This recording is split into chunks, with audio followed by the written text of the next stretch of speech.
Chapter 1. The Inspection Office. Silver City. The Inspection Office.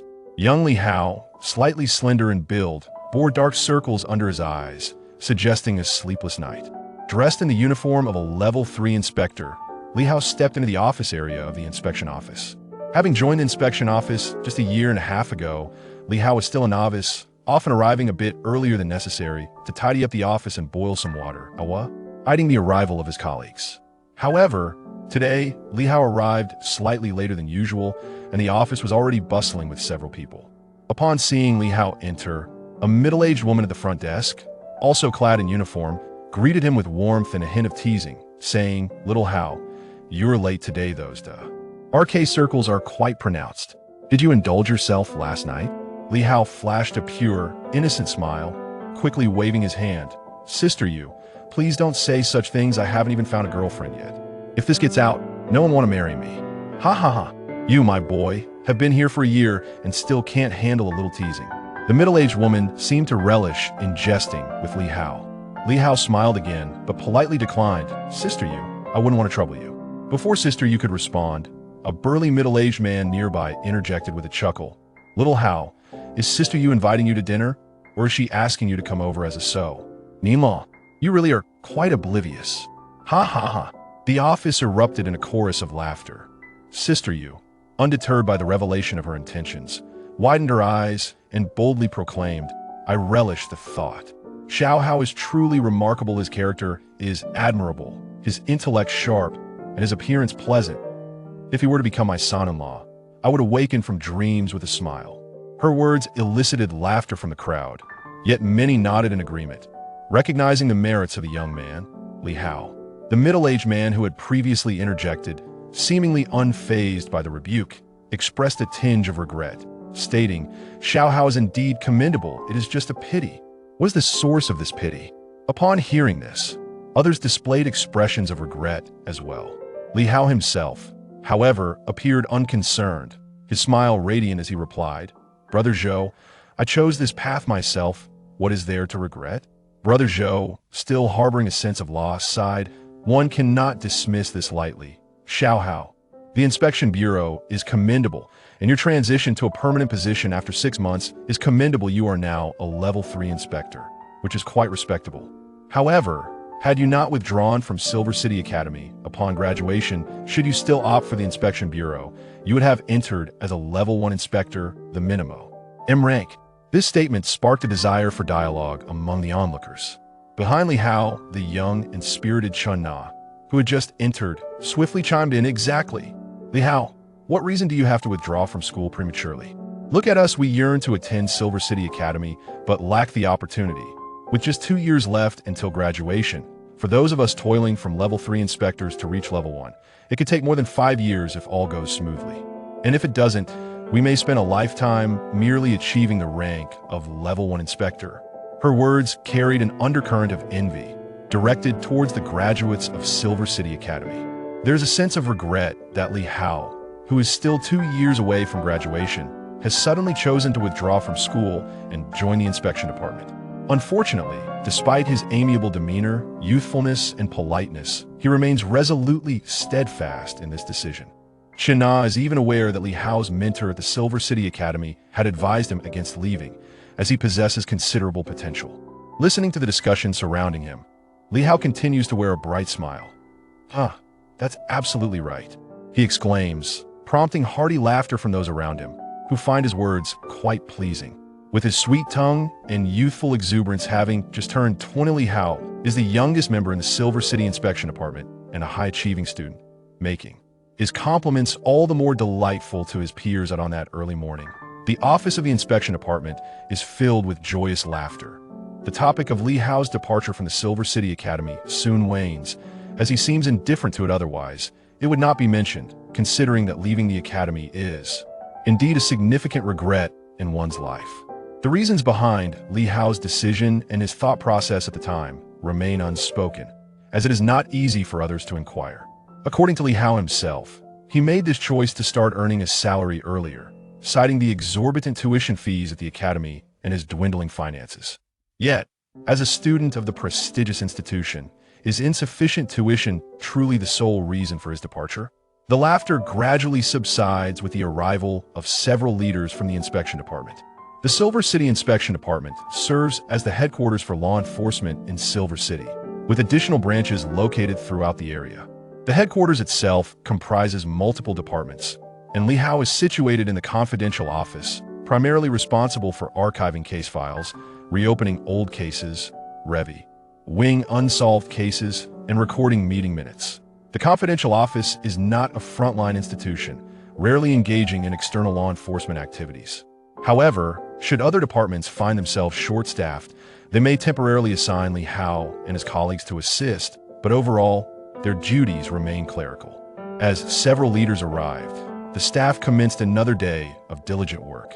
Li Hao did not possess a separate office, even a level 3 inspector, having only been employed for a year, lacked the privilege. His predecessors, Yu Jie and Zhou Gu, who were level 2 inspectors, also did not hold such entitlement. Li Hao's desk was situated in the workspace near the restroom, devoid of any unpleasant odors, yet the constant ebb and flow of personnel created a somewhat noisy atmosphere, which the veterans of the office likely disdained. His desk was positioned adjacent to that of Chen Na, allowing the two to work face-to-face. Chen Na had only joined 6 months prior to Li Hao, thus both were considered relative newcomers. However, the inspection department was soon to recruit new personnel, and both would soon shed their novice titles. Li Hao was engrossed in reviewing some documents when he heard a soft tapping sound emanating from across the table. Lifting his gaze, he saw Chen Na leaning over her desk, gently drumming her fingers. Upon noticing his glance, she beamed and whispered, "Li Hao, the inspection department has an upcoming external assignment that lasts a month. Would you like to apply? We could go together and enjoy a month away. The task is quite light. It's very safe." Chen Na added, albeit with a hint of frustration, "It's just accompanying the Silver City ancient courtyard." Upon mentioning this, she paused slightly, a realization dawning upon her as she glanced at Li Hao, her expression shifting to one of understanding tinged with regret. "Oh, I almost forgot. You would prefer not to encounter your former classmates and mentor, correct? I believe it is Professor Yuan Shua who is leading the inspection team this time." She inwardly chastised herself for overlooking such an important matter. Yuan Shua, after all, was Li Hao's mentor during his time at the Ancient Academy. It was said that this esteemed professor held Li Hao in high regard. Yet due to Li Hao's insistence on withdrawing from his studies, there were rumors of a significant uproar, with Professor Yuan even contemplating reprimanding him, leading to considerable discontent among the academy's students, who accused Li Hao of being unappreciative. Who is Yuan Shua, you may ask? He is one of the most prominent figures within the Ancient Academy, a mentor that countless students aspire to study under, yet he remains indifferent. To many, Li Hao smiled gently, offering no disagreement. Did he truly wish to avoid such a meeting? Not quite. While the external narrative may have been exaggerated, the reality was far less dramatic. Professor Yuan merely felt a sense of regret regarding Li Hao's choices. Just days prior, Li Hao had paid a visit to his mentor's home, and they shared a meal together. The notion had a mere encounter would lead to hostility was an overstatement. Of course, some matters need not be elaborated upon. Let them speculate as they please. The more one explains, the more convoluted it becomes. With Professor Yuan at the helm, she mused internally. As one of the top professors at the Ancient Academy, his leadership would undoubtedly ensure robust security measures were in place, whether from the inspection division or other departments, all of which would be prepared for any eventuality.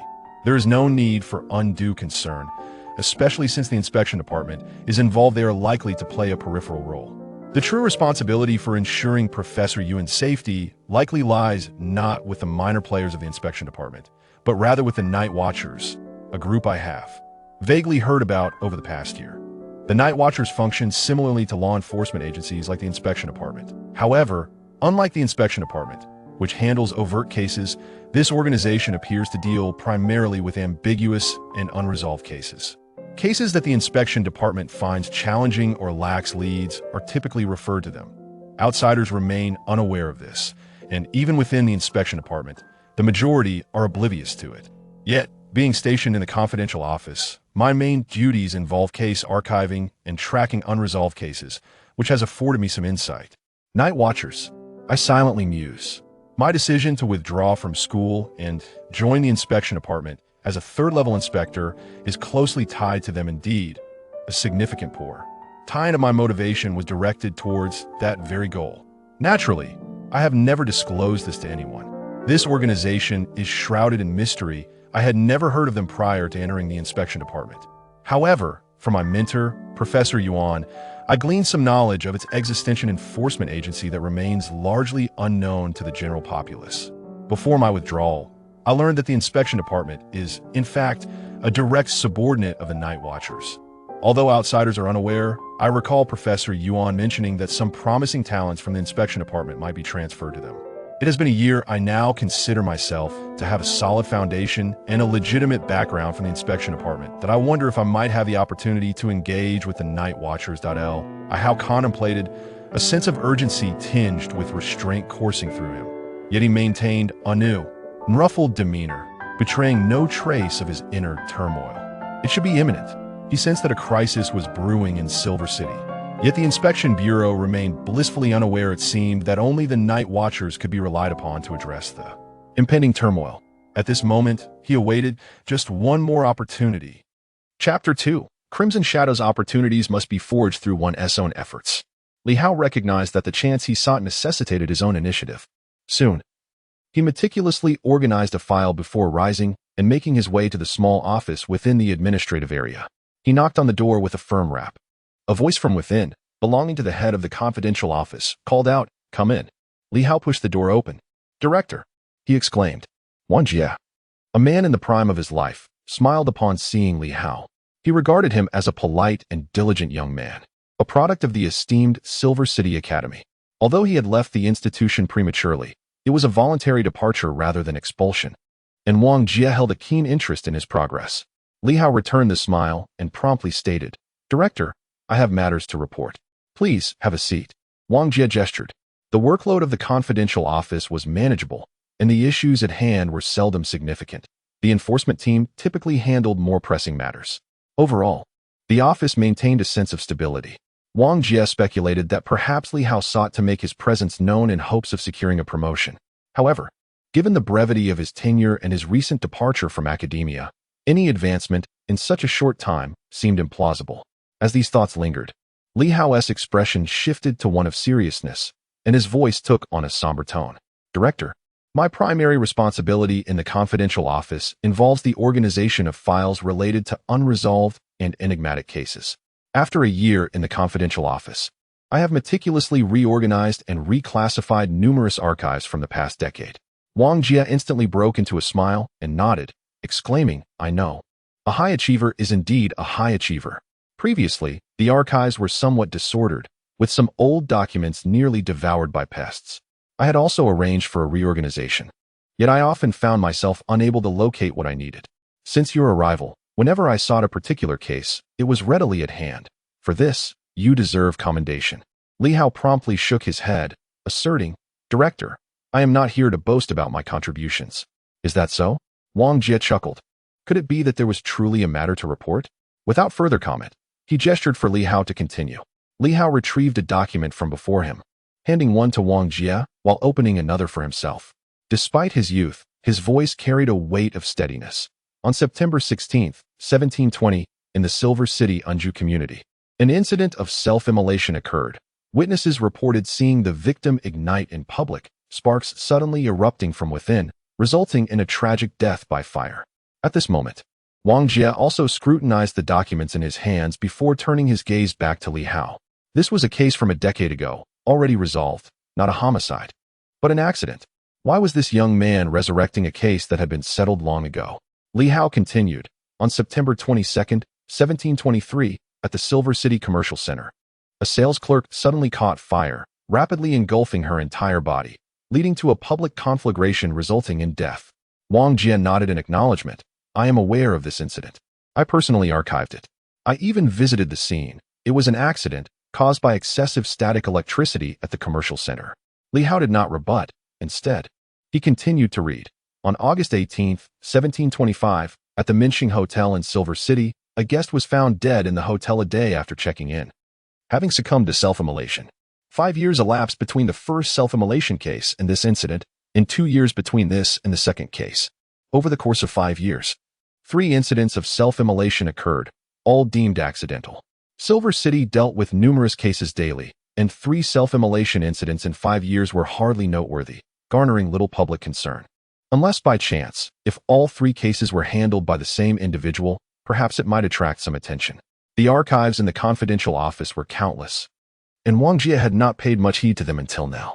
After listening for a while, he felt a vague sense of unease and frowned at Li Hao. Li Hao continued.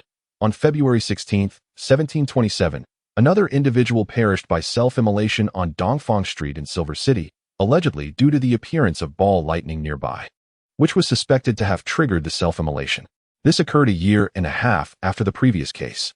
Wang Jie's expression subtly shifted, from 3 years to 2, and from 2 years to a year and a half. Another self-immolation case had transpired in Silver City.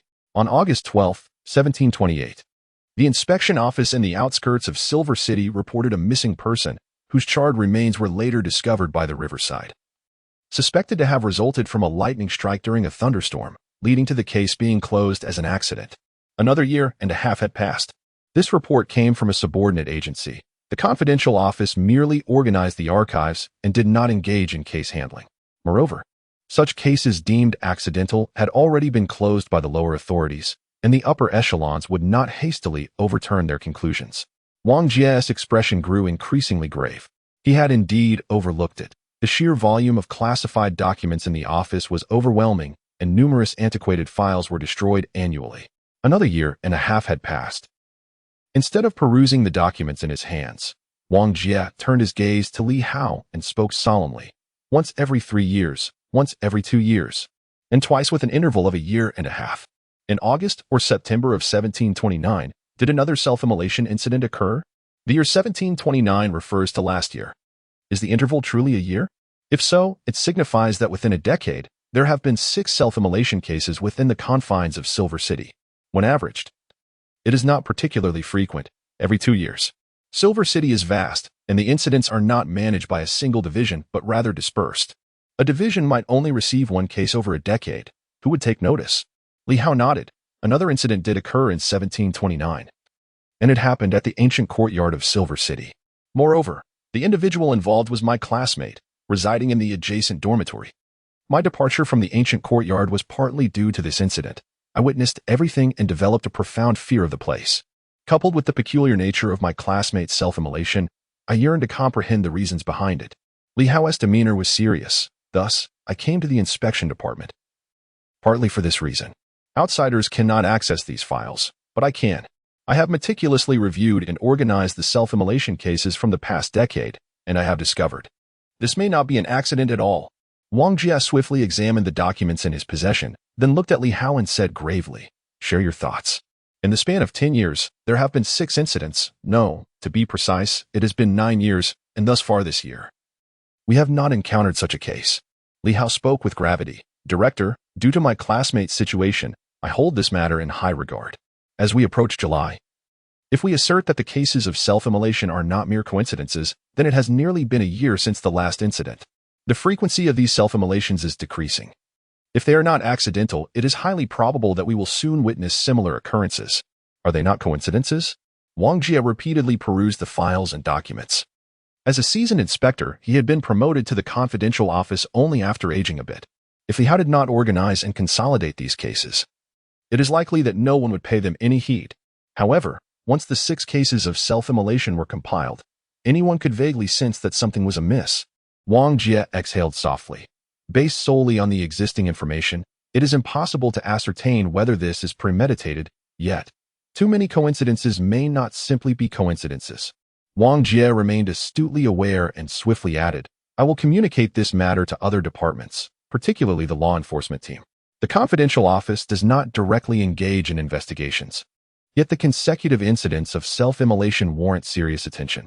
If another occurrence transpires, at this point, Wang Jie's expression shifted. That would imply your judgment is indeed correct. It may not be as simple as an accident. He turned to Li Hao, his serious demeanor suddenly easing into a smile. Of course, there is no need to be overly anxious. Even if it were a genuine homicide, there have been far worse occurrences. Yet, you, Li Hao, have performed admirably. Wang Jie's seriousness lasted but a brief moment. Let us not forget that even if it were indeed confirmed as a murder, it is hardly a matter of great significance. He has witnessed and heard of countless such events over the years. 6 lives lost in a decade is, in truth, not particularly noteworthy.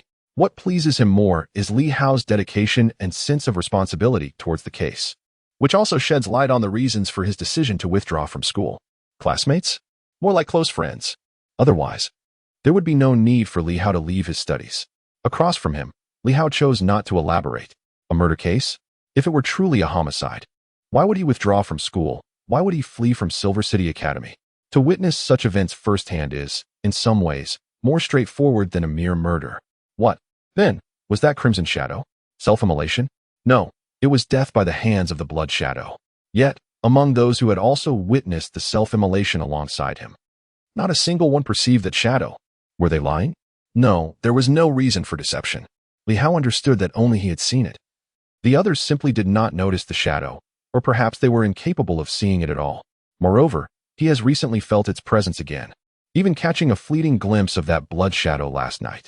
Perhaps it is not just one. If no one pays attention, so be it. Yet, should the inspection authorities take notice and determine it is not an accident, if they cannot resolve the matter, it will surely be reported to the night watchers. Should it go unnoticed, these cases will be classified as mere accidents, their files relegated to the archives, gathering dust. However, if they are observed with scrutiny, the inspection authorities are usually quite diligent. The night watchers, Li Hao silently reiterated in his mind. Opposite him, Wang Jie rose and said, I will consult with the enforcement team. Subsequently, we may require your assistance, Li Hao, since you compiled this case. Li Hao hastily nodded, feeling a slight sense of relief. Excellent. He had heard what he yearned to hear. His efforts were aimed at participating, not in a direct manner, but as an unforeseen discoverer. In this way, should the night watchman intervene, Li Hao would likely find himself in contact with them. Of course, contact does not guarantee inclusion. And even if inclusion were possible, Li Hao might not dare to accept. Over the past year, he had perused countless files. Certain matters were subtly revealed between the lines, such as the phenomenon of seeing the red shadow, which seemed not to be an experience unique to him. He had reviewed some documentation indicating that Silver City had recorded such occurrences. However, those individuals either perished or vanished, with no exceptions. Li Hao refrained from voicing this matter, recognizing the immense danger it entailed. He was even reluctant to disclose to anyone that he could perceive the red shadow, for even the night watchman might not be entirely trustworthy. Regardless of the circumstances, he must engage with this enigmatic force through legitimate channels. Li Hao took a deep breath and exited the office. His motivation was not solely to uncover the truth. Fundamentally, it was to safeguard his own life. Those who could see the red shadow had all met their demise. Whether others could also see it remained unknown to him. But he was aware that all who had been exposed had perished, which was decidedly unusual. He could not afford to risk his life carelessly.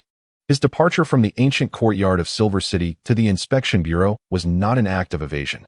Stepping out of the office, Li Hao exhaled softly, revealing a radiant smile. The most favorable outcome would be for the night watchman to resolve this predicament. If he could gain some unexpected benefits, that would be splendid. As a civil servant, he aspired to join the administrative branch of the night watchman. However, he did not believe he was suited for the law enforcement division, considering it perilous. Just the other day, while dining with his teacher, he had subtly inquired about the night watchman. The casualties were significant. One step at a time, Li Hao observed Wang Jie hastily departing, a smile gracing his face. At last, the first step had been taken. The red shadow. He silently pondered, what exactly is that entity? And why am I able to perceive it? Chapter 3. The Sword of the Li Family. Li Hao glanced at the calendar on the table, noting the date, July 12, 1730. Almost a year had passed. He murmured softly to himself. Opposite him, Chun Na inquired curiously, what has almost been a year? Li Hao chuckled and explained, it has nearly been a year since I joined the inspection division. Oh, you have a remarkable memory, Chun Na remarked, losing interest. Who remembers such things? Especially when they hold little significance. Li Hao chose not to elaborate further. He remembered, vividly. On August 1st, 1729, he had joined the inspection division. Just a few days prior, on July 23rd, the day after the incident, Li Hao had opted to withdraw from school, soon afterward joining the inspection division. On July 22nd, 1729, a tragic self-immolation occurred at the ancient courtyard of Silver City. Zhang Yuan, a second-level student, had set himself ablaze outside his dormitory, perishing in the flames. In order to preserve the reputation of ancient courtyard, and following the inspection by the patrol office, the incident was indeed an unfortunate accident, and thus, news of a student's demise was kept under wraps, with few aware that a student had perished at ancient courtyard. Of course, the situation was mitigated by the fact that Zhang Yuan was orphaned, with no relatives and no apparent victims, allowing the matter to be swiftly suppressed. Subsequently, Li Hao withdrew from school, with his mentor speculating that the incident was related to Zhang Yuan, as it was said that Li Hao and Zhang Yuan shared a good rapport. Zhang Yuan. The name echoed silently in his mind. It had been nearly a year since Xiao Yuan's death. The haunting memory of that day resurfaced in his mind. The crimson shadow of blood seemed to clutch at Xiao Yuan's very soul, as the scarlet flames engulfed him, embodying agony, struggle, and despair, emotions that others could not perceive. Yet Li Hao beheld with clarity. He yearned to intervene, yet at that moment, Xiao Yuan's mouth moved incessantly, unable to produce any sound amidst such extreme torment. Others may have interpreted it as wailing, but Li Hao understood otherwise. Escape. Yes, that was the imperative, to flee. Li Hao was profoundly familiar with Zhang Yuan. A command to distance oneself, to run away. Zhang Yuan did not perish in the dormitory. When he met his end, he was clad only in his undergarments. A sight that might seem absurd, yet Li Hao never found it laughable. At the time of his death, Zhang Yuan was likely preparing to sleep. Yet he fled the dormitory in excruciating pain, heading towards Li Hao's room. He was unable to utter a sound, and with immense determination, he shattered a piece of porcelain, which, in the stillness of the night, created quite a commotion. Many ventured outside to investigate, including Li Hao. Was Zhang Yuan calling for help? Others perceived it as such. Yet Li Hao believed otherwise. He was issuing a warning to himself. Zhang Yuan had escaped from the dormitory, causing a stir that drew Li Hao out, ultimately conveying a silent message: run. This was not a plea for rescue, but rather an imperative for Li Hao to flee. 14 years. Li Hao murmured to himself once more. He had known Zhang Yuan for 14 years, far more than the mere 2 years imagined by others as classmates. They had been companions since childhood, or perhaps best friends. Both were reticent individuals, and the bond between men need not always be vocalized. Just like Zhang Yuan, who, in the final moments of his life, with extraordinary willpower, struggled to escape, solely to transmit a message to Li Hao: flee. The Zhang Yuan self-immolation incident was ultimately suppressed, fading into silence. Naturally, few would delve deeply into the affairs of Li Hao, this close friend. Was it because he had witnessed something, heard something? Or was it simply a manifestation of fear that prompted Xiao Yuan to urge his escape? Or perhaps, Xiao Yuan knew that the Blood Shadow's next target was me? This question had occupied Li Hao's mind for the past year. He could scarcely fathom the extent of the suffering Zhang Yuan had endured, yet in that moment, he still sought to warn him. Li Hao sensed that the situation was far from simple. Maybe the Blood Shadow's next target was, in fact, himself. 6 individuals, plus myself, perhaps 7 in total. What commonality do we share?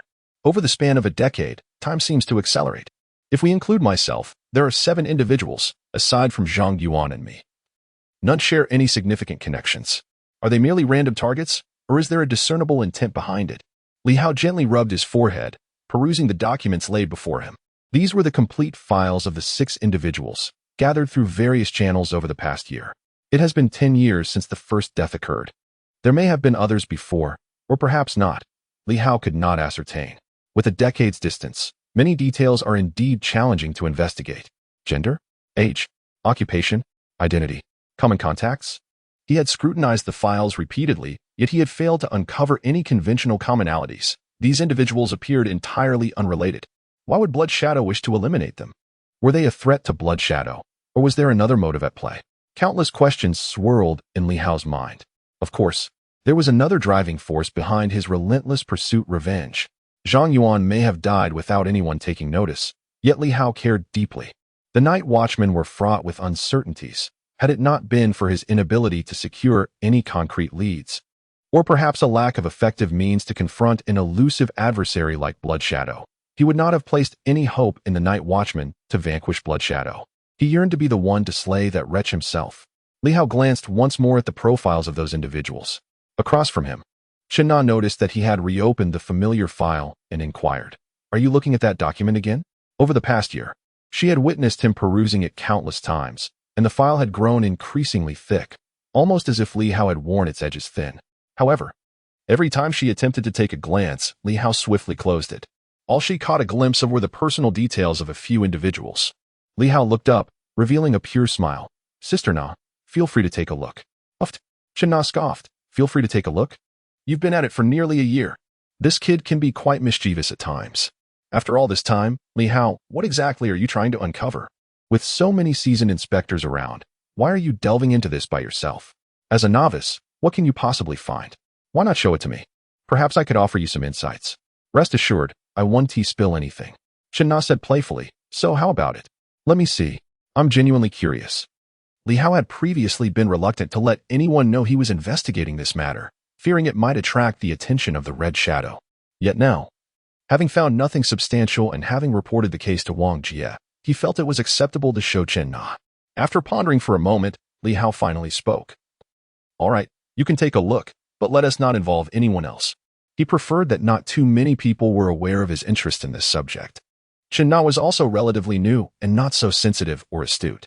If others were to see the materials about these individuals, they might quickly connect the dots to previous cases and realize Li Hao was investigating the self-immolation case. Allowing Chen Na to see it was also a result of Li Hao's prolonged search yielding no results. He was uncertain whether it was due to his deep involvement clouding his judgment or if indeed there were no connections to be found. Perhaps as an outsider, Chen Na might discern something?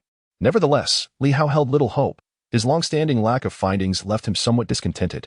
Rest assured, Chen Na was instantly filled with joy, as she finally had the opportunity to uncover Li Hao's little secret. Fearing that Li Hao might retract his offer, she hurriedly leaned over and snatched the documents from his hands, quickly perusing through them. After a moment of contemplation, Li Hao spoke. The commonality among these 6 individuals. Chen Na was momentarily speechless. She scrutinized the information 6 individuals, varying in age, profession, and status, encompassing both genders, and belonging to different circles. Moreover, those who had passed away did so over a span of 10 years, while the most recent had died just a year ago. What commonality could possibly exist among them? It seemed that for the past year, Li Hao had been preoccupied with this, quite idle indeed. However, upon glancing at the last individual's profile, Zhang Yuan, a student from the ancient academy, Chen Na began to grasp a fragment of the truth. It appeared that Li Hao's primary interest lay with this particular individual, did it not? Zhang Yuan, who had died on July 22, 1729. It seemed to coincide closely with the period of Li Hao's withdrawal from school, or perhaps it was precisely around that time he had left. As Chen Na pondered this, linking it to Li Hao's departure from academia, she felt a flicker of understanding.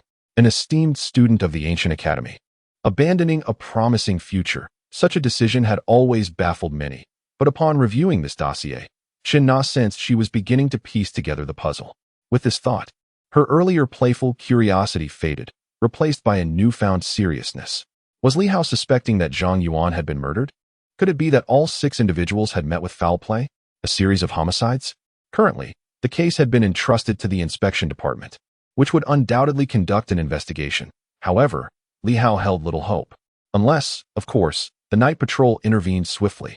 The crux of the matter lies in the fact that my next objective may lead me to confront the Blood Shadow in the near future. Recently, I caught a fleeting glimpse of a crimson silhouette. Could it be the Blood Shadow? Is it in pursuit of me? Or has it already located me, but refrains from acting due to my identity? The Inspection Bureau, being an enforcement agency, may not stir much commotion over the self-immolation of a trainee, even if they hail from the ancient institution. However, the demise of an individual of the 3rd rank within the Bureau will undoubtedly prompt a thorough investigation, as it is a far graver matter than the death of a trainee. According to the information I have gathered, the Blood Shadow tends to manifest within a limited time frame, not lingering for long, and may only appear at specific junctures. The deceased shares certain indistinct commonalities, yet the specifics remain elusive. Over the past year, Li Hao has not been entirely without success. He has unearthed some pertinent details, including the fact that on the day of Zhang Yuan's death, the weather was rather dismal. Inclement conditions such as thunderstorms, ball lightning, and overcast skies were prevalent. Such meteorological phenomena have not attracted much attention, and Li Hao, finding himself at an impasse in his search for further clues, has fixated on these observations. He distinctly recalls that on the night of Zhang Yuan's demise, a light rain fell, though it was not particularly heavy. Crimes seem to occur during rainy weather or when the conditions are unfavorable. Li Hao scribbled on paper, only to hastily tear it into fragments, obliterating his thoughts before setting down his pen and sinking into contemplation. Just then, his counterpart, Chen Na, suddenly gasped in a hushed voice. I've discovered something. Li Hao was taken aback, quickly looking up. What had she uncovered? How could it possibly be? He had little hope. And after a brief glance, Chen Na noticed something. While Li Hao suspected that this individual was merely deceiving him, Li Hao furrowed his brow, but soon, Su Zhan's expression softened, and he regained his smile. Sister Na, what have you discovered? Chen Na, vaguely recalling Li Hao's earlier frown, felt somewhat embarrassed. Suddenly remembering how much he cared about this matter, realizing it was not a moment for jest. With a hint of awkwardness, she replied, Actually, I haven't finished reviewing it. There is too much information. Li Hao remained unperturbed, having anticipated this outcome. He felt no disappointment, as he had not harbored any expectations. However, in the next moment, Chen Na spoke again. I haven't completed it, but it does seem to have some correlation. I just cannot be certain. As she spoke, she lifted the papers beside her, explaining, I have a habit of jotting down notes. I glanced at the documents and noted down the names of several individuals involved. Li Hao cast a glance, nodding slightly. 6 individuals. He could recite their names from memory, but what revelation could this bring? They were neither homonyms nor surnames. Some names contained 2 characters, others 3, seemingly unrelated.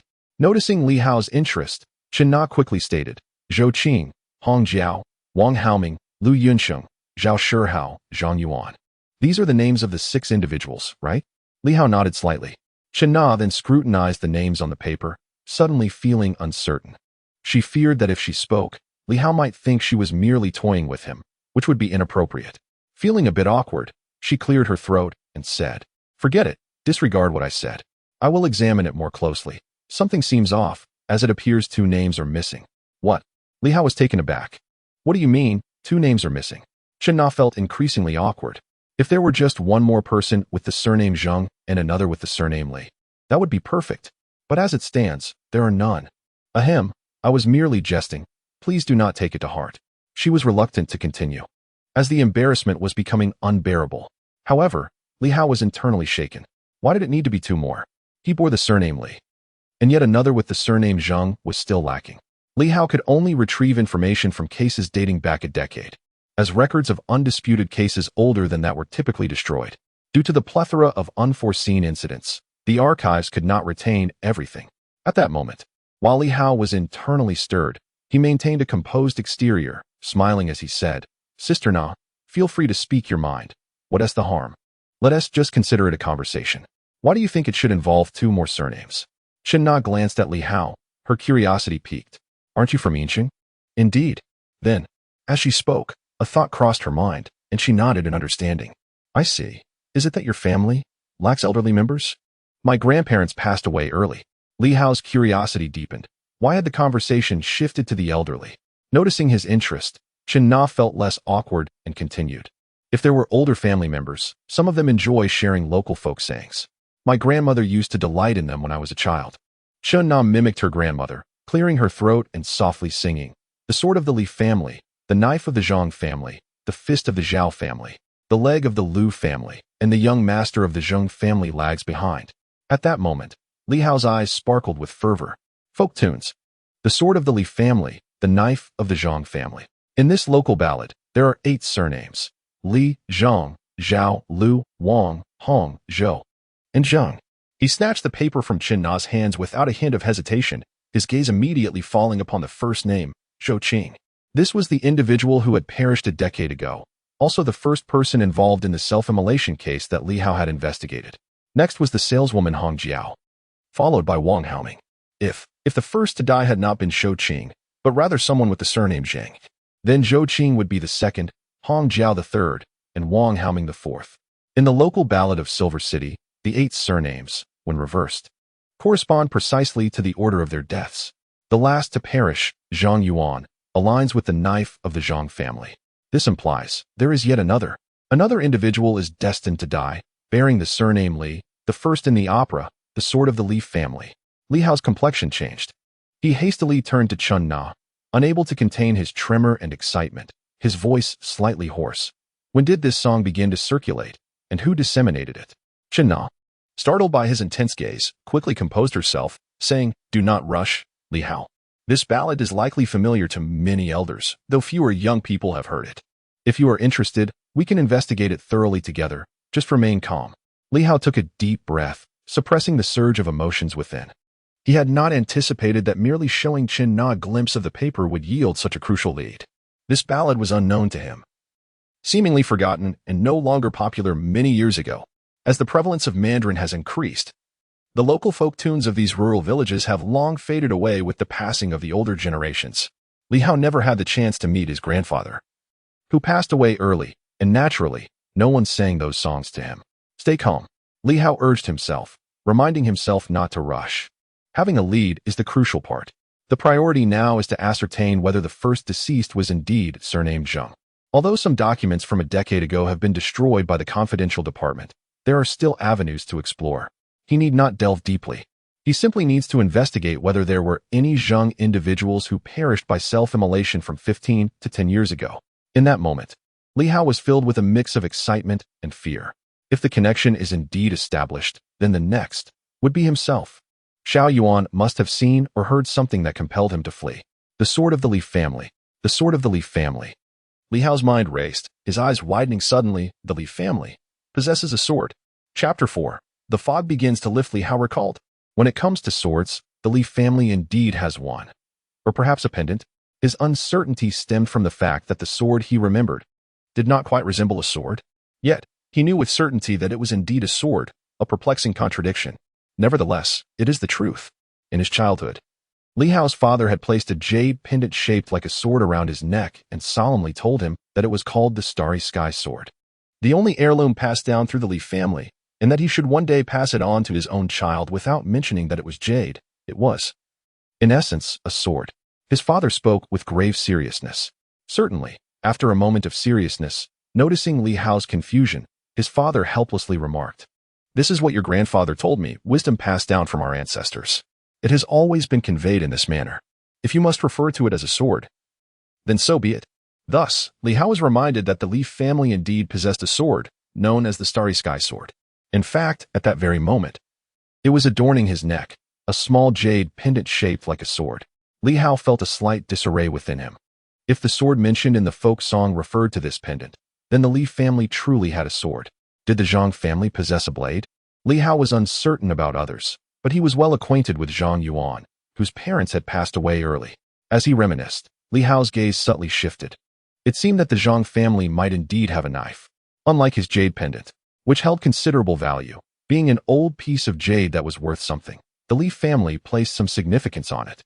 Suddenly, Li Hao recalled a childhood memory of visiting Zhang Yuan's home, where Zhang Yuan had once sneakily taken out an object to play with, only to be swiftly discovered by his father, who had given him a sound thrashing. That object appeared to be a stone shaped like a knife. At this moment, Li Hao's memories were somewhat distant and hazy, yet he vaguely remembered Zhang Yuan's father scolding him, stating that the item was a relic from their ancestors. Although it might not hold monetary value, merely a piece of broken stone, it was still a legacy from their forebears and should not be discarded carelessly. Of course, Li Hao clearly remembered witnessing Zhang Yuan's father casually toss the stone aside, and he suspected that the man was simply looking for an excuse to chastise his son. Could it be that the knife mentioned in the folk song belongs to the Zhang family? If that is indeed the case, it would align perfectly.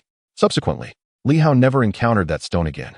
In truth, as they grew older, neither he nor Zhang Yuan would indulge in frivolous pursuits such as playing with a mere stone.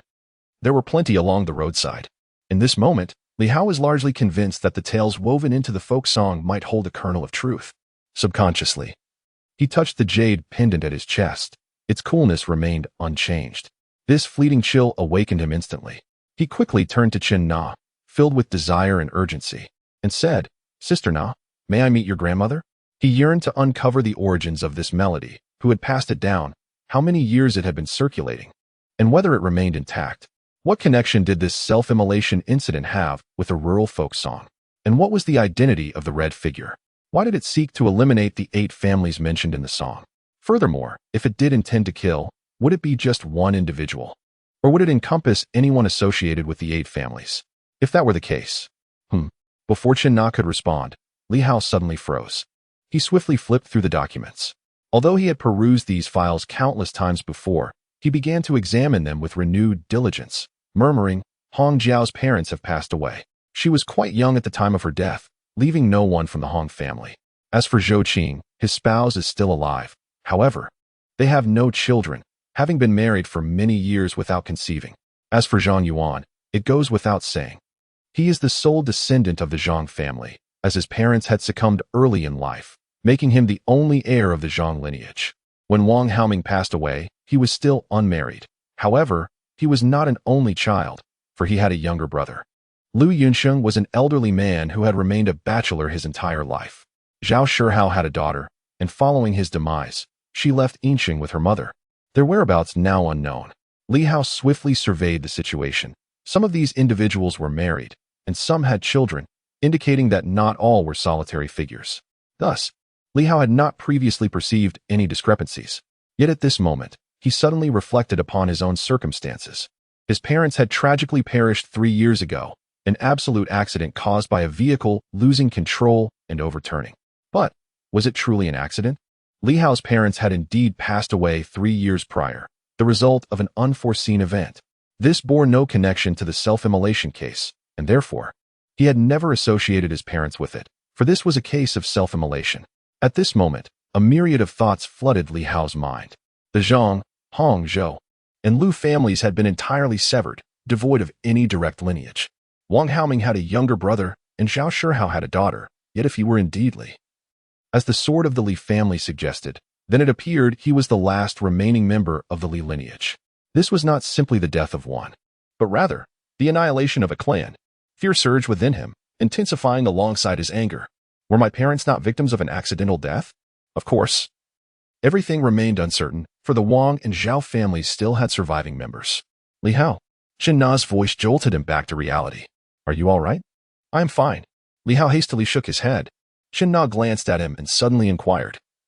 Do you think these individuals are related to the families mentioned in the tune? After all, they are merely rustic ballads, some adapted from myths, while others are simply songs sung casually. It could merely be a coincidence. Besides, aren't there 2 families missing? As she spoke, she felt a chuckle rising within her, but had yet to let it escape when she abruptly paused, casting a glance at Li Hao. 2 families were indeed absent, one bearing the surname Zheng and the other Li. Could this matter be connected to Li Hao? As a diligent inspector, she possessed a basic sense of logic and reasoning, and in an instant, she linked this to Li Hao. He had been investigating these individuals. Could there be a connection? Li Hao, your surname is Li, isn't it? Li Hao let out a bitter smile. Can I claim otherwise? Chen Na furrowed her brow. Be truthful with me. Is there something amiss concerning the deaths of these 6 individuals? She had glanced at the documents. Though she hadn't scrutinized them closely, they all seemed to indicate accidental deaths. And the incidents weren't clustered within a single year. Could there truly be a connection? Sister Na, let's set that aside for now. May I meet your grandmother? Li Hao wished to steer the conversation away from this topic. Noticing his intent, Chen Na relented, choosing to suppress the matter for the time being. As I mentioned earlier, you must have missed it. My grandmother passed away several years ago. I apologize. It's all right. My grandmother lived to over 90, so it was a serene departure. Seeing Li Hao's concern, Chen Na continued, how about this? If you are genuinely interested, we could find a time to visit my hometown and investigate further. If we encounter any elderly folks who can sing, we might glean some valuable insights.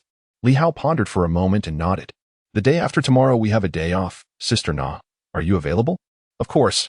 Having reached an agreement, Li Hao swiftly moved on from the matter and said, Sister Na, your connections within the inspection division are more extensive than mine.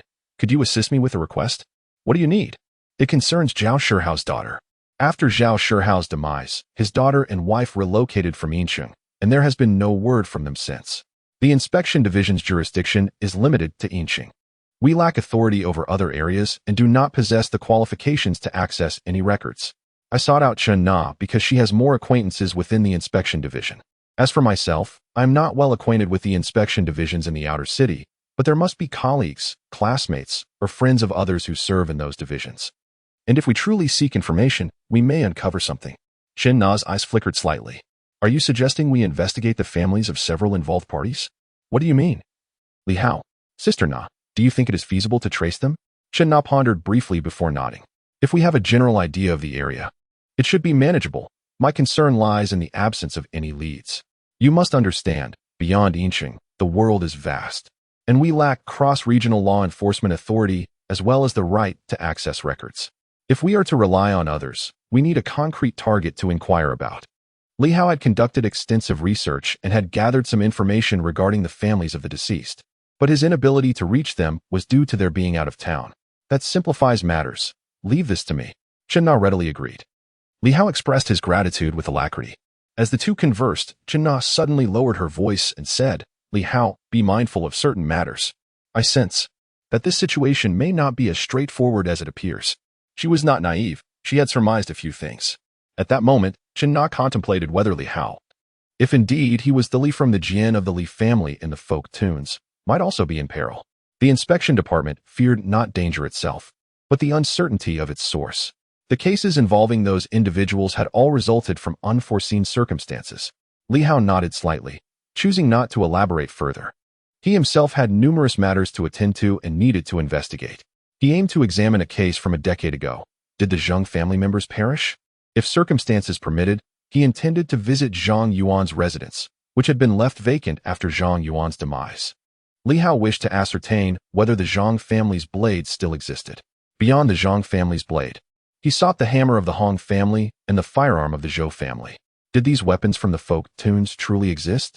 Were they still in existence? The red shadow had fixated on the individuals from the 8 families, or was it the weapons from those families that captured their interest? The art of combat required no elaboration. Once a life was lost, everything ceased to exist.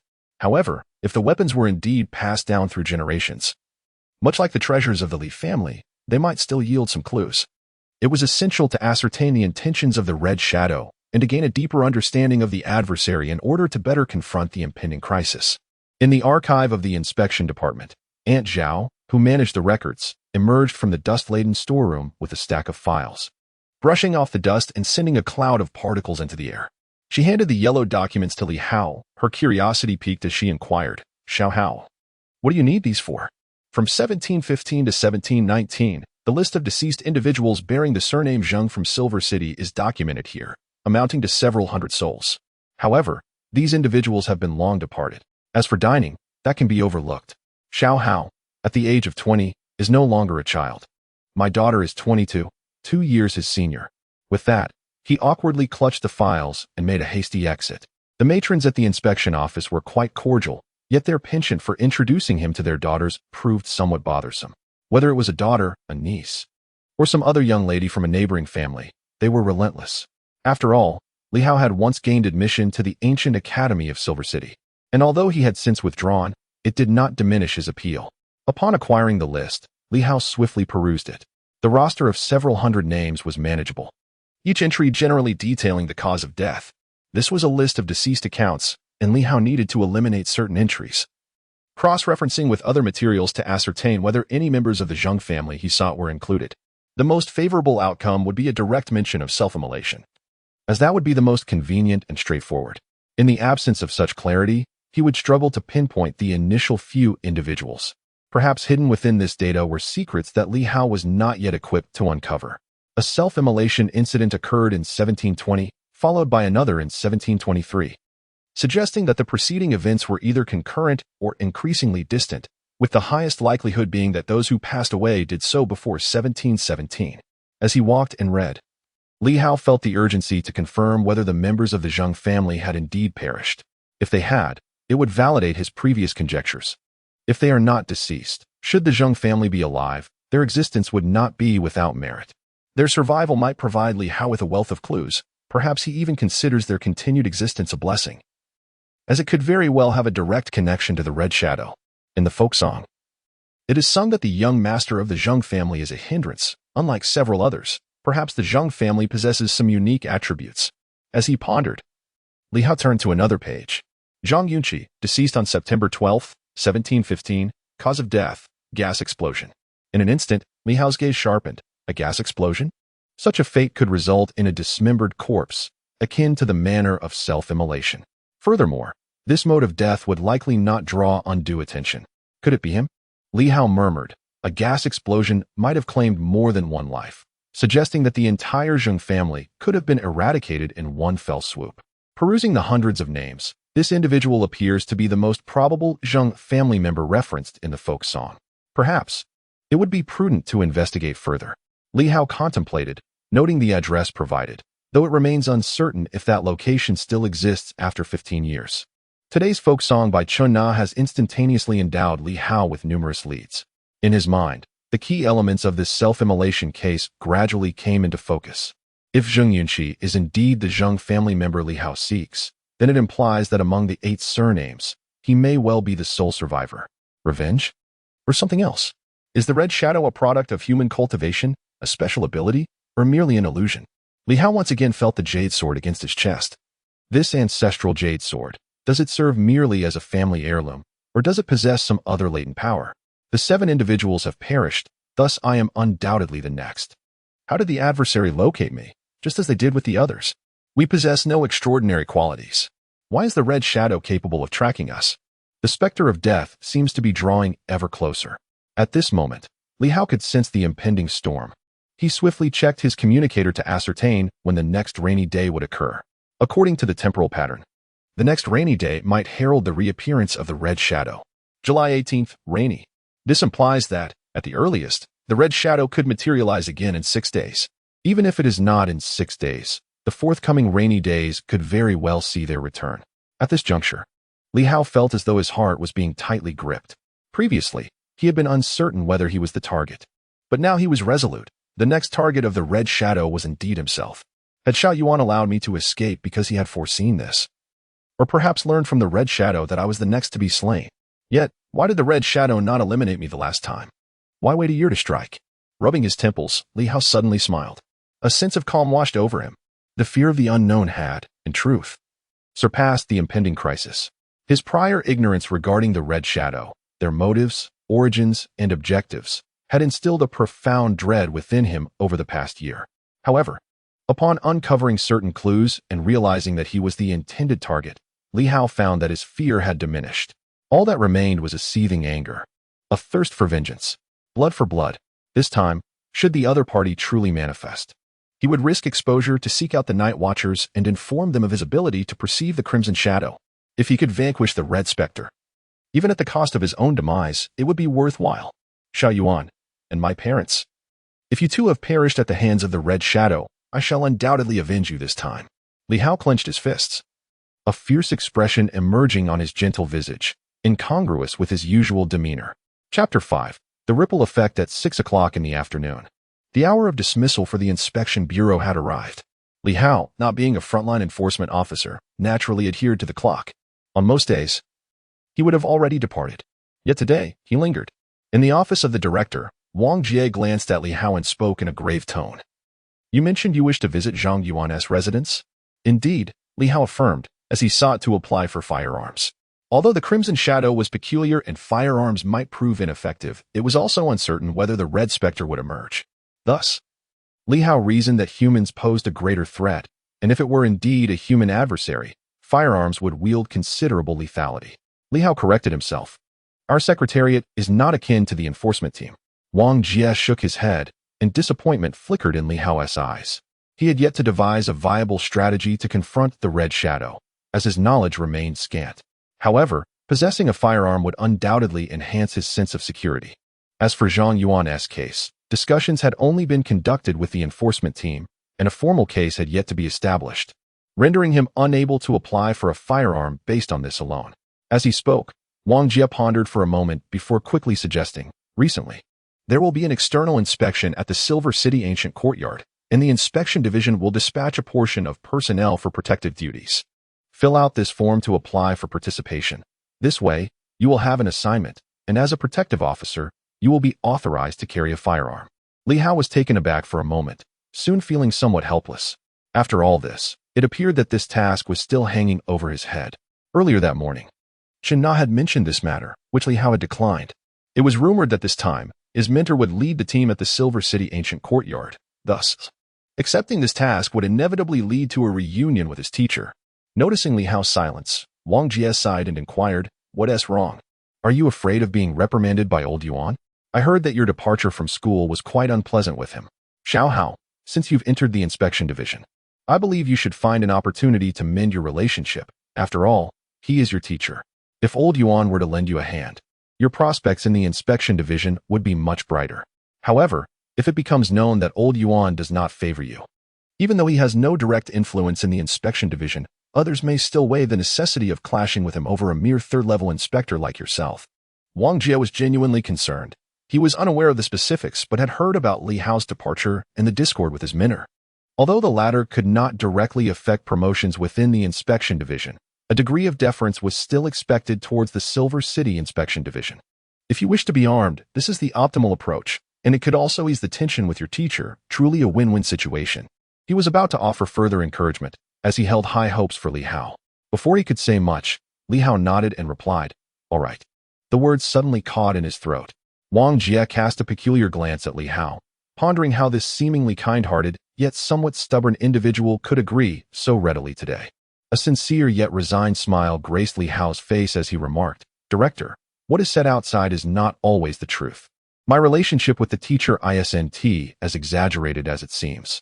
When I withdrew from school, the teacher was somewhat displeased, but a year has passed, and I have long since moved on. Just a few days ago, he even urged me to work diligently at the inspection division." "That's good, very good." Wang Jie nodded, clearly satisfied. Although unsure of the veracity of Li Hao's words, he deemed him generally honest and unlikely to be overly deceptive. "Please fill out this form. In a few days, you will be required to accompany the law enforcement team on an external assignment to protect the archaeological team at the Ancient Institute." Li Hao accepted the form and glanced at it, noting that the archaeological team's departure was scheduled for the end of the month. However, the specific destination was not indicated, merely instructing the accompanying personnel to remain on standby. This precaution was to prevent any leakage of information, as the Ancient Institute held a prestigious status and inherent value. The archaeological team was to be led by none other than his own teacher, suggesting that the task ahead would likely be quite complex. He wondered if it might conflict with the matters concerning the Red Shadow, given that the teacher would likely be accompanied by night watchers. If the Red Shadow were to act during that time, it could potentially turn out to be fortuitous. As these thoughts flitted through his mind, Li Hao quickly completed the form. "Now, head to the equipment depot to collect your gear." Wang Jie gathered the form. Li Hao refrained from leaving, hesitating for a moment before cautiously probing, "Director, the case involving Zhang Yuan seems rather peculiar. Do you think it could involve some extraordinary forces? Can our inspection division truly handle it?" Wang Jie swiftly turned his gaze toward Li Hao, his eyes subtly shifting as he furrowed his brow. "What have you heard?" "And nothing." Li Hao stammered, feeling somewhat awkward. Unable to contain himself, he continued, albeit hesitantly, "I am concerned that the enforcement team might alert the enemy or encounter unforeseen complications. I've heard our inspection division appears to have another organization."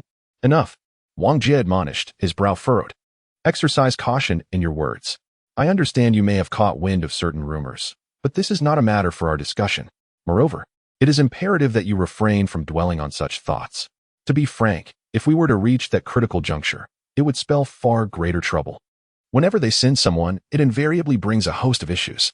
He was reluctant to elaborate further and preferred not to delve into the topic of the night watchers. Their arrival was not a harbinger of good fortune. Once entangled with the night watchers, the situation could become exceedingly troublesome, and their presence often brought significant complications. Thus, unless absolutely necessary, he wished to avoid any entanglement with them. The enforcement team likely shared a similar sentiment regarding the involvement of outsiders. Of course, if the situation became untenable, the night watchers would inevitably make their appearance, at which point it would be beyond the inspection division's control. Wang Jie took this matter to heart. Having just assumed responsibility for the case, he had yet to grasp its intricacies to the extent that Li Hao had. Upon hearing these words, Wang Jie fell silent for a moment before nodding. "I will communicate with the enforcement team.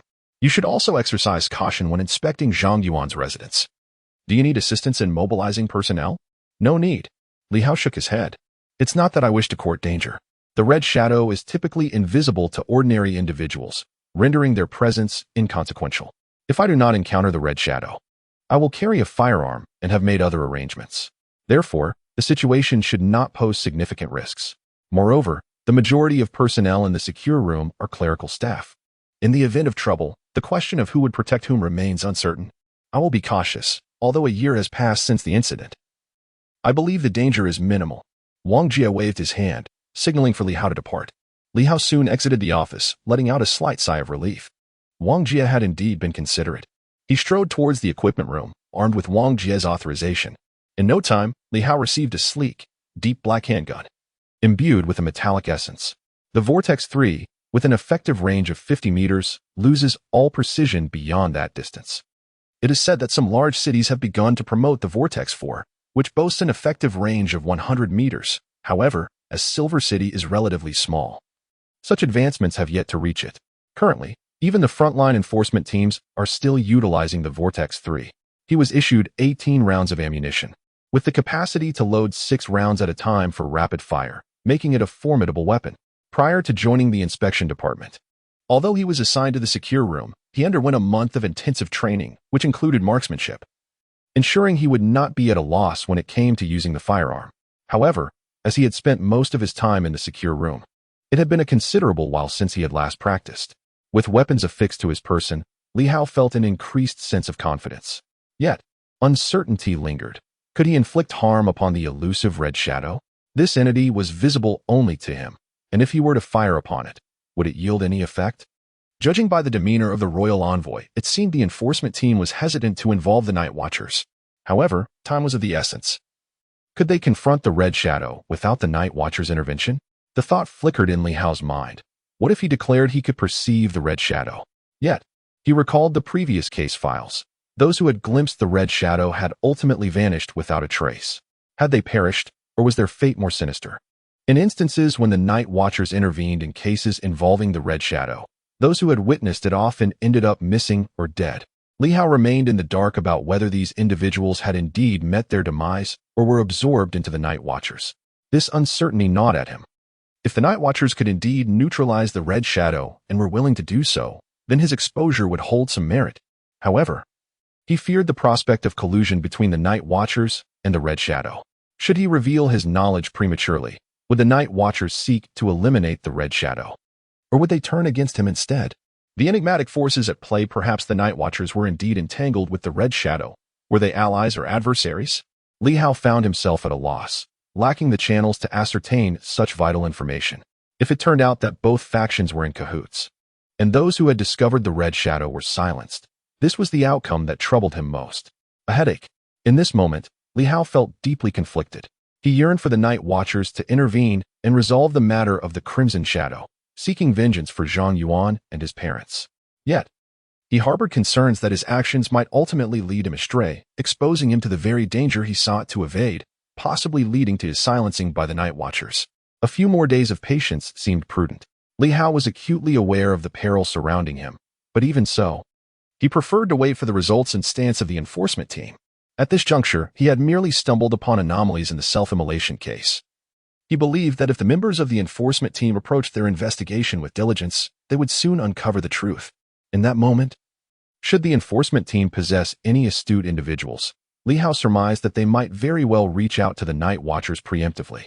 Just moments ago, he had hinted that the self-immolation incident was likely to occur in the coming days, intending to instill a sense of urgency within the enforcement team. If they could draw out the night watchers, Li Hao would not need to disclose his ability to perceive the Crimson Shadow. Furthermore, his teacher would soon lead a field investigation, which would inherently necessitate the appearance of the night watchers, regardless of their existence in Silver City. It was likely that they would arrive in the coming days. After pondering the situation thoroughly and feeling confident that the night watchers would likely make an appearance, Li Hao set aside his inclination to expose himself prematurely. Whether they were all part of the same faction would soon be revealed. If the night watchers had yet to appear before the arrival of the impending rain, and if they did not seek him out for a discussion regarding the circumstances, then he would have to devise a way to reveal himself. Stepping out of the inspection office, the sun had already set, leaving the sky tinged with a reddish hue as the evening glow emerged. The streets were sparsely populated, the air stiflingly hot, even at 8 or 9 in the evening. The oppressive heat lingered, resulting in a dearth of people venturing outside. Li Hao's residence is situated a mere 7 or 8 kilometers from the inspection station. He extracted his bicycle and mounted it, having commuted by bike throughout the year. This choice served dual purposes: to enhance his physical fitness and to evade potential dangers. In crowded places, the risk of peril often goes unnoticed. Since the tragic demise of Zhang Yuan, Li Hao has maintained a heightened sense of caution. As he pedaled, he feigned nonchalance, casting glances around as if assessing the road conditions and admiring the scenery, when in truth, he was vigilant for any signs of being followed.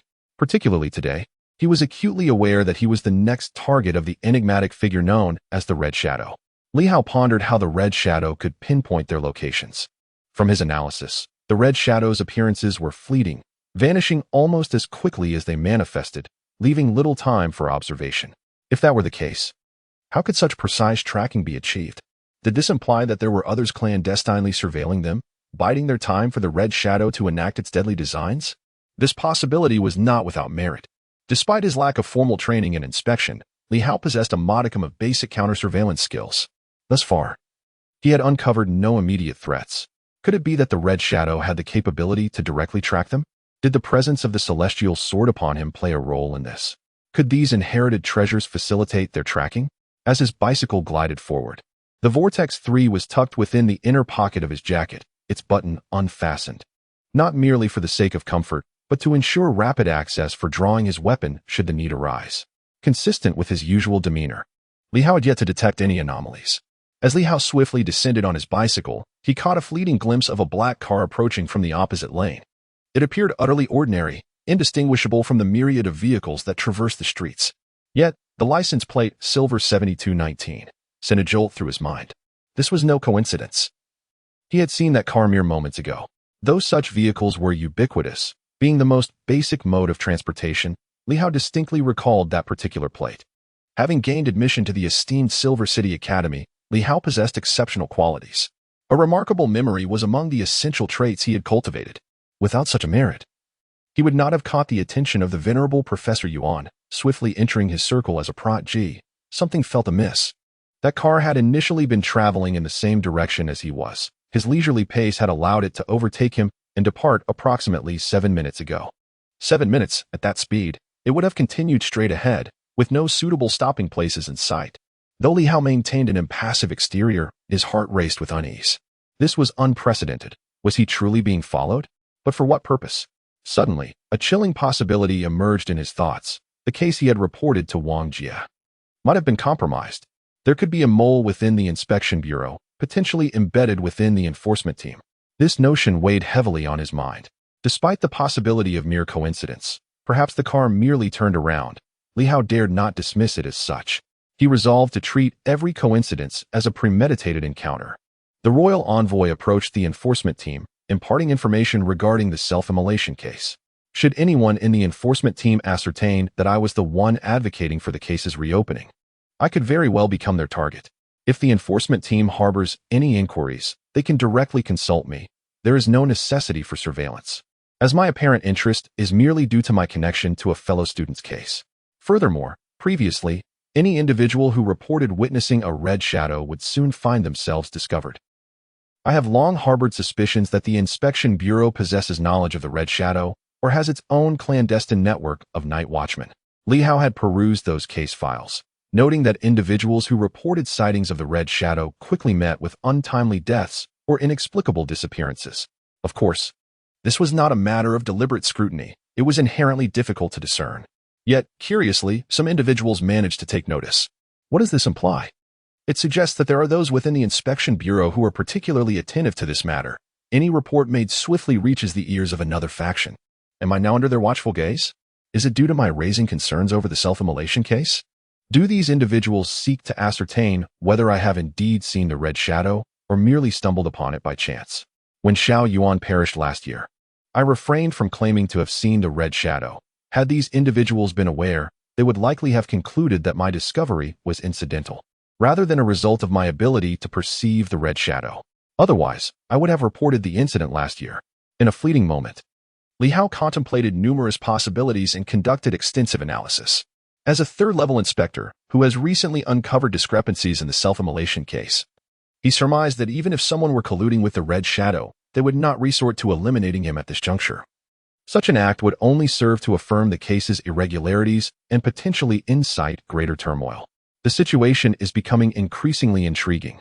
Li Hao let out a cold snort in his heart, yet maintained an expression devoid of any hint of suspicion, as if he had noticed nothing amiss, and continued to ride. The small vehicle he had been observing soon vanished from sight. The silver sedan, numbered 7219, had just been approaching Li Hao. Inside, apart from a middle-aged male driver, there sat a seemingly ordinary middle-aged woman in the passenger seat, resembling an unremarkable couple with no distinctive features. They had failed to notice anything unusual. As they drove away from Li Hao, a silence enveloped the car for a moment before the woman quietly spoke. The driver appeared not to have heard her. After a brief interval, he calmly remarked, "It must have been merely an accident. He is likely preoccupied due to Zhang Yuan's death," as they were friends. The woman nodded slightly in agreement. Once again, silence fell within the vehicle. After a while, the driver suddenly said, "We cannot dismiss other possibilities. Let us continue to observe, albeit from a distance. Exercise caution in the coming days, as those troublesome individuals may be heading to Silver City." Understood. The woman nodded once more, fully aware of whom the driver referred to, acknowledging the undeniable nuisance they posed. The atmosphere in the car descended into complete silence. Chapter 6. Black Panther, I have become a target. At the entrance of the residential complex, Li Hao halted his bicycle and gradually dismounted. "Li Sun, would you care to join me for a drink this evening?" Within the community, residents engaging in leisurely conversations greeted one another with warmth and enthusiasm. In the realm of the third-level patrol, the inspector is merely an ordinary soldier. Yet within the confines of the community, he evokes a sense of security and authority. Although Li Hao may appear frail and lacks the commanding presence of his fellow inspectors, he has become a fixture in Qiming community, an aged neighborhood that has seen better days. The Li family has resided here for many years, since Li Hao's childhood. They have established their home in this locality. The community is modest in size, comprising merely 6 buildings, with Li Hao dwelling in the innermost structure, Building 6, Apartment 302. As he traverses the dilapidated paths, he opts to push his bicycle rather than ride it, for the internal roads of Qiming community have long been neglected, rendering them uneven and treacherous for cycling. Behind him, faint murmurs reach his ears. That boy Xiao Hao is quite good-natured, but without any elders to guide him, he can be a source of concern. After all, he managed to gain admission to Yinqing Academy, only to drop out and become a patrol officer. What a pity. Another voice interjects, but one cannot dismiss the merits of the patrol service. It offers a stable livelihood. While it is true that the patrol service provides a reliable income, graduating from an esteemed academy would undoubtedly yield greater financial rewards and prospects than the role of an inspector. The whispers are not subtle, and such sentiments have been echoed repeatedly over the past year. Li Hao has grown accustomed to hearing these discussions, choosing neither to engage nor to offer explanations, deeming it unnecessary. His thoughts linger on recent events, contemplating how to navigate the challenges ahead. The firearm cradled in his arms offers a modicum of reassurance, yet it does not guarantee true safety. Lacking a comprehensive understanding of the mysterious forces at play, and with his own practical combat skills being limited, he is acutely aware that without his weapon, he is merely an ordinary individual. Li Hao had studied some martial arts, not solely for the needs of the inspection department, but also during his 2 years in the ancient courtyard of Yinqing. His mentor, Yuan Shua, was not only an erudite scholar but also a master of grappling and combat techniques. However, Yuan Shua's pursuit of martial arts was not for the purpose of brawling, but rather to cultivate physical fitness, enabling adaptability to various environments. As his teacher often remarked, at the very least, one should be able to run faster in the face of danger. The professors at the ancient courtyard were often accompanied by potential crises during their excursions. Thus, Li Hao had acquired some skills, albeit not with great proficiency. He had studied for 3 years, which was sufficient to hold his own against common ruffians. Though he would hardly compare favorably to seasoned inspectors, the authority of an inspector was not necessarily as formidable as one might envision, and it remained uncertain how long such a facade could be maintained. Lost in contemplation, a shadow suddenly darted past his feet with remarkable speed. In front of him, a small black dog came to a halt, not barking, but gazing at Li Hao with eager anticipation. Li Hao chuckled and secured his bicycle. The little creature, dubbed Black Panther, seemed to have accelerated. The name felt somewhat incongruous for the frail dog, yet Li Hao had whimsically chosen such a domineering title. This dog was not one he had raised. It was a stray that had wandered into the neighborhood from an unknown origin. During his solitary existence, Li Hao had occasionally felt remorseful about leftover food, and out of pity for the dog, he had taken to feeding it from time to time. Over the months, the dog had grown attached to Li Hao, ceasing its aimless wandering and now often lying in wait at the entrance of Building 6 for him to return from work. In Building 6, others were aware that it was Li Hao who fed the dog. Although some feared dogs, no one dared to chase away the ones nurtured by the third-level inspection. Black Panther typically remained quiet, and the neighbors gradually grew accustomed to its presence. Li Hao crouched down and gently caressed the little black dog's head. Living alone can be quite lonely over time, compounded by the weight of unspoken burdens. Having a dog for companionship is indeed a solace. Woof! The little black dog softly barked. "I'll feed you shortly," Li Hao smiled, his expression warm and genuine, far more authentic than his smiles during inspections. He stood up and made his way upstairs. The dilapidated building featured worn, rusty stairs. Of the 6 stories, half the residents had moved away. Now, only a few elderly individuals remained to enjoy their twilight years. Li Hao had not relocated, as he lacked the funds to purchase a home in the new developments, and besides, this was the place he had always called home. After his parents' passing, he never considered moving. Black Panther eagerly followed him up the stairs. Room 302. He opened the door to find the interior somewhat dim, with the curtains drawn tightly. The space was modest, a little over 60 square meters. Li Hao opened the door wide, yet Black Panther did not enter. Instead, it lay patiently at the threshold, awaiting its meal. Today, Li Hao was not inclined to cook. He rummaged through his supplies, uncertain whether the dog food had expired, filled Black Panther's bowl generously, and placed it outside the door. Woof! Black Panther wagged its tail and looked up at Li Hao, as if trying to communicate something. "No groceries today. We'll make do for now," Li Hao elucidated, albeit without a true understanding of the significance of the Black Panther, that it mattered little. Perhaps the creature was simply disdaining the nearly expired dog food. Having something to eat was fortunate enough. There was no room for disdain, for in a few days, one might find themselves in search of sustenance. Li Hao crouched down, observing the Black Panther reluctantly begin to eat, a smile gracing his lips. He retrieved the spiral 3rd generation from his pocket, contemplated briefly, and then removed the jade sword from around his neck. After toying with the jade sword for a while, Li Hao fell into a reverie. Was this jade sword connected to some mysterious power? Did the 8 esteemed families in the folk song also relate to such enigmatic forces? Yet, over the years, he had seen no remarkable attributes in this jade sword. As for the notion of blood recognizing its master, he recalled the countless times he had been injured during his youth, with blood staining the jade sword, yet there had never been any reaction. The starry sky sword, Li Hao murmured. Was this the object that the Crimson Shadows sought? At that moment, the Black Panther, which had just been eating, suddenly halted its actions and barked at the jade sword. Li Hao turned his head to regard the Black Panther. The creature, swaying its tail, seemed torn between the impulse to approach the jade sword and an underlying fear that held it back, maintaining a cautious distance while fixating its wide eyes upon the blade. Li Hao raised an eyebrow slightly. Suddenly inspired, he thrust the jade sword toward the Black Panther, which promptly leaped away with astonishing speed. This caught Li Hao off guard. The panther, however, did not flee.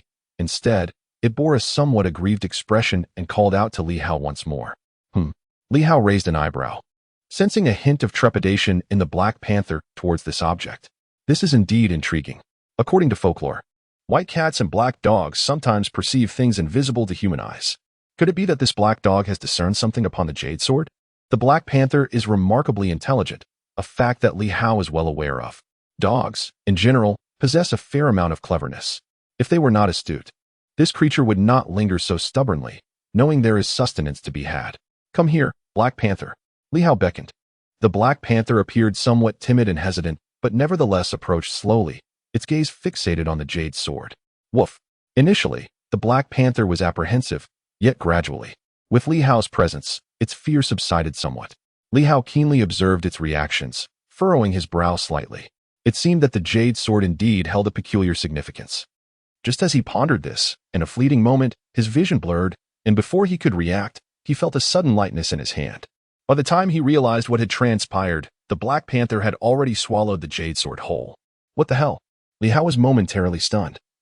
But in the next instant, he seized the Black Panther's head, irritation evident in his voice, spit it out. Damn it! What has gotten into the Black Panther today?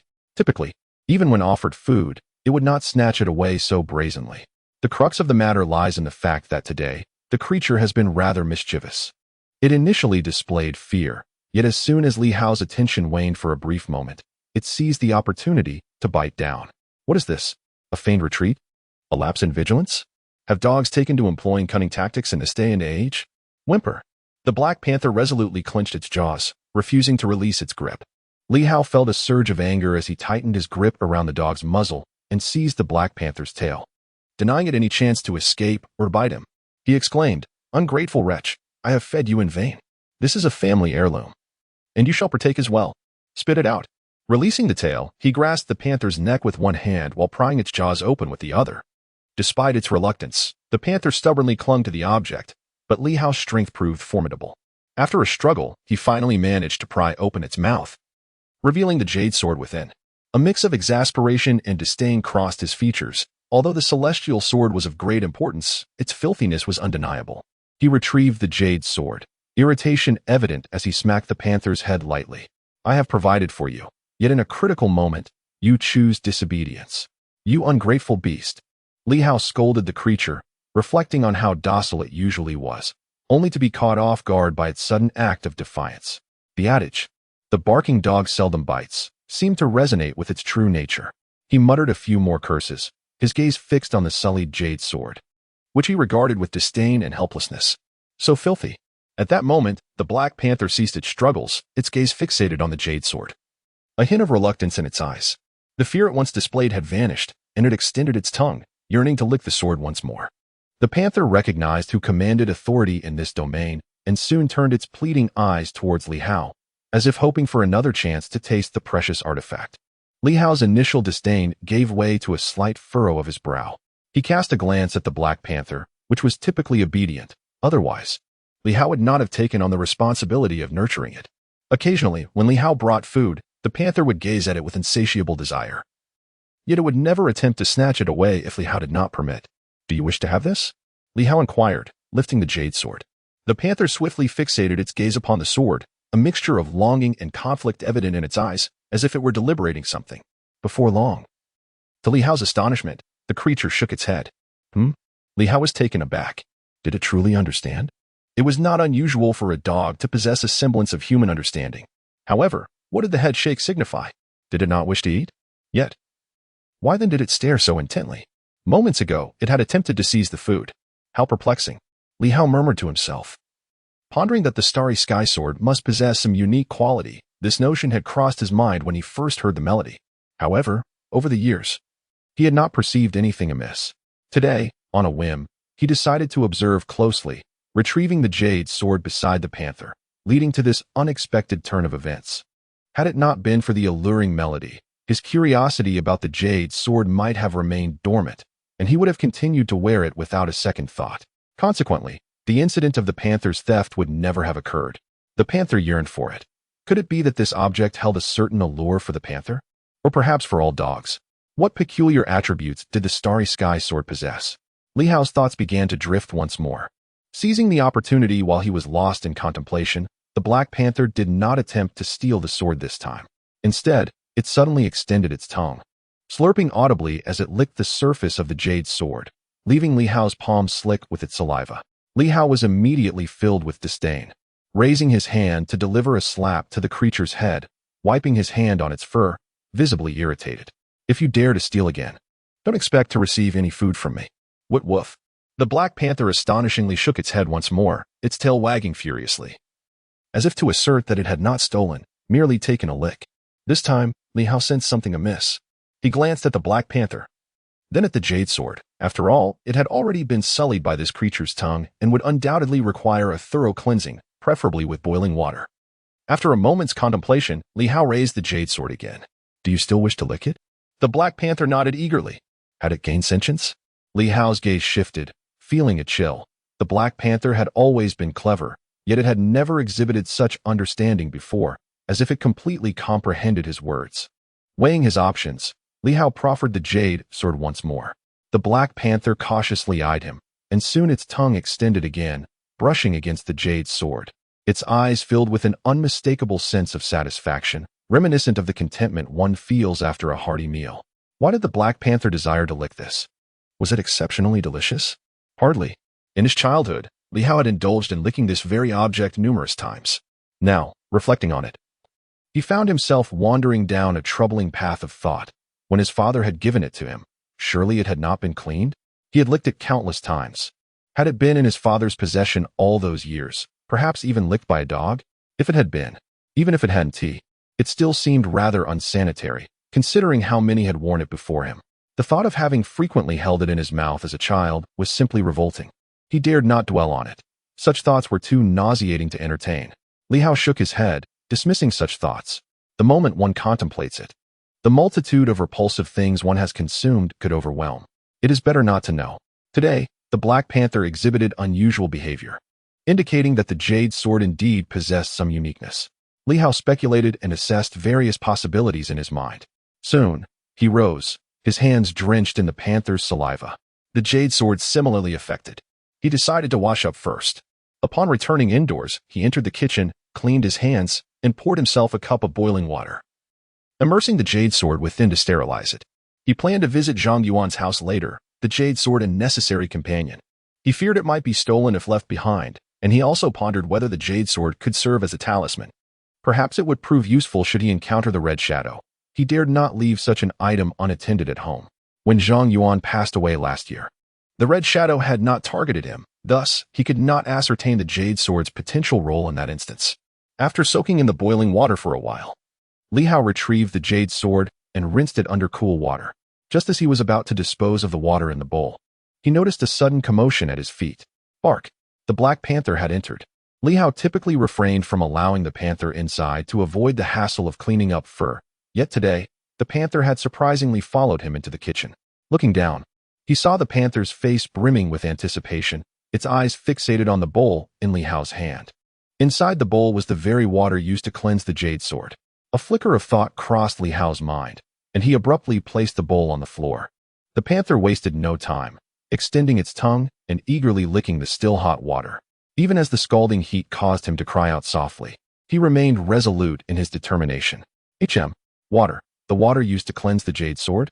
Li Hao observed silently, his mind swirling with speculation. Could there be something extraordinary about the water infused with the jade sword? Yet, that seemed implausible. After all, in his childhood, he had often licked it without noticing anything remarkable. Of course, now that he was grown, such frivolous behavior was beneath him. At this moment, however, Li Hao found himself increasingly intrigued. He seemed to perceive a subtle anomaly. The Black Panther, drinking the water, exhibited a visible transformation. Its previously coarse and unkempt fur appeared to soften and smoothen. Moreover, the panther's tail swayed with newfound exuberance. The water, infused with the essence of the jade sword, a mysterious force? How peculiar. Could it be that the proper utilization of the jade sword involved soaking it in water and drinking it? Li Hao crouched down, once more stroking the Black Panther. And indeed, the texture felt remarkably different. It was not merely a slight change. It had become significantly more supple, devoid of the prior prickliness. In that instant, Li Hao's gaze darted back to the jade sword in his hand, suddenly aflame with curiosity. Could it be that the water infused with the jade sword contained some hidden mystical power? The very force he had long sought, the enigmatic essence he yearned to encounter. Might it truly reside within this bowl of water? If this were indeed the case, how ironic it was that he owed the revelation of his family heirloom as potential to a mere dog. The irony deepened considering that this sword had been licked by the dog. Although the boiling water had scalded it for a while, Li Hao still felt a twinge of distaste. Yet, if it proved effective, he would dismiss any feelings of revulsion, for the prospect of discovery outweighed all else. On the starry sword, could it possibly harbor some enigmatic power that remains inaccessible in ordinary circumstances, only to be absorbed when immersed in water, thereby diffusing into the liquid for human consumption? Li Hao swiftly engaged his thoughts, noting that the Black Panther's fur had become remarkably smooth, an accomplishment not achievable by mere ordinary means. This transformation must surely be connected to some arcane force. At that moment, Li Hao found himself in a bittersweet state of bemusement. Could it be that inspiration from a mere dog might lead him to uncover the correct method to activate the starry sword? He gazed at the Black Panther, rendered momentarily speechless. Meanwhile, the panther, having finished drinking, wore an expression of utter satisfaction. Upon noticing Li Hao's gaze, its tail wagged even more joyfully, and its eyes seemed to sparkle with an intelligence previously unseen. This dog, it truly seems to possess human-like understanding. Li Hao felt a surge of excitement. Could the effects be so profound? In the next instant, he turned his attention to the jade sword, his eagerness igniting within him. The Black Panther had consumed the water without adverse effects and even gained benefits. What about him? Could he partake? If he did, could he become the possessor of that elusive, mysterious power akin to the legendary dragon that appears and disappears? The atmosphere was rife with peril. If he could harness some arcane force at this juncture, it would be akin to grasping a lifeline. Surely, drinking it would not lead to death, right? It should be safe. After all, I licked it countless times in my childhood, and the Black Panther, being an ordinary dog, had also lapped it up without consequence. If it poses no danger to the panther, it is highly likely that it would not be fatal for me either. Perhaps I should give it a try. Once this thought took root, Li Hao could no longer contain himself. The yearning for power surged within him. The demise of Zhang Yuan and his companions. The haunting presence of the Red Shadow, the Night Watchers. These terms flooded Li Hao's mind, igniting an insatiable desire for power within him. He sought every possible means to infiltrate the inspection division, yearning to connect with the Night Watchers, driven by a curiosity for the enigmatic forces at play. At this moment, opportunity lay before him. To let it slip away would be folly. I must take a chance, even if peril awaits. What is death but a fleeting end? The Red Shadow is imminent, and the Night Watchers may not be entirely trustworthy. The inspection division is riddled with deception, and I find myself surrounded by unworthy allies. None reliable. What remains for me to fear? I shall act. In that instant, Li Hao resolved swiftly. He playfully tapped the dazed head of Black Panther, momentarily disorienting the dog.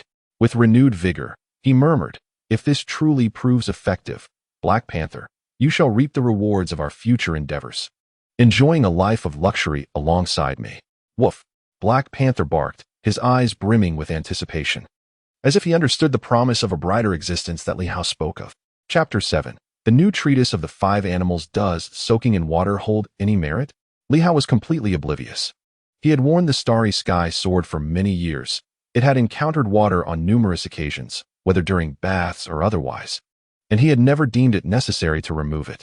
Previously, he had found no discernible effect, even after having held it in his mouth countless times as a child. Yet this time, it seemed to possess some significance, at least for Black Panther. In the kitchen, Li Hao retrieved a large soup bowl and placed the Starry Sky sword within. He poured in a kettle of boiling water, contemplating whether only hot water could unlock its potential. Bathing, one would certainly not choose to use boiling water, perhaps due to the inadequate temperature conditions of the past. Or perhaps the enigmatic substances on the jade sword fail to meet the criteria for melting and activation. Previously, the Black Panther had licked it a few times, seemingly to no effect.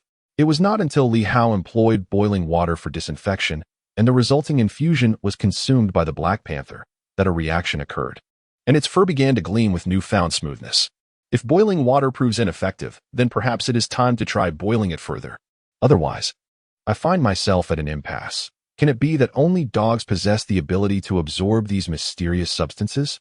At this moment, Li Hao found himself in a state of inner conflict, torn between despair and exhilaration, with a nagging concern that his efforts might yield nothing. He yearned to step into the realm of the unknown. Perhaps therein lay the means to confront the Red Shadow. In this instant, he felt the pressing need to acquire such power for himself, for he was aware of the watchful eyes monitoring him from outside. The Red Shadow could arrive at any moment, and the Night Watchman might be seeking those capable of perceiving the Red Shadow, while within the inspection bureau. There were traitors lurking. As these thoughts coursed through his mind, Li Hao's gaze grew increasingly resolute. Should this attempt fail, he would not concede defeat. The boiling water had steeped the stargazing sword for some time now, yet the liquid in the bowl exhibited no discernible change.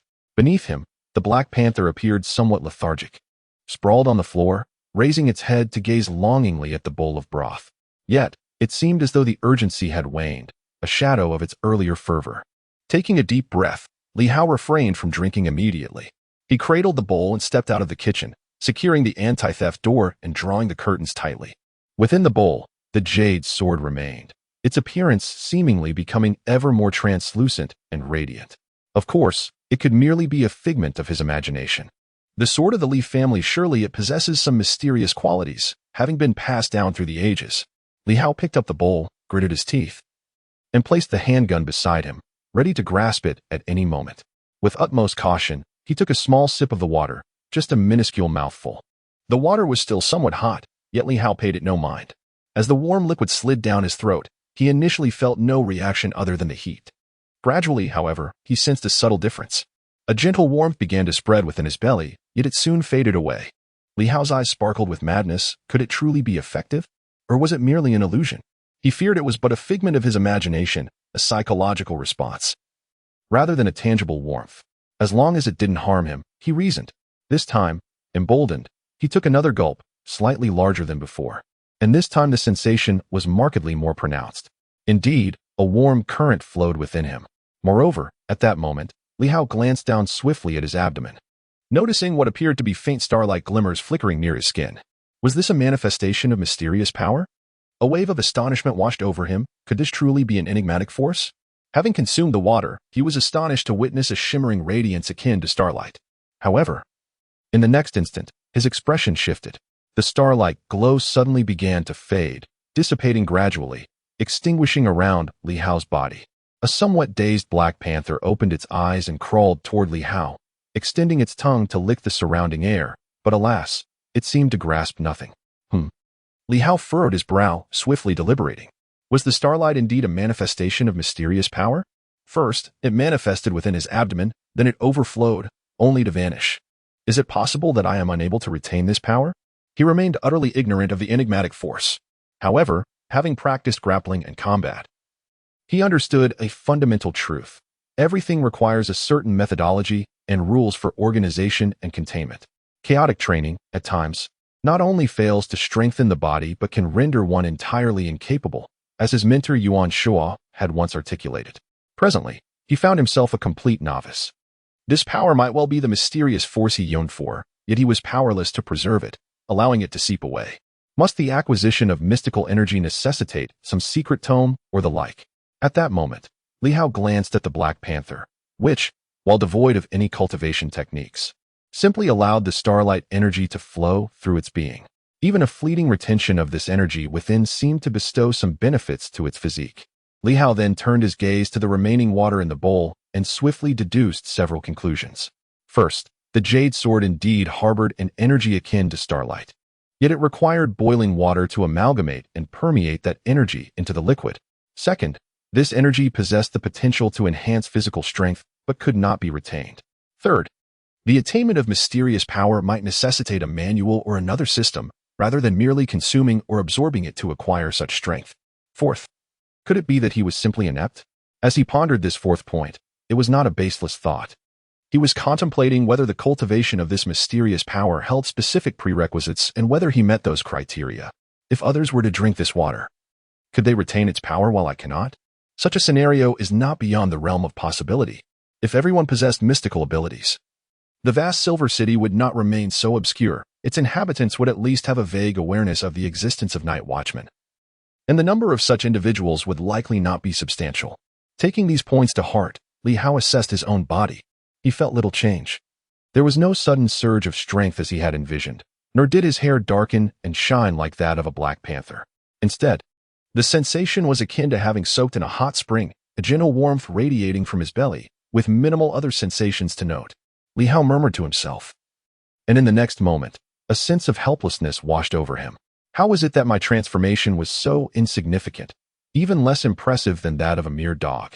The Black Panther, after drinking this water, exhibited a noticeable luster in its fur, while I, on the other hand, felt hardly any difference. Am I truly inferior to a Black Panther? With a bitter smile, he speculated whether the water from the first soak might have been more potent. But that was difficult to ascertain. Perhaps it was indeed the case that he was simply not as formidable as the Black Panther, which was utterly frustrating. This would not do. It felt as though the stellar energy had been wasted, dissipating from within him far too swiftly. Li Hao furrowed his brow, gazing at the remaining half-bowl of water, now hesitant to drink any more for fear of waste. This power could linger within the water, and consuming it would allow it to enter his body. However, once it escaped from within, it vanished entirely. Was the starry sword capable of soaking indefinitely? Or was there a limit to the number of times it could be done? The multitude of uncertainties left Li Hao reluctant to squander this precious bowl of water any further. At present, I find myself lacking the capacity to retain starlight energy. Should I manage to absorb this energy entirely into my being, perhaps some transformation might occur. Yet, that notion is flawed. Suddenly, Li Hao was struck by a thought and murmured, The primary issue lies in the fact that I am akin to a sourceless water. This energy scarcely permeates my body before dissipating, possibly due to the absence of a mystical energy source within me. This is merely conjecture. As Li Hao's knowledge in this realm is woefully scant, I cannot allow this precious resource to be squandered, for I am unaware of how long its effects may endure. Rising to his feet, an idea struck him. Perhaps he could experiment with the 5-animal new book imparted by his teacher. This tome offers a reasonable and effective approach to health cultivation, adapted by his mentor from ancient civilizational records. At over 70 years of age, his teacher remains remarkably spry, even capable of delivering a sound thrashing to Li Hao, thereby attesting to the efficacy of the 5-animal new book. This work does not delve into specific techniques or moves, but rather advocates for the maximization of holistic muscular and skeletal exercise, devoid of any connections to the mystical system. In this moment, the thought of this text occurred to Li Hao as he considered that engaging in exercise might enable him to absorb a greater amount of starlight. Whether this endeavor yields results is left to the hands of fate. The 5-animal new book elucidates the fundamental reactions of 5 animals in their daily pursuits of hunting and evasion. The might of the tiger, the tranquility of the deer, the steadiness of the bear, the agility of the monkey, and the swiftness of the bird. Li Hao's teacher, Yuan possesses exceptional mastery over the methods of the monkey and the bird. In essence, Yuan aspired to escape with the agility of a monkey and to soar like a bird, effortlessly traversing various obstacles, thereby enabling a swift retreat in the face of danger. As for Li Hao, during his time at the Silver City Ancient Academy, he followed his mentor to learn the ways of the monkey, while his exposure to the other 4 methods was merely superficial, lacking in study. Mastery of such skills is not achieved overnight. It requires persistent dedication and practice. Nevertheless, Li Hao was not one to waver in hesitation, especially since attempting posed no risk. After a brief warm-up, he felt a newfound ease in his movements. Soon, he grasped the bowl of soup and took a sip of the water infused with the jade sword. In the next instant, Li Hao sprang into action. Exhibiting the nimbleness of a monkey, his heels lifted, and with a sudden thrust of his feet, he leapt into the air. His hands moved with dexterity, swiftly seizing the hanging ring in the center of the living room, swinging effortlessly upon it. This ring had been installed by Li Hao himself, specifically for the purpose of practicing the new treatise on the 5 animals. The essence of monkey technique lies in its agility, a skill that Li Hao's mentor excelled in, making it the first discipline he sought to master. He endeavored to utilize his surroundings to create a more efficient and effortless means of escape. At this moment, Li Hao felt as though his body had become significantly more nimble. Grasping the ring, he swung for a while, then kicked off the wall to propel himself into the air, his movements resembling those of a monkey. He leapt once more, seizing the backrest of the sofa ahead. Utilizing the momentum, Li Hao continued to dart around the modest living room, which, despite its abundance of items, was relatively confined in space. At this moment, within the confines of this modest space, Li Hao's figure flickered incessantly, exhibiting remarkable agility. While his strength was not particularly formidable and his physique was not that of a robust individual, he appeared more like a studious youth in comparison to his friend Zhang Yuan, who resembled a bear. Li Hao's physique, however, was precisely suited for the practice of the monkey style. A larger build would only hinder one's performance in such a small area. The sound of hurried breaths echoed in the cramped living room. What seemed to be a simple display of monkey play was, in fact, incredibly taxing on one's stamina. It required synchronization with the breathing techniques outlined in the new treatise on the 5 animals to effectively harness one's energy. This breathing method was not an arcane martial art secret, but rather a straightforward guide on how to regulate one's breath, when to inhale, when to exhale, how to hold one's breath, and how to avoid losing breath. Nevertheless, the simplicity of the instructions belied the difficulty in execution. Yuan, the author of the new treatise on the 5 animals, found the adaptation of the 5-animal play to be relatively straightforward. Yet considerable effort was expended to devise a compatible breathing technique. Thus, the new treatise on the 5 animals was not uncommon in the ancient academy of Silver City. Many were familiar with it. Yuan, however, had reserved the lesser-known breathing techniques for only a select few of his students. At this moment, Li Hao found his breath quickening and began to make adjustments. The entire sequence of monkey play was brief, lasting merely about 3 minutes. This duration was sufficient to exhaust an adult under such high-intensity, rapid movements. After 3 years of practice, Li Hao could barely complete 2 cycles, becoming utterly fatigued after approximately 6 minutes, struggling to rise thereafter.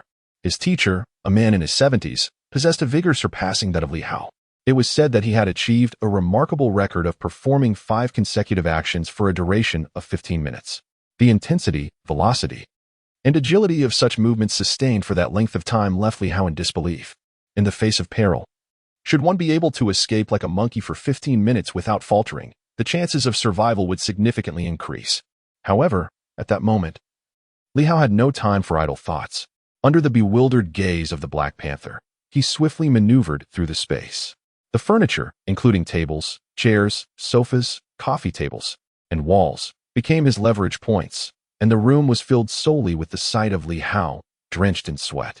Twice already, the enigmatic starlight energy, though its other benefits remained a mystery to him, had begun to reveal a singular advantage. It seemed to enhance his stamina and render his body somewhat lighter. In the past, while engaging in simian exercises, Li Hao had often felt discomfort. His body felt too heavy, and every leap and exertion was laborious and exhausting. Yet today, he sensed a newfound ease. Perhaps I could attempt it once more? At this juncture, Li Hao finally found the time to examine his abdomen. The starlight, once visibly radiant, appeared to have diminished considerably. However, a faint glimmer of light seemed to emerge from the surface of his skin. Certainly, this luminescence would soon fade. Yet Li Hao could feel that he had absorbed a significant amount of it. In that moment, a stirring curiosity arose within him. What exactly was this mysterious power? Why were the masters among the night watchers shrouded in such enigma? He was uncertain whether these individuals possessed remarkable skills, or, like the Red Shadow, harbored some unique abilities. Perhaps they could render themselves invisible or even conjure flames.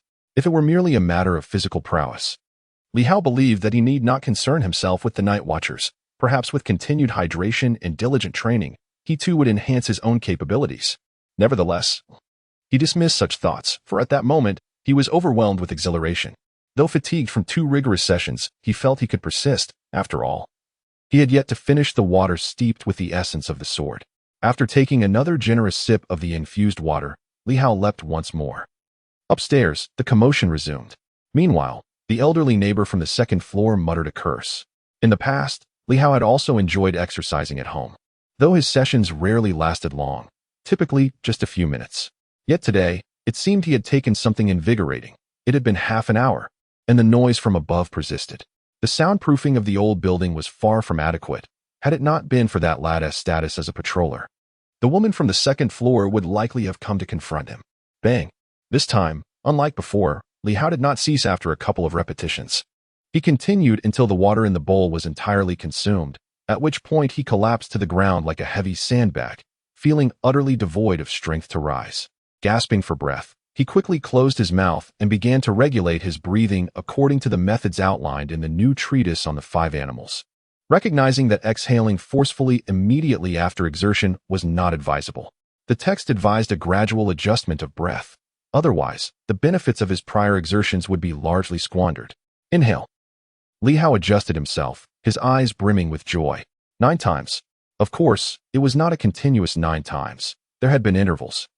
His teacher had mentioned 5 times, referring to an uninterrupted scenario, and Li Hao had not surpassed the boastful record set by his mentor.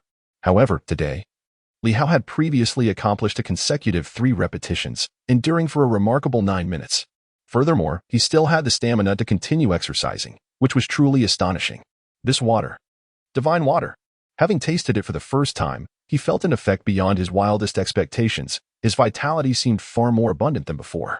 Those individuals, if they were to persistently train, even if they could not unleash flames or possess superhuman abilities, would still be exceedingly formidable, wouldn't they? I may have underestimated the night watchmen.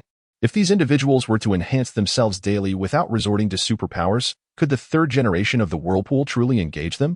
It seemed nearly impossible. The effective range of the whirlpool's 3rd generation barely exceeded 50 meters. Beyond that distance, Li Hao had no accuracy to speak of. Within 50 meters, he felt that he might not even have the time to draw his weapon before they closed in and snapped his neck. And if they possessed even a modicum of supernatural ability, such as igniting flames from afar, it would be utterly futile to inflict harm upon them. Firearms might be rendered ineffective. Li Hao's apprehension deepened. Firearms might hold no sway over the Red Shadow either. In the next moment, he gazed at the jade sword resting at the bottom of the bowl, eagerly grasping it in his hand. His eyes filled with longing and anticipation. Is there a limit to how often I can soak it? Can each infusion yield such mysterious water? If there are no restrictions, if I can soak it at will, then it would mean that Li Hao could drink freely every day. What he feared most was the limitation of this mysterious starlight power, which was not boundless. Li Hao initially intended to conduct further research. But upon glancing at the wall clock, he furrowed his brow slightly. It was already 8 o'clock. He needed to venture out. He decided to visit Zhang Yuan's home. If he did not go now, he might not have another opportunity or time to do so, especially since he was now under scrutiny. Given that the other party had just begun to notice him today, it was imperative that he investigate whether Zhang Yuan's stone knife was still there. The Starry Sky Sword possessed such abilities. What about the Zhang family's knife? At that moment, Li Hao pondered whether the Red Shadow's target might indeed be these weapons, the Li family's sword, the Zhang family's knife. If these were the intended targets, then it was possible that the Zhang family's knife was no longer present. However, it was hard to say. He contemplated whether the Red Shadow had truly discovered the Zhang family's knife. After all, it was merely a stone, discarded on the ground, completely unremarkable. The Zhang family did not pay much attention to it. Since the death of Zhang Yuan's parents, he had shown little regard for that stone, possibly having thrown it away somewhere. If Zhang Yuan himself did not care, how could the Red Shadow or the forces behind it possibly locate it? Yet, if it remained undiscovered, perhaps there were still individuals from the Zhang family keeping watch. Li Hao felt a slight tremor in his heart under such circumstances. Finding it would be somewhat safer, but if it remained unfound, his visit to the Zhang family could pose some danger. Should he go or not? Soon, Li Hao made a decision. He must go, of course, while ensuring his safety. He had already devised a plan. Even if he were to go, he needed to guarantee his own security. If he could locate the Zhang family's knife, that would be even better. The jade sword may possess a limitation on its usage. Perhaps after several attempts, its efficacy diminishes.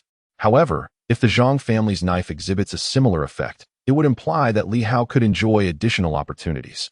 Li Hao swiftly rose to his feet and promptly entered the bathroom for a quick rinse. Moments later, he emerged, dressed and adorned with the jade sword, grasping his pistol. Just as he was about to step outside, he glanced at the Black Panther sprawled on the floor and said, "Come, accompany me. Your keen sense of smell might aid in tracking." The Black Panther had also consumed some water today, which bore slight benefits. After all, it was still a dog. If someone were to follow him unnoticed, the panther might very well detect them. Woof. The Black Panther wagged its tail and eagerly rose, seemingly quite exhilarated. Li Hao chuckled softly, patting its head and whispering, "Do not bark indiscriminately. A biting dog remains silent. You appear to have become more astute, able to comprehend my words. If you sense someone tailing me, refrain from barking. Instead, nip at my pant leg, and I shall understand." Astonishingly, the Black Panther nodded. It gently bit Li Hao's pant leg, prompting him to laugh. "Good dog. You are more perceptive than those professionally trained canines from the inspection division. Remarkable. Perhaps the Black Panther could indeed offer me some assistance." After giving the panther a pat on the head, Li Hao contemplated how to tackle the situation ahead, considering strategies to mitigate potential crises. Having devised a plan, he finally stepped out of his home with the Black Panther by his side, heading toward Zhang Yuan's residence. Chapter 8. Performance is true strength. The sky had darkened. Zhang Yuan's home was not within the Qiming community, but rather on an old street outside the neighborhood. In his youth, Li Hao relished visits to that old street for play. However, as Silver City progressed, parts of the old street were demolished, leading to the departure of many vendors, and the once vibrant area gradually fell into desolation. Nowadays, it is seldom visited, with very few souls wandering its paths. Even the residents have largely vacated, leaving it eerily quieter than the Qiming community.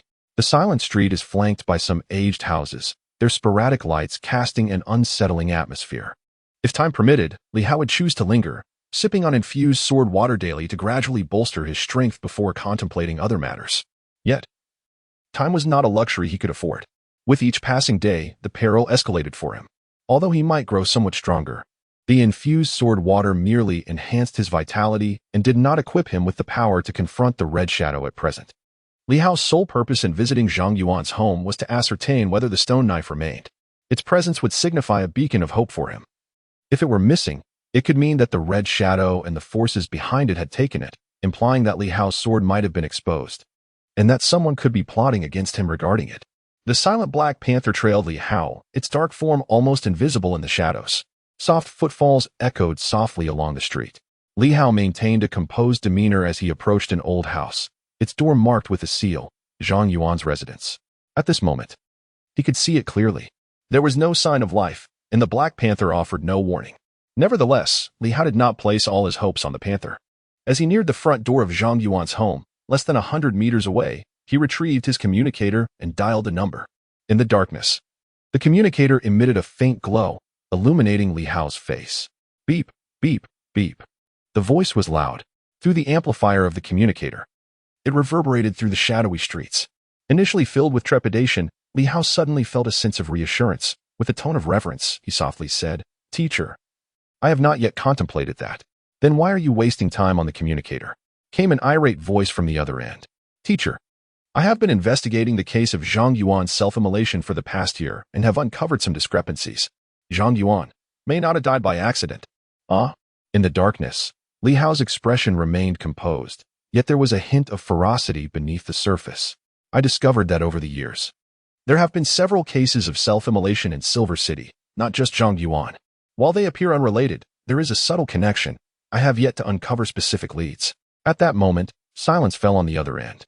Li Hao had arrived at the threshold of Zhang Yuan's old house. Gazing at the slightly torn seal, he murmured, "I am now at Zhang Yuan's ancestral home. I wish to investigate whether there are any further clues to prove that Zhang Yuan was murdered rather than having met with an accident." "Li Hao." The elderly voice on the communicator sounded grave. "I am aware of Zhang Yuan's situation. According to your assertion, if it is indeed murder, do not act rashly. Exercise caution to avoid unforeseen consequences." After a brief pause, the elder continued, "Wait there for a moment. I will inform the inspection department and the ancient court. If you require assistance, someone will be dispatched immediately." In that instant, Yuan Shua on the other end seemed to grasp the gravity of the situation. There is no need for Li Hao to elaborate. When he made the call, informing that the discovery regarding Zhang Yuan was not an accident but potentially a murder, and that he was near Zhang Yuan's old residence, Yuan Shua instantly grasped Li Hao's implication. There could be danger. At this moment, Li Hao required a formidable presence to deter any lurking threats. There was no need for Yuan Shua to act or speak. It sufficed for him to understand that Li Hao was present, investigating Zhang Yuan's case. The mere attention of a prominent figure from the ancient academy in Silver City was enough to instill fear, rendering anyone hesitant to act. The death of Li Hao could evoke the fury of the elder from the ancient academy, leading to even graver complications. Rumors circulated that Li Hao and Yuan Shua had fallen out, yet the truth revealed otherwise. On this night, Yuan Shua's voice echoed far across the desolate streets. Should anyone be monitoring the area, they would undoubtedly hear his words. The ancient academy and the inspection office might send someone. At the very moment Li Hao was on the call, the previously silent Black Panther suddenly nipped at Li Hao's pant leg. Li Hao noticed nothing amiss. However, the panther, being more perceptive, may have sensed something, or perhaps Yuan Shua's words had stirred some movement, catching the panther's attention. Indeed, there were eyes watching this place. Li Hao felt a stir within. This was not a bad omen, but rather a favorable sign. The presence of an observer indicated that the stone knife from Zhang Yuan's home might indeed remain untouched. In the midst of the call, Yuan Shua continued to speak. Li Hao quickly responded with a smile, "Teacher, it's not that serious. I called you simply to discuss this matter. The key point is not this, but rather that I have taken on the protective task for the Ancient Academy's field study. In a few days, I might be accompanying you for the excursion." Yuan Shua, on the other end, appeared somewhat surprised, but soon laughed heartily. "That's splendid. I'll be waiting for you. Just in time. This field study task is rather complicated. You have been with me for 2 years and have learned quite a bit, yet you have not had the opportunity for practical experience. Why not consider this your practical lesson? If you perform well, I might contemplate granting you the status of an extramural student. Although the Ancient Academy has numerous regulations, should you achieve merit during this field study, I can certainly facilitate your graduation. You must understand that obtaining a diploma will enable you to ascend 2 ranks within the inspection division, solidifying your position as a first-tier inspector, which is far more promising than your current standing." "Very well," Yuan Shua reiterated. "Contact me anytime if you encounter any issues. There is no trouble that cannot be resolved. The inspection division and the Ancient Academy can handle most matters, and your teacher has a bit of influence. If the situation becomes critical, as long as you strive to uphold my dignity, I will go all out. Some esteemed individuals are not beyond our reach." Upon hearing this, Li Hao felt a sudden surge of emotion and an unspoken gratitude. He understood the implication of teacher Yuan's words. When the time comes for necessity, those so-called esteemed individuals he referred to would likely be the night watchmen.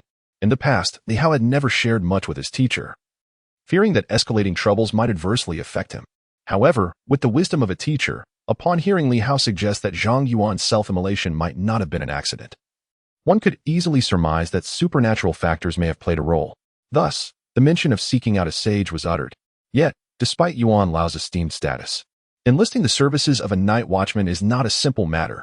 Li Hao's situation is not one of public duty, but rather a personal affair, which could entail significant costs. Understood. Thank you, teacher. Li Hao concluded the communication, tearing apart the seal with casual indifference as he opened the door to the ancient house that had lain dormant for a year. As Li Hao entered the ancient dwelling with his black panther, the streets outside remained enveloped in an eerie silence. In the darkness, a pair of eyes shimmering with a ghostly blue light flickered in and out of sight. Under the cover of night, a shadowy figure seemed to belong to the very essence of darkness itself, clad entirely in black, save for those haunting blue eyes. The face was obscured by a mask resembling that of a vengeful spirit, concealing the person's features, leaving their gender a mystery. Li Hao, a classmate and close friend of Zhang Yuan, was a second-year student at Silver City Ancient Academy. Following Zhang Yuan's death last year, he had withdrawn from school to join the inspection department, diligently investigating the self-immolation incident. Today, he intended to report to the head of the department, Wang Jie, connecting the 6 cases of self-immolation in hopes of consolidating them into a single inquiry. Information about Li Hao flashed through the shadow's mind. Since Li Hao's withdrawal from school last year to join the inspection department, he had already come under surveillance. Moreover, it appeared that Li Hao might be a pivotal figure in this matter. However, it was beyond the shadow's jurisdiction to know the full extent of the situation. Nonetheless, a cautionary note had been issued. Li Hao must not be disturbed, for he could prove useful. The shadow pondered this, acknowledging that indeed, he must not be provoked. Had Li Hao just been conversing with his teacher, Yuan Shuo? Yuan Shuo, a distinguished elder of Yinqing's ancient courtyard and the director of the Ancient Civilization Exploration Department, has collaborated with the Night Watchers, making him one of the few influential figures in Yinqing capable of engaging directly with them, without needing to be informed by others. Li Hao must remain still. A shadow stealthily approached the Zhang family's ancient residence, intent on uncovering Li Hao's purpose for entering. Was he in search of clues? Zhang Yuan had self-immolated, perishing within the ancient courtyard. What potential evidence could be found within his home? Or was he seeking something else? The nature of this search eluded the shadow, yet its mission was clear: to monitor every individual who approached or entered the Zhang family's ancestral home.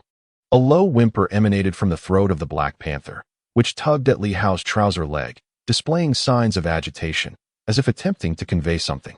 Li Hao maintained his composure, though his mind remained vigilant. Was someone approaching?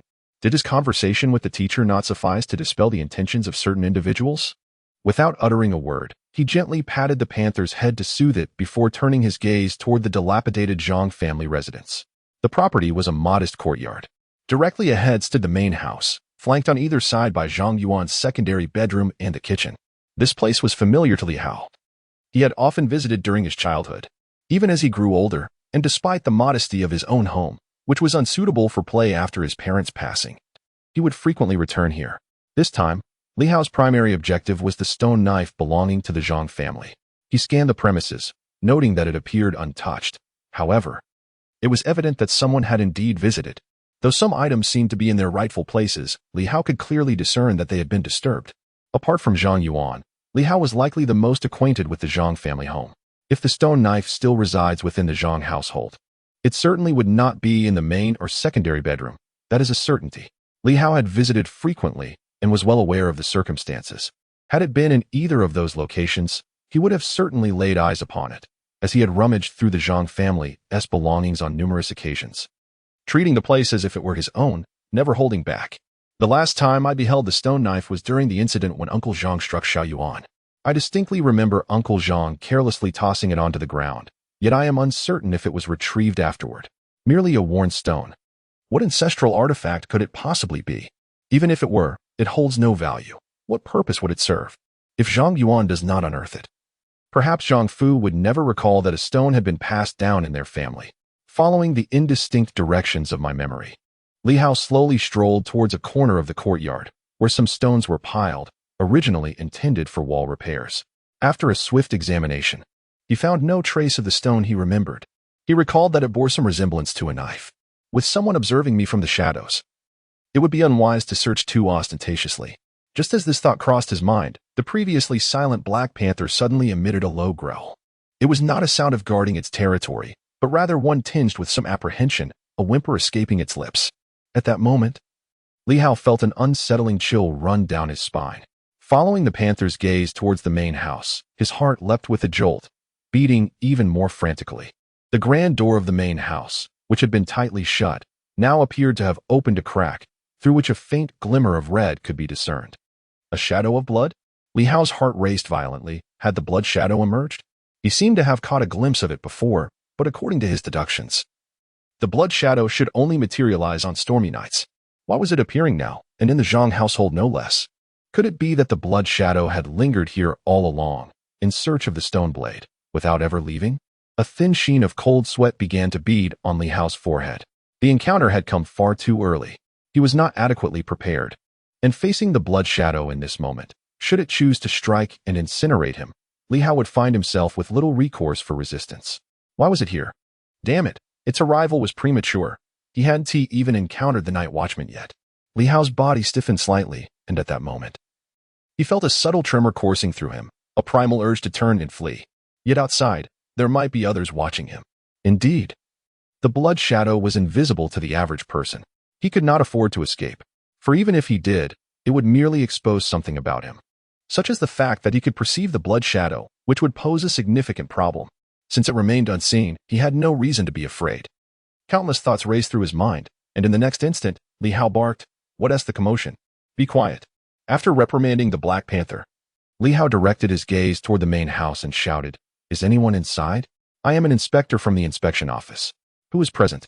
He brandished the spiral vortex 3, aiming it at the main house, and thundered once more, "Is anyone there? Step forward." Although he had caught sight of a glimpse of the blood shadow, he resolutely refrained from looking at that crimson fragment. Instead, focusing intently on the door as he shouted toward it, Li Hao advanced step by step toward the entrance of the main house. Suddenly, with a swift movement, a kick resounded, and the main door was forcefully kicked open by Li Hao. The loud bang caught the attention of a few nearby households, and faint rustlings were heard. Ignoring these distractions, Li Hao gazed into the darkened main house and shouted, "Is anyone there? I am an inspector from the patrol department. If you do not come out now, I shall fire." At that moment, his eyes were fixed ahead, beads of sweat trickling down his forehead, and his arms trembled slightly. Beneath him, the Black Panther lay frozen, paralyzed with fear. In Li Hao's peripheral vision, and reflected in the panther's eyes, a crimson shadow loomed ominously to his left, almost touching his cheek. Yet, Li Hao appeared oblivious, showing no sign of awareness, his focus unwavering on the main house. "No one?" His voice quivered slightly as he muttered curses under his breath. "Damn. Thankfully, no colleagues are around, or they would be laughing their heads off. It startled me. I thought the murderer was hiding here." He exhaled deeply, seemingly dismissing the blood shadow. Wiping the sweat from his brow, he glanced down at the panther and remarked, "Silly dog, why are you making such a racket? You nearly scared me to death." The panther, feeling both innocent and terrified, cowered, not daring to lift its head, for the blood shadow hovered ominously above it. Oblivious to the spectral presence, Li Hao nonchalantly patted the Black Panther, his arm passing through the sanguine apparition without resistance, save for an imperceptible chill that seeped into his limb. An incorporeal entity. The implications were dire. Conventional weaponry would prove futile. Despite the burgeoning dread, Li Hao maintained an outward composure, acutely aware that his perception of the blood-red specter remained unique. His feigned reprimand of the Black Panther served to conceal his inner turmoil. "Damn fool hound," he muttered. "One more outburst, and you'll find yourself in pieces. You made me damage Xiao Yuan's door and nearly drove me to involve the teacher, the constabulary, and the academy." Frustration mounting, Li Hao delivered another kick, again passing through the spectral form, solidifying his audacious charade. The specter's passive observation afforded him the opportunity to feign ignorance. He exhaled, casting a wary glance at the dilapidated house. Nightfall lends an unsettling air, he mused, contemplating contacting his teacher. The constabulary is unreliable. Their closure of Xiao Yuan's case reeked of negligence. Perhaps the teacher could enlist the aid of the night watch. Li Hao had only glimpsed the enigmatic night watch once, maintaining a respectful distance. At this moment, the act of speaking to oneself served merely as a tool of intimidation. Should the blood shadow possess consciousness, it would undoubtedly comprehend the identity of its cloaked associate, the Night Watcher. Li Hao, too, sought to ascertain whether the Night Watcher and the blood shadow were indeed allies. In this critical juncture, Li Hao found an unexpected calmness. Not only did he refrain from fleeing, but he also continued to probe the situation. To flee would be the most foolish choice. Once he departed, the revelation of his encounter with the blood shadow would be inevitable, leading to his demise. Based on Li Hao's analysis, even if he were to fall victim to the blood shadow, it ought to occur on a rainy night, rather than at this moment, suggesting an underlying reason for the current circumstances. With that in mind, he resolved to take a gamble. Li Hao continued his soliloquy, revealing a hint of hesitation. Those cloaked figures appeared quite formidable. He wondered if his teacher could be of assistance. Regardless, the inspection bureau had yielded no leads. Perhaps he had no choice but to rely on them. He felt small and powerless, devoid of any strategy. Merely being out at night had left him utterly terrified, and it seemed impossible to pursue further investigation. Displaying a demeanor of frustration, Li Hao retrieved his communicator, gritting his teeth. He could only seek his teacher's help. In the next moment, Li Hao began dialing Yuan Shua's number.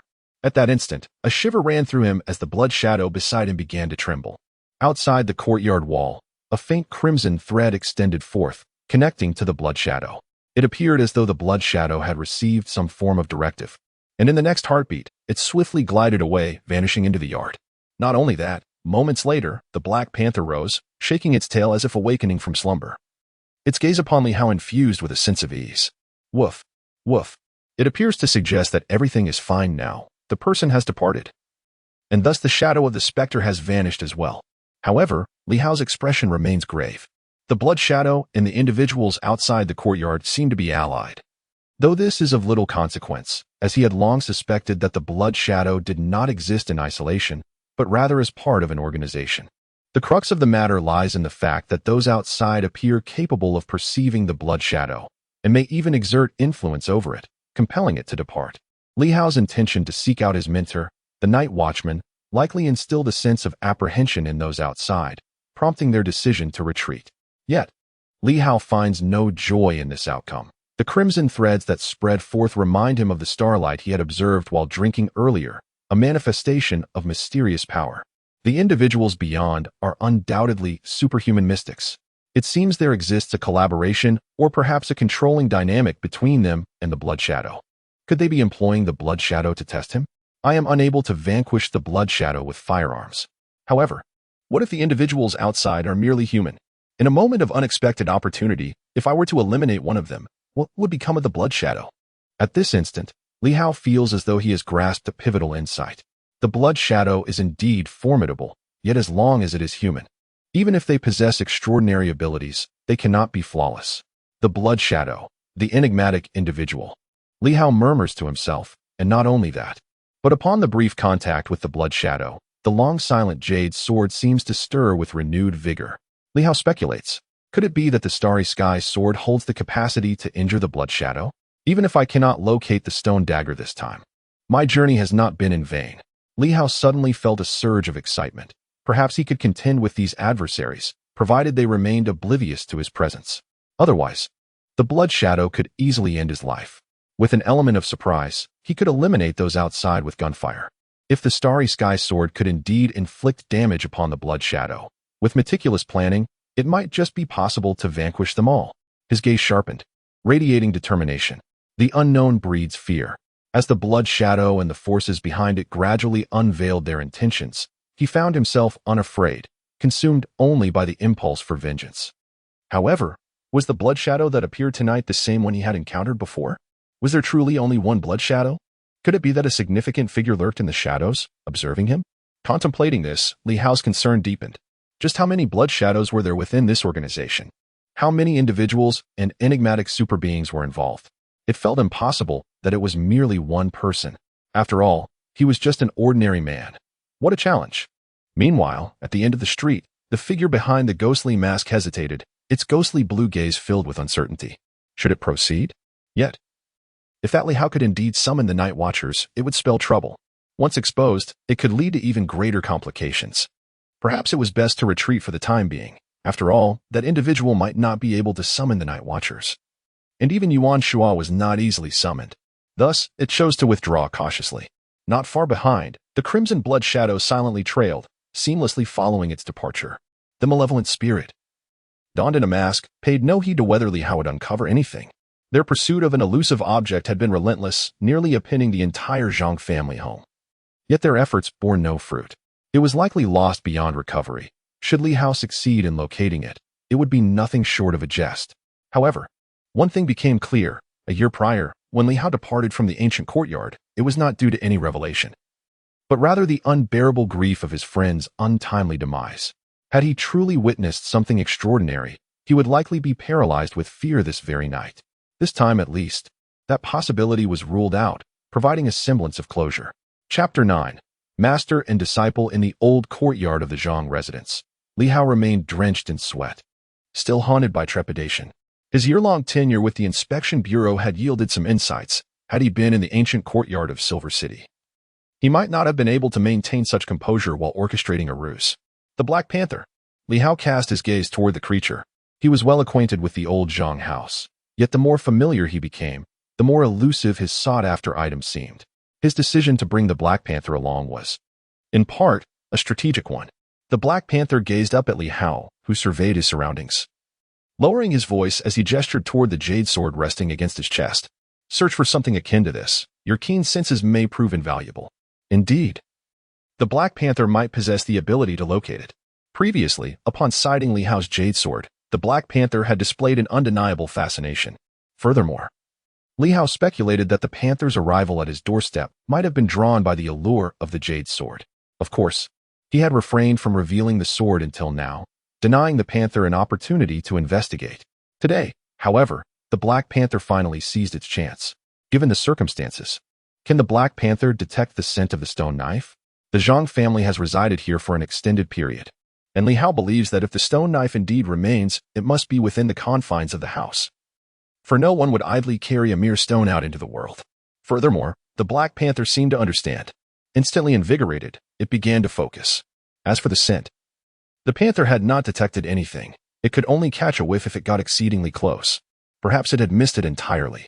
Yet, now that it was aware, the Panther became intent on the task, its nose twitching as it crouched down, pressing its snout to the ground to sniff delicately. If Li Hao were to uncover another item, perhaps this creature could also reap some benefits. While the Black Panther diligently searched, Li Hao busied himself, scouring the yard. The corners, the ground, these spots had undoubtedly been inspected by the Red Shadow faction.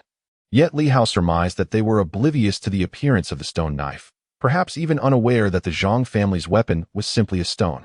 Just as Li Hao, were he to inform others that the cross he wore on his chest was the sword of the Li family mentioned in the ballad, it is likely no one would believe him.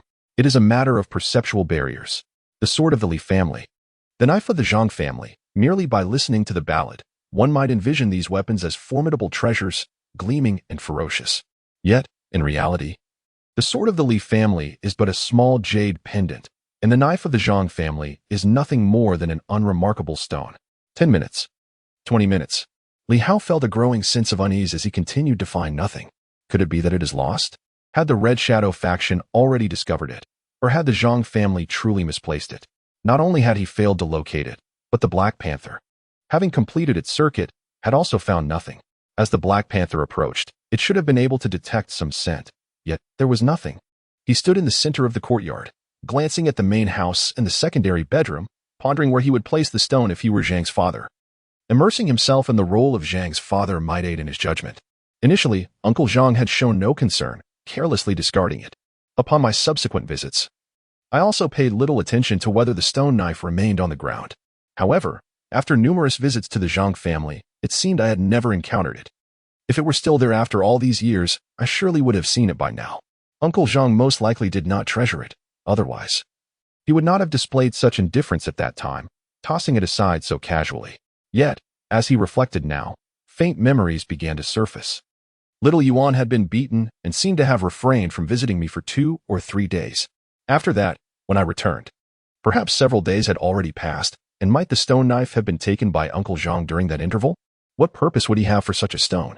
It was highly probable that the knife vanished during that time. Otherwise, I would have spotted it again over the years. Li Hao thumped his head in frustration. He was too young then. The details eluded his memory. What transpired during those intervening days? Could it be that Uncle Zhang deemed the stone an inconvenience and simply discarded it? If it truly was discarded, then it would be impossible to recover. A stone, lost for more than a decade, would have long since been swept away. The Black Panther could not detect it. Was it due to the distance? Or was its sense of smell disrupted? If it were simply distance, that needed no elaboration, but if the sense of smell was compromised? Li Hao's eyes suddenly sparked with realization. The sense of smell was compromised, with two locations presenting the highest likelihood. First, the kitchen. Second, the latrine. This old house had once relied on a latrine in my childhood, not a modern toilet. Naturally, one would hope it is not the latter. By the way, it seems that both the latrine and the kitchen at Xia Yuan's house had been repaired during my youth. Perhaps a stone. Could it have been filled in? As Li Hao pondered this, a mix of speculation and uncertainty washed over him. This was the most probable scenario. If neither of these locations yielded results, then searching would truly be in vain. After Uncle Zhang had dealt with Xia Yuan, did he first repair the kitchen or the latrine? He couldn't recall. However, at this moment, Li Hao deduced that if the stone knife remained in the Zhang residence, it was most likely situated in one of these two areas. Without further hesitation, he made his way to the kitchen. As for the latrine, he would only venture there if the kitchen proved fruitless, and besides, if the stone knife were indeed in the latrine, Li Hao preferred not to retrieve it from such a place. Akin to soaking it in water for the Black Panther. After all, he possessed the Starry Sky Sword. Hope resided within the kitchen. Black Panther, follow me. Li Hao called out swiftly, and the Black Panther promptly followed. The kitchen had lain dormant for many years. Upon entering, one could see a large stove still in place, with the iron pot long rusted and the lid somewhat decayed. Take a whiff. Li Hao gestured towards the stove. Black Panther, do not let the odors distract you. Though the kitchen had been in use for years, the lingering essence of smoke still permeated the air, a scent that may have interfered with the Black Panther, mingled with the stubborn remnants of grease. The panther found itself somewhat disoriented in the kitchen, primarily due to the pervasive musty odor that lingered in the air. Previously, the panther had entered the space and detected nothing amiss. However, upon hearing Li Hao's remarks, the panther, with remarkable agility, leaped onto the stove and began to sniff around cautiously. Before long, its nose was smeared with a layer of black ash. Meanwhile, Li Hao was not idle. He focused on the areas that had been repaired years ago, for those were the places most likely to have been utilized with a stone knife. Such locations were not ones that the forces behind the Red Shadow would care to examine closely. Would the Zhang family's knife be hidden here? Li Hao took a brief glance around and realized that the Red Shadow and its affiliates were indeed taking this matter quite seriously. There were signs of disturbance in the kitchen, and even the ashes beneath the stove had been disturbed. The long-dormant ashes were not in their current state by mere chance.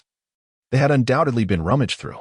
Indeed, the adversary was searching thoroughly, leaving no stone unturned, even inspecting the furnace with great diligence. Could the Zhang family's heirloom be concealed within the ashes?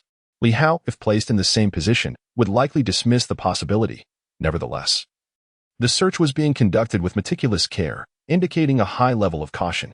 After a moment of waiting, the panther yielded no results. Li Hao felt a pang of disappointment. Could it truly be in the cesspool? That would be utterly revolting. As he pondered, his gaze shifted, and he suddenly noticed the large chimney atop the stove. In such old homes, kitchens were typically equipped with a brick chimney. Without one, cooking would be quite impossible. Oh, the chimney? Li Hao's mind sparked with a recollection.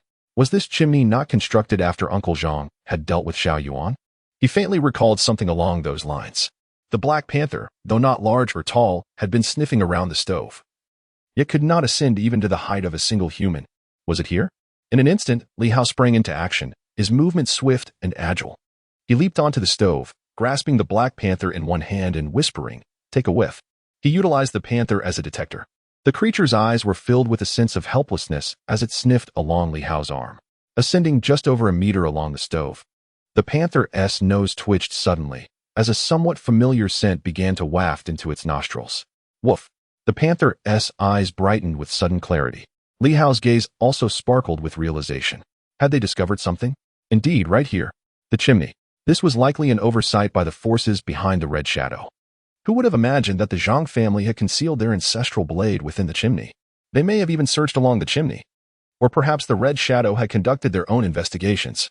Ethereal and intangible, Li Hao pondered whether they could traverse walls, but it was evident they had scoured the surfaces. However, Their targets might have been gaps, layers, boxes, or treasure chests. They would not conceive that the blade they coveted was merely a stone. Li Hao's eyes gleamed as he focused on a slightly protruding section of the chimney. Could the stone blade be situated there?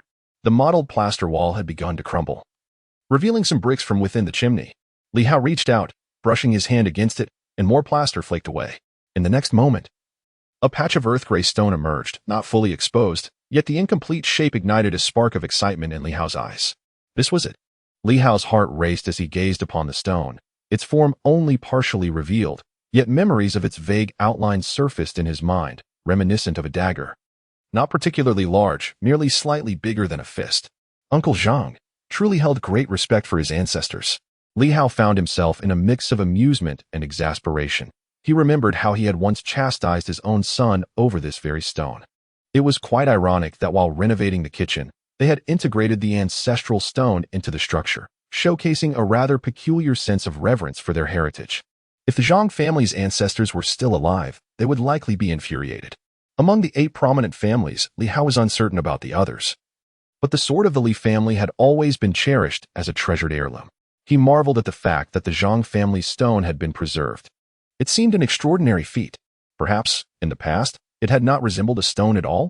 Maybe it had gradually petrified over time, fully transforming into stone by the generation of Zhang's father. There was no time to ponder, nor the inclination. Li Hao stared at the stone embedded in the chimney. His brows slightly furrowed. He had found it. However, extracting it posed a dilemma. It was not that it could not be taken, but rather the consequences of removing the stone dagger were significant. The absence of a stone from the chimney would likely raise immediate suspicion, and soon enough, the red shadow would discern that the stone dagger was in Li Hao's possession, bringing upon him a multitude of troubles. They might even deduce that he had uncovered something, potentially revealing the secrets of the 8 prominent families. What to do? Li Hao swiftly contemplated the situation. Since he had witnessed it, he could not remain indifferent. He placed the stone knife back, convinced that the Zhang family's blade was not merely a treasure but likely possessed additional significance. The Red Shadow faction took this matter quite seriously. Otherwise, they would not have dared to risk monitoring the area for an entire year.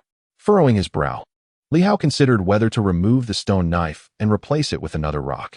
However, if the adversary discovered this, it would be akin to a clumsy attempt to conceal his actions.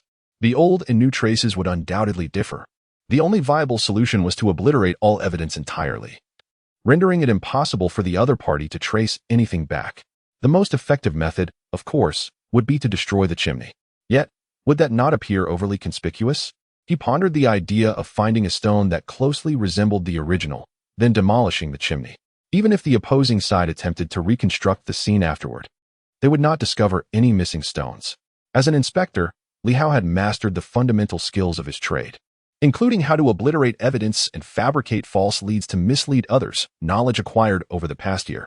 If he merely destroyed the evidence, the Red Shadow faction might eventually restore the chimney's original appearance and notice the absence of a stone. Having determined his course of action, Li Hao refrained from immediately removing the stone knife. It had remained unnoticed in this place for many years. There was no need to rush.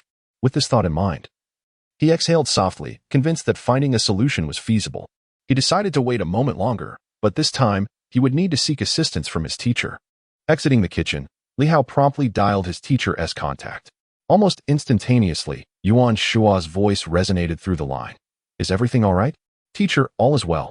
Li Hao, filled with a sense of gratitude, refrained from engaging in excessive pleasantries and swiftly remarked, "Teacher, although I did not discover much at Zhang Yuan's residence, I have noticed that it appears someone has been closely observing this vicinity, and it seems that Zhang Yuan's home has been disturbed. Do you think the perpetrator is searching for something?" Yuan Shua, understanding his implication, pondered thoughtfully. "What do you propose?" "I am contemplating whether we might lure the snake from its hole," Li Hao quickly replied. "Since the individual has already approached Zhang Yuan's home, could it be that they are in search of something they have not yet found? However, I am but a mere voice in the inspection bureau, unable to make significant suggestions.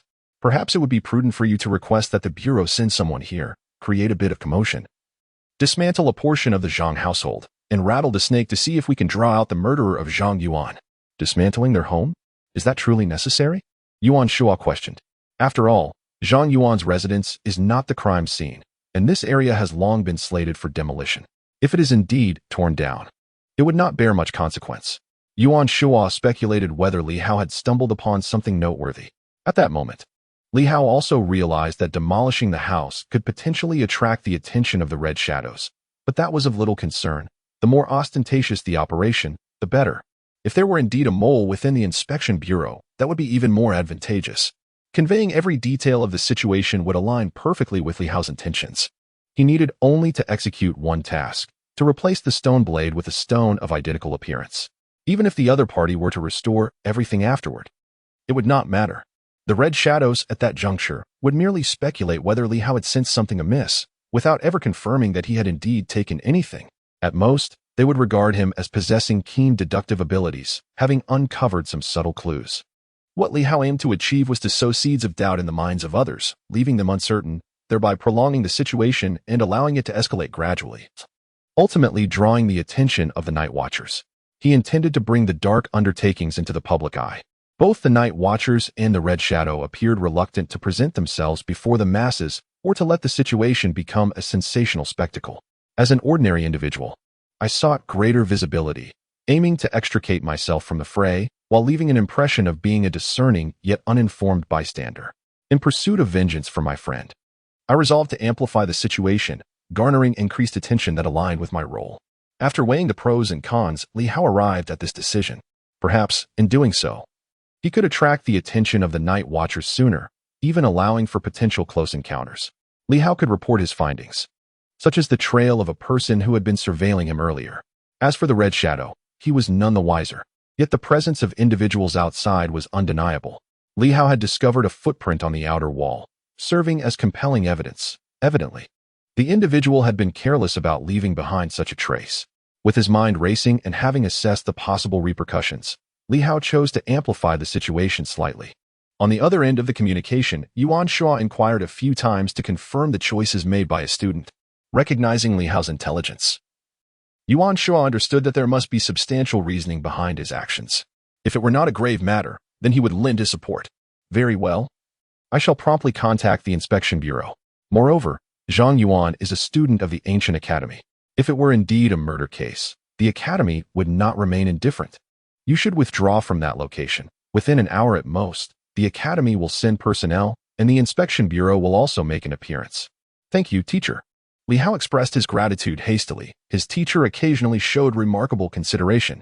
It is precisely for this reason that Li Hao was reluctant to disclose the matter of the Red Shadow to his teacher. Regardless of his authority, Yuan Shua was merely an ordinary person. Li Hao did not wish to embroil his teacher in this affair. No need for formality. Yuan Shua, however, did not mind this.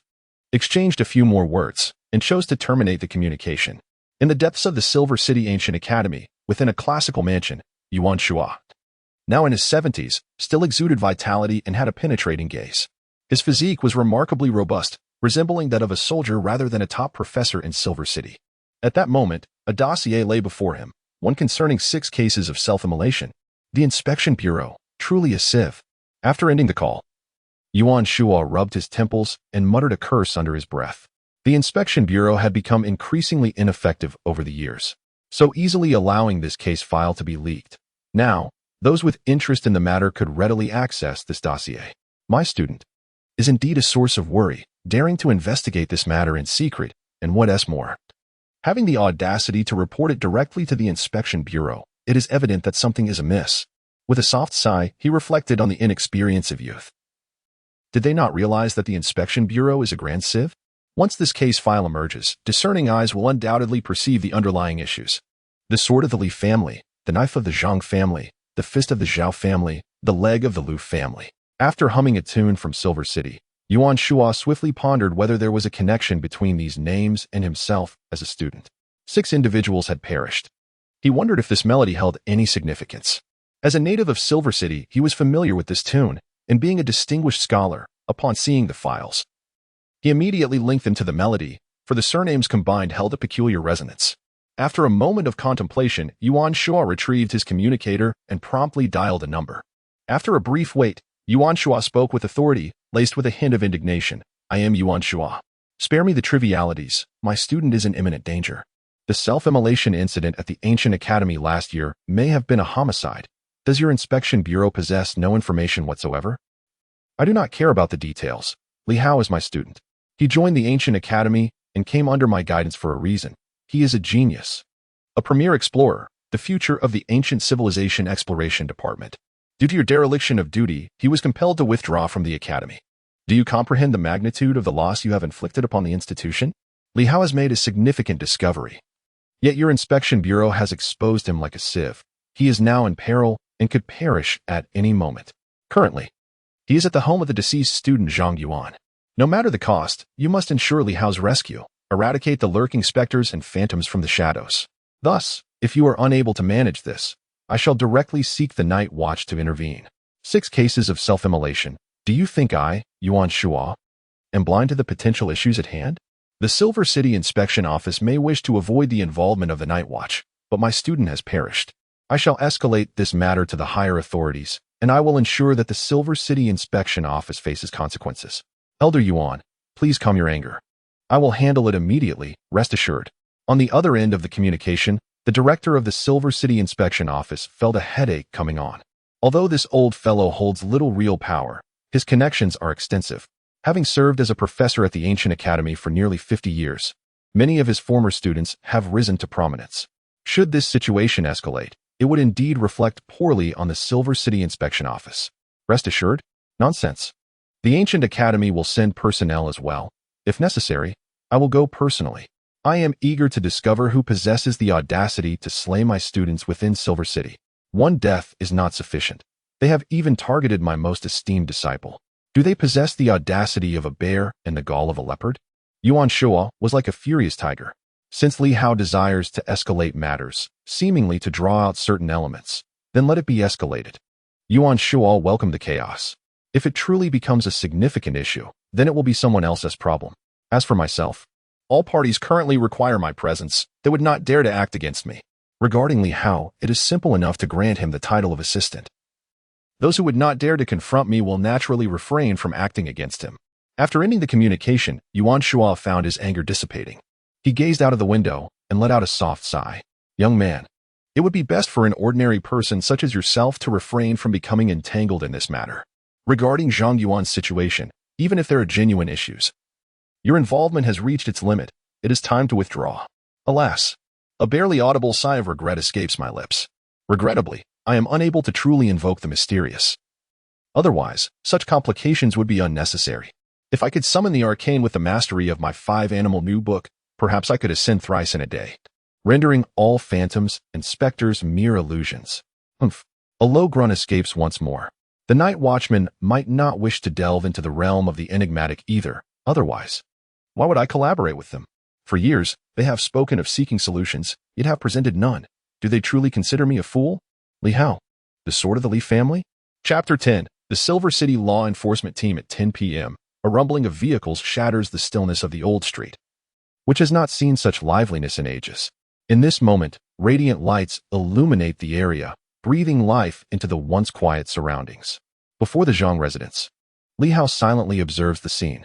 He prefers to remain discreet, yet given the circumstances, he has begun to engage with the red shadow and has shifted his perspective. The greatest concealment lies amidst the bustling crowd. Perhaps being ostentatious is merely another form of subtlety.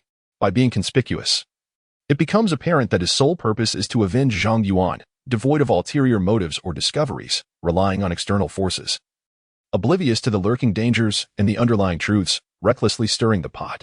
This version of Li Hao may indeed be what some wish to witness. Youthful, impulsive, reckless, yet loyal, intelligent, yet lacking in cunning. Possessing cleverness without profound wisdom, this is the persona that Li Hao aims to establish. He seeks to diminish the vigilance of his adversaries while avoiding the appearance of being utterly foolish, for if he were too naive, how could he possibly attract the attention of Yuan Shuo? That would indeed seem implausible. With every step he takes, Li Hao contemplates the implications of his actions, what he stands to gain or lose. Even when merely retrieving a small stone, he orchestrates a grand spectacle, creating a whirlwind of attention. The magnitude of the commotion serves to obscure the triviality of his act. Should the news spread, it is unlikely anyone would believe it. This is precisely the outcome Li Hao desires. The more exaggerated the performance, the less likely anyone is to suspect his true intentions. Thunderous sounds of boots striking the ground echo as a fully armed patrol swiftly encircles the old street. Soon, the entrance of the Zhang residence is also surrounded by the inspectors, although the head of the inspection department does not make an appearance. Li Hao quickly identifies the imposing figure at the forefront of the crowd, the captain of the enforcement team, who may indeed be regarded as the true second-in-command of the inspection department, though he is said to be on par with Wang Jie, the chief of the confidential office. Their actual spheres of influence differ significantly. Lu Long, the captain of the enforcement team, is a formidable presence, and Li Hao is acutely aware that beneath his trench coat lies an arsenal of weaponry. He understands the captain's reputation for being both resolute and fierce. In Silver City, the inspection department holds considerable authority, and this captain has undoubtedly taken many lives. Who is Li Hao? As Lu Long steps forward, his boots crush the stones beneath him. And from a distance, he catches sight of Li Hao, his eyes momentarily flickering with recognition. Impressive. A true master. The inspector, though perhaps lacking the extraordinary prowess of a mysterious being, is nonetheless accompanied by formidable martial artists and seasoned combatants, each capable of taking on 10 adversaries single-handedly. This captain of the enforcement team clearly possesses significant combat strength. Report, I am Li Hao. Li Hao swiftly stepped forward, standing tall and resolute, his voice crisp and decisive. I am the third-level inspector from the Silver City Inspectorate, Li Hao. I have been ordered to investigate the case and have come to see Captain Liu. Humph. Lu Long emitted a cold snort, his voice particularly harsh. His gaze, sharp as a sword, bore down on Li Hao, imbued with a chilling mixture of authority and fury. Li Hao, as a member of the inspectorate, you are a disgrace to our ranks. Li Hao furrowed his brow. Lu Long's voice boomed with barely contained frustration and anger, akin to a roaring tiger, indifferent to the ears that might hear. What is the inspectorate? It is a law enforcement agency, the singular and most crucial law enforcement body in the entire Silver City. As a member of the inspectorate, any discovery or crisis you encounter can be directly addressed through our ranks. Why resort to external interference in the enforcement of our duties? Lu Long's voice was powerful, carrying the weight of a tiger's intimidation as he stepped closer to Li Hao, a movement that seemed to span 100 meters in an instant. Now standing directly before him, Li Hao felt a tightening in his chest. A true expert, he had encountered Lu Long before, but never in this formidable state. While Li Hao considered himself reasonably skilled, he believed that before this man, he might not even be able to draw his weapon. Is this the essence of a mysterious being? Or is it merely the culmination of a regular person's relentless training, manifesting as an extraordinary power? Li Hao, somewhat intimidated, lowered his head, trembling slightly, and murmured, I dare not. I merely sought my teacher's assistance, not expecting to incite such a commotion with the inspection department. Lacking evidence, I hesitated to request their aid. I have reported the self-immolation case. I wonder if team leader Lu is aware of it? Indeed. Zhang Yuan is a close friend of mine, and tonight I intend to investigate whether there are any clues at his residence. I am convinced that Zhang Yuan was murdered rather than having met with an accident. Regaining his composure, Li Hao spoke solemnly. As I approached Zhang Yuan's home, it seemed that someone was tailing me. Moreover, being well acquainted with Zhang, I frequently visit his house. I discovered that the Zhang residence, which had been sealed off, had been tampered with. Furthermore, I noticed some suspicious footprints outside the walls of the Zhang estate. Li Hao continued swiftly, there are hardly any residents left in this area. Most of the street has been vacated. The Zhang family lives at the innermost part of the street, where, logically, there should be no visitors. Take me to see. Lu Long's command brooked no dissent. He then turned to the large contingent behind him, coldly instructing, seal off the entire street. Conducting thorough searches house by house, inquiring whether any strangers have come here. Allow no one to escape. Anyone who dares resist shall be executed on the spot. Understood. The group responded, swiftly mobilizing, their movements quick and efficient. Soon the entire street was abuzz with activity. Meanwhile, Li Hao paid no mind to the chaos, leading Lu Long to a shadowy spot outside the walls of the Zhang residence. No further words were necessary from Li Hao. Lu Long, the seasoned inspector, immediately noticed several faint footprints on the ground. He swiftly crouched down to examine them closely, his expression subtly shifting. Humph. Lu Long's gaze grew icy. Accompanied by several elite members of the enforcement team who stood in silent anticipation, awaiting their leader's command. Wu Chao, come take a look. Without uttering much, Lu Long gestured for one of his companions to approach for inspection. This individual, markedly more professional, donned white gloves and quickly knelt to scrutinize the evidence. After a brief moment, while the footprints appeared to Li Hao as mere traces, The middle-aged, slender inspector discerned far more. Suspect male, approximately 180 centimeters tall, weight unknown. The footprints are shallow. The most pronounced ones were likely left around 2 hours ago, while the faintest may date back over 6 months. The individual possesses no insignificant capability. Based on the impressions left, he is no less than a second-tier threat, possibly even stronger. Upon hearing this, Li Hao exhibited a hint of peculiarity but refrained from speaking. Lu Long, however, remained unfazed, recognizing that Li Hao, as a clerk from the confidential office, might be unaware of certain nuances. He calmly explained, "The enforcement team categorizes dangerous individuals not by their weaponry, but solely by their physical prowess, dividing them into 3 tiers. The first tier is the strongest, while the third tier is the weakest. To have directly killed a member of your confidential office, that would classify him as a third-tier thug." Li Hao felt a tinge of awkwardness and quietly remarked, "Our confidential office comprises a total of 28 personnel, alongside several veteran inspectors." The implication was clear. Lu Long's assessment might have been exaggerated. Lu Long, exhibiting no semblance of courtesy, let out a cold laugh. "You, the head of the confidential office. Wang Jia, were formidable once, possessing certain skills. Otherwise, you would not have attained such a position. However, since your transfer to the confidential office many years ago, you have grown rusty and ceased to hone your abilities. As for my enforcement team, even an ordinary member could easily take your life, let alone the fact that we have classified you as a dangerous element. You must understand, not every criminal deserves to be designated as a dangerous individual. Those who are classified are exceedingly perilous characters. 3 years ago, in Silver City, there was a horrific massacre where a scoundrel, armed with nothing but his bare hands, slaughtered 32 members of the Hu family in one night. That villain is what we refer to as a third-tier criminal. Over the years, there have been very few criminals in Silver City worthy of classification." Upon hearing this, Li Hao grasped the situation. A third-tier criminal is indeed terrifying. Of course, this is the classification standard of the enforcement team and not a universal measure. It is seldom discussed in the confidential office. Reflecting on the earlier inspection, mentioned by Wu Chao as possibly a second or even first-tier criminal, Li Hao's gaze shifted slightly. It was not entirely unexpected. That individual could be a mysterious figure. Whereas the enforcement team's definitions generally pertain to ordinary people, whether second-tier or first-tier, or even surpassing the first tier, such distinctions are quite normal. Li Hao was merely astonished that even a third-tier criminal could be so formidable. The mysterious figure might exceed his wildest imaginings. Furthermore, he was even more astonished that the other party could deduce so much merely by examining footprints. At this moment, the frail middle-aged man, known as Wu Chao in Lu Long's words, turned his head to glance at Li Hao, wearing a somewhat eerie smile. He softly remarked, "Comrade Shaoli, do you think I am speaking nonsense?" Li Hao quickly shook his head, stating, "No, I am merely curious about Brother Wu's abilities. Are the students of the Ancient Academy this modest?" Wu Chao chuckled softly. "The students of the Ancient Academy often hold themselves in high regard, yet you are quite different. But that makes sense, as you have withdrawn from school and are now a member of the inspection department." As if deliberately showcasing his skills before Li Hao, Wu Chao lightly sprang into the air, landing with remarkable height, leaving an imprint on the ground. At that moment, Wu Chao continued with a mysterious smile. Individuals with varying abilities exhibit distinct landing reactions, resulting in footprints of differing depths. The specific manner in which the front and back parts of the footprint contact the ground, as well as the exact posture upon landing, can be reconstructed.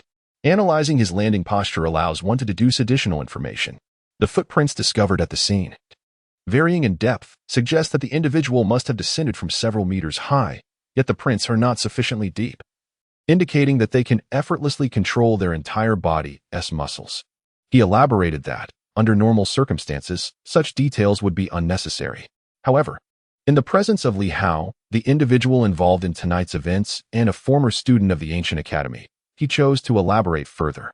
Lu Long remained silent, listening intently, without interruption. Once Wu Chao concluded, Lu Long coldly interjected, "Enough.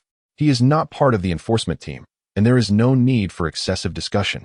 Li Hao smiled quietly, refraining from further comment.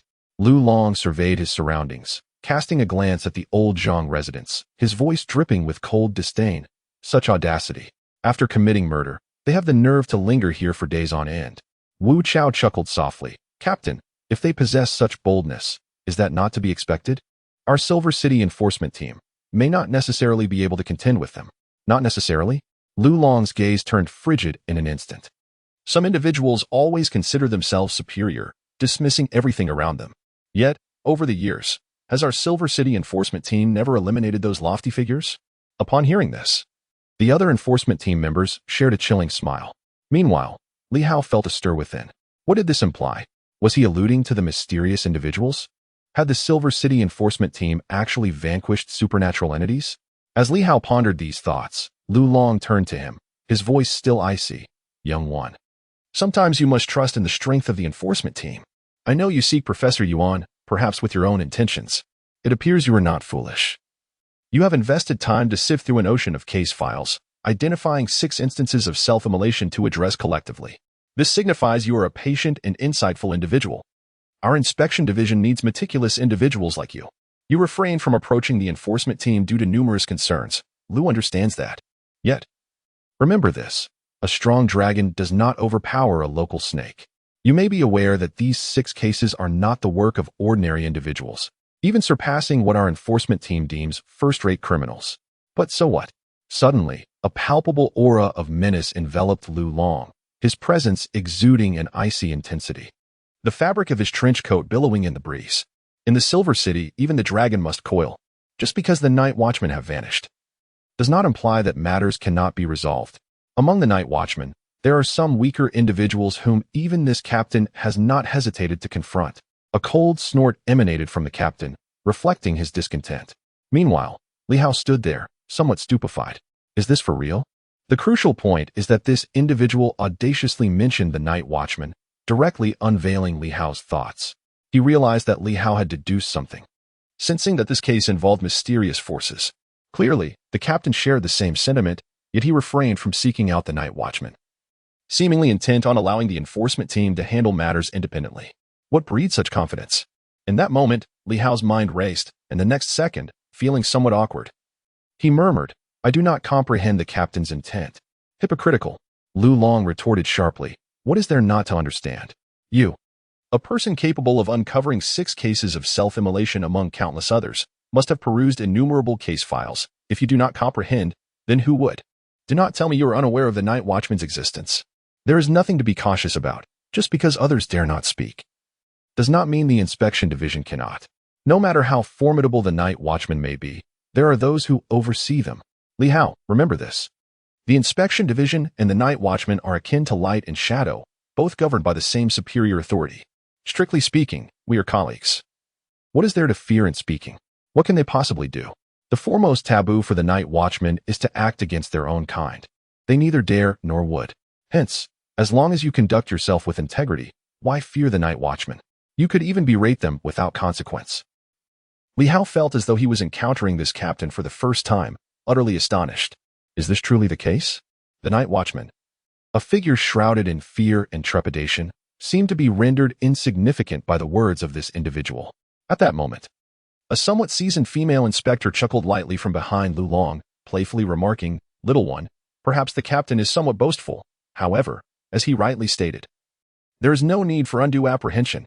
The reason others refrain from mentioning it is simply because those individuals are harbingers of misfortune, always appearing when major cases unfold. Utter nonsense. Lu Long retorted, angered by the insinuation that he was exaggerating. The female officer, unfazed, smiled with an alluring charm and turned her gaze back to Li Hao, saying, the captain and our team, having the interest and time to engage in such discourse with you, actually wish to convey that the secret office is rather dull. Young Li Hao, how about joining the enforcement team? Li Hao was genuinely taken aback. What did this mean? Meanwhile, Lu Long maintained his stern demeanor but softened his tone slightly, stating, I see you possess a modicum of cleverness, patience, and loyalty. You are worth considering. Joining the enforcement team would grant you the rank of a second-level inspector, primarily focusing on case analysis. The female officer interjected once more, her smile enchanting. In simpler terms, the enforcement team is in need of elite talent, especially someone like you, who can discern crucial elements amidst a multitude of cases and connect 6 different incidents. The team is rife with individuals who rely solely on experience and physical prowess, lacking in analytical capabilities. There are times when they stumble upon vital clues yet are unable to pursue them further, resulting in the abandonment of numerous cases. Including the Zhang Yuan self-immolation case, the law enforcement team had vaguely detected some clues, yet at that time, they did not delve deeper. Coupled with the other 5 cases, the law enforcement team paid them little heed and failed to connect the dots. Otherwise, they would have initiated a joint investigation long ago. It was evident that this case was far from simple. They were actually attempting to recruit individuals. Li Hao, while at a loss for words, felt a twinge of surprise.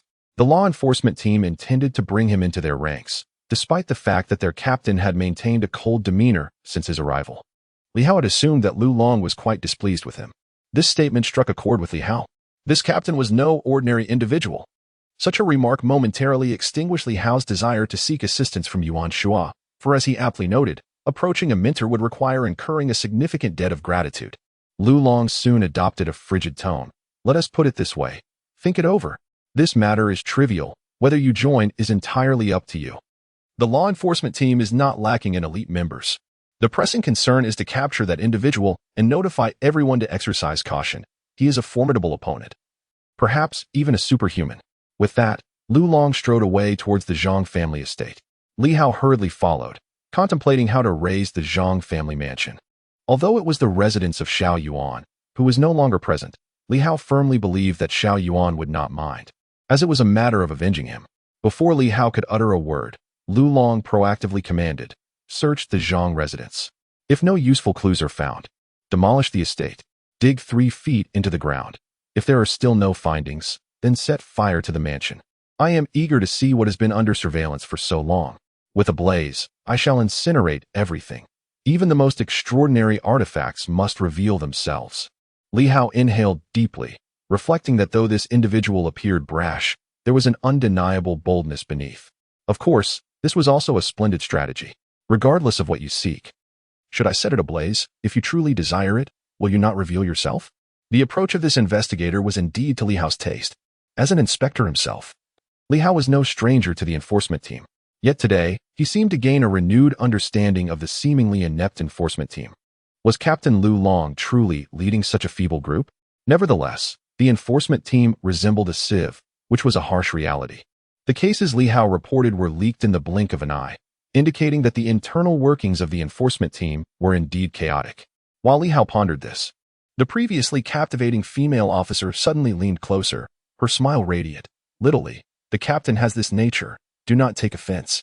As you're also an inspector, you should be aware of the enforcement team's modus operandi. The captain genuinely hopes you will join our ranks. Despite his nonchalance, he truly wishes for you to become our teammate." This left Li Hao somewhat bewildered. Was it truly necessary? He had merely reported a case. The female officer chuckled softly, lowering her voice. The captain previously remarked that the enforcement team lacks nothing, neither combat strength, nor weaponry, nor authority. Yet what we are sorely missing is a meticulous and astute individual, one whose connections to the enforcement team are minimal. Li Hao swiftly contemplated the meaning of her words. Before he could finish his thoughts, the female team member let out a gentle sigh, her voice resonating softly in his ear. The enforcement team harbors numerous traitors. The captain wishes to cleanse the ranks. Yet his intentions are thwarted. He possesses remarkable skills, but cannot identify the culprits. He is reluctant to hurt anyone's feelings and cannot conduct a thorough investigation. Your arrival may serve a similar purpose. I hope you can employ your intellect to meticulously uncover the truth behind the self-immolation case, unraveling the threads to expose the vermin within the enforcement team. Li Hao was taken aback. Lu Long was aware. Not only did he know of the traitors within the enforcement team, but he also had the will to investigate. However, it seemed he had many reservations and had not yet taken action. Lu Long's invitation to him was, surprisingly, to become the instrument of this endeavor, a notion Li Hao had never anticipated. Just as he hesitated, the female team member continued with a faint smile. Think it over. Your friend's case may prove to be quite troublesome. Tonight is merely a formality. Ultimately, the night watch may need to intervene, and by joining the enforcement team, you will have the opportunity to collaborate with them. Otherwise, the confidential office lacks the authority to partake in this matter. You sacrificed your education for your friend, delving into a year-long investigation of an old case in the confidential office. A year has passed. Is it not enough? Do you wish to continue languishing there? Li Hao found himself lost in thought once more, realizing that he had been rather distracted this evening. The enforcement team, which he had perceived as ineffectual, continually defied his expectations. None of the individuals before him were ordinary, and even their attempts to recruit him struck a chord deep within his heart. At this moment, Li Hao suddenly felt a pang of anxiety.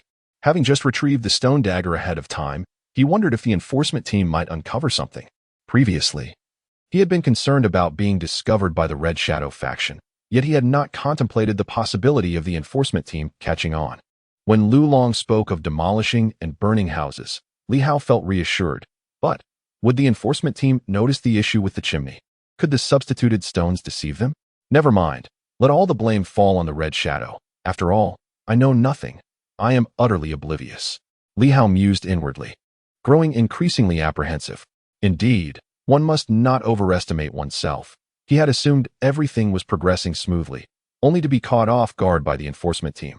After spending a year in the confidential office, he had truly underestimated the inspection bureau.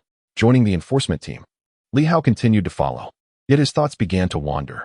The cold and domineering captain, the captivating yet piercingly insightful female officer, and Wu Chao, who could discern countless clues with a mere glance.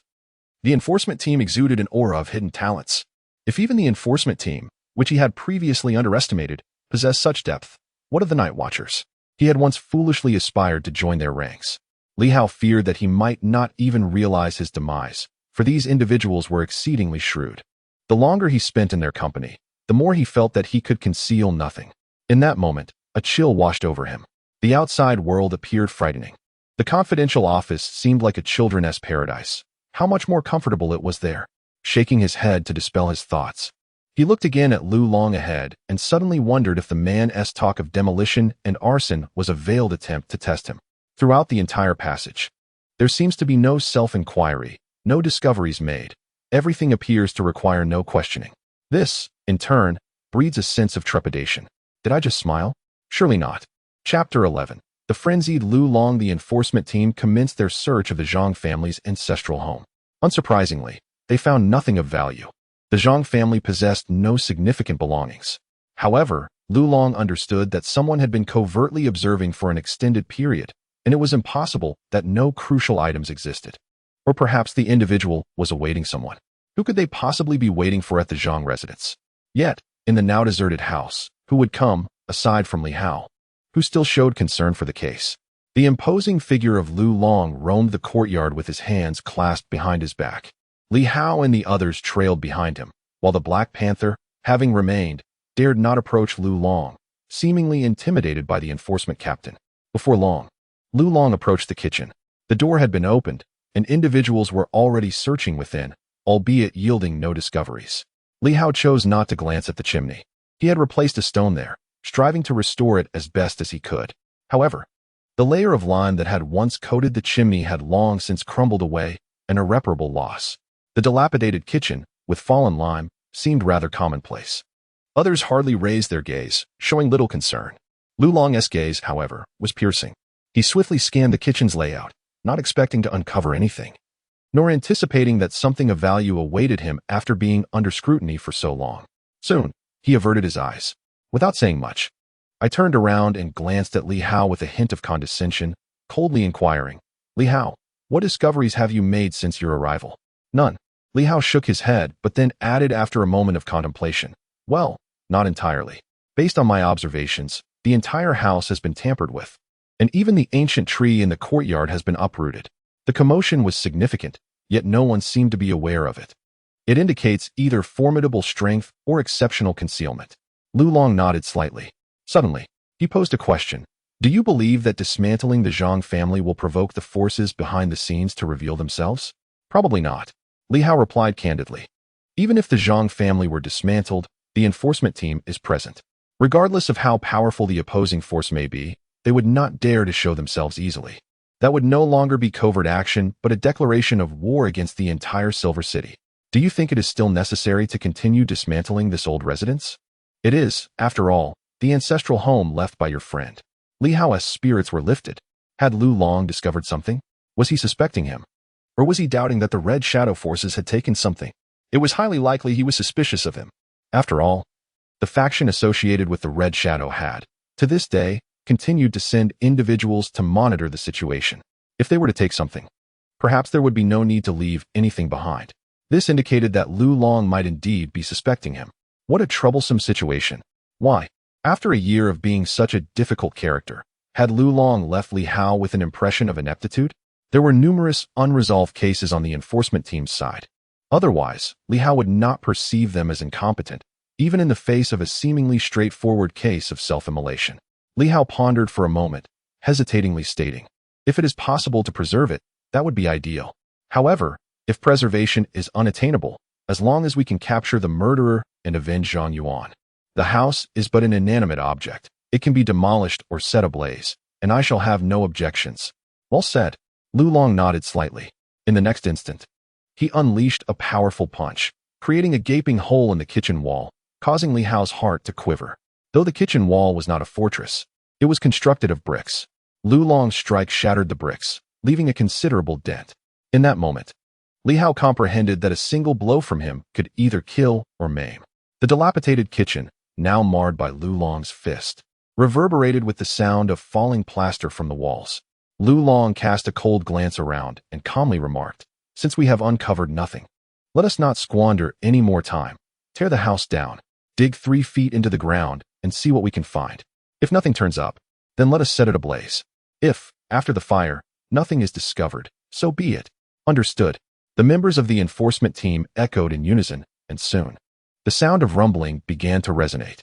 Lu Long turned to Li Hao once more, stating nonchalantly, "Shall we search for a few items to keep as mementos?" Li Hao gently shook his head, letting out a sigh of resignation. "No need. It serves no purpose. Taking the murderer's head and presenting it at Zhang Yuan's grave holds far greater significance." At that moment, Li Hao was acutely aware of the dangers of attracting attention. If he were to take a few items, and with the entire Zhang family stripped of their possessions, only the few items he carried would remain. In such a scenario, it would be akin to a mishap, leaving him in a position far worse than before.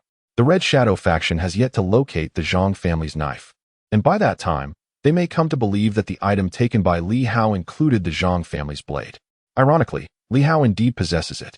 Lu Long's words may not be entirely benevolent. Perhaps they are a test, or perhaps he is simply wielding the knife of treachery. In any case, Li Hao chooses not to engage. He remains silent, swiftly discerning Lu Long's intent. Was he attempting to lure the Red Shadow faction into a trap? At this moment, he no longer underestimates the law enforcement team or Lu Long, but rather meticulously analyzes the meaning behind each of his statements. As the others disperse to search the surroundings, Lu Long calls out, "Li Hao, come with me." He dismisses the other team members and beckons Li Hao. Without questioning, Li Hao obediently follows, swiftly keeping pace with Lu Long.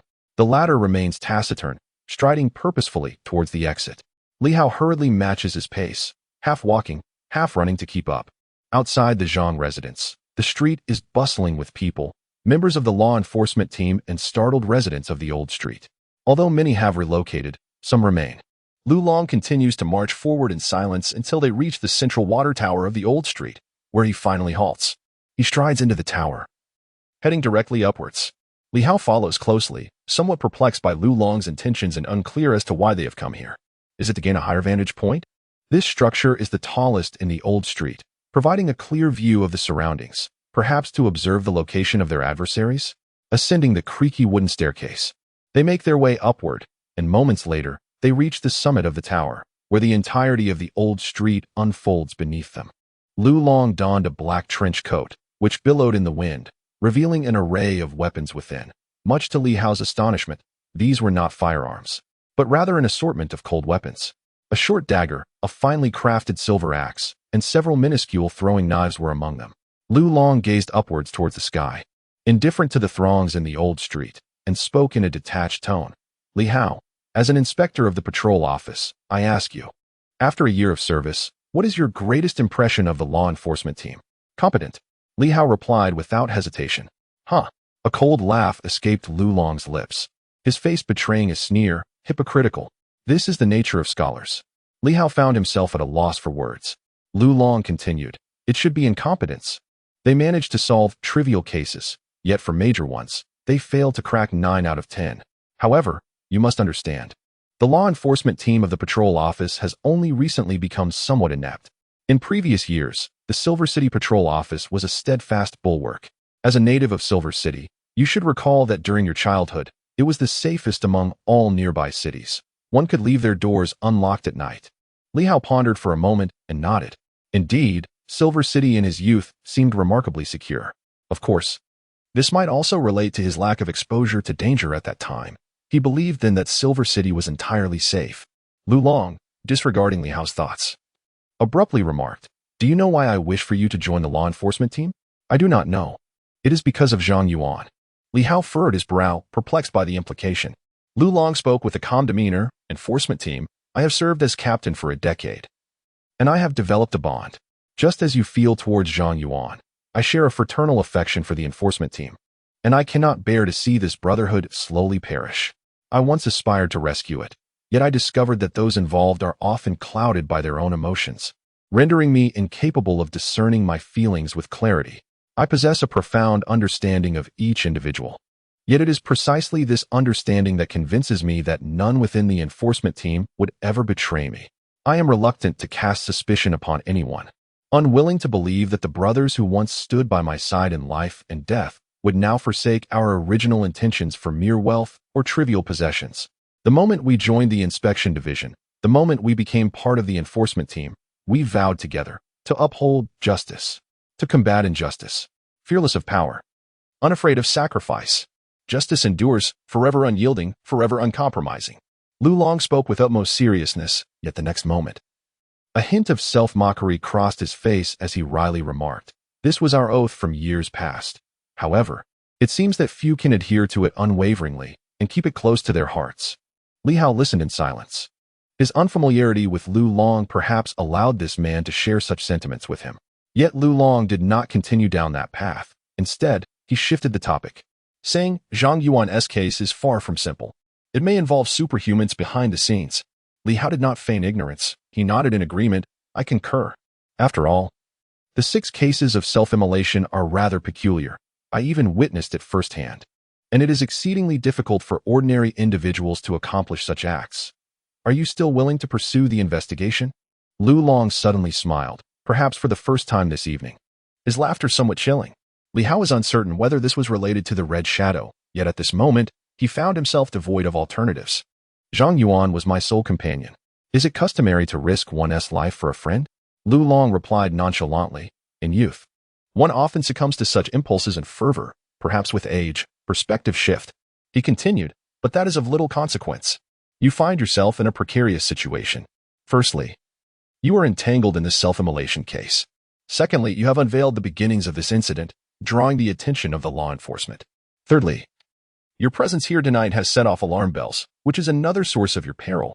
Do not rely too heavily on Professor Yuan. One must depend on oneself, for others are invariably unreliable. Professor Yuan is merely an ordinary individual. The Night Watch may extend a courtesy, or they may not. Do not assume that involvement with superhumans guarantees their intervention. To the Night Watch, the death of 6 individuals is of little consequence." Lu Long shook his head. "It is not that they are indifferent to death, but rather that the Night Watch is scarce and dispersed across various locales. In the Silver City, their numbers are minimal, each fulfilling their designated roles. Only in the event of widespread casualties will the Night Watch mobilize. Otherwise, should a handful perish, even involving superhumans, the Night Watch may not have the capacity to engage." This was the first time Li Hao had heard someone speak earnestly about the Night Watch organization. Unable to suppress his curiosity, he whispered, "Are there really so few Night Watch members?" "Indeed." Lu Long nodded. "The numbers are few. In truth, it is primarily ordinary citizens who maintain public order, with the patrol officers only being called upon in dire circumstances. Furthermore, not all superhumans choose to join the Night Watch. It is merely one of the larger organizations within the realm of superpowers." Li Hao pondered for a moment before inquiring, "Captain, are superhumans born or made?" "Both." Lu Long replied with a hint of amusement. "Do you wish to delve into this domain?" "Not at all." "A lie." Lu Long scoffed. "Anyone who hears about superpowers for the first time is bound to feel a sense of yearning, for they remain oblivious to the inherent dangers and mysteries. They only perceive superpowers as enigmatic and omnipotent. It is only through immersion that one can truly comprehend the lurking perils. Regret may come later, but initially, the allure is undeniable." Li Hao could only nod in agreement. acknowledging the truth in his words. Who would not be tempted by such notions? He, too, felt that allure. Yet, to venture forth without knowledge, blindly charging ahead, would likely result in grave consequences. Just then, Lu Long chuckled again. I possess a fair amount of knowledge regarding the night watch. Should you decide to join the enforcement team, I might be able to offer you some guidance. Li Hao responded curiously. Captain, are you expounding all this merely to persuade me to join the enforcement team? I have only been a level 3 inspector in the patrol division for a year. I hardly believe I possess the worthiness that would warrant such discourse from you, especially concerning the realm of superpowers, simply to entice me to join. Do not underestimate yourself. Lu Long's gaze was imbued with profound significance. I wish to invite you to join us, but it will not be that simple. You might also consider it a case of using another's blade to slay. For instance, your mentor, Professor Yuan Shua, serves as a formidable ally. The law enforcement team is currently mired in deep-rooted issues that perhaps require external forces to dismantle the barriers within. Your teacher, Yuan Shua, is an ordinary person in some respects, yet not entirely so. The Silver City faction, the Ancient Academy, and the Night Watchman all rely on him to resolve certain predicaments. Li Hao listened intently, refraining from interjecting. This is one reason. Secondly, the law enforcement team indeed requires fresh blood. And your background from the Ancient Academy makes you a commendable choice. Thirdly, your loyalty is something I hold in high regard. I can at least trust you with my back. Lastly, your intellect and attentiveness could, with proper cultivation, render you a formidable assistant to me. Li Hao nodded once more. Lu Long smiled and inquired, what do you think? Is this sufficient? Sufficient? Not quite. Li Hao felt that while these reasons were ample, they did not sufficiently justify Lu Long's persistent scrutiny and his deliberate conversation with him solely to recruit him. He glanced at Lu Long, who at that moment was not returning his gaze. The tall captain remained fixated on the heavens, and perhaps sensing Li Hao's scrutiny, suddenly remarked, young lad, knowing too much is not necessarily a boon. I wish to assist you in solving this case. If you come to aid me, isn't that enough? Why delve deeper? Li Hao fell into a moment of silence, then murmured, I yearn for vengeance, yet I must comprehend what I am truly undertaking. It is far better to know than to remain in ignorance. I grasp and accept everything the captain has articulated, but I demand to uncover the truth, rather than becoming a victim in a haze of confusion. Ah, the youth truly lacks patience. Lu Long chuckled. Did you, perchance, take something from the Zhang family? Nothing. I do not grasp the captain's meaning, Li Hao replied. Ah, Lu Long scoffed. It appears the chimney has been tampered with. Li Hao, I have served as an inspector for 20 years and have been the chief enforcer for a decade. You may deem me incompetent, but you cannot claim I am blind. The traces are fresh. Could it be that someone else has meddled? Li Hao felt a shiver run down his spine, yet he steadfastly maintained. I do not understand what the captain is insinuating. I truly have not interfered with anything. That is of no consequence. Lu Long suddenly grinned. Even if you had taken some extraordinary item, it would matter not. I am indifferent. Li Hao was bewildered. He found Lu Long increasingly inscrutable. What could this man possibly mean? At this point, he felt quite lost. Lu Long continued with a smile. Let us speak candidly. I require your presence, for it would be ill-advised to forcibly summon you. You possess powerful connections, and I cannot act against your will. Otherwise, you must accompany me now, rather than simply urging you gently. Li Hao frowned instantly. Lu Long resumed his domineering demeanor, coldly stating, your mentor, after all, holds some stature. Hence I cannot impose myself upon you. Having said so much, I merely wish to convey that you are in grave danger. You may very well be the next victim of self-immolation. Thump, thump, thump. My heart suddenly quickened, pounding violently. Li Hao was astounded, pondering the connection between Lu Long and the Red Shadow. Do not dwell on it. Lu Long interrupted his thoughts, speaking calmly. The self-immolation case is far from resolved. With superhumans involved, one would expect them to have departed long ago, yet the enemy has been orchestrating their machinations in Silver City for a decade, or even longer. This is not a mere act of accidental homicide, nor is it a vendetta. This is a calculated, purposeful killing. Their, or perhaps his, mission remains unfinished, and they still have targets in sight. Initially, I pondered who the next target might be. It now seems that it could very well be you. Li Hao suppressed his agitation and asked in a low voice, Why me? Why? Lu Long chuckled. There are many surnamed Li. Yet you are the only one who has been so exuberant of late. Naturally, I must elevate your suspicion to its utmost. Li Hao was once again taken aback. It seemed Lu Long was aware of that particular folk song. Those individuals fixating on the Zhang family estate were perhaps after the so-called Zhang family blade? Lu Long's words nearly caused Li Hao to lose his composure. The Zhang family blade, the Li family sword, are they all in your possession? Lu Long laughed again. While Li Hao could no longer muster a smile, only a chill gripped his heart. This individual is remarkably well-informed. He seems to know everything. Of course. Perhaps Li Hao's report on the case led him to such deductions, yet the speed with which Lu Long managed to uncover so much is utterly terrifying. Is it a supernatural artifact? Lu Long muttered to himself, quickly shaking his head. It is inconsequential, of no significance. The extraordinary items hold little value for ordinary individuals. What they perceive as treasures is, in our eyes, utterly worthless. Whether you take them or leave them makes little difference. On the contrary, if you were to take them, that would be preferable. Lu Long chuckled. In that case, their next target will undoubtedly be you. A certainty. After years of meticulous planning, they cannot simply abandon their pursuit. Especially now that they have garnered attention, their determination will only intensify. Thus, your joining the enforcement team serves not only to assist me, but also as a means of self-preservation. For you cannot contend with those possessing extraordinary abilities. Li Hao was reluctant to accept these assertions, yet at that moment, his thoughts were tumultuous. Suppressing his agitation, he spoke softly. Captain, it seems the enforcement team also has spies among us. After the captain's extensive discourse, he wondered if... Lu Long scoffed. Are you doubting me? Such skepticism is understandable, yet unnecessary. Everything I do is beyond your comprehension, though perhaps in time, you may come to understand. Li Hao replied solemnly, Captain, please speak plainly. Once more. Lu Long fell into silence. After a lengthy pause, he sighed softly, quickly regaining his composure. His tone was unremarkable. Yet the words he uttered sent a shiver down Li Hao's spine. Consequently, I have paid less attention to the enforcement team, leading to its current state of disarray. However, this is not the cause of Li Hao's alarm. It is the subsequent statement that makes him wish to flee. I refuse to succumb to despair, unwilling to let the enigmatic realm slip through my fingers. Thus, I have devised a method to once again transcend into the extraordinary. That is to eliminate the superpowered. Lu Long's gaze hardened, a tempest of malevolence surging within him. To kill a superpowered individual whose attributes or abilities align with one's own. To strip them of their mysterious energy and absorb it into oneself. If one attempt proves insufficient, then two shall follow, until the mysterious energy ignites one's own superpower. And then you shall become the next superpowered being.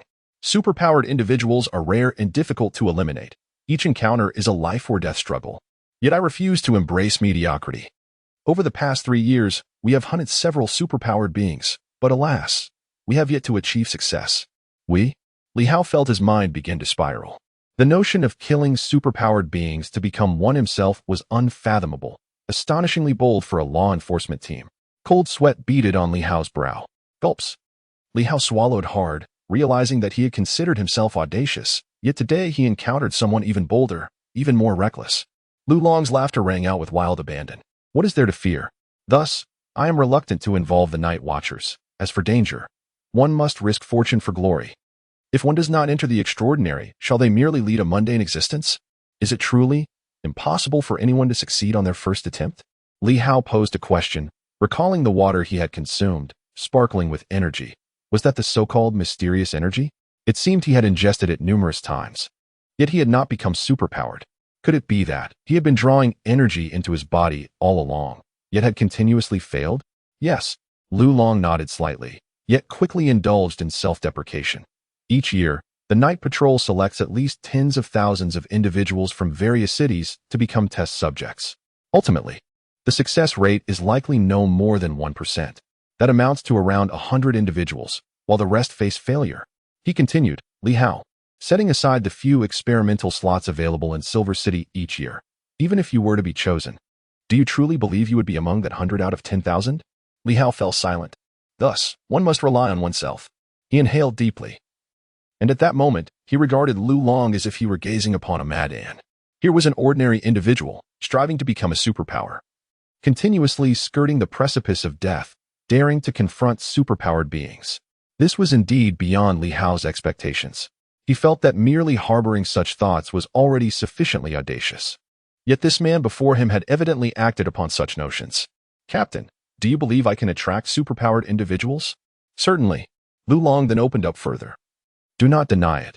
The moment I first laid eyes on you, I sensed a hint of something mysterious. You must have recently come into contact with superpowered beings or objects. Individuals like you are inextricably linked to the realm of superpowers. Li Hao is uncertain whether it was the influence of the stone jade sword or the effects of the sword-infused water he had consumed earlier. But it was clear that this captain had already discerned something. A terrifying individual, one who, with an ordinary body, aspired to confront superpowered beings and become one himself. Think it over. You are always welcome to join us. Lu Long suddenly leaped from the tower, his voice faintly resonating. Do not rely on your teacher. He is incapable of aiding you in this endeavor, nor can he achieve it himself. The night watchmen harbor no desire for your teacher, or his students, to succeed. For such an outcome does not align with their interests. Li Hao's heart stirred. Could it be that even his teacher was powerless? Chapter 12. Decision atop the tower. Lu Long departed, leaving Li Hao alone. A decoy, Li Hao whispered, fully grasping Lu Long's intent. This individual, seemingly reckless, was, in truth, a meticulous strategist. His words exuded forthrightness and sincerity. Moreover, there was an unspoken notion that Lu Long subtly conveyed. He would not burn bridges and was a person of loyalty. Indeed, this was evident from Lu Long's repeated reluctance to investigate the internal traitors within the enforcement team. His very statement signified his stance. Those who have betrayed me, I cannot bring myself to harm. If you, Li Hao, are willing to assist me, I shall not be ungrateful. Such is the mark of a true master. His influence is gentle and silent, not overtly stated, yet upon reflection, one can discern the meaning. Lu Long, even towards traitors, refrains from retribution due to emotional ties. How could one expect him to act differently towards others? Was he truly so sentimental? Li Hao pondered, cautious not to place his complete trust in such sentiments. Aware of the cunning nature of these individuals. Recently, Lu Long's discourse was replete with stratagems, employing bluster, feigned maneuvers, intimidation, and logical persuasion. In just a few brief exchanges, one could only speculate on the multitude of mental exertions Lu Long had expended. The notion of slaying superpowered individuals, stripping them of their arcane abilities, and assimilating their strengths, whether through a singular attempt or multiple endeavors, raises a chilling prospect. Could one truly ascend to become a new superpowered being? Li Hao felt a sudden chill.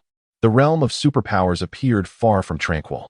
If even an ordinary man like Lu Long harbored intentions of annihilating superpowered beings for personal transformation, what of the superpowered individuals themselves?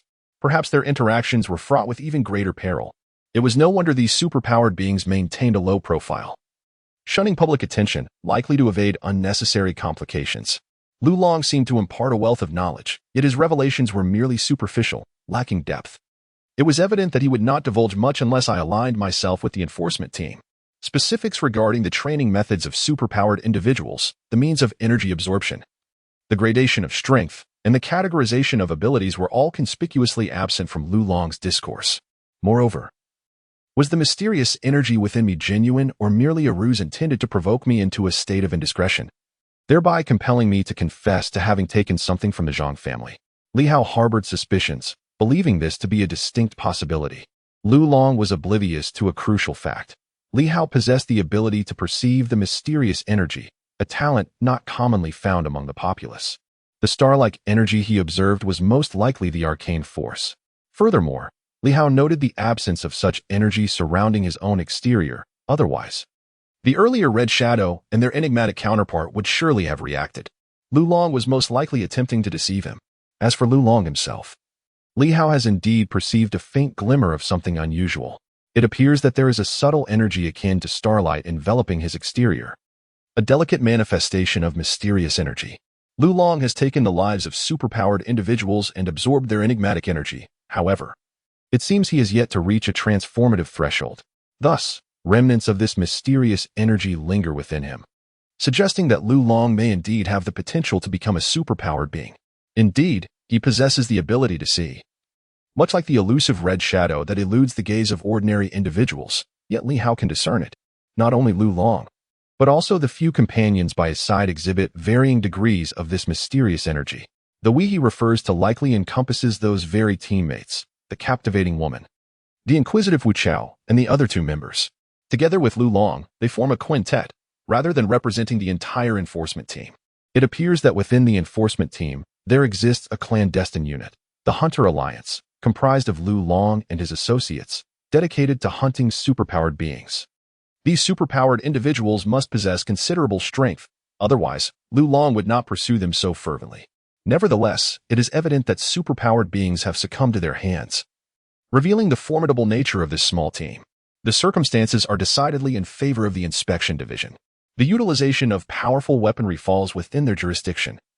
And even if inquiries arise post factum, the enforcement team can deftly evade accountability. Consequently, it is not implausible for a superpowered individual to meet their demise at the hands of these operatives. Li Hao, armed with a Vortex Generation 3 firearm with a mere 50-meter range, dares to target superpowered beings. One can only imagine the audacity of Lu Long. Strictly speaking, he is, in fact, the true mastermind behind the violent institutions of Silver City. As for the director of the inspection department, he remains ensconced in his office.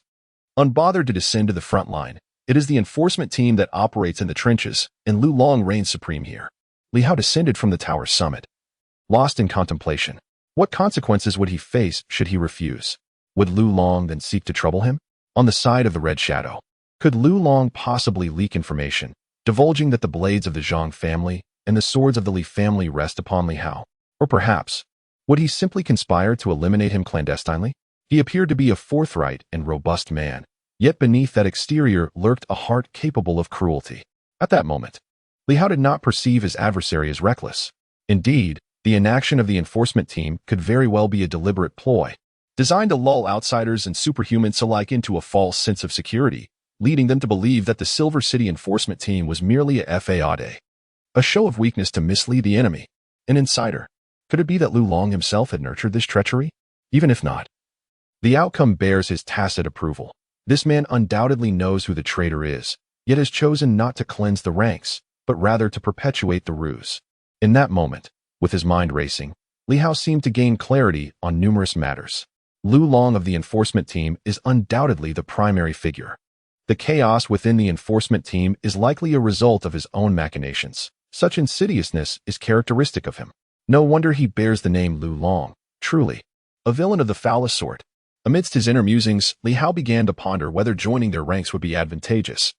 Aligning with them would provide assistance in confronting the Red Shadow, for Lu Long's true aim lies with these superhumans. The Night Watchmen are unfamiliar to me, and I am unaware of their circumstances, nor do I know if they have any connection to the Red Shadow. If Lu Long and his associates are indeed aspiring to become superpowered individuals, their dedication must surpass that of the Night Watchmen, albeit they are somewhat lacking in strength. Nonetheless, their past encounters with superpowered beings indicate that they possess some degree of confidence. At this moment, Li Hao stands as the next target of the Red Shadow. Given the uproar today, it is likely that the Red Shadow has begun preparations to take action against him. What truly instills fear is the possibility that Lu Long is actually allied with the Red Shadow. That would pose a genuine threat. This scenario is not entirely implausible. If that were the case, I would be in grave danger. Li Hao finds himself compelled to entertain such thoughts.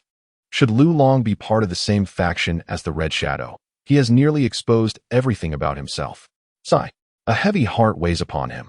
This move tonight has not gone as smoothly as anticipated. It has been fraught with complications.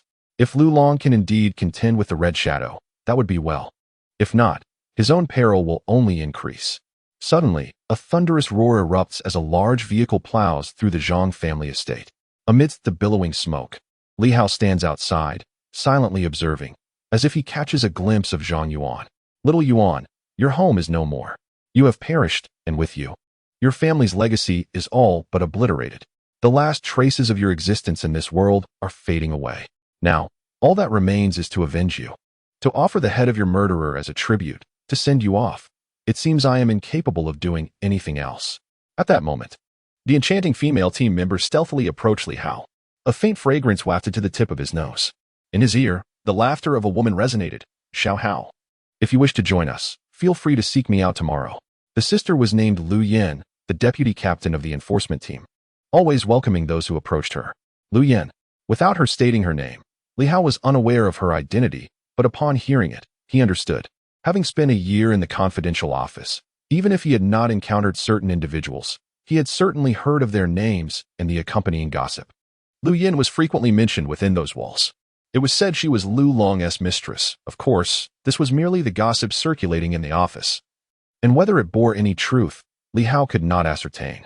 Yet, Given the present circumstances, it might not be without reason. The older women in the confidential office often spoke of her with a tone of disdain, suggesting that she had relied solely on her looks to ascend to the position of deputy captain. It is essential to note that the deputy captain of the enforcement team holds at least the rank of a level 1 inspector. Above the inspectors lies the inspector general. Lu Long himself was an inspector general. Only upon reaching this level does one truly possess a voice in matters, holding a status in the inspectorate second only to the director, with several deputy directors lacking the real power that Lu Long wielded. Very well. Li Hao nodded slightly, readily acquiescing. Those who discern the times are indeed wise. At this moment, refusal was not an option, nor could he afford to decline. He had to comply. With alacrity. Lu Yin instantly smiled like a wisp of smoke, assuring him, "You shall not regret this." With that, she departed swiftly and silently, leaving Li Hao in silent astonishment. These individuals, appearing to be ordinary, possessed remarkable strength. A subtle shimmer of starlight enveloped their exterior. Though faint and distant, the brilliance could be discerned up close, and indeed, Li Hao could see it clearly. This was the ethereal energy, the starlight, that flowed forth after soaking the jade sword in water and subsequently consuming it. A half-ability user. He mused, defining these individuals who had likely attempted to harness energy but failed to fully attain the status of superhuman. Lu Long, on the other hand, had adeptly managed the enforcement team, nurturing several formidable allies. Thus, the water infused by the jade sword was indeed a source of mysterious energy.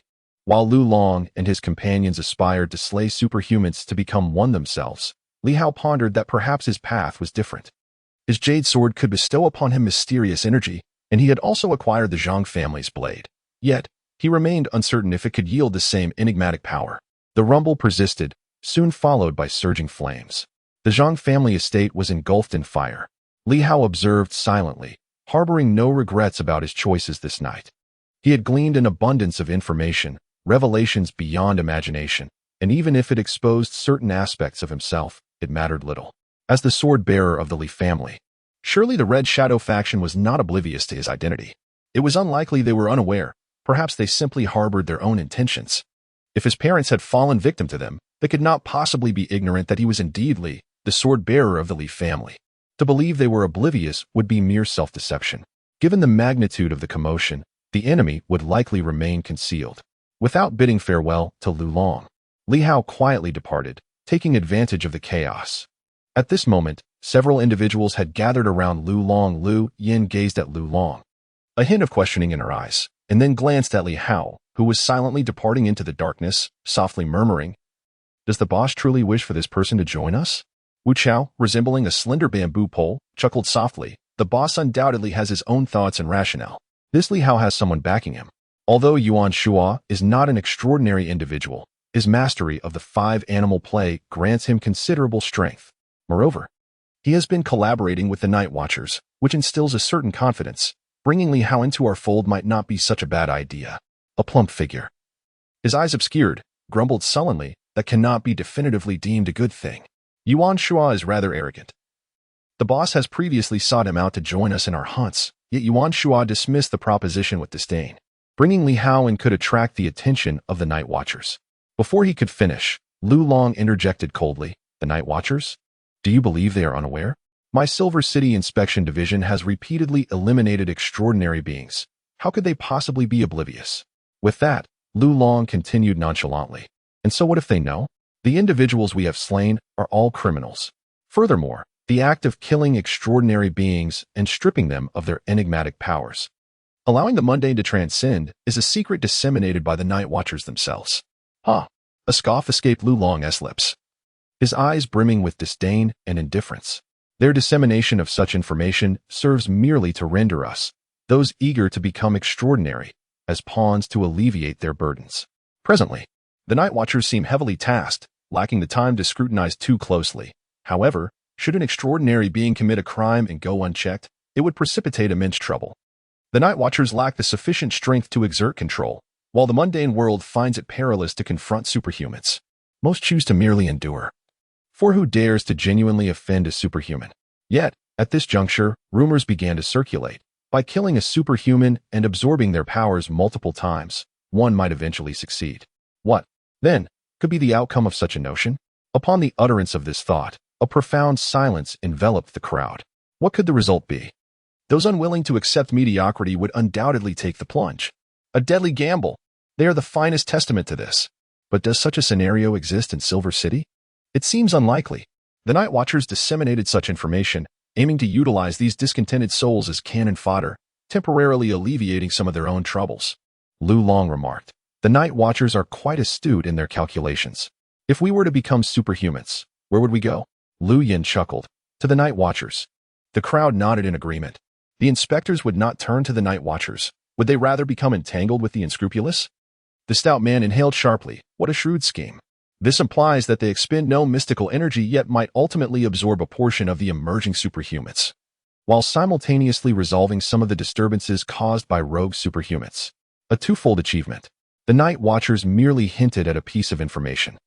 The end result would be that those who became superhumans would have no choice but to join the inspectors, for the Night Watchers represent the official authority, the legitimate order. Once accustomed to power, few would choose to become thieves. It is merely a facade. The Night Watchmen require no sacrifice. On one hand, they allow us to strive, and on the other, they enable the selection of promising candidates. What could be more advantageous? In this moment, several team members experienced a profound enlightenment. Previously, Lu Long had not elaborated so intricately. Among the team, some understood, while others, like the portly fellow, still harbored concerns about being discovered by the Night Watchmen, worried they might unveil their clandestine siphoning of mysterious powers. Yet now, upon hearing the captain's words, clarity dawned upon them. The hefty man inquired, "Boss, does Li Hao's joining benefit us?" "Indeed," Lu Long replied succinctly, offering no further explanation. The group pondered this, refraining from probing deeper. As for whether Li Hao would indeed join, was there any doubt? Certainly. They believed that anyone aware of the realm of superpowers would not refuse Lu Long's invitation. Although the Night Watchmen have a formal selection process, the odds of success are exceedingly slim, especially considering that Li Hao likely wouldn't even be in the running for candidates in Silver City.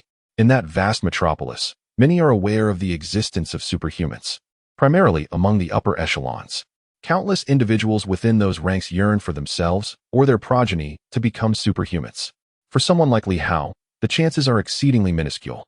Even if his mentor intervened, the ultimate outcome would likely be the same. He would not enter the candidate pool.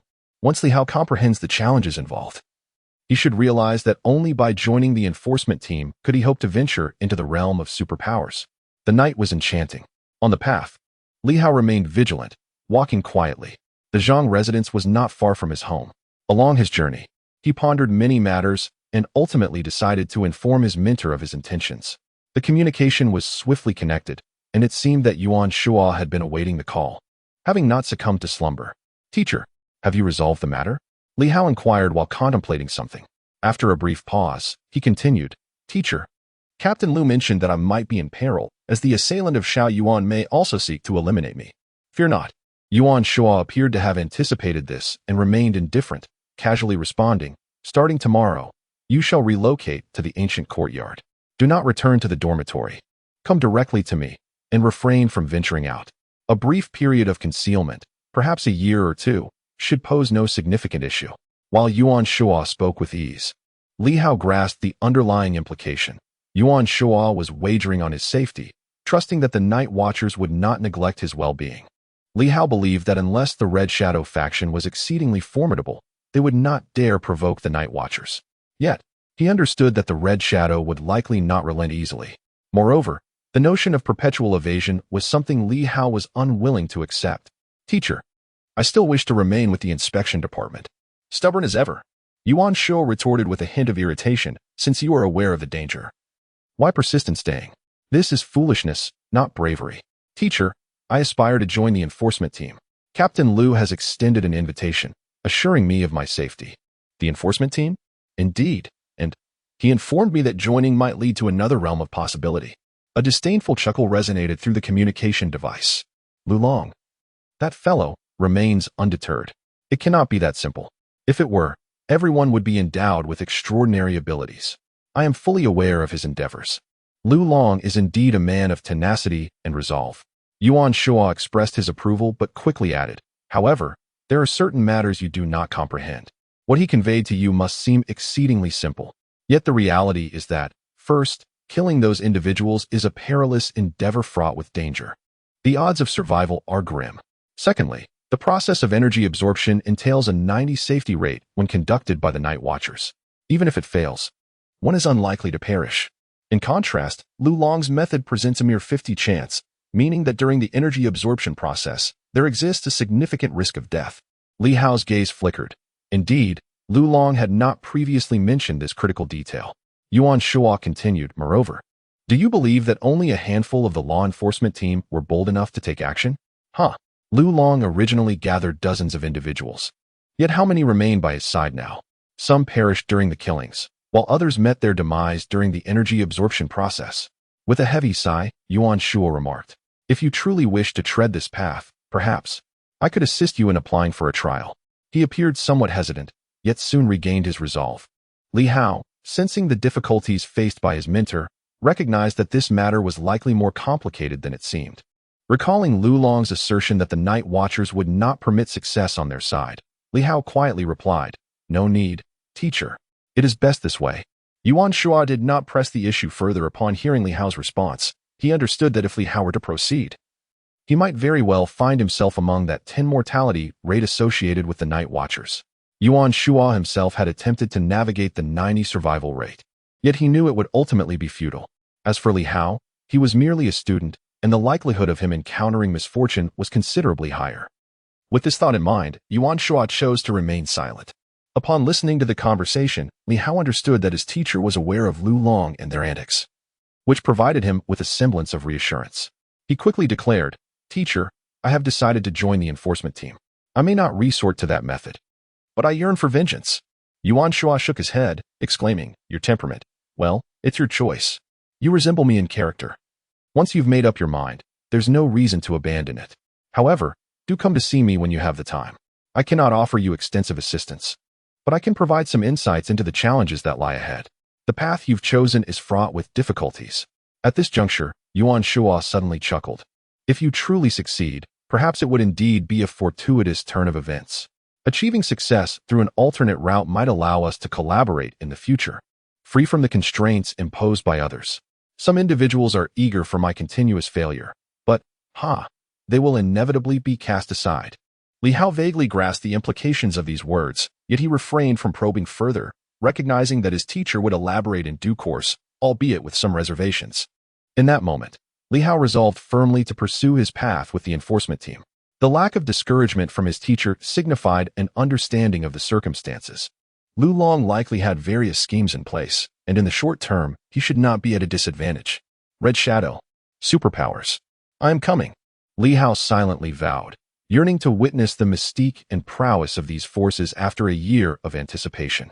Chapter 13. Demon Hunter Squad, even in slumber. He remained exceedingly vigilant. He had stationed the Black Panther at the door as a sentinel, while the Vortex 3 remained within arm's reach, disregarding the risk of accidental discharge.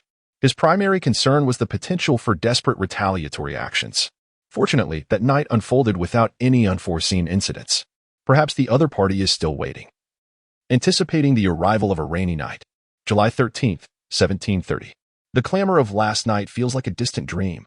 The Qiming community remains as tranquil as ever, with no one paying heed to the commotion from the neighboring Old Street. In the morning, Li Hao rises, refreshes himself, and then boils a cup of water, placing the jade sword within. After a brief pause, the water cools slightly, and upon tasting it, Li Hao furrows his brow. The starlight energy seems to have diminished a tad.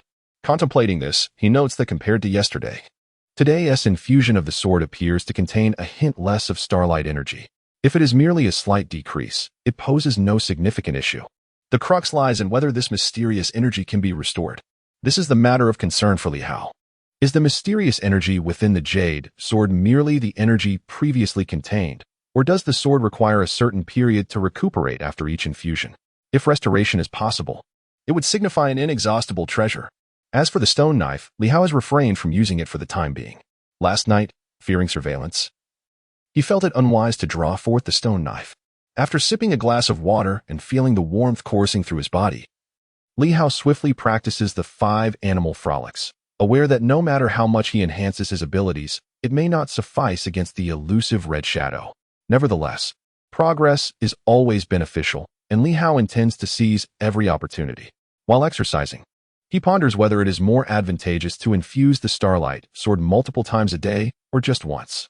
He wonders about the significance of the differences in efficacy with each infusion. These are questions that he must explore gradually, within the confines of his room. Li Hao's figure remains agile, darting about like a monkey, although this time, he does not practice as frequently as he did the night before. After practicing 3 consecutive times and feeling an abundance of energy, Li Hao decided to cease his training. The stellar energy emanating from his body gradually dissipated, and he chose to halt only after ensuring its complete disappearance. He harbored concerns that the Red Shadow or other superhumans might possess the ability to perceive the stellar energy surrounding him, just as he could. If that were the case, it would expose him. The individuals accompanying Lu Long exhibited a faint glow of stellar energy that Li Hao could easily discern, indicating that they could not conceal themselves from his keen perception. Although he had encountered Lu Long before, he had not noticed this. Or perhaps it was due to his consumption of the sword-soaked water that granted him such insight. Presently, he realized he understood far too little about this extraordinary world. Li Hao cleaned himself once more and changed into a fresh outfit, appearing considerably rejuvenated. He poured the remaining sword-soaked water from his bowl into the Black Panther's feeding dish. The panther's eyes sparkled with excitement as it eagerly licked up the liquid. Almost impatiently, once finished, it wagged its tail incessantly, seeking further attention from Li Hao. Observing the panther closely, Li Hao inhaled deeply. Astonishingly, the stellar energy emanating from this creature seemed even more potent than his own. Was it that the panther emitted more than it absorbed, or perhaps it absorbed more, creating an overwhelming presence that caused the stellar energy to overflow? Li Hao was uncertain. He preferred to believe that the panther simply could not contain the energy, otherwise, it would imply that this creature surpassed him in prowess, absorbing more stellar energy than he did. Woof! The panther appeared exuberant, as if requesting another serving. Li Hao gently patted its head and chuckled. Not today, perhaps next time. He spoke, cautioning. I am heading to work. You keep an eye on the house. Aside from me, anyone who comes must be observed closely. Take note of any scents and, if permitted, track their whereabouts. Do not wander too far. He was apprehensive that, in his absence, someone might trespass into his home. The jade sword on his person was of little value, as there was nothing particularly precious within his abode. However, he had no concern about the stone knife being discovered. Although it was somewhat cumbersome to carry, Li Hao had cleverly concealed the stone knife in the Black Panther's den downstairs. Who would ever find it there?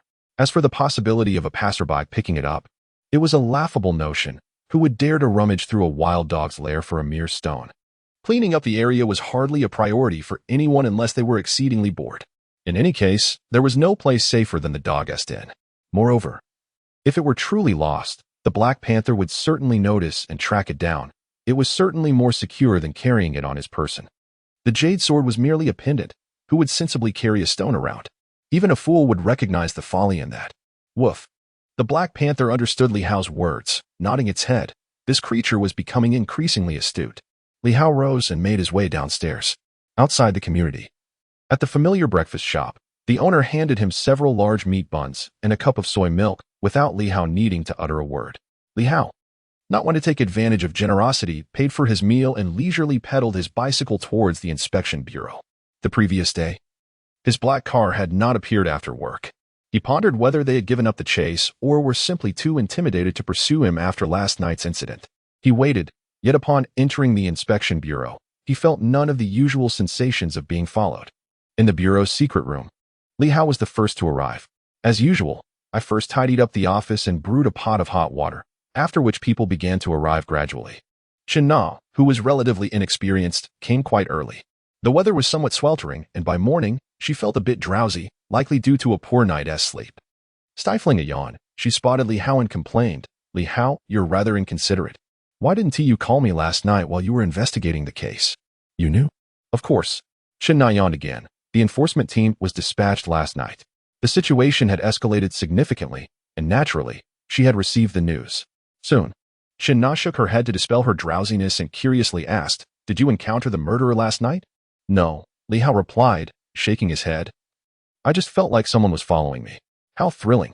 Chen Na, who had never been involved in a major case, instantly became intrigued and exclaimed, so, the individuals you showed me in those files were indeed homicides?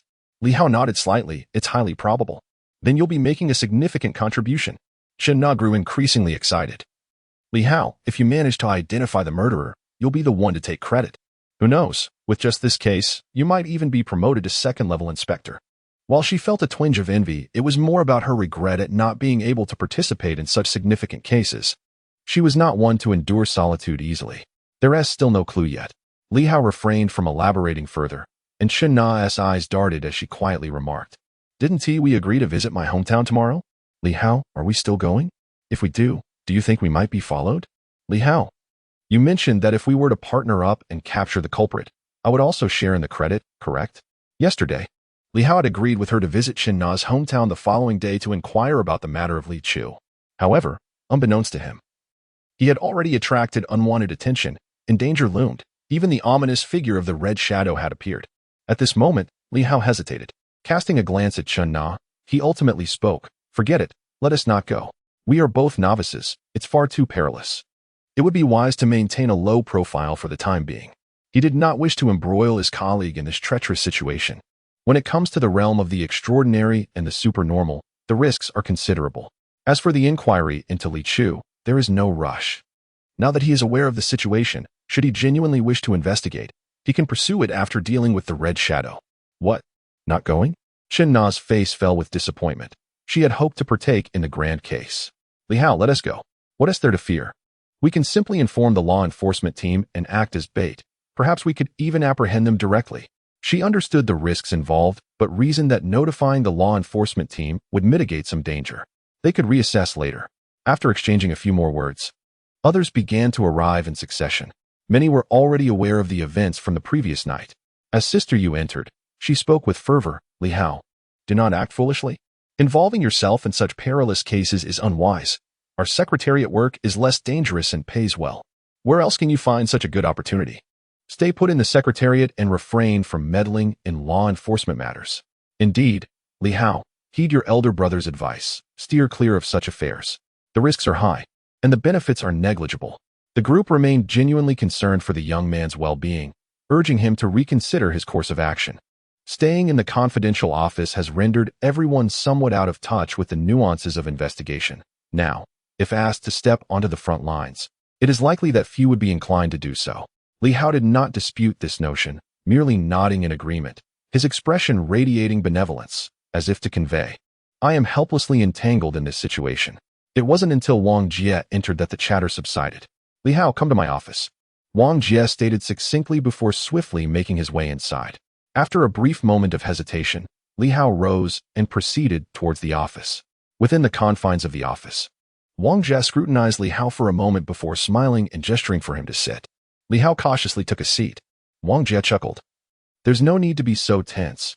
Being overly formal won't serve you well in the law enforcement team." Li Hao lifted his gaze, and Wang Jie continued. "The law enforcement team contacted me last night, expressing a desire to transfer you there. Lu Long rarely speaks up, and for him to personally intervene is quite exceptional." Indicating substantial regard. "Li Hao, it appears that your involvement in the self-immolation case has caught Lu Long's attention. What are your thoughts on this transfer?" In truth, Wang Jie felt he could not refuse this request. As for Li Hao, Wang Jie believed he would find it difficult to resist. Although it was said that Li Hao's mentor was quite invested in his career, if Li Hao truly wished to decline, it would not pose an insurmountable challenge. Lu Long, a figure of considerable authority, held a status significantly above Wang Jie's, and he was indeed a man of real power. Wang Jie was eager to discern Li Hao's perspective. After a moment of contemplation, Li Hao lowered his head and spoke softly, "Department head, I wish to accept the transfer. The confidential office is pleasant, and I have grown fond of it. But as you know, my sole purpose in joining the inspection division is to avenge my friend." Sigh. Wang Jie sighed, expressing his understanding. "In truth, your departure weighs heavily on my heart. Yet, should you choose to remain, I am prepared to report to our superiors in hopes of securing a promotion for you. However, given your concerns regarding the self-immolation case, I shall not impede your decision. Just be cautious, for the enforcement team is far more perilous than the confidential office.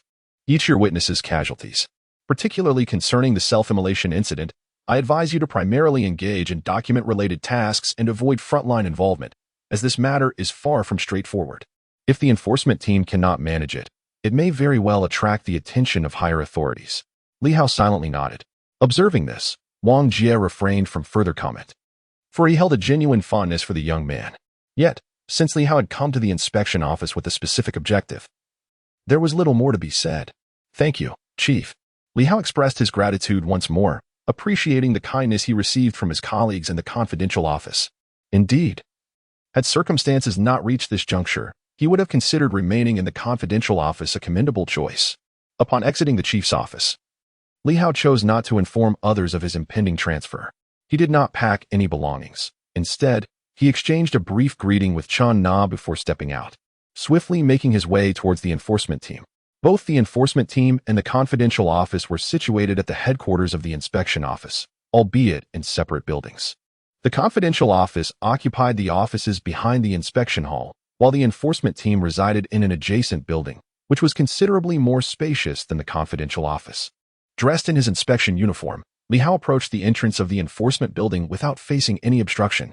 The area was bustling with enforcement team members, each exuding an air of formidable strength.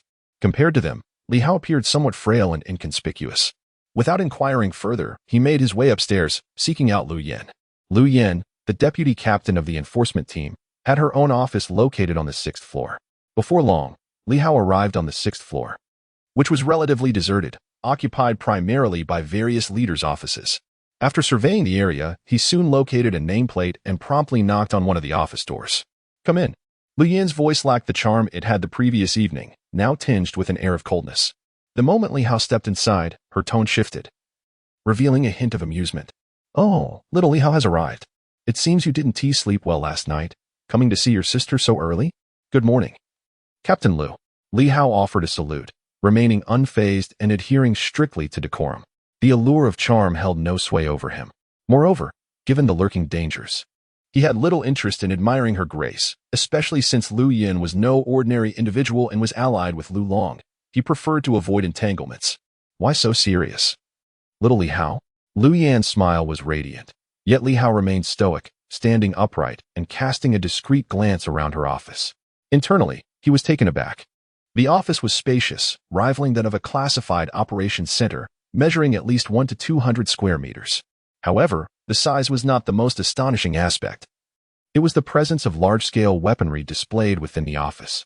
What were the Vortex 3 compared to this? Such handguns were mere trifles in this context. The Storm 1. Li Hao had heard of it.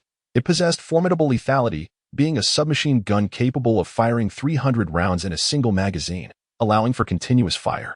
The 4th-generation Eagle Eye, the most advanced sniper firearm, boasts an impressive effective range exceeding 500 meters, with an actual lethality radius even greater. The 2nd-generation armor-piercing round is reputed to penetrate steel directly. What is this place? A military armory? A wave of astonishment washed over Li Hao. Noticing the change in his expression, Lu Yan chuckled. Oh, Li Hao, don't be surprised. These are merely models, something for me to display. They aren't real. Li Hao was at a loss for words. Did she truly expect him to believe that? Models? The metallic texture radiated a chilling gleam. Could this truly be a mere replica? Was she taking him for a fool? The law enforcement team was indeed bold, allowing Lu Yan to showcase such lethal weaponry in her office. Models? Indeed.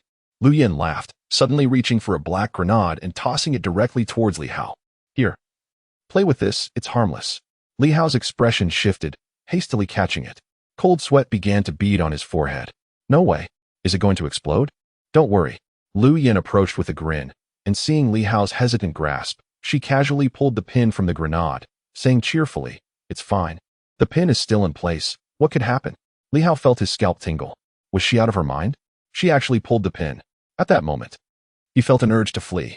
Fortunately, Lu Yan soon burst into laughter, retrieving the grenade and casually tossing it out the window. Really, it's nothing. Just a fake. Suddenly, a deafening explosion resonated, shaking the room. Li Hao's face drained of color. Fake. Furthermore, this woman must be insane. She simply threw it out. And it exploded. How could this possibly be harmless? Lu Yan had been observing him intently. Upon noticing Li Hao's pale complexion, she suddenly retracted her smile and spoke with a hint of seriousness. Shall Li Hao? This simply won't do. Have I frightened you? Li Hao furrowed his brow momentarily before relaxing it. I know nothing of these matters. I am merely an ordinary person. Even if I were to join the enforcement team, It is unlikely that I would have dealings with such individuals. Captain Liu, it is only natural for me to feel apprehensive. Perhaps after a few more encounters, I will become somewhat accustomed to it. Is that so? Lu Yin chuckled. Your timid demeanor contrasts sharply with what the boss has conveyed, claiming you possess considerable courage. In truth, I also believe you have a fair amount of bravery. If you were truly timid, knowing the complexity of the self-immolation case, would you still dare to pursue it relentlessly? Some matters must simply be addressed, Li Hao replied, regaining his composure. Knowing there are tigers in the mountain, one still ventures into the tiger's den. Just like you, Captain Liu, you are fully aware that superhumans are formidable foes, yet you still provoke them. Are you not afraid? I believe no one is devoid of fear. It is merely that sometimes one must act regardless. That makes sense. Lu Yin nodded in agreement, her expression brightening once more. You speak wisely. No one is without fear. I am afraid as well, and even the boss harbors his own fears. However, fear does not equate to surrender. She turned her gaze to Li Hao. I do not believe you will provide us with substantial assistance, yet, since the boss has spoken, I welcome you to join the enforcement team. What truly matters is that I welcome you to the demon hunting squad. Demon hunting. Li Hao's eyes flickered with interest. Is that the name of their small team? As he watched Lu Yin extend her hand, he reached out to grasp it eagerly. Upon first encounter, Li Hao was taken aback. In the next moment, Lu Yin exerted force on his wrist, swiftly seizing his right hand. With a deft twist, before Li Hao could react, Lu Yin executed a shoulder throw, and with a resounding thud, he crashed heavily to the ground. Instantly, Li Hao sprang back to his feet. After 3 years of training in the monkey style, he had developed some degree of proficiency. He leapt, suppressing the pain, and swiftly evaded Lu Yan's range of attack. Lu Yan, however, refrained from striking again, simply observing him with an air of appreciation, playfully remarking, "Not bad. Although your vigilance is somewhat lacking, and your skills are average, your reflexes are commendable. This must be the monkey style from the new 5 Animals Classic, correct? Your training is quite decent." Li Hao remained silent, filled with caution. Internally, he was shaken. This woman, seemingly delicate, had just demonstrated strength akin to steel.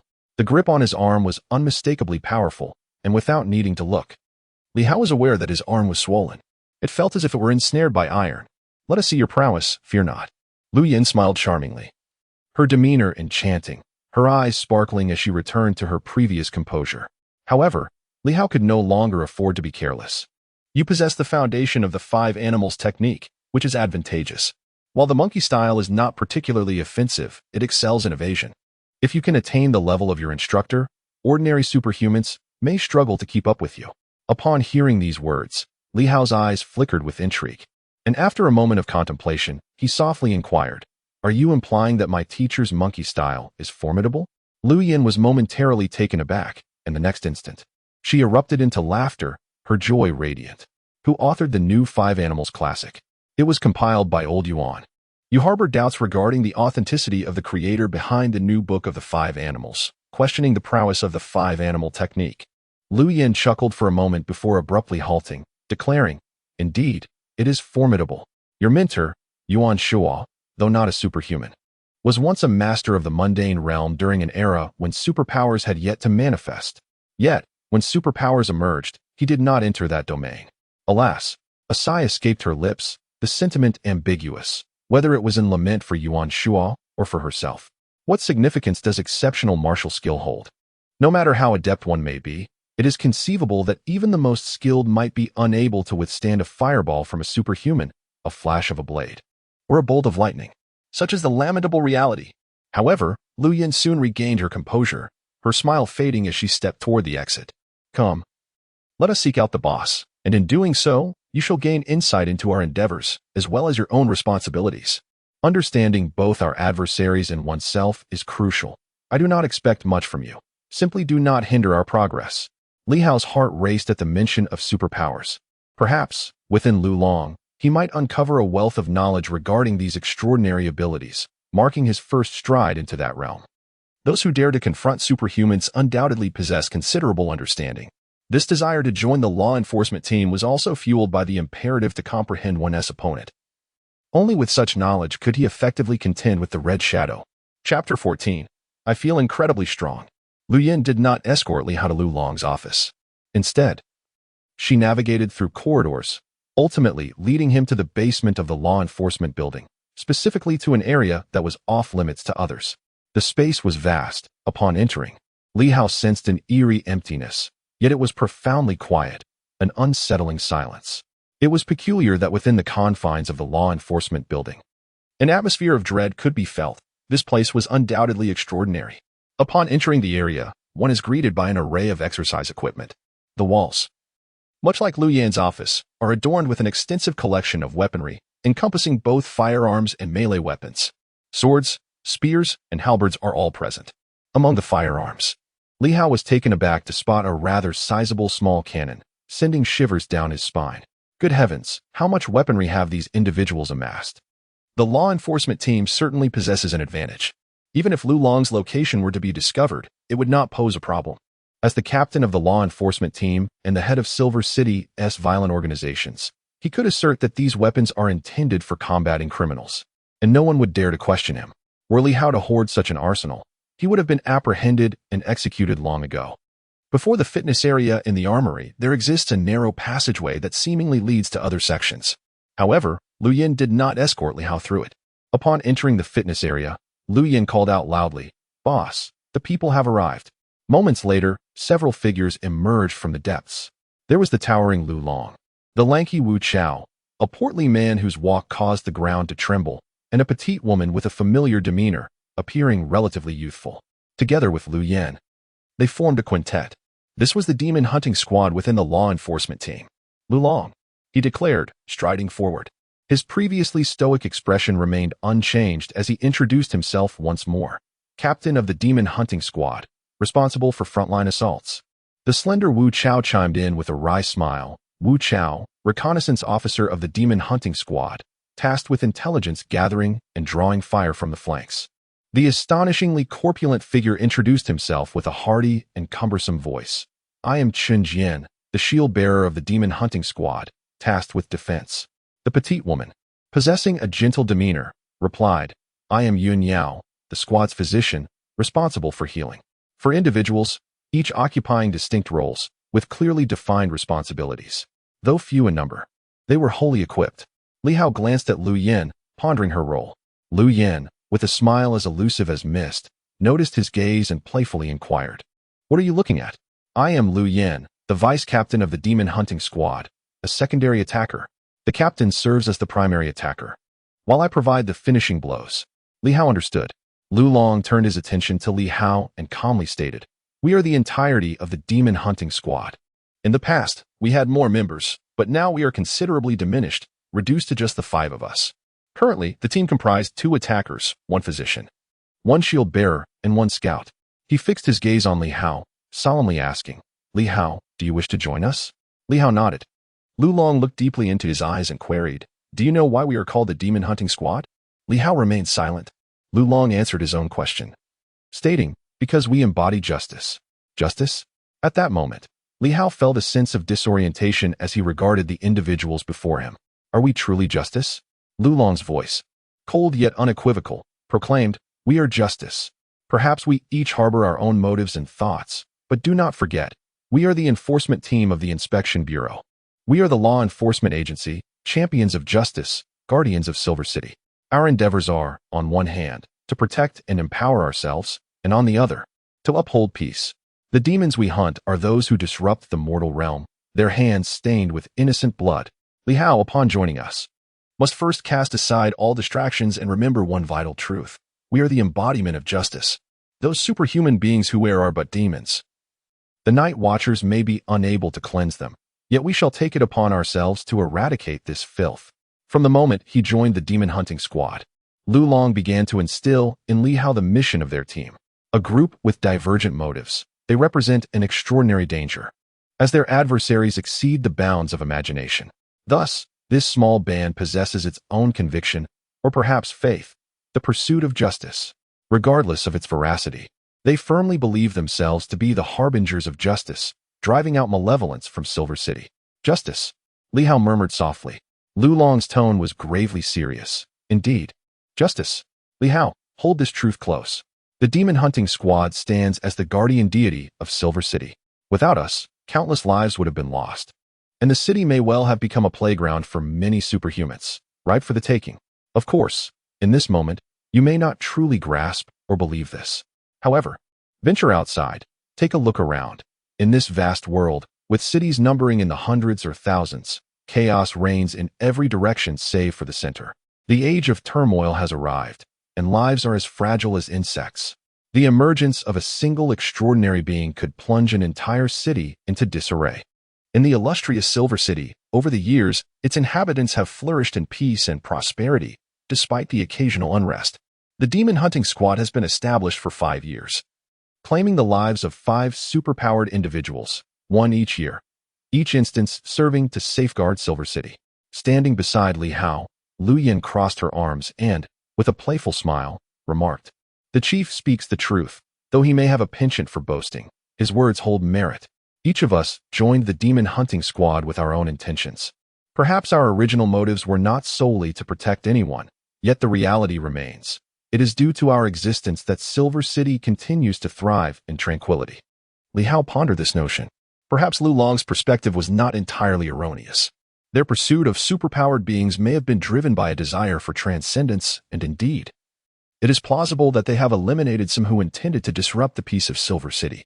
Is the outside world truly chaotic? Li Hao was uncertain. Having rarely ventured beyond the confines of Silver City, the only exception was a visit to a neighboring city many years ago. Li Hao, this marks your initiation into the squad, and I shall impart to you your first lesson. Lu Long's tone carried an ominous weight. Do not misconstrue us as mere phantoms operating in the shadows. We are enforcers, the heralds of justice. For us, anyone who transgresses is deemed a demon. Thus, we hunt demons. This is our mission. Upon hearing these words, Li Hao felt an unexpected sense of relaxation. Although Lu Long's declarations carried a hint of self-aggrandizement, the assertion that they were the embodiment of justice and enforcers filled Li Hao with an inexplicable comfort, a sense of ease that washed over him. We are not the insidious individuals who operate in the shadows. Rather, we are the guardians of the entire city. Although our initial intentions may not have aligned with this purpose, the reality is evident. Master. In this moment, Li Hao increasingly perceives Lu Long as a true master. It is not merely his strength that impresses, his intellect is of the highest caliber. Crucially, he possesses an exceptional ability to guide others in their thoughts. He instills in every member of the demon hunting team an unwavering belief that their actions are just. There is no sense of guilt. When they eliminate superpowered beings, they only experience a sense of achievement, believing they are protecting the people, upholding justice, and safeguarding Silver City. This psychological fulfillment is something that ordinary leaders cannot attain. Yet Lu Long has remarkably excelled in this regard. At this moment, Li Hao contemplates that joining the demon hunting team may indeed be a commendable choice.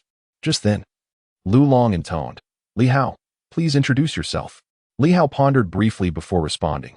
"I am Li Hao, formerly an inspector in the confidential office, a graduate of the ancient academy of Silver City. I specialize in the monkey technique of the 5 animal frolics, which allows for agile movements." "Is that all?" Lu Long inquired, his gaze fixed upon him. Li Hao felt a twinge of embarrassment. "Yes, that is all." Lu Long responded coldly. "Is this how you became Yuan Shua's disciple?"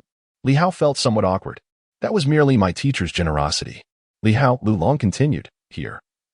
If you do not possess sufficient value, should you encounter danger, we will not abandon you. However, we will not risk our lives to rescue you. If you prove to have adequate worth, even if it costs us our lives, we will ensure your survival, allowing our beliefs to endure." Li Hao remained silent for a moment before adding, "I also excel in deciphering ancient scripts. This skill is a crucial component in the exploration of ancient civilizations. And I possess a remarkable memory, which is one of my strengths." The others exchanged glances, their expressions tinged with curiosity. Deciphering ancient scripts. Is it truly valuable? Indeed, it holds significant importance. Yuan Shua's esteemed position is largely due to his role as the head of the Ancient Civilization Exploration Department. His status is not the essence. Rather, it is his profound expertise in ancient civilizations that truly matters. Even the Night Watchers rely heavily on him. However, they refrain from allowing Yuan Shua to become an extraordinary being, for should he attain such powers, it would inevitably lead to a myriad of complications. Certain knowledge may be trivial for ordinary individuals, yet it proves immensely beneficial for those with extraordinary abilities. Yet, oftentimes, these extraordinary individuals lack the requisite knowledge and insight to discern what might be advantageous to them. Yuan Shua, however, possesses such discernment. As an ordinary person, he dares not hoard or conceal such knowledge. Yet, if he were to become an extraordinary being, he could potentially become uncontrollable upon discovering treasures. He might very well seize them in secrecy, unbeknownst to others. At this moment, Lu Long's eyes gleamed with intrigue. Have you gleaned some genuine insights from Yuan Shua? Li Hao humbly replied, Captain, you overestimate me. The breadth of my teacher's knowledge is as vast as the ocean. I have merely absorbed a single drop from its expanse. Speak plainly. Li Hao, feeling helpless, conceded, I studied under my teacher at the ancient academy for just 2 years, primarily focusing on theoretical knowledge and not engaging in practical applications. The teacher possesses an abundance of skills. Presently, I am merely delving into the interpretation of ancient texts, and my abilities pale in comparison to those of my instructor. The teacher excels in numerous areas, including trap disarming, artifact preservation, geomantic positioning, and the study of ancient civilizations. Speaking of Yuan Shua, Li Hao expressed his deep admiration, lamenting, after leaving the ancient institute, I became preoccupied with other matters and found no time to continue my studies. The prowess of our teacher truly leaves me in awe. Lu Long, in a solemn tone, remarked, You are already quite remarkable. Being recognized by Yuan Shua signifies your innate talent and capabilities. As for the interpretation of ancient texts, he chose to elaborate no further, swiftly stating, Very well, Li Hao. From this day forth, you shall serve as the intelligence analyst and bait for the demon hunting squad. A profound silence enveloped the room. Bait can also take on additional roles. Beside them, Wu Chao chuckled softly, his laughter possessing a spectral quality, tinged with an eerie chill. Little one, it seems I can finally be relieved of my duties. Ever since the previous Bait met his demise, I have been shouldering this role, and I genuinely feared for my own life. Now it appears, someone has stepped up. The implication was clear. The previous Bait had been him. Li Hao found himself at a loss for words. Of course, prior to this, Lu Long had made it clear that he was indeed to be the Bait. It was merely a matter of formal confirmation. A moment later, Lu Long glanced at Li Hao, his brow slightly furrowed, and said, Of course. My intention in designating you as Bait is not to condemn you to death. Judging by your physique, your strength seems rather lacking. Even if you have practiced the 8 technique, the time has been too brief for significant achievements. With that, he strode towards the fitness equipment, saying, Come. Let us put your abilities to the test. Allow me to grasp the situation at hand. Next, I shall observe how you undergo training, and concurrently ascertain whether you possess the capability to escape from the grasp of the extraordinary beings. Experiment? Li Hao remained silent and followed suit. The others, too, were filled with curiosity and trailed behind. Lu Yin leaned in so close that her lips nearly brushed against Li Hao's ear, whispering playfully, Unleash your full potential here. Do not hold back. You are rather feeble, and concealing your abilities serves no purpose. Such restraint will only yield diminished rewards. Our leader possesses some valuable resources. Li Hao refrained from responding, merely evading her proximity, thinking to himself, Please do not breathe into my ear. It is rather uncomfortable. He could hear her laughter, light and cheerful. Ahead, Lu Long paid no heed to the exchange. However, a fellow female team member, the Dr. Yun Yao, chuckled softly, Sister Yin. Do not tease him so. Who is teasing him? Lu Yin retorted with a radiant smile. Look at our team. Little Hao is quite handsome. Just take a glance at the rest of us. There are some rather peculiar appearances. Some are as slender as bamboo, while others resemble walls. Our captain is decent, but his age shows, and his complexion is rather dark, akin to a lump of coal. Little Hao, on the other hand, is truly appealing. The 3 men paused momentarily, their steps faltering. No one uttered a word. Yet, Li Hao felt unjustly accused, as though he had inadvertently offended 3 individuals. I did not say any of that. It was all Lu Yan's doing. Please do not hold a grudge against me. At this moment, the group had arrived at the fitness area, equipped with an array of apparatus. Lu Long disregarded the earlier banter, his voice steady. Before entering the realm of the extraordinary, humans had formidable practitioners, such as your mentor Yuan Shua, who mastered the 5-animal play to perfection, exhibiting exceptional combat prowess. As the previous chief inspector, he was clad in an ironclad attire, having perfected his skills to an extraordinary degree, rendering ordinary blades ineffective and leaving only superficial wounds from firearms. These individuals epitomize the pinnacle of martial prowess within the mundane realm, masters who have honed their craft to its utmost limits. Prior to the emergence of the extraordinary, we referred to these practitioners as martial artists. They are the masters of martial arts, the grandmasters, who, with their corporeal forms, stand resilient against modern weaponry.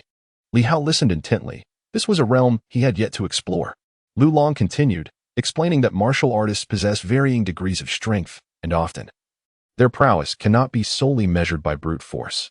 Some excel in speed, while others are adept in defense or strength. Each has their unique strengths, making direct comparisons difficult. A swift martial artist might easily best a slower, stronger one, just as a powerful fighter could potentially defeat a faster opponent with a single blow. To be considered a martial artist, one must possess an exceptional ability that transcends the ordinary, a quality that truly defines a martial artist. Speed and strength are the most apparent manifestations of this, while other attributes, such as defensive capabilities, exemplified by someone like Qin Jian, are often challenging to assess until one faces a life-or-death situation. Li Hao nodded in agreement. This reasoning resonated with him. He turned to Lu Long, curiosity evident in his gaze. Does the captain imply that distinguishing the strength of martial artists is a complex endeavor? Thus, are all martial artists relatively equal? Nonsense. Li Hao was rendered speechless by this assertion. Lu Long glanced back at him, stating firmly, "Do not overthink it. Strength is strength, and weakness is weakness." Over a decade ago, there existed a distinction in the prowess of martial artists, albeit with limited classifications: slaying 10, breaking 100, and battling 1,000. This encapsulates the essence of a martial artist. Li Hao was momentarily taken aback. It seemed rather too straightforward, almost simplistic. Lu Long, seemingly aware of his thoughts, remarked coldly, "It's quite evident. Isn't it? It is as direct as that. Here, we refer to the standards of soldiers within the regular army. To be deemed a martial artist, the fundamental criterion is the ability to confront and annihilate a squad of 10. This defines the level of slaying 10. Ascending further, we encounter breaking 100, a challenge beyond your imagination. If you can single-handedly crush a 100-man battalion with but a single strike, you are indeed a formidable force. As for battling 1,000, Lu Long inhaled deeply. This is merely theoretical. In reality, regardless of your strength, should you face a 1,000-man army, even in the absence of firearms, your fate is sealed. Your stamina and energy will deplete rapidly in combat. No matter how strong, there are limits. It is utterly impossible to engage 1,000. It was only with the advent of superpowers that certain exceptionally strong individuals truly attained the capability to battle 1,000. Li Hao, slightly taken aback, queried, "Are you suggesting that only powerful superhumans possess such abilities? Does that imply that some weaker superhumans might only reach the levels of slaying 10 or breaking 100? Lu Long regarded him with a hint of derision. "Only that? Just wait until the day you put it to the test. Speed and strength have reached their zenith. Such superhumans possess unique abilities that even the most formidable martial artists, those who have surpassed the 100 mark, would find themselves facing near certain death in their presence. Do you perceive them as weak?" Li Hao remained silent. Surpassing 100. It sounds deceptively simple, yet in reality, should there be a team of 100 robust soldiers, Li Hao would likely meet his demise almost instantaneously upon entering their midst. At this moment, Li Hao was keenly curious about Lu Long's prowess. Is the captain of the 100-mark caliber? Lu Long wore an expression of indifference, while Lu Yin interjected with a smile. It can be considered so, barely. If the boss were not formidable, how could he lead us against superhumans? Superhumans are indeed powerful. Even the weakest among them possesses strength comparable to that of the 100 mark, and they are far more troublesome. It was only now that Li Hao began to grasp the true extent of the captain's strength. Of course, this understanding was merely theoretical. He lacked any first-hand experience of their might. Surpassing the 100 mark seemed rather unimpressive. And what of teacher Yuan? Your mentor, in his prime, likely possessed combat capabilities on par with the 100 mark, yet now, due to age and decline in physical fitness and speed, he may no longer be able to perform at that level. Lu Long shook his head slightly. In the past, a portion of the elite martial artists reached this level. However, in recent years, as firearms have grown mightier and superhumans have emerged, many have abandoned their rigorous training in the mundane martial arts in pursuit of supernatural abilities. He turned to Li Hao, sighing. Superhumans are about transcending human limits, allowing individuals to surpass themselves, elevating their potential infinitely. Even a wooden bucket that holds just a little water can contain more than a wine cup. The mundane martial artist is akin to a wine goblet, while the extraordinary power is represented by a wooden barrel. Do you comprehend this? Li Hao nodded, understanding the profound sense of despair it conveys. Indeed, if an ordinary martial artist cannot harness the mysterious energy to become an extraordinary being, then despite a lifetime of diligent practice, they will remain shackled by their limitations. Years of arduous training may yield the bitter truth that they cannot even compete with a novice extraordinary power user. How utterly disheartening. Take Yuan Shuo, for instance. Having begun his martial arts journey at a young age, he now finds himself in his 70s, his physical prowess waning. Once a leader in the martial arts community, he has now diminished from surpassing the 100 mark to perhaps only possessing the strength of 10. Such prowess, in the realm of extraordinary beings, is merely the threshold of entry. A master at over 70 is reduced to a comparison with inexperienced youths. It is no wonder that during his training in the 5-animal technique, teacher Yuan merely described it as a means of self-preservation and physical enhancement, never once referring to it as a lethal art. The harsh reality is simply too despairing. Meanwhile, Lu Long offered a brief introduction and quickly added, "You should give it a try. Simply observe your speed and strength to gauge your capabilities." Upon hearing this, Li Hao chose not to elaborate further. There was no need for pretense. His rudimentary skills in the monkey technique would likely not impress these individuals. In the midst of the training area, Li Hao moved with the agility of a monkey, swiftly leaping and rolling, occasionally unleashing his monkey punches, sending sandbags flying in all directions. Outside the training ground, Lu Long observed silently. The frail Wu Chao watched for a moment before gently shaking his head. While he is somewhat stronger than the average person, he is not much different from some of the older patrol members in our team. Yet, can he truly escape the pursuit of extraordinary beings? The portly Chen Jian muttered. His level is nowhere near a decapitation 10. At most, he can manage a decapitation 2 or 3. Our demon hunting team has, for the first time in years, recruited someone so feeble. Encountering 2 or 3 soldiers, Li Hao's skills might prove slightly useful, allowing him to vanquish the opponent. However, the difference between facing 2 or 3 and confronting 10 is not merely a factor of 3 or 4. It is a challenge of over 10-fold difficulty. At this moment, Li Hao appears excessively weak in their eyes. Lu Yan, crossing her arms, observed for a moment before smiling. Keeping him around isn't so bad. He has a pleasant appearance and can handle some logistical tasks or intelligence analysis. After all, he is a civilian, not one of you brutish warriors. Li Hao, being a civilian, should have been prepared for this. Lu Yan saw no issue with it. The others reflected on this reasoning and found merit in her words. Lu Yan continued, equipping him with some firearms. What makes a decapitation 10 so formidable? One shot can still obliterate. Of course, once one reaches the level of breaking 100. Whether martial artist or superhuman, they become exceedingly difficult to contend with. The primary challenge lies in locking on. You may see a person with your eyes. Send a command to your brain, and in the next moment, they could be upon you, striking you down with a single blow, rendering even the most powerful weapon useless. Below the 100 mark, however, firearms still possess extraordinarily potent lethality. If someone can provide restraint, even those surpassing 100 can be annihilated. Lu Long nodded slightly. He must certainly carry firearms. Select some that are effective, convenient, and lightweight for him to use. This fellow only needs to have enough sense. As for his physical prowess, if he could take down a superhuman, introducing him to some mysterious energy, even if he cannot become a superhuman himself, enhancing his physique and speed, surpassing 10 would not be insurmountable. Having spoken, he chuckled softly, remarking that the crux of the matter lay in the fact that this individual was not merely a civilian. He was an expert in ancient scripts. While he might not rival Yuan Shuo, he could very well be of use to us. Upon hearing this, the others fell into contemplation. Indeed, Li Hao possessed considerable utility. Joining the demon hunting squad seemed a promising prospect. At that moment, Li Hao, who was leaping swiftly, felt quite pleased with himself, at least considerably improved compared to before. As he exited the arena, panting and filled with anticipation, he inquired of the captain, "Do you think I measure up against the martial artist from the slashing 10? Can I be considered a contender for breaking 10? He believed he now harbored hopes of taking on 10 opponents.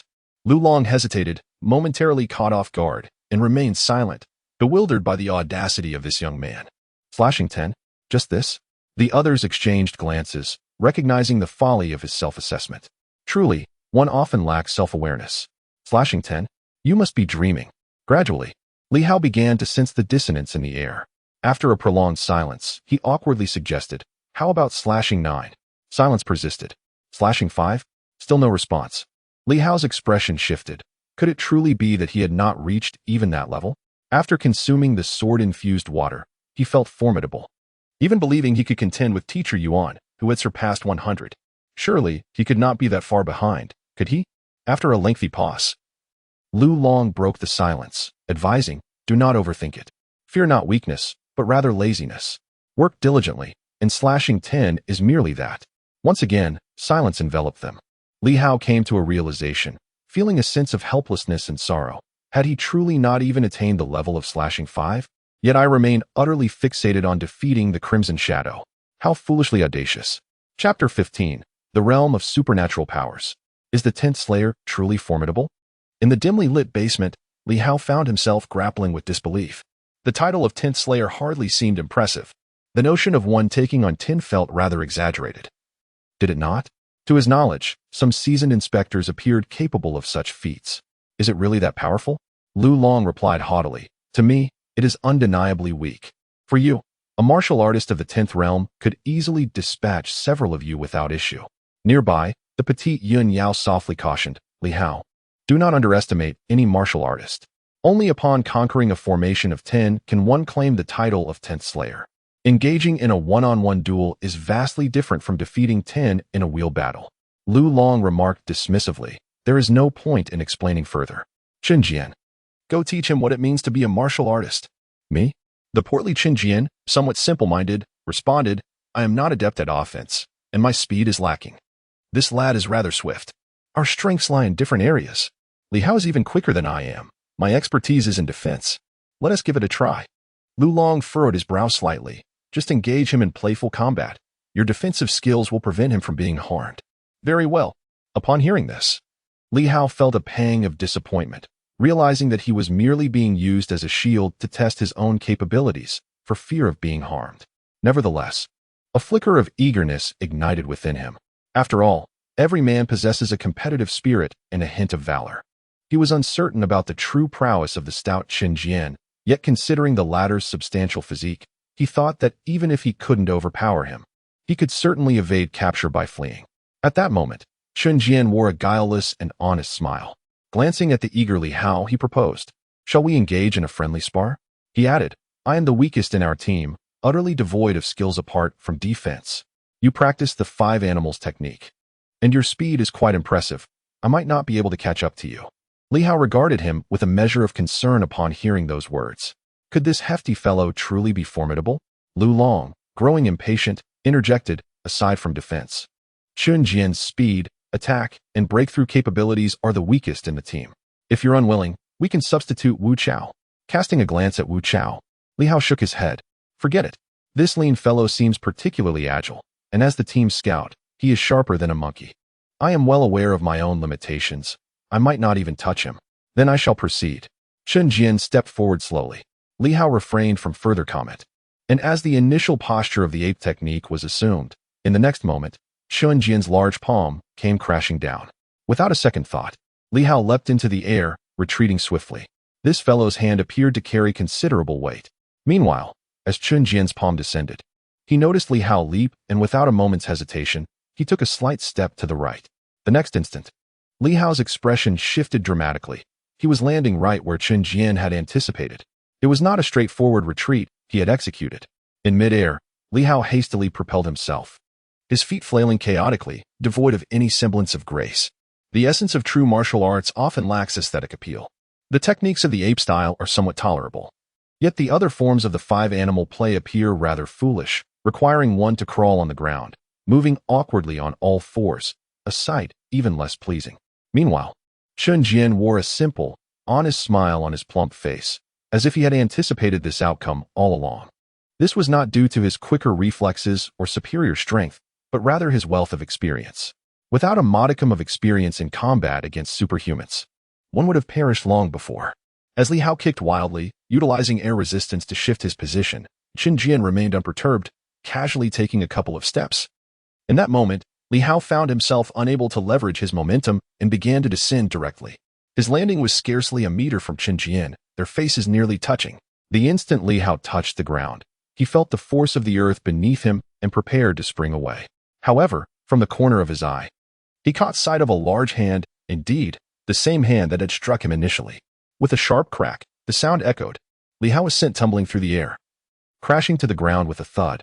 Rather than striking his face, Chun Jian targeted his neck, leaving it stained crimson. At that moment, Li Hao was utterly dazed, as if his neck had been severed. He felt naught. His head swam in confusion, and he experienced a peculiar numbness below his neck. He leapt and sought to utilize the air for leverage, yet he was left bewildered by a single slap. Completely stunned. Meanwhile, Chun Jian, still wearing his innocent expression, glanced at his own hand before looking down at the fallen Li Hao, offering an awkward yet sincere smile before turning to Lu Long and the others. Awkwardly, he remarked, I hadn't anticipated his sluggish reaction. Furthermore, I did not foresee that he would leap up immediately.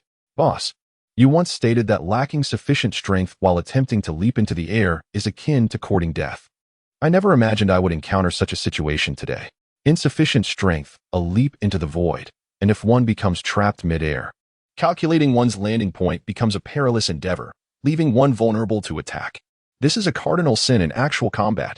Even a martial artist with a prowess exceeding 100, unless absolutely necessary, seldom takes to the air during a confrontation. Such actions expose all weaknesses and diminish opportunities for counterattacks. Grounded stability is a fundamental principle that every martial artist must remember during real combat.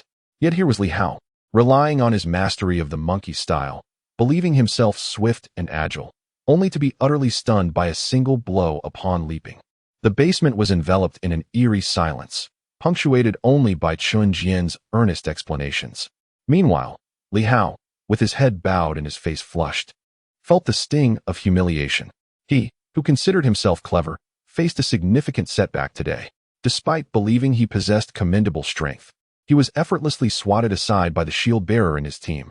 Had the latter not shown restraint, Li Hao suspected his neck could have been broken. Just moments ago, he had thought that even if he could not achieve 10 strikes, he could manage 5 or 6. Now, however, he felt utterly despondent. At this moment, a semblance of clarity began to dawn upon him. He was not truly a martial artist, in truth. He was merely an amateur who had practiced martial arts for a few days without any real combat experience, a genuine novice. He had consistently overestimated his own abilities. Reflecting on the events of the previous night, he had mused whether a swift draw of his weapon might allow him to turn the tide against the red shadow and the individuals lurking behind him. How naive and childish I am to think about it now. Others turned their gazes toward Lu Long, then glanced at Li Hao, revealing a hint of astonishment. Has this fellow been so thoroughly devastated? His psychological resilience seems woefully inadequate. Lu Long furrowed his brow, while he intended to impose a degree of pressure on Li Hao. That was not his primary aim. His main objective was to convey to Li Hao that the adversaries they faced were far more formidable than he had ever imagined. Yet, after just one sparring session, it appeared that Li Hao had lost all confidence. At this moment, Li Hao lay on the ground, still unmoving, seemingly unable to accept such a defeat. Was it merely this? A trace of disappointment flickered in Lu Long's eyes. He had thought that even if Li Hao's strength was lacking, his intellect, patience, and capacity for endurance would be exceptional.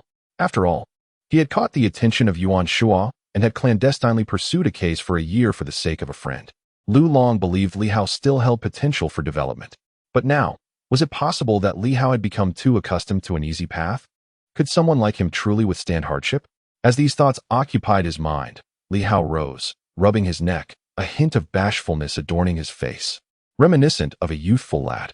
In truth, he was still quite young, a student in the ancient academy and not yet having dropped out. I have always felt different. More intelligent than others, capable of entering the ancient academy, becoming a disciple of teacher Yuan, smoothly integrating into the inspection division and solving cases. It seemed I could accomplish anything and do everything well.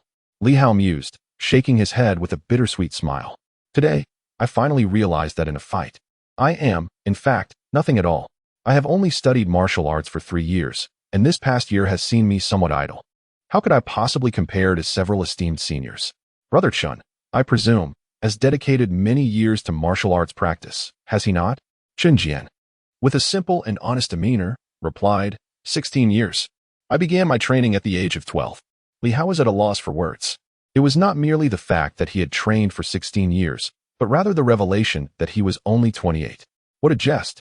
Upon first glance at this portly figure, Li Hao had assumed Chen Jian was at least in his 40s, yet he was merely 28? Struck dumb, Li Hao reflected silently, though he did not voice his thoughts. An expression of resignation crossed his face as he recalled his teacher's words. In martial arts, one's innate talent is important, but diligence is paramount. Hard work outweighs talent. After 16 years of training, while I cannot claim to possess any talent, my recent habit of being inconsistent in my practice, fishing for 2 days, only to rest for 3, has left me fortunate that Brother Chen did not bring me to ruin. It is a testament to his mercy. Chen Jian chuckled awkwardly. Please do not say that. It was not so bad, though I held back. I still exerted 30% of my strength. The fact that you did not faint from a single strike, merely falling to the ground, is quite commendable. Is this meant to be a compliment? Li Hao gazed at him, pondering whether this seemingly affable elder brother harbored any other implications in his words. For a shield bearer to use 30% of his strength merely to send you sprawling without causing serious harm, should that be a source of pride? Of course, as a newcomer, it is normal to be somewhat weaker. For now, you are merely a reserve member. Aside from your role as bait in the forthcoming confrontation with the arsonist, your primary focus should be on strengthening yourself and assisting us in analyzing and organizing data. He did not expect Li Hao to be of any use at this moment. There was no hope whatsoever. After speaking, Lu Long tightened his trench coat, glanced at the others, and quickly said, Lu Yan, take this fellow under your wing. Get a grasp of the situation before proceeding. We cannot afford to lose anyone in the upcoming mission due to unforeseen circumstances. Rest assured, I will guide him well. Lu Yan replied with a bright smile, while Li Hao hesitated, contemplating whether it truly mattered who accompanied him. At this juncture, he was merely a novice in this demon-hunting team. Even Chen Jian, reputed to be the weakest, could easily dispatch him. What more could he say? As for Dr. Yin Yao, he refrained from inquiring further. She appeared amiable and delicate, yet who could discern the true nature of individuals? Often, those who seem the most fragile can be the most formidable. Lu Yan, at least, was somewhat familiar.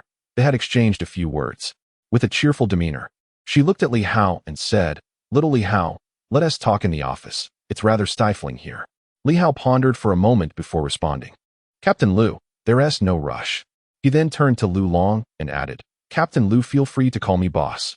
Lu Long declared with an air of arrogance, as though being addressed as such was a remarkable accolade. Li Hao remained silent. Beneath the eaves, one must bow to the wind. Boss, the perpetrator who killed Zhang Yuan likely knows we are investigating him due to the commotion we caused last night. I have studied the case. Each time it rains, it seems to present an opportunity for the assailant, given that nearly a year has passed since the last incident. It stands to reason that the impending rainy days may coincide with the next strike. Lu Long nodded slightly, acknowledging, I understand. I will certainly prepare. You wish to imply that the next target is likely you. Are you afraid? Li Hao remained silent. Rest assured, Lu Long did not elaborate further. He merely cautioned Li Hao, your current objective is to gain more knowledge and awareness for your own safety. As for dealing with the masterminds behind the self-immolation incident, we will devise a strategy. Li Hao had no choice but to place his trust in them, convinced that Lu Long would not recklessly endanger himself.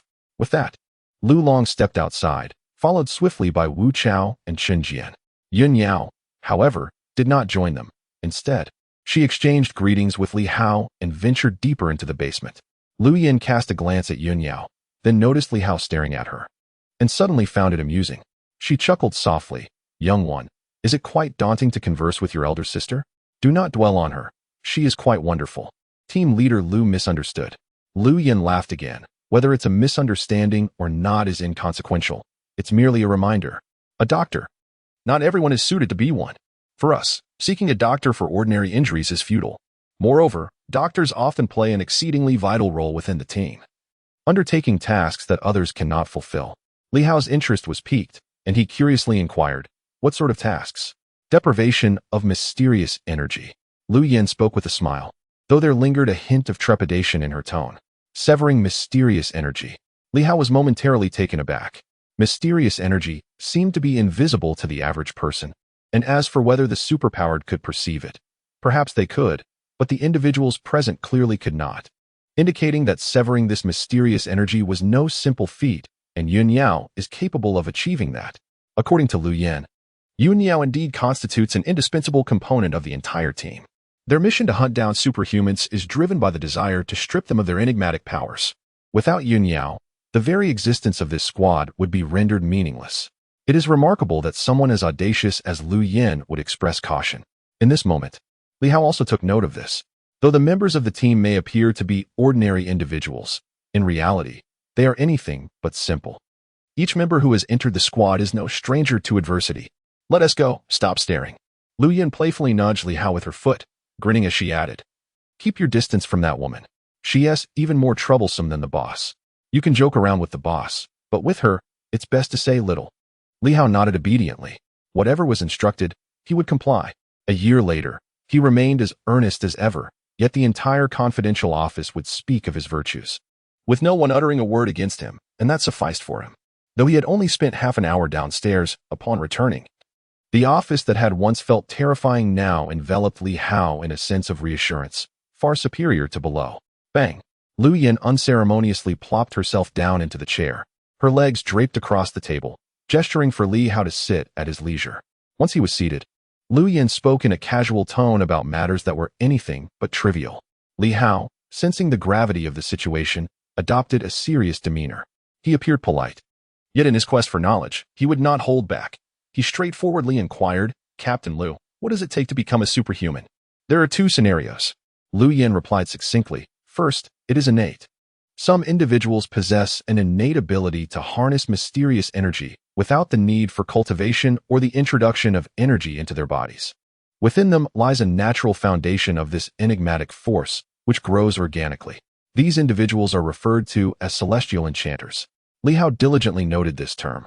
Secondly, the process of channeling energy into the body represents the conventional method of advancement, drawing upon mysterious energy, undergoing a baptism of this energy, and awakening one's inherent potential. Such extraordinary beings are the mainstream, and this step is essential for the majority of superhumans. Within the grand schema of superhuman capabilities, they are known as starlight masters. Mysterious energy, akin to the brilliance of starlight, is absorbed by these postnatal superhumans, who thus proclaim themselves as the bearers of celestial illumination. Li Hao etched the term starlight master into his memory once more. Thus, it seems that the entire superhuman framework is categorized into two primary types based on their methods of emergence. Is it merely these two? Lu Yan nodded, stating, strictly speaking, we also belong to the second category, as we aspire to advance into superhumans by channeling mysterious energy, thus becoming starlight masters. Therefore, we do not fall into the third category. Reflecting on this, she added, however, there are rumors of yet another method of advancement. Intrigued, Li Hao inquired, what method is that?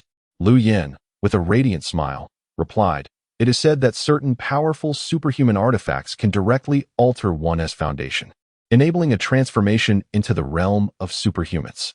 In other words, by leveraging external objects, one can metamorphose into a superhuman. A slight tremor of excitement coursed through Li Hao at the thought. Superhuman artifacts. Do the starry sword and stone blade qualify? Lu Long must have been aware, or at least suspected, that these matters lay within his grasp. Yet, why does he refrain from mentioning them? Is it that he harbors some clandestine intentions, or does he truly remain indifferent? In the next moment, Lu Yan continued, of course, the reason such methods are seldom discussed is due to their complexity. First, the extraordinary items must possess immense power, something that the average individual could scarcely attain. Second, it is said that these extraordinary items come with certain restrictions. Merely acquiring them does not guarantee transformation. The specifics elude me, but the boss might be privy to that knowledge. Nonetheless, it is of no concern to you. Li Hao remained silent, nodding in acknowledgement. Shifting away from the topic, he inquired, what did the boss mean earlier when he spoke of matching extraordinary abilities and channeling energy into the body? Each individual's constitution varies, as do their areas of expertise. Extraordinary abilities are not singular but manifest in myriad forms. For instance, the boss excels in offense, yet he himself remains unaware of the precise nature of his offensive capabilities. Is it lightning? Flames? Ice? Ultimately, he lacks understanding of what abilities he might possess. In such instances, if one were to harness mismatched mystical energy, it would indeed be exceedingly difficult to unlock the extraordinary potential within oneself. Extraordinary locks? This refers to what we commonly understand as extraordinary barriers. Whether they truly exist, I cannot say. The boss mentioned that within the ranks of the Night Watchers, it is believed that every individual possesses a lock that confines the mundane and the extraordinary. Only by unlocking this lock can one transcend into the realm of the extraordinary. Li Hao comprehended the notion. Unlocking the extraordinary lock. This is precisely what these ordinary individuals strive to achieve. Regarding the extraordinary abilities, Li Hao inquired only to this point. In the next moment, he directly posed a more crucial question.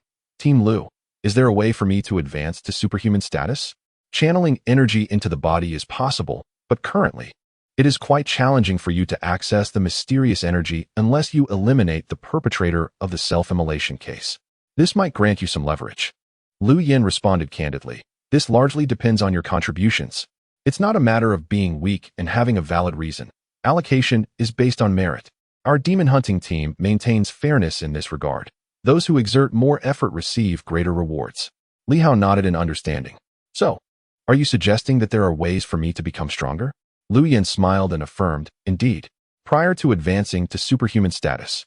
If direct entry into the realm of superhuman powers is not feasible, then enhancing your martial prowess is essential. There are numerous methods to bolster your strength despite your current limitations. Li Hao listened intently, filled with anticipation. Lu Yin pondered for a moment before continuing. Firstly, relentless self-training. Secondly, a proficient martial arts technique. Your 5-animal technique is quite commendable. After all, Elder Yuan, who surpassed the 100 martial master mark, spoke highly of it. This is self-evident, and the 5-animal technique is quite comprehensive, excelling in offense, defense, and preservation. Li Hao agreed, acknowledging that the 5-animal technique indeed encompasses 5 distinct forms, of which he had only mastered the monkey style. Thirdly, external assistance. Lu Yin chuckled. This external force primarily refers to mysterious energy. Even if it cannot unlock the superhuman potential within us, it can still enhance our physical constitution, which is fundamental. Your physical well-being and strong qualities, combined with a formidable skill set, will undoubtedly render you even more powerful. Mysterious energy, Li Hao pondered. Indeed, I possess that. The sword soaking water. However, external forces are not limited to this one aspect. Mysterious energy is merely one of many. There are numerous external forces capable of enhancing one's strength. Perhaps you could consult your teacher about this. Li Hao was taken aback. What did that mean? Lu Yin smiled joyfully, teasing. As the director of ancient civilization exploration, I have delved into countless ancient ruins. The Night Watchers have indeed claimed the majority of the spoils. But to appease your teacher, they must leave behind some treasures. Ancient ruins are abundant in treasures. Given your current weakness, your teacher might bestow upon you some valuable items, which would greatly benefit you. Li Hao remained silent. How could he possibly muster the courage to ask his teacher for treasures? That would be absurd. Don't be shy. Lu Yin laughed. It's not just your teacher. Our demon hunting team possesses such valuable items as well. In the next moment, Lu Yin whispered, listen to your sister. You won't regret it. As long as you demonstrate your worth to the leader, proving yourself to be a worthwhile investment, he will not be stingy. Having eliminated a few extraordinary individuals, coupled with the fact that we are the law enforcement agency of Silver City, our little treasury is certainly substantial. Li Hao blinked, comprehending. After a moment's thought, he inquired, Sister Lu, regarding the enhancement of strength, aside from personal intuition, are there any definitive signs? For instance, will there be any noticeable changes upon reaching the 10th severing realm? Changes? Lu Yin was taken aback, but soon chuckled. Indeed, there are changes. But the true measure of a martial artist's strength lies in practical combat and genuine skill. In the basement, there exists a tactical training room, and once you step inside, the experience will be illuminating. Should you successfully navigate through the first level, you will have demonstrated the prowess to confront a squad of 10 elite fighters. The training room? Li Hao took note once more, intrigued by this revelation. He cast another glance at Lu Yin, pondering whether there were any additional advantages or assistance to be gained from joining the Demon Hunter squad. Lu Yin, caught off guard by his gaze, seemed to grasp his intent, and after a moment, she chuckled softly, her laughter blooming like a flower. You, little rascal, don't appear to be as innocent as you claim. Li Hao, with a sincere smile, replied softly, for the sake of justice. However, Lu Yin's laughter faded, and after a considerable pause, she shook her head with a sigh. You certainly know how to adapt. I can't offer you much else at this stage, given that you've only just joined. Nevertheless, you are welcome to take whatever you desire from the firearms in my office. Take as many as you can carry. They are all compliant with regulations. And perhaps you need these tools to strengthen yourself, which is no small feat. I have been training in martial arts for nearly 20 years. And this is the extent of my abilities. Li Hao nodded thoughtfully, contemplating the 2 decades of her training. She appeared to be around 30, certainly not exceeding 40. However, Li Hao dared not inquire further. Such individuals, who have trained for 10 or 20 years, are indeed formidable. He understood the grueling nature of martial arts training. Despite his 3 years of practice, he had merely dabbled, often honing his skills in monkey techniques, causing several of the rings at home to snap due to rigorous use, enduring countless falls. As the conversation progressed, Li Hao posed additional inquiries, and before long, Tom slipped away unnoticed. Until Lu Yin reminded him that it was time for dinner, Li Hao reluctantly ceased his inquiries. The more he understood, the deeper his yearning grew. If entry into the realm of extraordinary abilities were not swiftly attainable, then making strides in martial arts and enhancing his self-preservation skills would certainly prove beneficial. The sword-soaking water was indeed a marvelous substance. He needed to acquire more and partake of it frequently. Li Hao felt the refreshing sensation emanating from his chest. Perhaps this was the solitary means by which he could rapidly bridge the gap between himself and others. Chapter 16. The Minner on this day. Li Hao engaged in nothing but questioning and listening. Lu Long had only been seen once that morning. For the remainder of the day, he remained elusive, likely occupied with some preparations. Meanwhile, the law enforcement team had not reassigned Li Hao, perhaps out of concern for alarming the adversary, as the necessary transfer procedures had not yet been executed. Aside from a few members of the demon hunting squad, only Wang Jie from the confidential office was privy to the situation. At 6 in the evening, the workday concluded. Li Hao tidied his belongings, the Vortex 3 still in his possession. Although Lu Yin had permitted him to select various weapons, Li Hao refrained from doing so for the time being, as weapons of greater power were often cumbersome to carry. However, he did take a few grenades. These were not excessively large and could easily fit in his pocket, provided they did not detonate therein. Glancing at the sky, he noted the clear and bright atmosphere. It seemed unlikely that rain would fall this evening. The demon hunting squad, Lu Long perhaps, were they already observing him, with the baiting plan effectively underway? Lu Long was someone who could not be entirely trusted, yet he could not be wholly disbelieved either. Li Hao possesses his own standards of judgment. He is not well acquainted with Lu Long, making it improbable for them to bond instantly. If Lu Long were indeed on the righteous side, he might not deliberately seek to harm him. However, if Li Hao were truly to fall victim to the Red Shadow, then it would be fatal. Sacrificing oneself to eliminate a superhuman may not even cause Lu Long to bat an eyelash. Even the teacher would be left speechless. Should Lu Long refrain from personally ending his life, the teacher would find himself at a loss for words. Li Hao surmised that Lu Long's silence regarding the matter of swords might be related to the teacher. The position of law enforcement captain could very well restrain Lu Long ultimately. He is not aligned with those of the malevolent order. He belongs to the inspection bureau, under the watchful eyes of the night watchers. Even if the teacher has taken no action, in a subtle way, he has still saved me. Li Hao clearly understood that without the formidable presence of Yuan Shua, even if Lu Long refrained from taking his life, he would certainly inquire about the sword matter, perhaps even compelling him to surrender it under the pretense of evidence. But now, it is evident that Lu Long feigns ignorance, clearly wary of Yuan Shua. Perhaps it is I who am simply too weak. A creaking sound arose as Li Hao mounted his bicycle. He was oblivious to whether the Red Shadow's faction was currently watching him or if Lu Long and his associates were tailing him. These individuals were adept at eluding detection. The only path forward is self-improvement. Li Hao silently uttered a phrase. Even with the unwavering support of Lu Yin, he dared not place his trust in her. Should danger truly arise, there is no guarantee she would come to his aid. He hoped to become stronger before they made their move. As Li Hao immersed the sword in water, he previously refrained from consuming too much, partly due to the sluggish digestion and partly out of concern that he might deplete the enigmatic energy entirely. However, at this juncture, he contemplated that if he were to perish, an abundance of mysterious energy would serve no purpose. Thus, he resolved to soak and drink more. Moreover, Li Hao even pondered the possibility of damaging the jade sword to release greater quantities of mysterious energy. After all, at this stage, he was indifferent to its status as a family heirloom. If the jade sword proved inadequate, was there not a stone knife at home? The bicycle progressed slowly. Li Hao's gaze wandered, disregarding everything else. Before long, he arrived at Qiming Community, Building 6, Room 302. Just as he was about to enter, Black Panther darted out from the shadows, moving with an even swifter agility than before. Woof! Black Panther wagged his tail, seemingly conveying that everything was secure today. It appeared that after Li Hao's departure, no one had taken notice of his residence, nor had anyone come to inspect it. Li Hao glanced at Black Panther, whose physique seemed to have grown somewhat larger since yesterday, and gently patted its head. Entering the room, Li Hao removed his clothing and switched on the light. Yet the room remained cloaked in darkness, with the curtains drawn tightly shut. He settled on the sofa, reflecting on the events of the past 2 days. Everything had transpired so swiftly. It left him momentarily unable to digest the information or clearly analyze the myriad clues. The Demon Hunter Squad, the Red Shadow faction, the Night Watchers, the 8 great families. And I, perhaps, represent the sole survivor of the 8 great families. The target of the Red Shadow is me. While the mission of the Demon Hunting Squad is to confront the superpowered individuals aligned with the Red Shadow, the Night Watchman, preoccupied with pressing matters, may not arrive.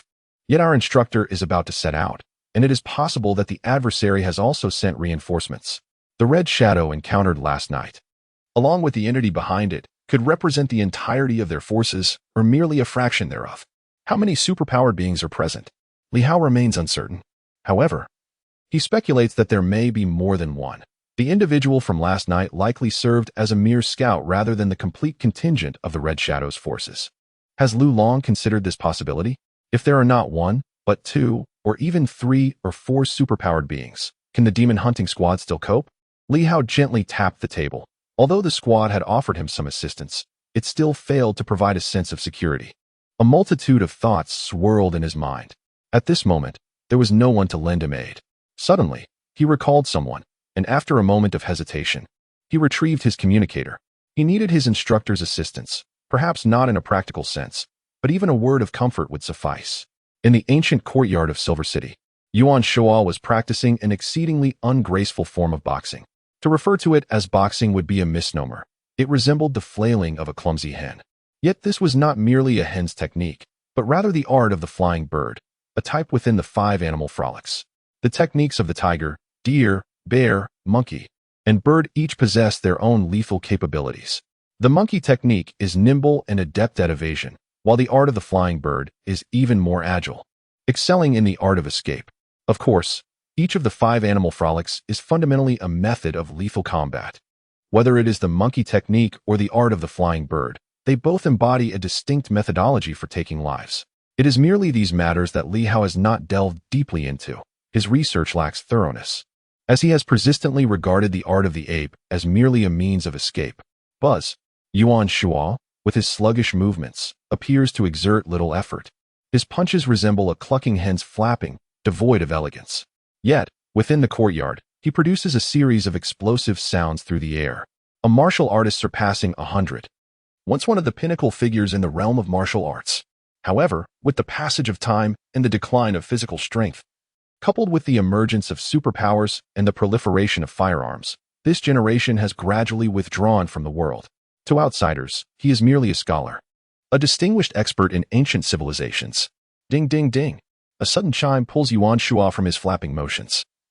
He glances at the communicator set aside and approaches to answer the call. Off to the enforcement team? Yuan Shuo is not surprised. His apprentice, having expressed his intention to go, would certainly not hesitate. As if aware of Li Hao's call and its purpose, Yuan Shuo chuckles. Lost your confidence? Did Lu Long intimidate you today? Do you feel utterly inadequate, unable to survive out there? A bit, Li Hao concedes, speaking softly. Teacher, with the emergence of superpowers, do you believe there is still a future in studying literature? Witnessing the formidable martial prowess of those individuals, Li Hao ponders whether there is truly a future in his literary pursuits. Will this world become one dominated by superhumans? Can those of us without superpowers continue to live peacefully as we do now? Purely pursuing literature offers no prospects. Yet, merely resorting to violence leads to even fewer opportunities. Yuan Shuo asserted with unwavering certainty. I have never heard that mere brute force can dominate everything. It is the wisdom of humanity that is the key to unifying the world and becoming its sovereign. A martial artist who studies literature achieves little, while a scholar who learns martial arts accomplishes much with less effort. Do not perceive your previous time as wasted. Rather, it was merely a foundation.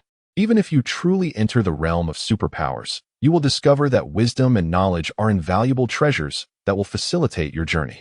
The confusion of students requires him to provide clarity, to impart teachings, educate, and elucidate. When Li Hao first encountered superpowers, he experienced self-doubt, which Yuan Shua deemed quite normal.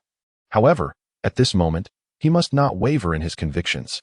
In those days, when superpowers were not manifest, I may not have swept the world with force. Yet I stood among the few at the pinnacle. My renown did not stem from my fighting prowess, but from my research achievements in ancient civilizations, which earned me worldwide recognition. Subsequently, with the rapid development of firearms, our generation of pure martial artists faced dire fates. The more famous one became, the quicker they fell. Yet here I am, still alive today, regarded as a guest of honor among superpowered individuals. Though there are certain limitations, I continue to thrive splendidly. While superpowers are formidable now, it does not imply that there are no checks or consequences. Yuan Shua spoke at length, and Li Hao listened intently, gradually finding some clarity. After a while, Yuan Shua chuckled heartily and said, "Do not concern yourself too much with the law enforcement team. If trouble arises, Lu Long and his associates may not be able to resolve it. As I mentioned before, you can come here to avoid the storm." Li Hao pondered and inquired, "Teacher, are the night watchers aware of the circumstances in Silver City?" "Uncertain," came the response. "They may have some knowledge, yet even if they do, it is not guaranteed they will respond promptly. Lu Long and his associates serve merely as cannon fodder and scouts." Yuan Shua's words were stark, revealing the grim reality of the demon-hunting squad in a chilling manner. The night watchers are few in number, and each superhuman is a precious asset, not to be sacrificed lightly. The ambiguous situation in Silver City necessitates sending Lu Long and his expendables to test the waters. Should they succeed, it would be a joyous outcome for all. If they fail, the night watchers would at least gain a general understanding, allowing them to strategize effectively against the troubles of Silver City. This explains the infrequent appearances of the night watchers. They maintain their air of mystery, keeping outsiders in the dark. Lu Long and his peripheral organizations are mere stepping stones. Their demise would not be a loss. If they manage to eliminate superhumans, they could ascend in power and subsequently join the night watchers, thereby strengthening their ranks. Such is the essence of the dark clouds over Silver City. Yuan Shua had long since discerned these truths. Li Hao exhaled softly, contemplating the starkness of reality. The teacher's words had cleared some of the fog, leading him to realize that the demon-hunting squad was likely not entirely disconnected from the night watchers. Perhaps Lu Long himself is a peripheral member of the night watchers? It is not outside the realm of possibility. At that moment, Yuan Shua suddenly interjected, "Do not overthink it. If you are unwilling to join me, I shall not force you. Since you have grasped some of the situation, I will briefly share more, so you may enhance your ability for self-preservation." What? Li Hao initially believed that his teacher intended to bestow upon him a treasure. However, that was not the case. In the next moment, Yuan Shua unexpectedly communicated with him in a coded language, a unique means of interaction between Yuan Shua and his students. For someone of Yuan Shua's caliber, establishing such a distinctive method of information exchange was a simple task. The swords of the Li family, the blades of the Zhang family. These legendary families and the emergence of extraordinary artifacts, once mere subjects of jest, are no longer trivial matters. Li Hao was taken aback, but soon regained his composure. If Lu Long could surmise such things, how much more could his own teacher? To Li Hao, his teacher was perhaps the most astute and wise individual he had ever encountered. Possessing such items could bring both fortune and calamity. The demise of Zhang Yuan might be intertwined with this, as it was evident that you had drawn the attention of the extraordinary, with the potential target being these very artifacts. The folklore surrounding the 8 prominent families has been passed down for countless years. Even I have heard of it. Yet I cannot pinpoint its origin, nor is there any documentation, merely an oral tradition spanning generations. According to my research, this may have some connection to ancient civilizations. As my student, you are aware of certain aspects regarding these ancient cultures. The new treatise on the 5 animals was indeed derived from relics of ancient civilizations, which I later adapted. Li Hao remained silent, absorbing his teacher's words. Yuan Shua continued, "The treasures mentioned in the folklore often possess a distinctive characteristic. Outsiders cannot wield them. Zhang Yuan's incineration may have been an attempt by others to extract his lineage, or his soul, or spiritual essence, enabling them to wield the Zhang family's blade. However, it is evident that the opponent's strength is advancing, or rather, their dormant period is diminishing. Li Hao nodded vigorously, even though Yuan Shuo was unable to see him. At this moment, Li Hao was profoundly impressed. The teacher seemed to know nothing yet could deduce so much merely from having glanced at the case files since yesterday. It was impossible for Li Hao not to acknowledge this. Of course, this was also attributable to the teacher's extensive knowledge. Furthermore, the fact that the opponent always strikes on rainy days suggests that their abilities may only manifest under such conditions. What they seek is not merely to kill, but to extract something from their victims afterward. Yuan Shuo paused for a moment before continuing. Do not underestimate the individuals behind this case. If the first victim was a member of the Zheng family, it indicates that the adversary has existed for at least 15 years. You must understand that the emergence of superpowers has only been around for about 20 years.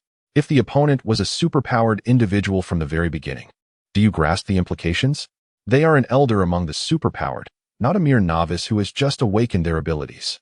Yuan Shuo added, of course, this may not be the work of a single individual. Perhaps the original superpowered being has departed, and now it is the organization's members, their apprentices, who are observing here. After all, a formidable figure cannot possibly remain in Silver City indefinitely. Li Hao took another deep breath. He had contemplated this aspect, though not as meticulously as his teacher. Had Lu Long considered this? The dagger of the Zhang family may not be usable by you.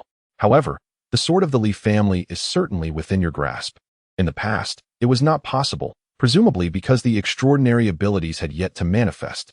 These powers, however, must have existed during the era of ancient civilizations. Their resurgence is merely a revival rather than an abrupt emergence. If you are indeed a descendant of the Li family, wielding the sword of your lineage, you should find a way to activate it. Activate. Li Hao finally spoke. The sword of the Li family is a secret, yet not entirely so. Those who have heard the folk songs might ponder upon it, yet none have truly laid eyes upon it. Has he managed to activate it himself? Soaking the sword in boiling water. Yes, activation. After being sealed for many years, how could it be so easily wielded? I am aware of numerous methods for activation, yet they may prove too arduous for you. The simplest approach is to acknowledge ownership through a drop of blood, provided that the sword genuinely belongs to you and was not acquired through nefarious means. Li Hao offered a wry smile. Teacher, it's futile. I have already attempted the blood drop. Of course, a single drop of blood will not suffice. Do you think the acknowledgement of ownership is merely a matter of carelessly shedding blood? Is it not? Li Hao was left speechless. Yuan Shuo continued. The blood required is not just any blood, especially for someone like you, a descendant whose lineage has diverged over many generations.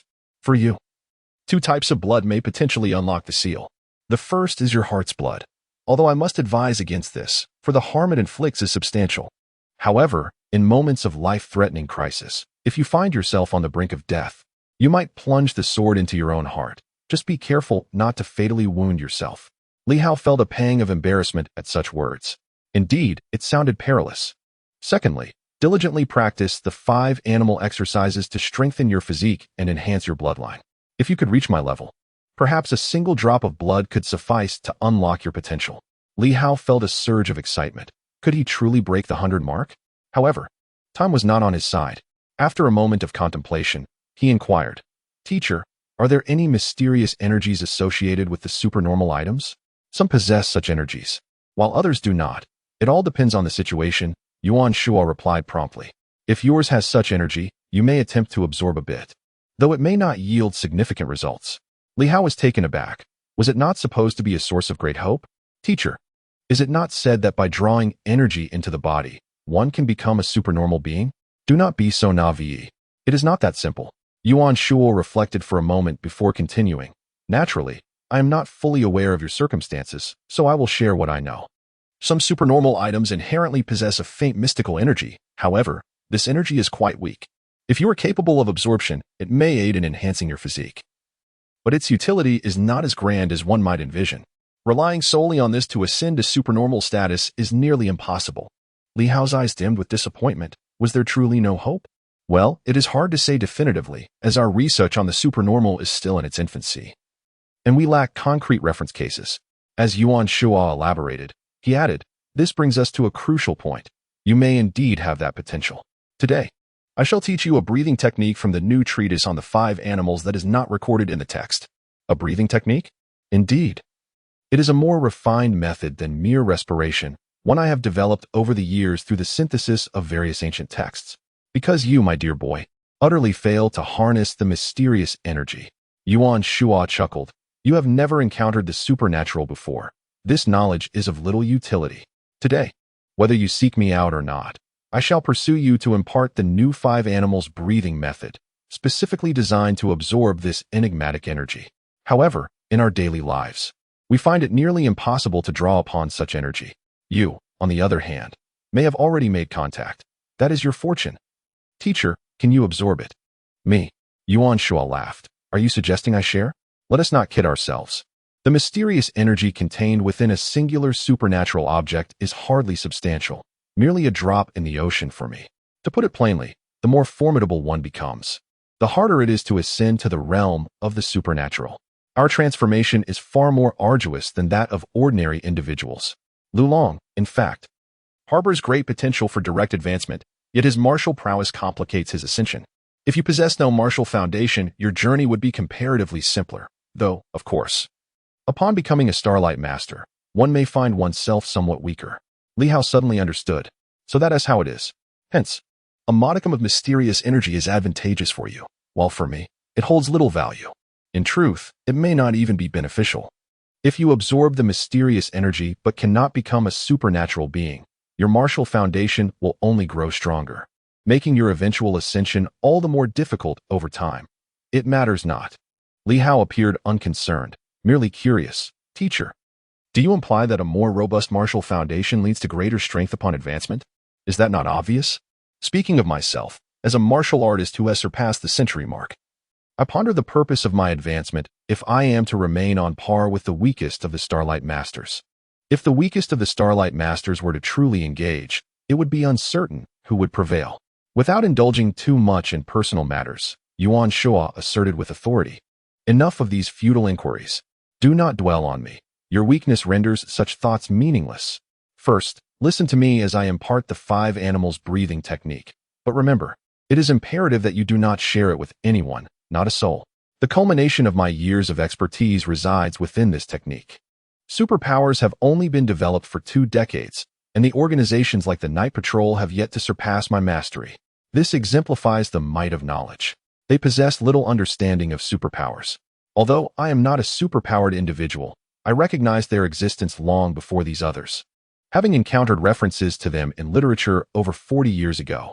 Yuan Shua extolled his own virtues for a moment before cutting to the chase, beginning to elaborate on the 5 animals breathing technique. At that moment, Li Hao listened intently, finding the teachings rather straightforward.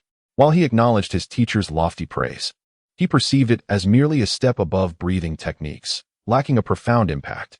However, unbeknownst to Li Hao, Yuan Shua, being one of the earliest to comprehend superpowers and having dedicated years to the study of ancient civilizations' superhuman abilities, had infused his insights with a wealth of ancient superpower systems. What appeared to be a simple 5 animals breathing technique might very well represent the most formidable method of cultivation in the entire realm of superpowers. As Li Hao listened, he began to adjust his breathing continuously. However, there had been no significant developments, as only boiling water could evoke the mysterious energy of the celestial sword, which now hung around Li Hao's neck. Suddenly, the starlight flickered.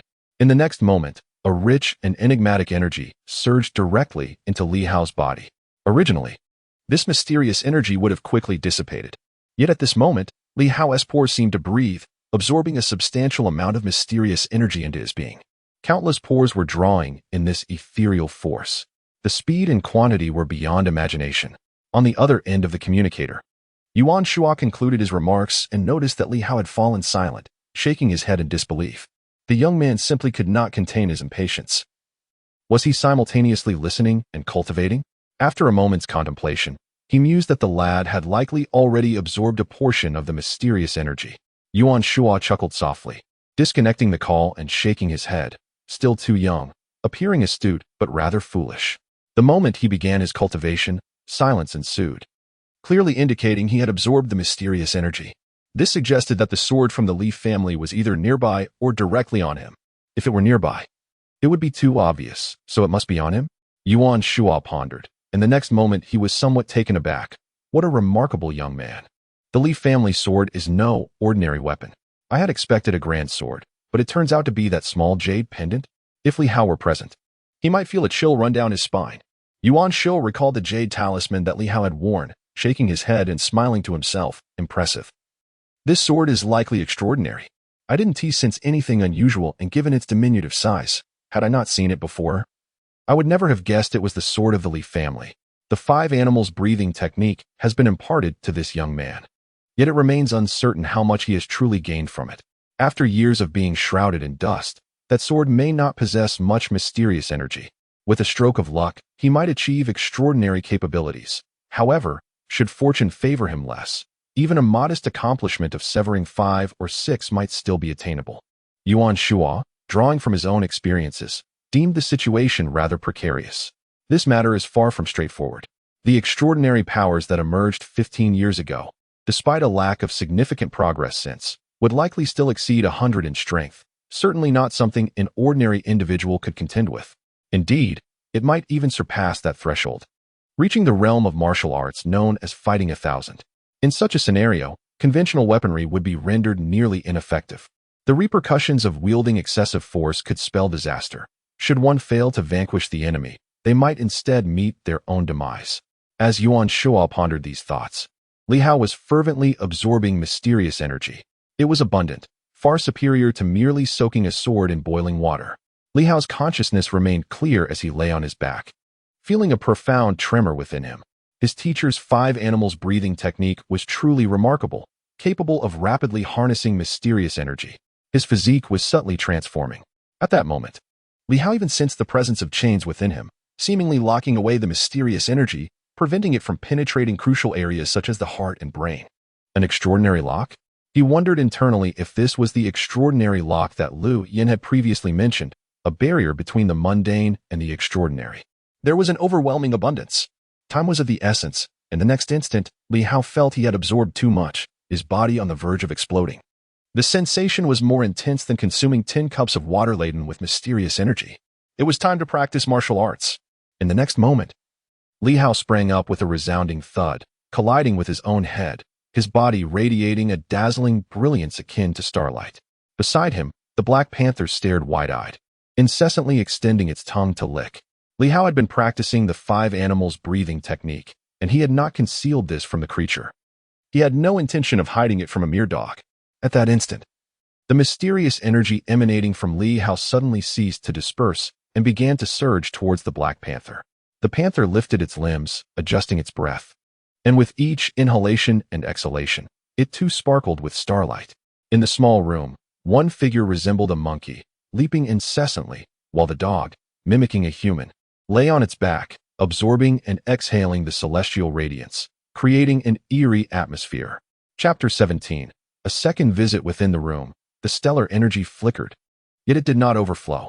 Outside the room, even if someone, or perhaps even a superhuman, were present, they would be unable to see or feel anything. The mysterious energy radiating from the starry sword had a limited range. It dissipated swiftly beyond a certain distance, vanishing entirely into the void.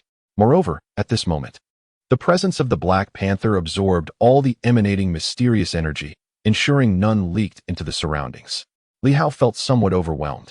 At this moment, he sensed an abundance of power coursing through him, restless and uncontainable, continuously practicing the ape technique for 3 minutes.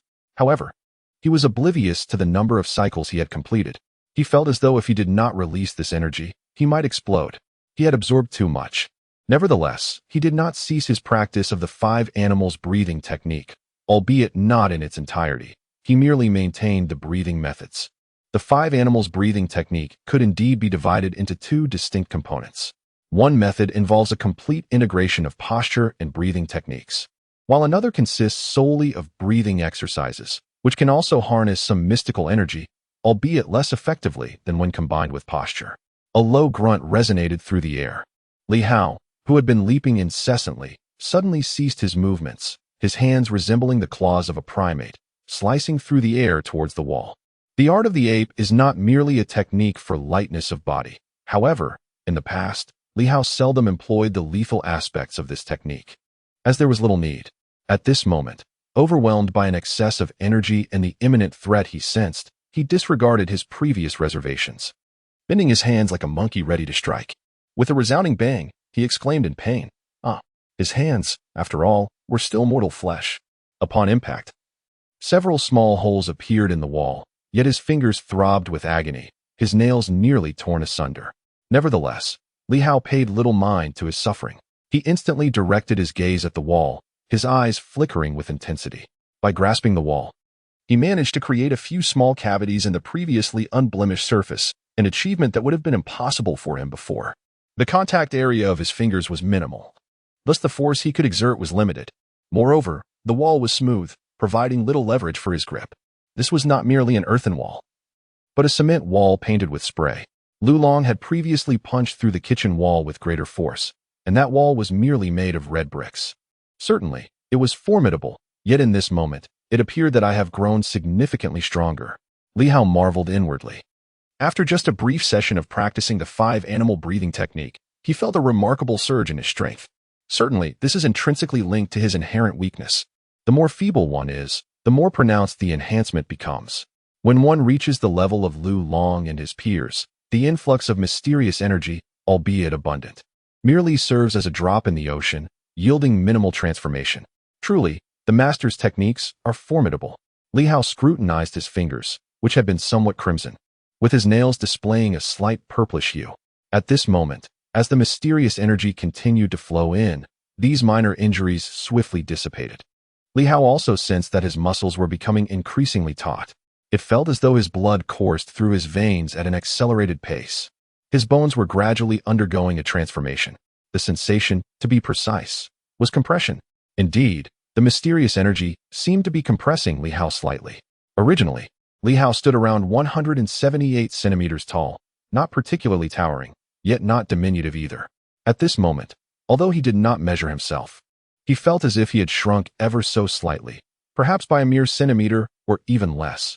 Nonetheless, Li Hao was acutely aware of this diminishment. He was being compressed. His muscles were tightening, and the spaces within his bones were diminishing. If this continued, would I not become significantly shorter? Li Hao found this peculiar. Lu Long was still quite tall. He had never witnessed anyone practicing martial arts who ended up shorter as a result. Of course, those individuals had begun their training in childhood, unlike Li Hao, who had only commenced his journey 3 years ago in the ancient academy, and even then, he had not devoted himself wholeheartedly to the practice during the subsequent 2 years. Lost in thought, Li Hao did not hesitate. In the next moment, a spark ignited within him, and he suddenly opened his right hand, no longer clutching like a monkey with fingers clenched. Instead, Li Hao splayed his fingers wide and lunged forward, reaching out towards the wall ahead. Bang! A sharp sound echoed, accompanied by the unpleasant noise of nails scraping. 5 fingers plunged into the wall, leaving behind a shallow imprint of a hand without disturbing the underlying concrete structure. Yet, at that moment, the entire wall seemed to tremble slightly. Perhaps it was merely Li Hao's illusion. Nevertheless, he sensed a potency far greater than before. The tiger claw. This technique derives from the new teachings of the 5 animals, specifically the art of tiger combat. While Li Hao was not particularly adept at the other 4 animal techniques, it did not imply he was incapable. Yuan Shua had taught him, but Li Hao primarily focused on the ape technique. He believed the tiger combat to be more offensively inclined. Indeed, as soon as he unleashed the tiger claw, he realized that the method of energy application was distinct, not merely a change in posture, but also an adjustment in breathing and energy flow, which instantly imbued the tiger claw with greater force. The ape technique, with its nimble footwork, allowed for swifter movements. Yet the power exerted was vastly inferior to that of the tiger claw. The tiger combat was evidently the most suitable for offense among the 5 animals. As Li Hao sensed subtle changes within his body, he felt a surge of emotion. His strength had amplified, his muscles reacted more swiftly, and his body felt lighter, as if he had shed a considerable burden. Was this the effect of the mysterious energy? It was strikingly evident. No wonder the Black Panther's fur had gleamed after it drank water on the first day. Li Hao had thought it was merely because the panther was a canine, perhaps yielding different results. However, upon reflection today, Li Hao cursed under his breath. It must have been the first bowl of water the Black Panther consumed that contained a greater abundance of mysterious energy. On that day, he consumed his second bowl of water, which had already been partially sipped by the Black Panther. leaving him with merely the dregs.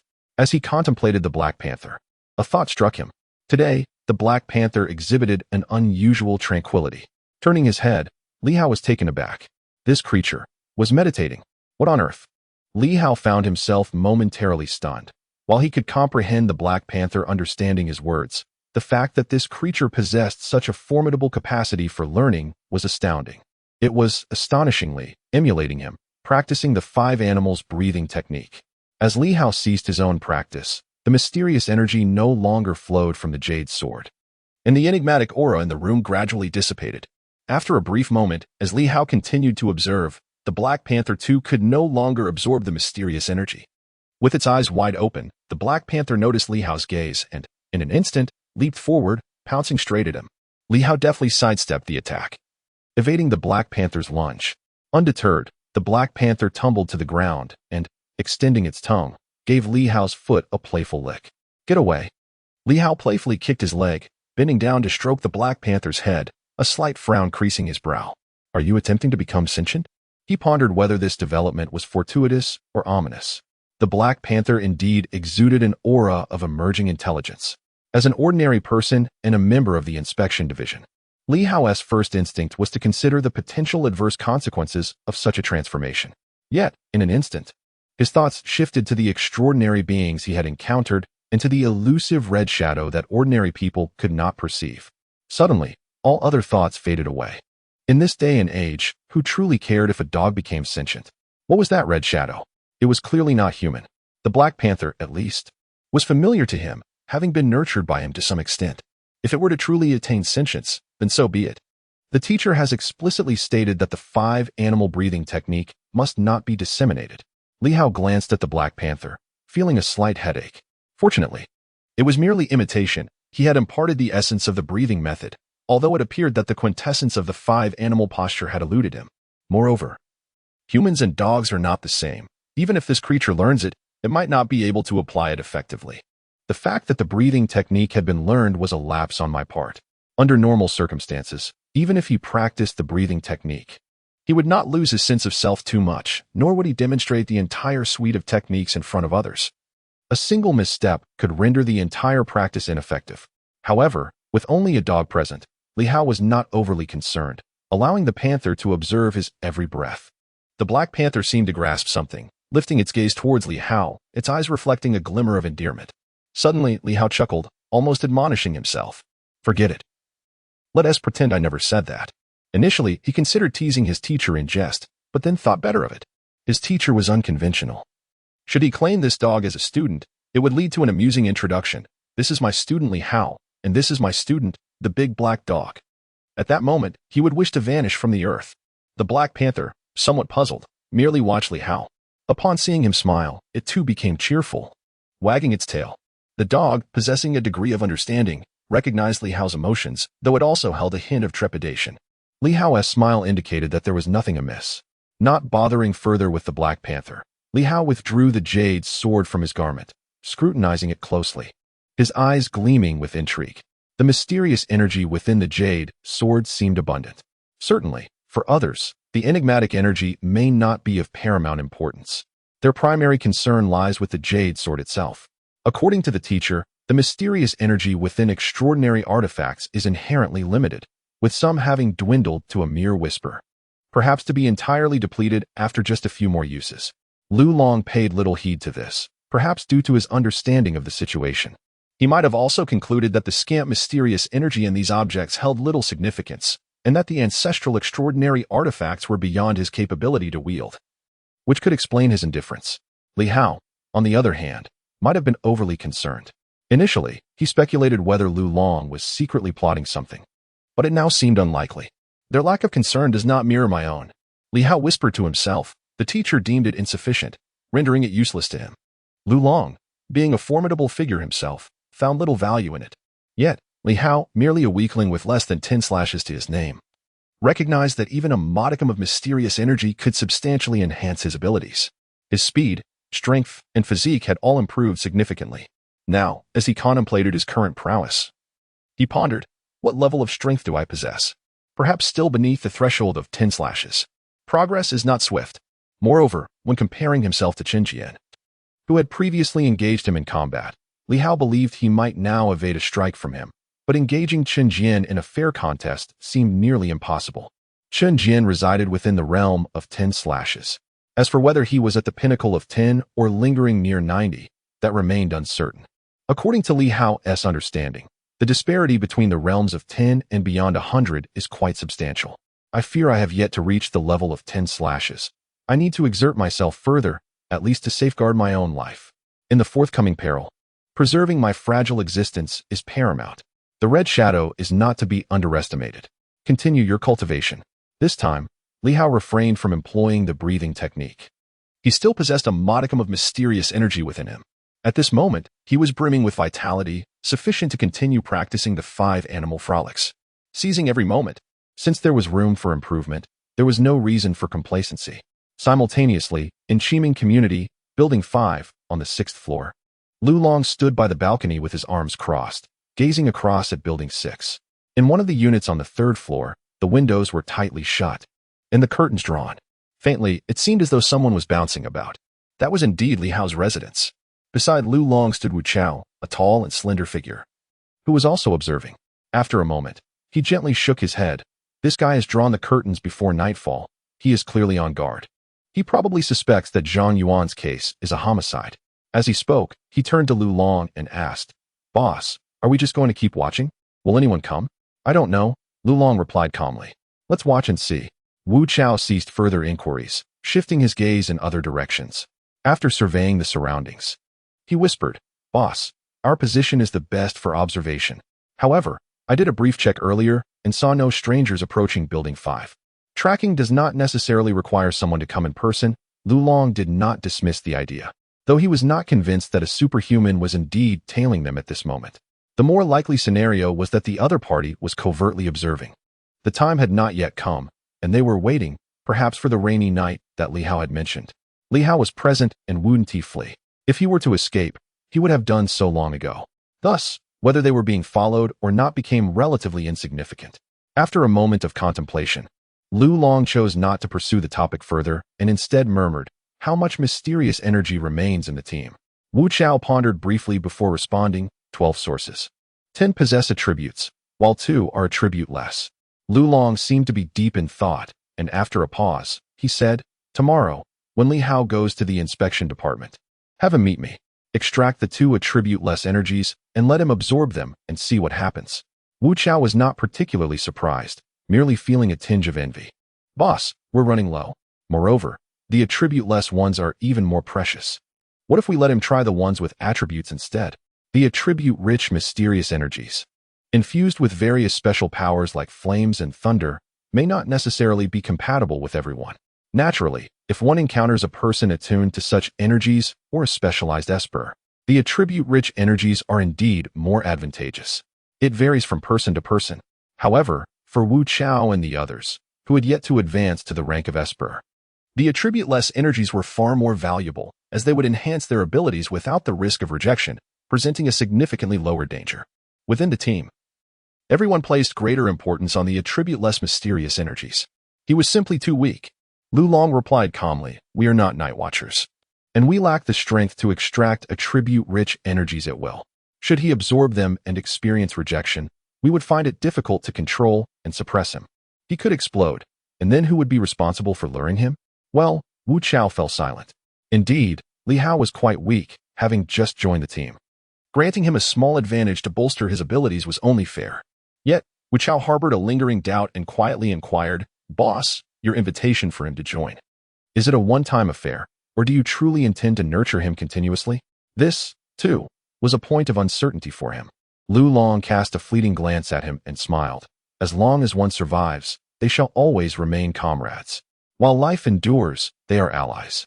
What rightfully belongs to him is his, and what requires protection must be safeguarded, while guidance must be imparted, if death befalls. What use is there in further words?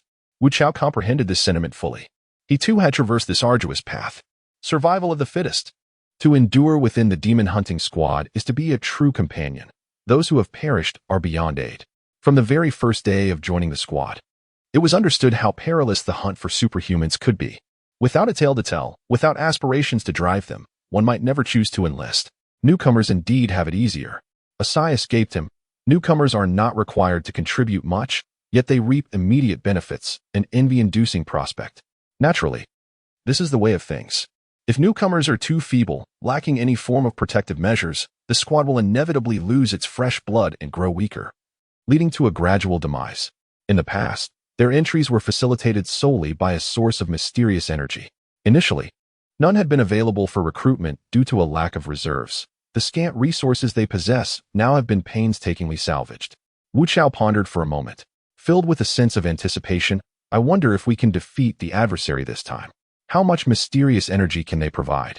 Is it attribute-free, or does it possess certain characteristics? Boss, if we absorb a bit more, might you be able to advance?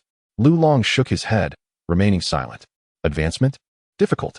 If one fails to smoothly draw energy into their being on the first attempt to ascend to a star master, it would merely strengthen their martial prowess and physique, complicating future ascension. As a martial artist who has surpassed the century mark, he would likely require several attempts, ideally encountering compatible mysterious energy to facilitate such a progression. The enigmatic energy devoid of attributes, though practical, primarily serves to enhance one's physical constitution. Excessive absorption may not yield beneficial results and could instead hinder one's advancement. With a soft sigh, Lu Long cast another glance at the window opposite him and spoke. If you're watching, please notify me if anything arises. Understood. Lu Long ceased further conversation and turned to depart. As for Li Hao, it was unlikely that any incidents would transpire in the coming days. However, with the impending arrival of the rainy season, uncertainty lurked, and danger could manifest at any moment. Shortly after Lu Long's departure, dusk enveloped the sky, swiftly giving way to the embrace of night. Inside the room, Li Hao continued his practice of the ape technique, extending his perseverance with each session. The perspiration pooling on the floor rendered it slick, just as Li Hao was about to persist in his training. The previously crouched Black Panther suddenly emitted a series of low growls. A flicker of awareness stirred within Li Hao. Someone was approaching? In the next heartbeat, an unsettling jolt surged through him, momentarily halting his breath. He quickly regained his composure, resuming his practice of the ape technique, albeit with diminished vigor. At that moment, Li Hao's heart raced with turbulence and trepidation. A crimson silhouette loomed at his window, a blood-red shadow pressed against the glass. The shadow had arrived. This marked the first occasion Li Hao had witnessed such a figure within the confines of his home. Was Lu Long nearby? Had he seen it? Could he even perceive it? Cursed be his fate. A sense of agitation enveloped Li Hao. Was the red shadow surveilling him? He could only feign calmness, pretending not to notice. After completing a round of the ape technique, Li Hao appeared fatigued and ceased his practice. The crimson silhouette lingered, suspended at the window. Without the veil of curtains, it appeared as though the shadowy figure had penetrated the fabric, pressing itself against the glass. Li Hao speculated whether this indicated the presence of the extraordinary being lurking nearby. Could it possibly strike at this very moment? Such audacity. Just yesterday, the incident involving the Zhang family had transpired, and now, the adversary dared to reveal themselves, showing utter disregard for Lu Long and his companions. What should he do? The crimson shadow lingered, igniting a sense of unease within Li Hao. To mask his anxiety, he retreated to the bathroom to take a shower. As he stood beneath the cascading water, an involuntary shiver coursed through him, heightening his senses. He quickly forced himself to regain composure, refraining from casting glances or dwelling upon his fears, lest the shadow discover his awareness. At that moment, the specter was alarmingly close. Damn it! In the cramped confines of the bathroom, Li Hao and the shadow were almost in contact. Finding solace in the realization that the entity merely observed him without immediate intent to attack, he reassured himself that, according to his mentor's insights, this was not the opportune moment for an assault. He endeavored to relax, dismissing the thought of being seen. The exhilaration of martial arts training flooded his mind, and he mused whimsically about Lu Yan's ample figure. Would it prove cumbersome in a fight? He redirected his gaze and thoughts, indulging in whimsical fantasies to stave off fear. He worried that persistent contemplation might lead to self-induced terror. The jade sword at his chest remained as unresponsive as an ordinary ornament, leaving Li Hao uncertain whether the shadow contemplated their observations. At this moment, he could scarcely afford to dwell on such matters. Who would ponder such trivialities in his precarious situation? My circumstances are growing increasingly perilous. As Li Hao's mind wandered, time slipped away gradually until he had finished his shower, at which point the crimson shadow silently vanished. In the living room, the Black Panther lay quietly on the ground. Only after the red figure disappeared did the panther exhale a breath. Simultaneously, Li Hao released a slight sigh. The man and the dog exchanged glances.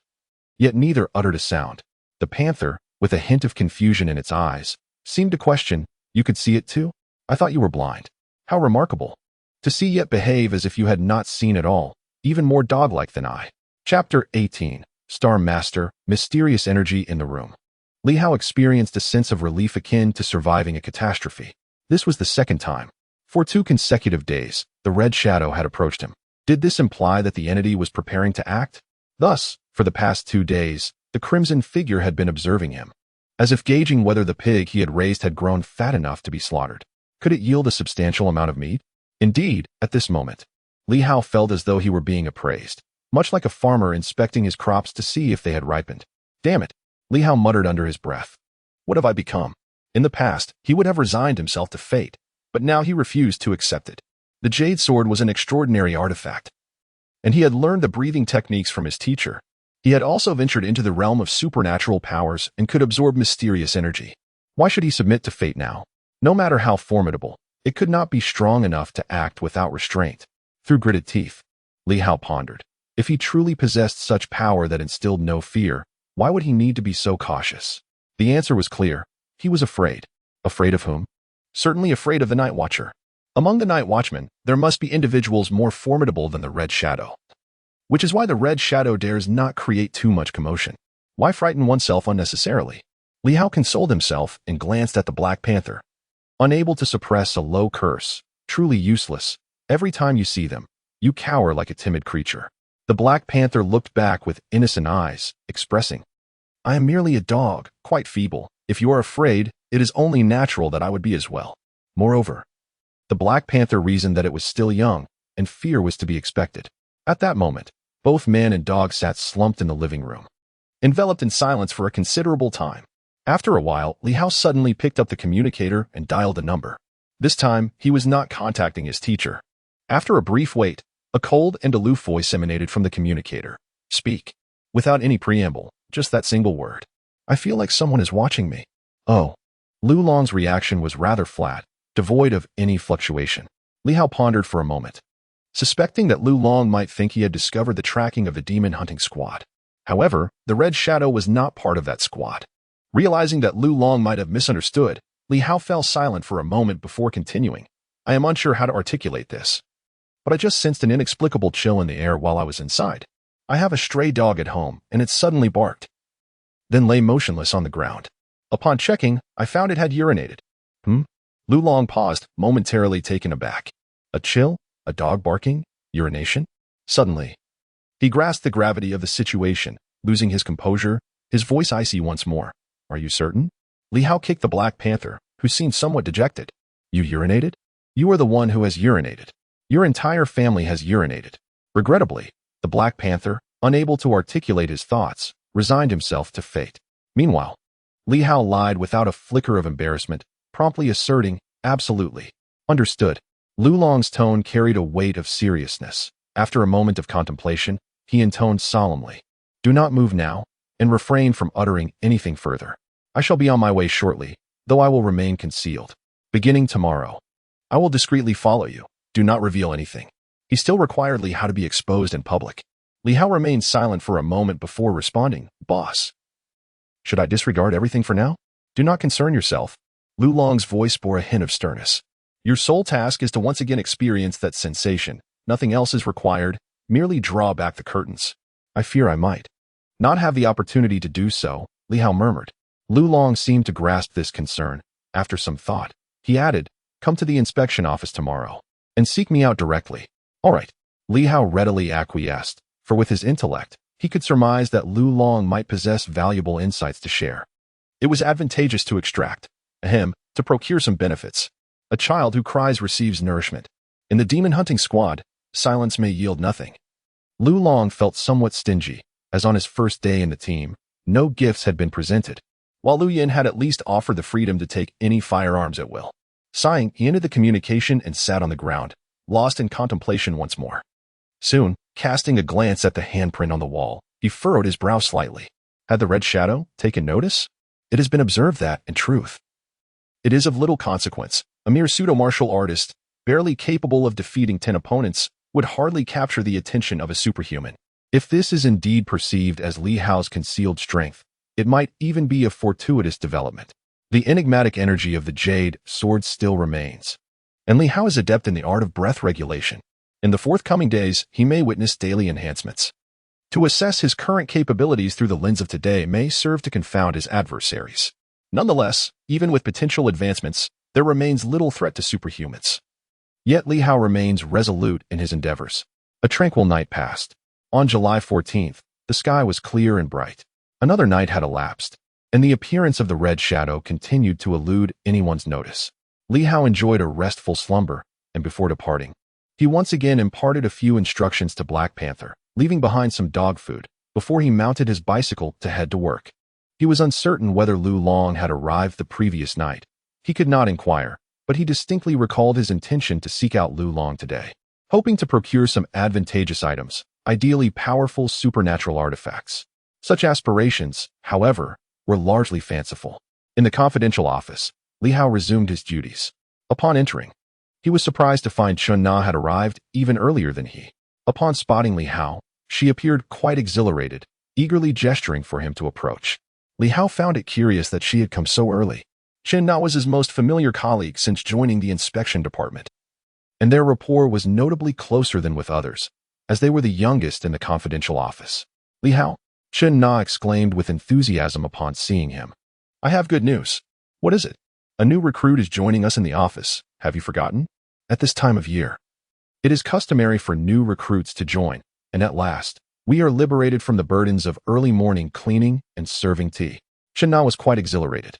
Both she and Li Hao were newcomers, though she had arrived slightly earlier. Thus Li Hao had to shoulder more responsibilities.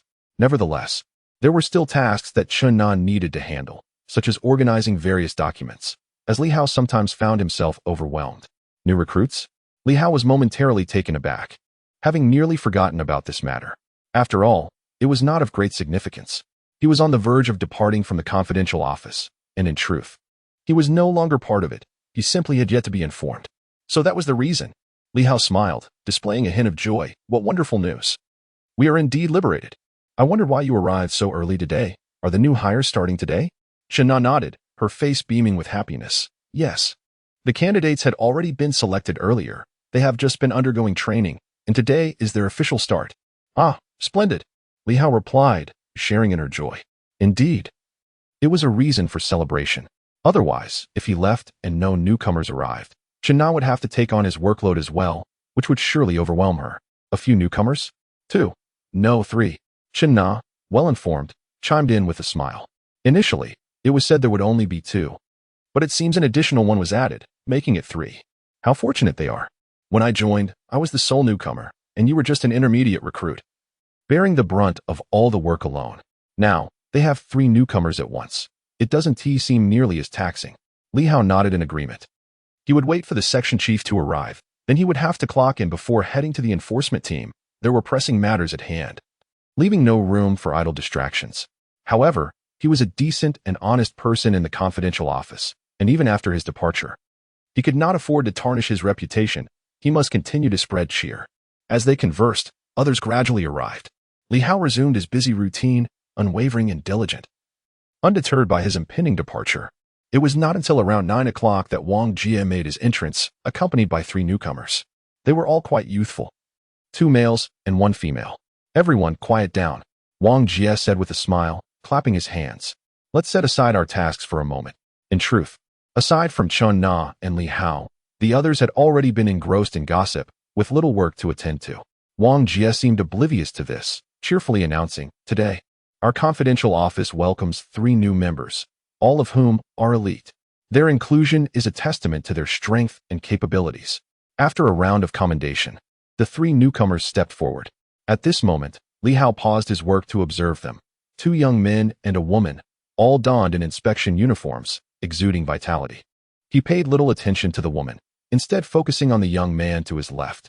He appeared remarkably youthful, perhaps even younger than Li Hao, likely around 18 or 19 years old, though his exact age was difficult to ascertain. He was strikingly handsome and radiated a vibrant energy.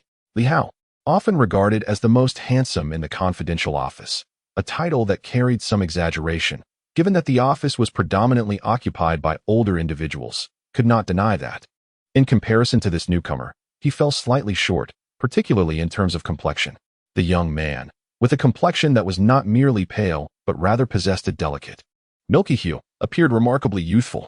At that moment, Sister Yu, who often insisted on having Li Hao as her son-in-law, now gazed at him with sparkling eyes, as if her affections had shifted towards this newcomer. Chen Na also cast several glances in his direction and, suddenly chuckling softly, remarked, "Li Hao, did you see?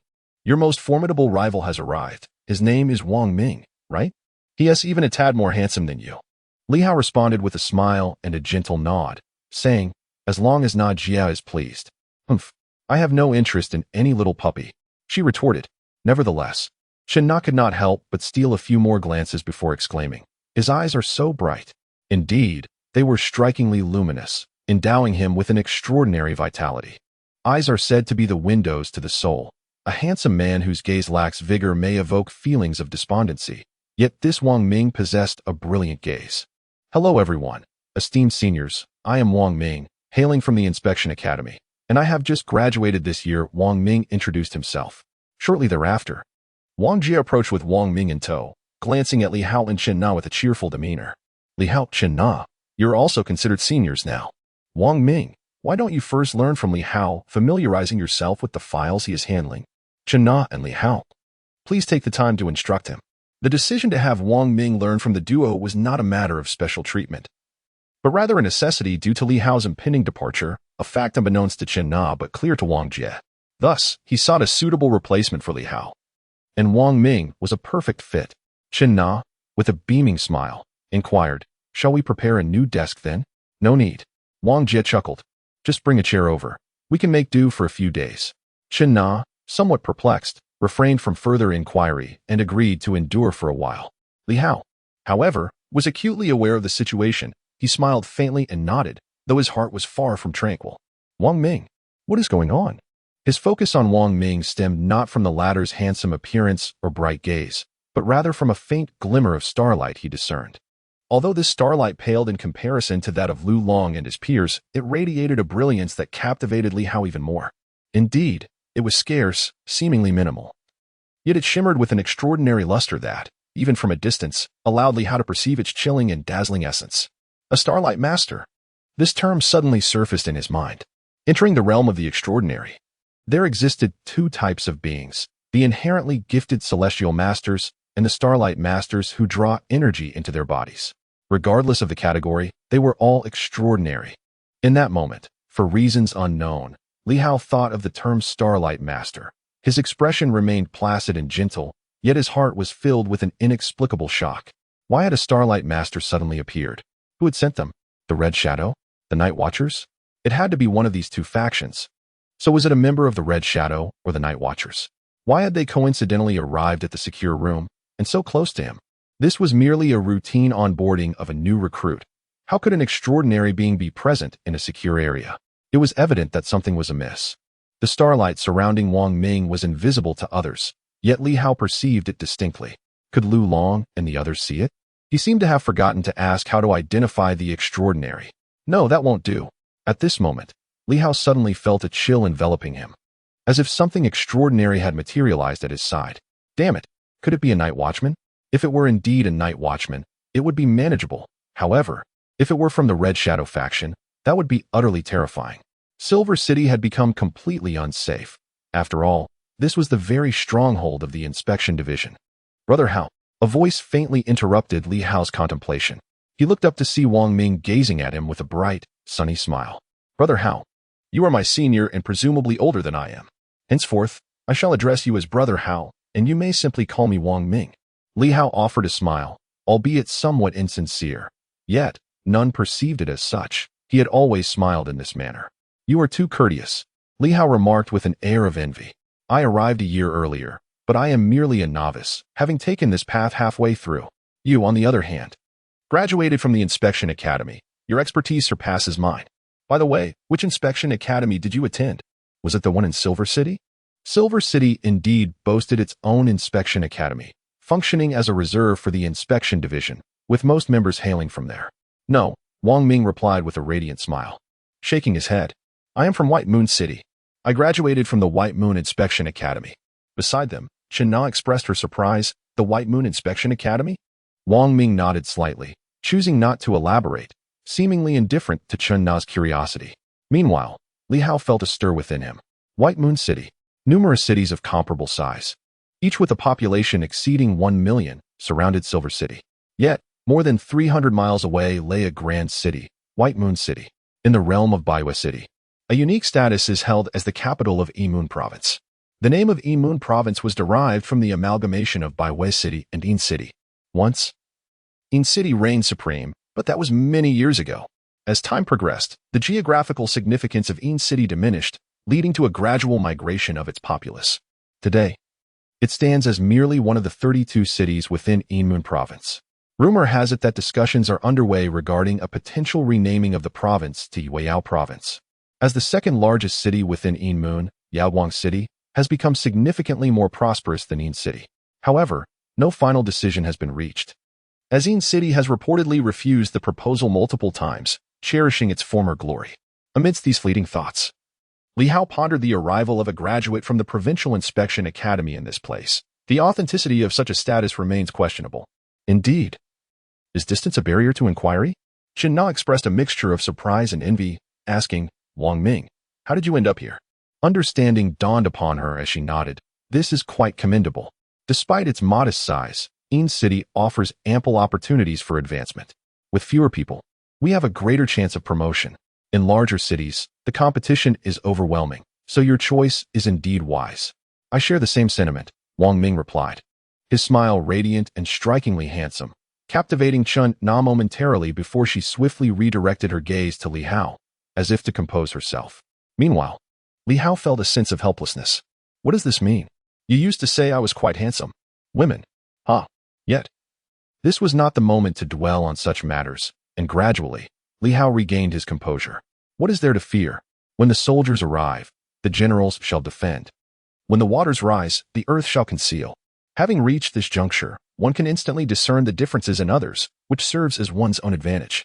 Regardless of who the opponent may be, the events have already transpired. It matters not. After exchanging a few casual words with Wang Ming, Li Hao decisively declared, Chen Na, please take care of Wang Ming for a moment. I must step out. Where are you going? She inquired. To the law enforcement team, Li Hao replied with a smile. Going there again? Indeed, he continued. I have taken on the responsibility of safeguarding the teachers and students of Ancient Academy by the end of the month. I must go for a handover and some training to avoid any mishaps. Chen Na, somewhat speechless, lamented, I asked if you were going, and you said no. Now you're going anyway. Very well, I shall take Wang Ming. Li Hao teased. You wouldn't be delighted to have such a handsome man as Wang Ming by your side? Upon saying this, he turned to Wang Ming and smiled. Wang Ming, learn from Chen Na. The task is quite simple. You are an exceptional student, and you will quickly manage it. Wang Ming, with a gentle smile, nodded and added, Brother Hao, let us have dinner together tonight, my treat. Since I am new here, both of you are like my mentors. I must treat you. Absolutely. Chen Na eagerly agreed, while Li Hao, initially inclined to decline, pondered for a moment and then smiled. Very well, I shall indulge. With that, he stood and prepared to leave. A treat, indeed. This fellow may very well have ulterior motives for approaching me. Either someone from the Red Shadow is watching me, or the Night Watch has sent someone. As for the Night Watch sending someone over, why such a low profile? Haha. It is nothing more than an attempt to shadow the Red Shadow faction, or perhaps these individuals are aware of the circumstances in Silver City yet choose to remain discreet. Now, they may have deduced that Red Shadow's target is Li Hao, thus sending someone to approach. They might not have communicated with Silver City at all, coming directly to observe the situation. Such audacity to directly approach the inspection department. Do the superpowered members of Red Shadow possess such boldness? After all, it is the highest law enforcement agency in Silver City. It is highly likely that they are Night Watch.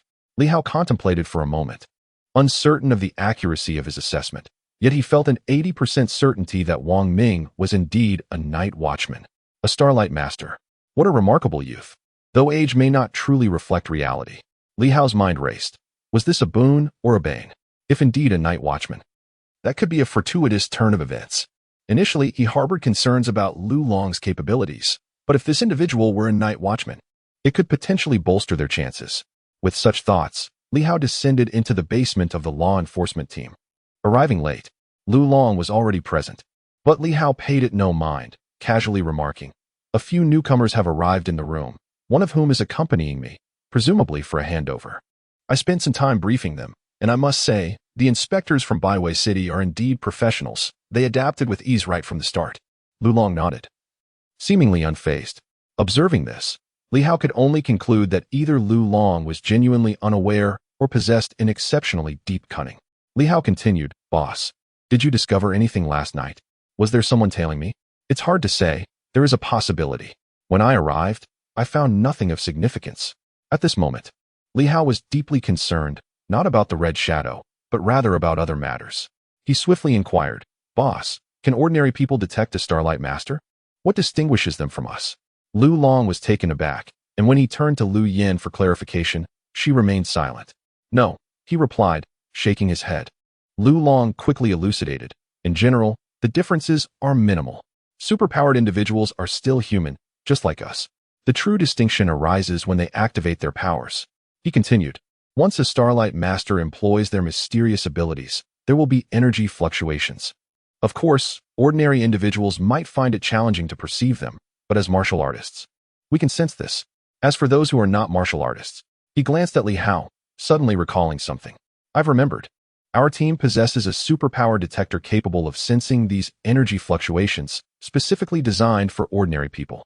"A superpower detector?" "Indeed," Lu Long affirmed. "Whenever they utilize their powers within a proximity of about 100 meters, the detector will register a response." 100 meters. That seems rather inadequate, Li Hao remarked with a frown. "If a superpowered individual approaches us within that range and is actively using their abilities, I would likely be doomed." "There is little we can do," Lu Long sighed. "The rise of superpowers has only occurred in recent years. The progress we have made is commendable. Moreover, when confronting superpowered individuals, it is generally either formidable martial artists or other superpowered beings, rendering the detector unnecessary. It is primarily stationed in specific areas to prevent superpowered individuals from infiltrating." "Ah," Li Hao inquired with curiosity, "if the superpowered individuals do not utilize mysterious energy, wouldn't it be impossible for us to discern them?" "Not necessarily," Lu Long replied. "There are superpowered individuals with probing abilities who can uncover such entities.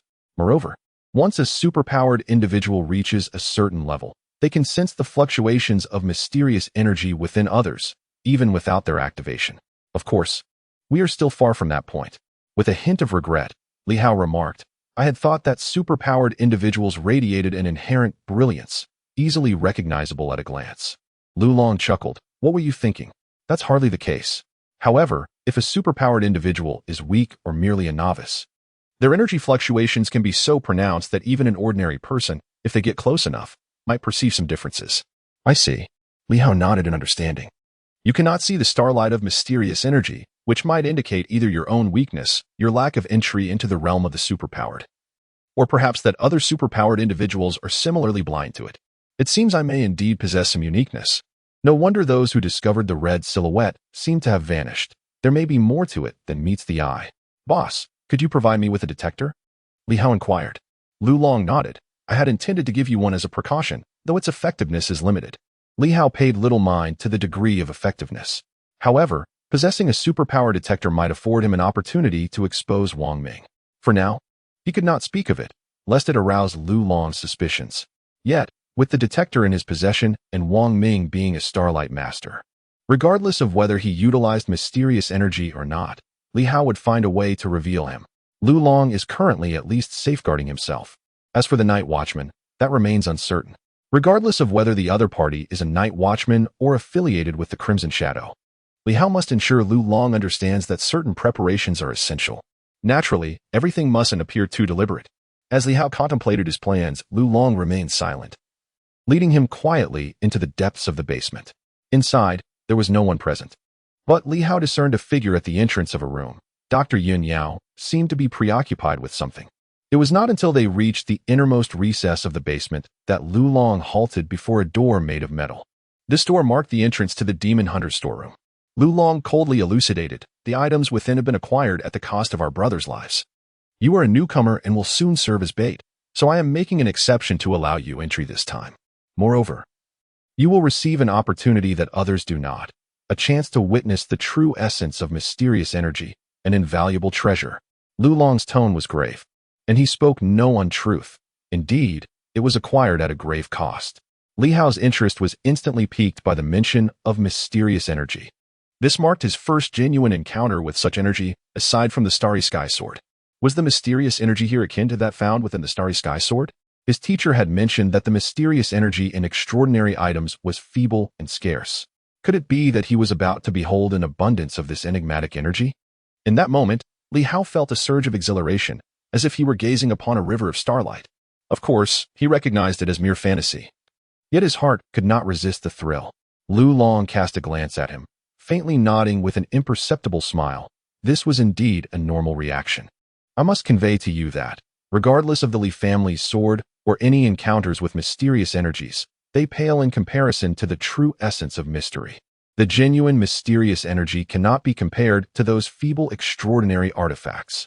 Chapter 19. A man not worthy as a dog. The metallic door of the storeroom, located directly beneath the law enforcement team's building, was fortified with considerable security. Lu Long did not rush to enter. It was only when Yun Yao, somewhat disheveled, approached that he opened the door. Li Hao nodded at Yun Yao, uncertain of how to address her, so he simply greeted her with a smile, remaining silent. This doctor was crucial to the entire team. Li Hao sensed a certain warmth from her, yet he remembered Lu Yan's warning. It wasn't that he wished to disbelieve Lu Yan, but her apprehension struck him as genuine. Clearly, this doctor was not to be trifled with. Indeed, just as Li Hao anticipated entering, Yin Yao suddenly looked at him and remarked, "Not bad." Li Hao was taken aback. Was she speaking to him? Lu Long also gazed at Yun Yao in astonishment. What did she mean by not bad? Among the team, Yun Yao was not particularly talkative, yet her position was significant. Today, however, her comment seemed rather perplexing. Nothing much. With a single phrase, the topic was deftly diverted. Yet Li Hao felt a flutter of unease. Training has gone well? Indeed, it had. He had absorbed a considerable amount of mysterious energy. However, upon inspection, the external energy had completely dissipated, leaving only remnants within him, which was unavoidable. It was impossible to entirely assimilate and digest it all. Could it be that she had discerned this? Such a thought was unavoidable. It is said that this individual, specializing in the extraction of mysterious energy, is not visible to the average person. How then does Yun Yao manage to extract it? As these thoughts crossed his mind, Lu Long had already opened the door to the storeroom, a vault constructed entirely of metal. Not even a vent was left unsealed. The ground was also metallic. Walking upon it, one could distinctly feel the substantial weight of the metal, undoubtedly thick. The demon hunting squad had indeed invested heavily in this, demonstrating their serious commitment. The storeroom was modest in size, impeccably organized. It contained only 3 small chambers, each with its own door. The mysterious energy was stored in the 3rd chamber. Lu Long did not disclose what was contained in the first 2 rooms, nor did he open the doors for Li Hao to see. Instead, proceeding directly to the entrance of the 3rd room. This time, it was not Lu Long who opened the door, but Yun Yao. She produced a key, from which a faint glimmer of starlight emanated. Li Hao felt a slight tremor in his heart. Could this be an extraordinary artifact? This key, indeed, appeared to be an extraordinary item. Despite the starlight being faint, its presence indicated that it was likely infused with mysterious energy, confirming the squad's serious regard for such power. With a soft click, the key turned, and the starlight shimmered subtly. While Lu Long remained oblivious, Li Hao was keenly aware of the fluctuations in the starlight. As the starlight rippled, the door finally swung open.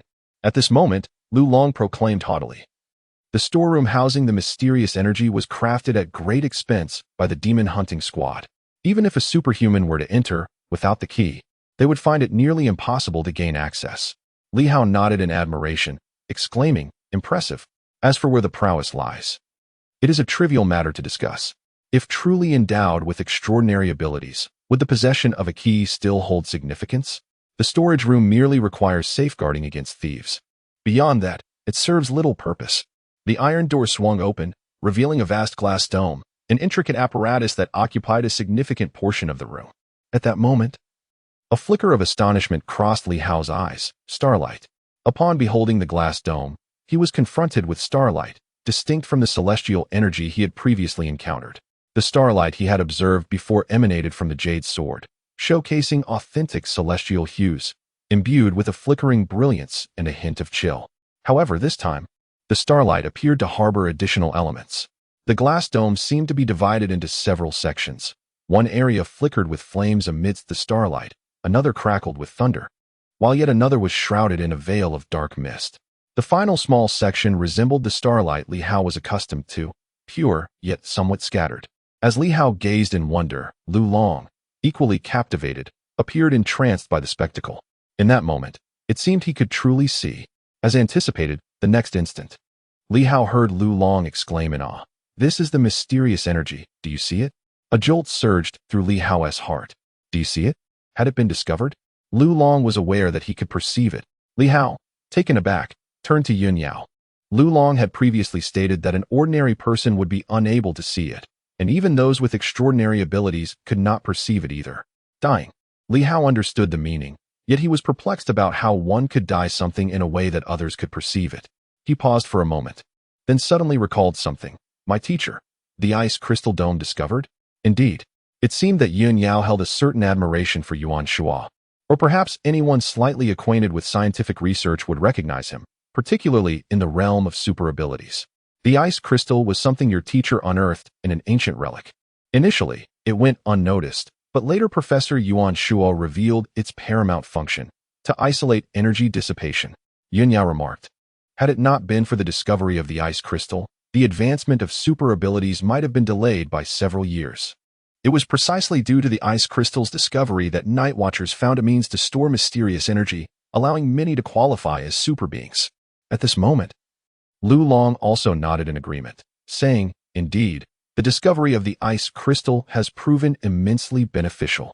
Over a decade ago, without the ice crystal, although the Night Watchers had already been established, they could only recruit a handful of individuals each year, relying on their own efforts to inherit mysterious energy and assist newcomers in their transformation. This method was not only perilous, but also came at a considerable cost. Until the emergence of the ice crystal, the Night Watchers experienced rapid development. At this moment, Li Hao felt an indescribable sense of pride. Teacher, how remarkable. It turns out that the advancement of super abilities is significantly connected to my teacher. Soon, Li Hao pondered something and inquired, then why is my teacher unable to become a super being? First and foremost, he possesses formidable martial prowess. Second, Lu Long said with a smile that was neither here nor there, your teacher is not one to be trifled with.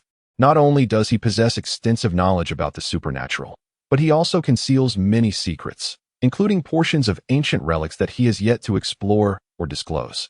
Everyone speculates that your teacher must have mastery over several ancient civilization sites. Thus, if your teacher truly becomes a supernatural being, what relevance does the Night Watchman have? As Lu Long spoke, he added, there is a crucial point, given your teacher's strength. Should he genuinely undergo a transformation into a supernatural being and derive benefits from the ancient relics, if he succeeds, he may very well emerge as one of the most formidable figures among the Night Watchmen. Li Hao pondered for a moment and softly remarked, fear? Indeed, fear. Lu Long nodded and then continued. However, I suspect that your teacher is on the verge of becoming a supernatural being. Why do you say that? Li Hao inquired, soon realizing something, and solemnly stated, are you suggesting that the Night Watchmen have significantly strengthened, and now, even if my teacher becomes a supernatural being, they believe they can manage him without fear? Precisely, Lu Long affirmed, astutely grasping the essence of the matter. The emergence of the supernatural has come rather late, only appearing 20 years ago, during which time Yuan Shua was already a top martial artist. If he were to become a supernatural being first, with Yuan Shua's prowess and his profound research into ancient civilizations, he might indeed become the foremost figure in the realm of the supernatural. That would be truly terrifying. Sometimes, one must remain vigilant.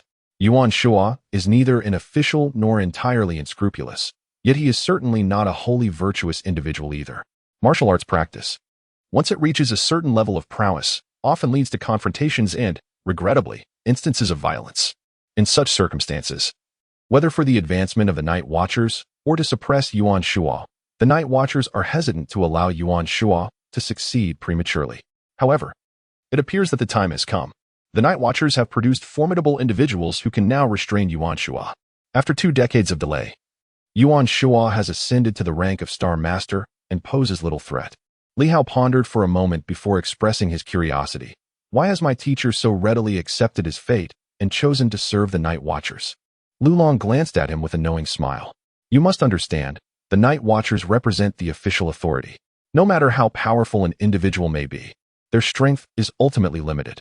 Furthermore, the Night Watchers do not solely take. They also offer protection, such as safeguarding your teacher. Protection? Li Hao echoed, intrigued. Indeed. Lu Long's smile deepened, laden with meaning. Li Hao, a martial artist of over 100, do you truly believe he has no enemies? That they have all perished? The reason Yuan Shua is so compliant and rarely leaves the ancient academy is partly due to the protection of the Night Watchers. His contributions to the realm of superpowers are significant, and additionally, he has made many foes over the years. In truth, he finds refuge within the academy. Refuge? This revelation startled Li Hao. It was surprising yet somewhat expected. His teacher might indeed have adversaries, which explains the compliance in serving the Night Watchers. Otherwise, given his teacher's temperament, if the Night Watchers had delayed his ascension to superpower status, he likely would have severed ties with them long ago rather than continue his service. Li Hao ceased his inquiries and cast a glance around, asking, Boss, is the mysterious energy here part of our team's inventory? Is Big Head not stored here? Lu Long glanced at him, quickly understanding, and remarked, You do not comprehend. Although the mysterious energy occupies a relatively small space, it is indeed abundant. There are a full 12 cubic units of mysterious energy here, each unit being 1 cubic meter. The density of the energy disperses uniformly. It is only when absorbed by the human body or certain specialized objects that it becomes compressed. 12 cubic units constitute the entirety of our team's stock. Moreover, ice crystals are a rare commodity. Having this many ice crystal domes has already incurred significant expenses. This is our team's sole repository of mysterious energy. All of it? Li Hao was momentarily taken aback. Taking another look, there was indeed a considerable amount, and 12 cubic units seemed about right. However, he pondered, is this truly all the inventory of the Demon Hunter squad? Upon closer inspection, he sensed something peculiar. The mysterious energy he absorbed from the Jade Sword appeared to be quite substantial as well.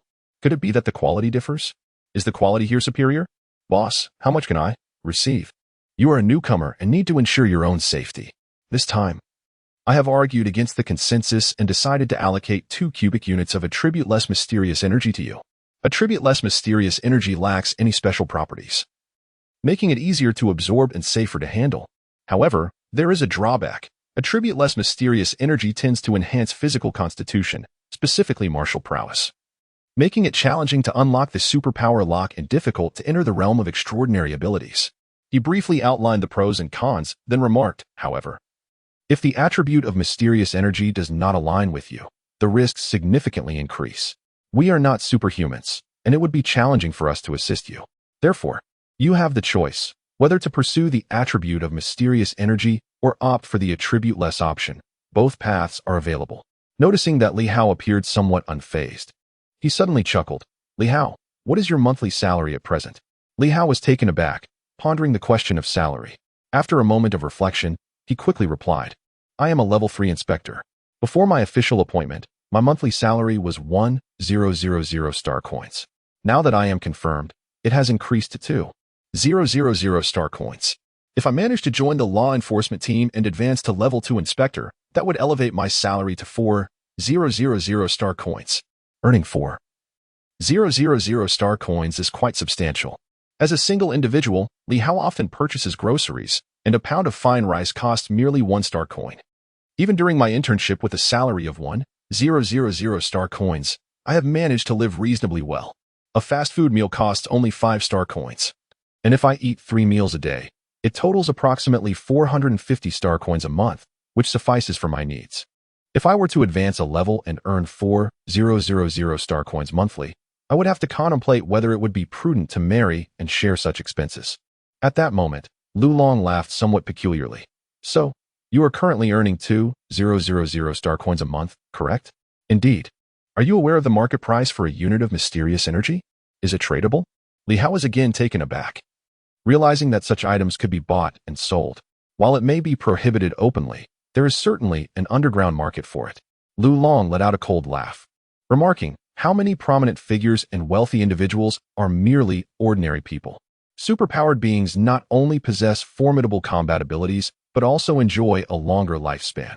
Who wouldn't desire to become one? However, the official channels are scarce. Only the Night Watchers can properly facilitate the transition, and the Celestial Masters are the sole other legitimate option. This naturally gives rise to black market dealings. Li Hao began to comprehend and nodded slightly. Indeed, if I were affluent yet unable to become a superpowered being through legitimate means, I might also resort to purchasing my way in. It's only human nature. How regrettable it is to possess such wealth, yet remain unable to attain superpowers. I wonder, what is the price on the black market? It must be exorbitant. Otherwise, everyone would be a superpowered being. Of course, Lu Long replied with a hint of amusement. What do you think the black market price is for 1 unit? 100,000? Li Hao pondered, then reconsidered, suspecting he had underestimated it due to its rarity. After a moment, he suggested 500,000. That's the highest price I can imagine, given his current salary. He would need to forego all expenses for over 20 years to afford it, and with living costs included, it could take over 30 years. Quite expensive, indeed. The inspectors are considered a high-earning group, yet typically, the average income in Silver City is less than 1,000 star coins, meaning it would take 50 to 60 years for an average person to afford 1 unit. That is quite audacious. Lu Long chuckled, but still underestimated. The black market price is 1,000,000 for 1 unit. Li Hao inhaled sharply. How exorbitant. With no promotion in sight. I may never afford a unit in my lifetime. Are you not exhilarated? Lu Long gazed at him, chuckling.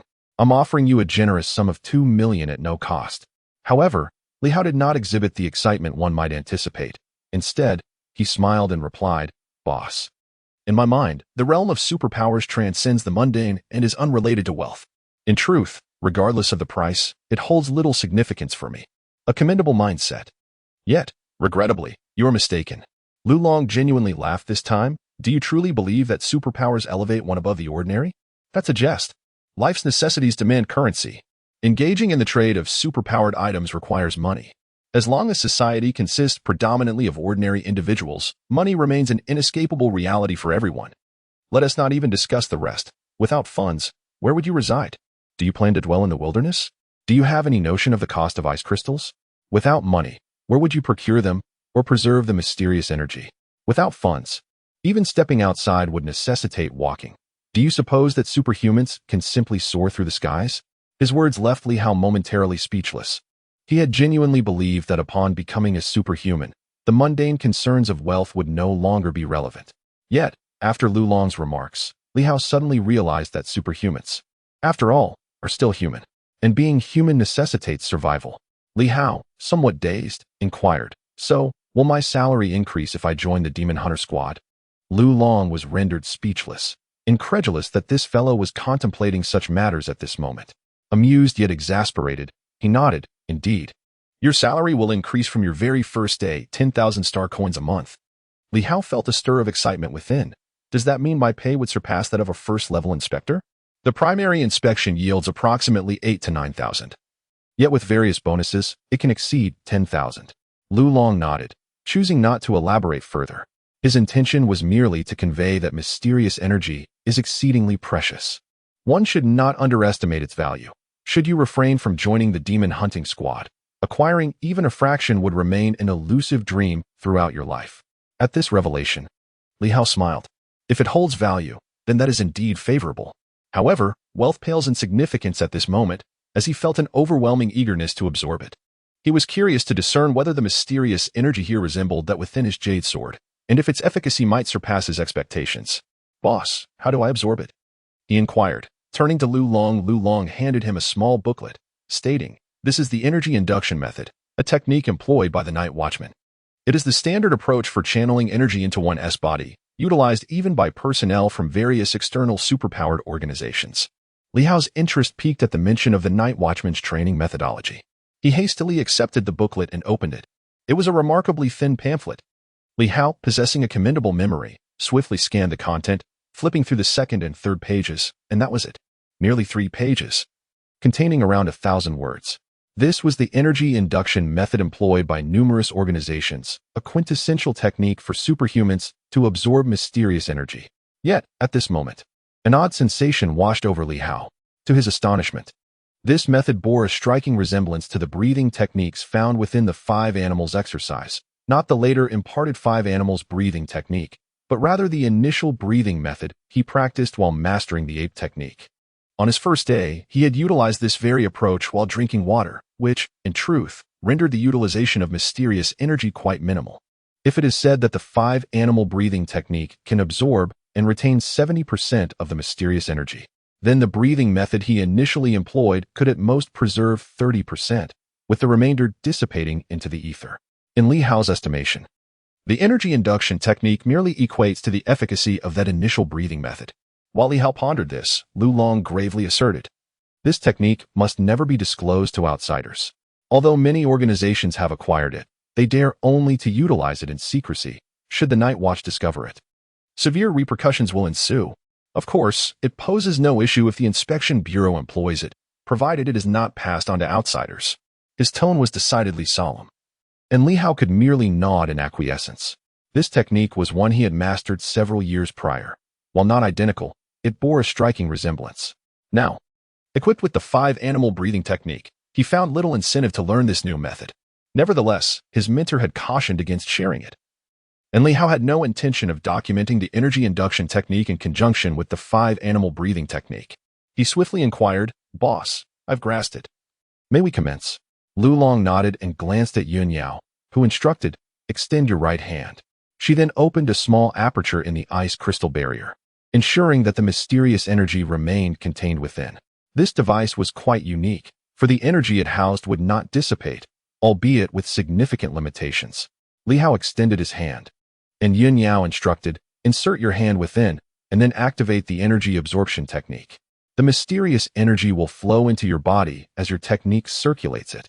However, bear in mind that if the absorption efficiency within your body is inadequate, the energy that escapes will dissipate swiftly." Li Hao was already aware of this and questioned, "Why not immerse my entire being within the ice crystal shield? In such a case, even if the energy flows out, it could be utilized again."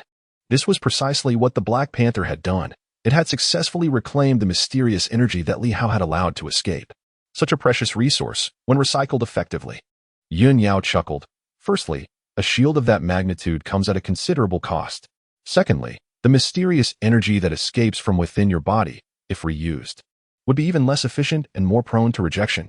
The more times the mysterious energy is utilized, the greater the repulsion it experiences from subsequent users. The energy we have in our warehouse is already considered secondary or even tertiary use, for it is acquired at the expense of others. In simpler terms, no matter how much one tries to recycle it, it is far better for it to dissipate altogether. The repulsion is too great, resulting not only in diminished effectiveness, but also potentially causing greater harm." Understanding this, Li Hao recalled the Black Panther, who seemed indifferent to such concerns. It appeared to have an insatiable appetite, seemingly unaffected by any adverse effects, as it continued to thrive in its gluttony. At this moment, he had already thrust his arm into the crystal. To the naked eye, a surge of mysterious energy swiftly penetrated his palm. This was his first encounter with the mysterious energy emitted by the non-Yu sword. He promptly activated the energy absorption technique. In the next instant, Li Hao felt a subtle shift within his heart. Damn it! A sense of discomfort enveloped him. The enigmatic energy of the jade sword had previously been a source of comfort, flowing through him like a warm current, albeit with a slight sensation of fullness. However, this time, as Li Hao attempted to absorb it, he found himself in distress. The mysterious energy writhed uncontrollably along his arm, surging violently throughout his body, its impact overwhelming. A vague sense of repulsion coursed through him. Was this what Yun Yao had referred to as the repulsion experienced after multiple uses? Li Hao's mind raced with realization, tinged with confusion. It seemed that the energy from the jade sword was pristine, while this energy was likely second-hand, or even third-hand. This suggested that the absorption was far more challenging, fraught with greater conflict. Consequently, the energy that the Black Panther had absorbed could also be deemed second-hand, and now, what he was attempting to absorb might even be inferior to that. He mused silently that he was less fortunate than a mere dog. Yet he dared not voice such thoughts. With determination, he endeavored to channel the mysterious energy. Within the icy crystal dome, the energy surged into him relentlessly, causing the veins in his arm to bulge and even leading to the rupture of some capillaries due to the excessive repulsion. Second-hand goods indeed lacked quality. In that moment, he found himself cursing inwardly, suddenly appreciating the allure of the energy provided by the jade sword. He had always perceived the mysterious energy as gentle, but now he understood the true discomfort it could bring. No wonder it was said that absorbing energy could be fatal. He had failed to grasp this before, but now the reality struck him. Despite his robust constitution, he was still left with ruptured blood vessels. And he realized that even an ordinary person could potentially be destroyed by a mere impact from a tribute-less mysterious energy. If this were to be utilized 3 or 4 times, wouldn't I be utterly overwhelmed? At this moment, Lu Long's voice echoed in my ears. Indeed, the repulsive force is not substantial. Splendid. It seems your constitution is commendable. You merely lost a bit of blood. I thought I might need to rescue you. Is this truly not significant? In an instant, I felt a pang of sympathy for others. Those who absorbed the mysterious energy for the first time must have been on the brink of demise. I endeavored to disregard the repulsive force and continued to absorb. After a while, Lu Long's voice resounded once more. All right, you may extract your arm now. Dress the wound. Exercise diligently over the next few days. The results are quite satisfactory. At least you retained 30% of the mysterious energy. Not bad. Yet my expression grew somewhat rigid. Is that it? It's gone. The 2 portions of mysterious energy vanished just like that. Goodness. I sensed it. This was roughly akin to the second-hand soup left by the Black Panther on my first night. Is this all? 2 million? In that moment, I found myself at a loss for words, enveloped in profound disappointment. Truly, this is far too scant. It pales in comparison to the amount I absorbed last night. No, it is vastly inferior. Yet Lu Long wore a look of lament, and upon noticing my days, he proclaimed with pride, "You've witnessed the power and rarity of mysterious energy. Haven to you? Strive hard. Do not let me down. If you perform well this time and successfully eliminate the opponent, I shall reward you with 2 portions afterward." I managed a stiff smile, meaning to say, I toiled and risked my life to eliminate the red shadow, and your reward for me is merely 2 portions? It seems I am living a life less worthy than that of a dog. That wretched Black Panther has consumed so much of my mysterious energy. At this moment, Li Hao comprehended fully why the red shadow had fixated on the weapons of the 8 great families. It was because of him, and he too must keep a vigilant eye. In the storeroom, Lu Long swiftly spoke. Isn't it true that you are currently experiencing a significant accumulation of mysterious energy within your body, which is rather uncomfortable? Li Hao nodded in agreement. Indeed, this mysterious energy felt rather difficult to digest, and unlike the energy from the jade sword, the energy in the storeroom seemed somewhat different. To elaborate, it dissipated at a rather slower pace. It is worth noting that the mysterious energy drawn from the jade sword dissipated rapidly if Li Hao had not absorbed it after a short while. Naturally, this benefited the Black Panther. Thus, despite having absorbed a considerable amount last night, Li Hao had effectively wasted a large portion, as it had been consumed by the Black Panther, which appeared to possess a greater capacity for absorption than Li Hao himself. This time, having drawn from 2 sources, Li Hao refrained from employing the 5 animals breathing technique. In truth, his intake was rather modest. Were it the mysterious energy from the jade sword, it would have begun to overflow from his body and dissipate by now. Yet, in this instance, that was not the case. Li Hao could distinctly sense that a substantial amount still resided within him, unabsorbed. Peculiar. At this moment, he pondered the difference between these 2 forms of mysterious energy. Was the secondary utilization perhaps easier to store? He found himself at a loss. While he was lost in thought, Lu Long suddenly bellowed, "Since you have yet to absorb it, what are you doing standing there? Go practice martial arts instead of waiting for this precious mysterious energy to dissipate." Li Hao refrained from responding and promptly dashed outside. Lu Long's fierce demeanor was somewhat intimidating. It was best not to provoke him. In the fitness area, the equipment here is far more abundant than that at home. Although Li Hao felt that the mysterious energy from these 2 sources was not particularly formidable, being limited in quantity and difficult to assimilate, he promptly commenced his practice of the 5 animals technique to avoid wastage. While he considered that a slight waste might not be an issue, the thought of the mysterious energy on the jade sword potentially being depleted after just a few absorptions quickly dispelled that notion. According to his teacher, the mysterious energy in supernormal objects is finite and would soon be completely absorbed. Thus, it was essential to cherish it at this moment. He resumed practicing the primate technique, leaping, jumping, executing monkey fists, swinging from rings suspended in midair, utilizing momentum to bound in various directions. Gradually, Li Hao's expression became peculiar.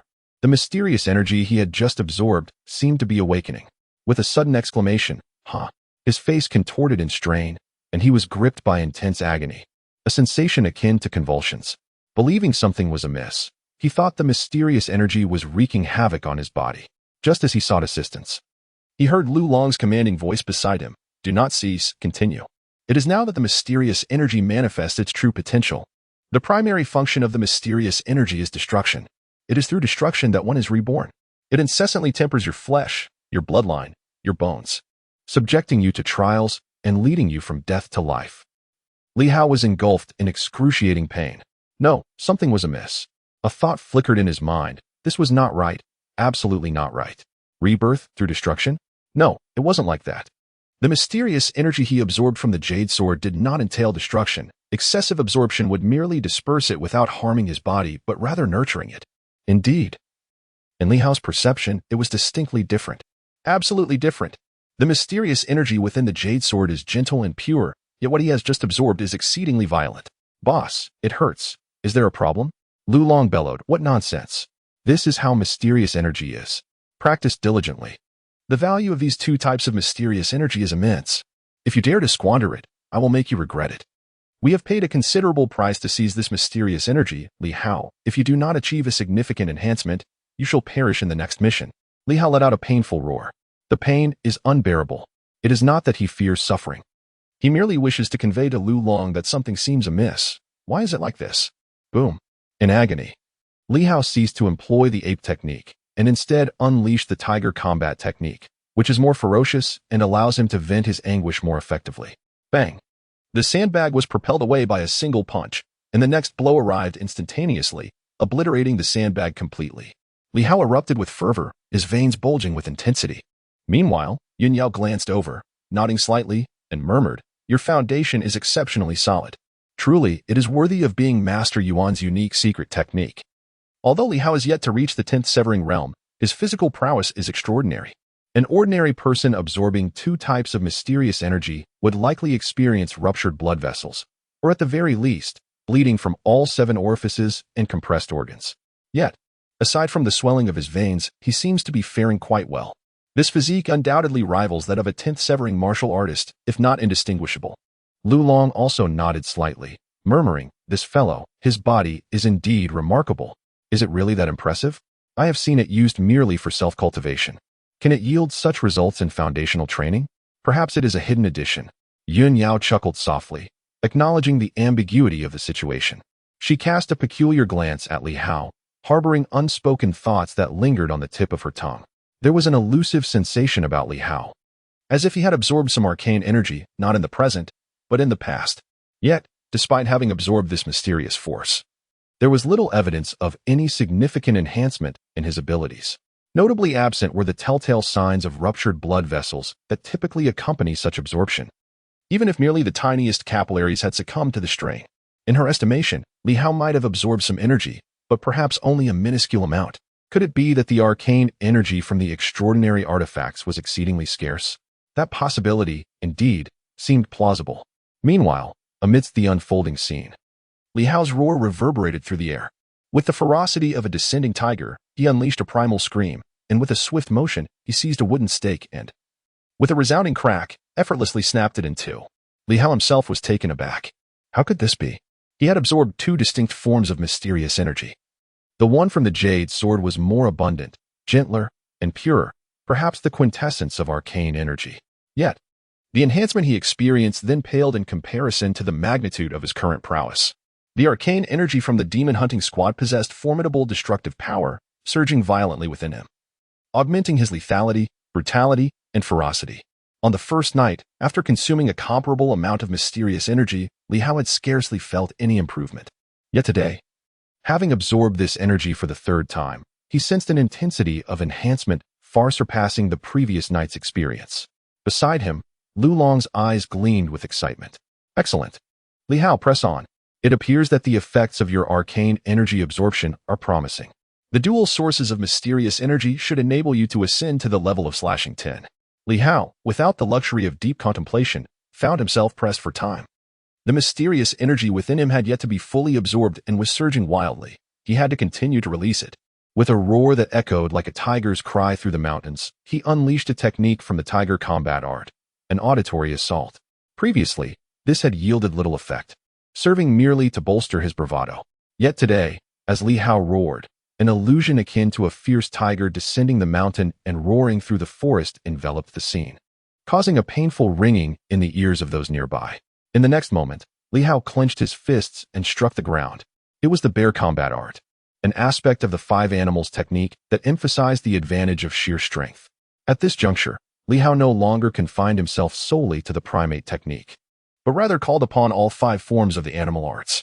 Although he was most proficient in the primate technique, the others were somewhat foreign to him. However, he paid them no mind in this moment of release. The impulse to express his energy surged within him. Boom, boom, boom. A series of thunderous sounds erupted as he concentrated his power into his fists. The bear combat art focused on the strength of the arms, while the tiger combat art maintained a balance among all four limbs, and the primate technique prioritized the power of the legs. Lu Long watched intently, his astonishment growing as he murmured, "This physique truly remarkable. This fellow has absorbed energies from two sources. He might well ascend swiftly to the 10th slash." It was indeed hard to believe, yet not impossible, considering Li Hao's exceptional foundation. Remarkably, he had not exhibited any signs of bleeding from the orifices, a rarity indicative of superior physical quality. Lu Long pondered, had the five animals technique proven so potent? Even Yuan Shua had a foundation of a similar caliber. Yet why did Yuan's condition seem to deteriorate? Lu Long murmured. Could it be that he later adapted the new edition of the five animals? Is Li Hao studying a different version? Yun Yao shook her head, uncertain of the answer. It was evident that Li Hao possessed remarkable physical health. What a pity. Lu Long suddenly sighed, shaking his head. If Yuan Shua had practiced this version of the five animals in his youth, establishing a solid foundation, maintaining his physical condition without succumbing to numerous hidden injuries, he might have directly ascended to the realm of Do Qian. And if he could have entered the realm of super abilities from there, Yuan Shua would now be a formidable figure in that domain. Their astonishment grew with each passing moment. When Lu Yin descended and beheld Li Hao relentlessly throwing punches, then leaping about like a monkey, she was equally bewildered. How long has he been at it? Half an hour. Upon hearing this, Lu Yin was taken aback. He hasn't collapsed yet? His absorption efficiency is astonishing. I recall some individuals who absorbed just a bit and were rendered incapacitated, unable to move at all. Their absorption rates were terrifyingly low. For some, even a slight intake of mysterious energy could result in bursting blood vessels, rendering them incapable of further absorption, let alone digestion. Yet here's Li Hao, having absorbed who knows how much energy while continuing to punch for half an hour. His conversion rate is extraordinary. Lu Long, still in a state of disbelief, pondered for a moment before speaking. His solo practice won't suffice. You should go up and spar with him. Me? Lu Yin was at a loss for words, glancing at Lu Long and then at the beaming Yun Yao, silently cursing, "What a bully! Alas, I am the most pitiable one here." Meanwhile, Li Hao continued his vigorous training.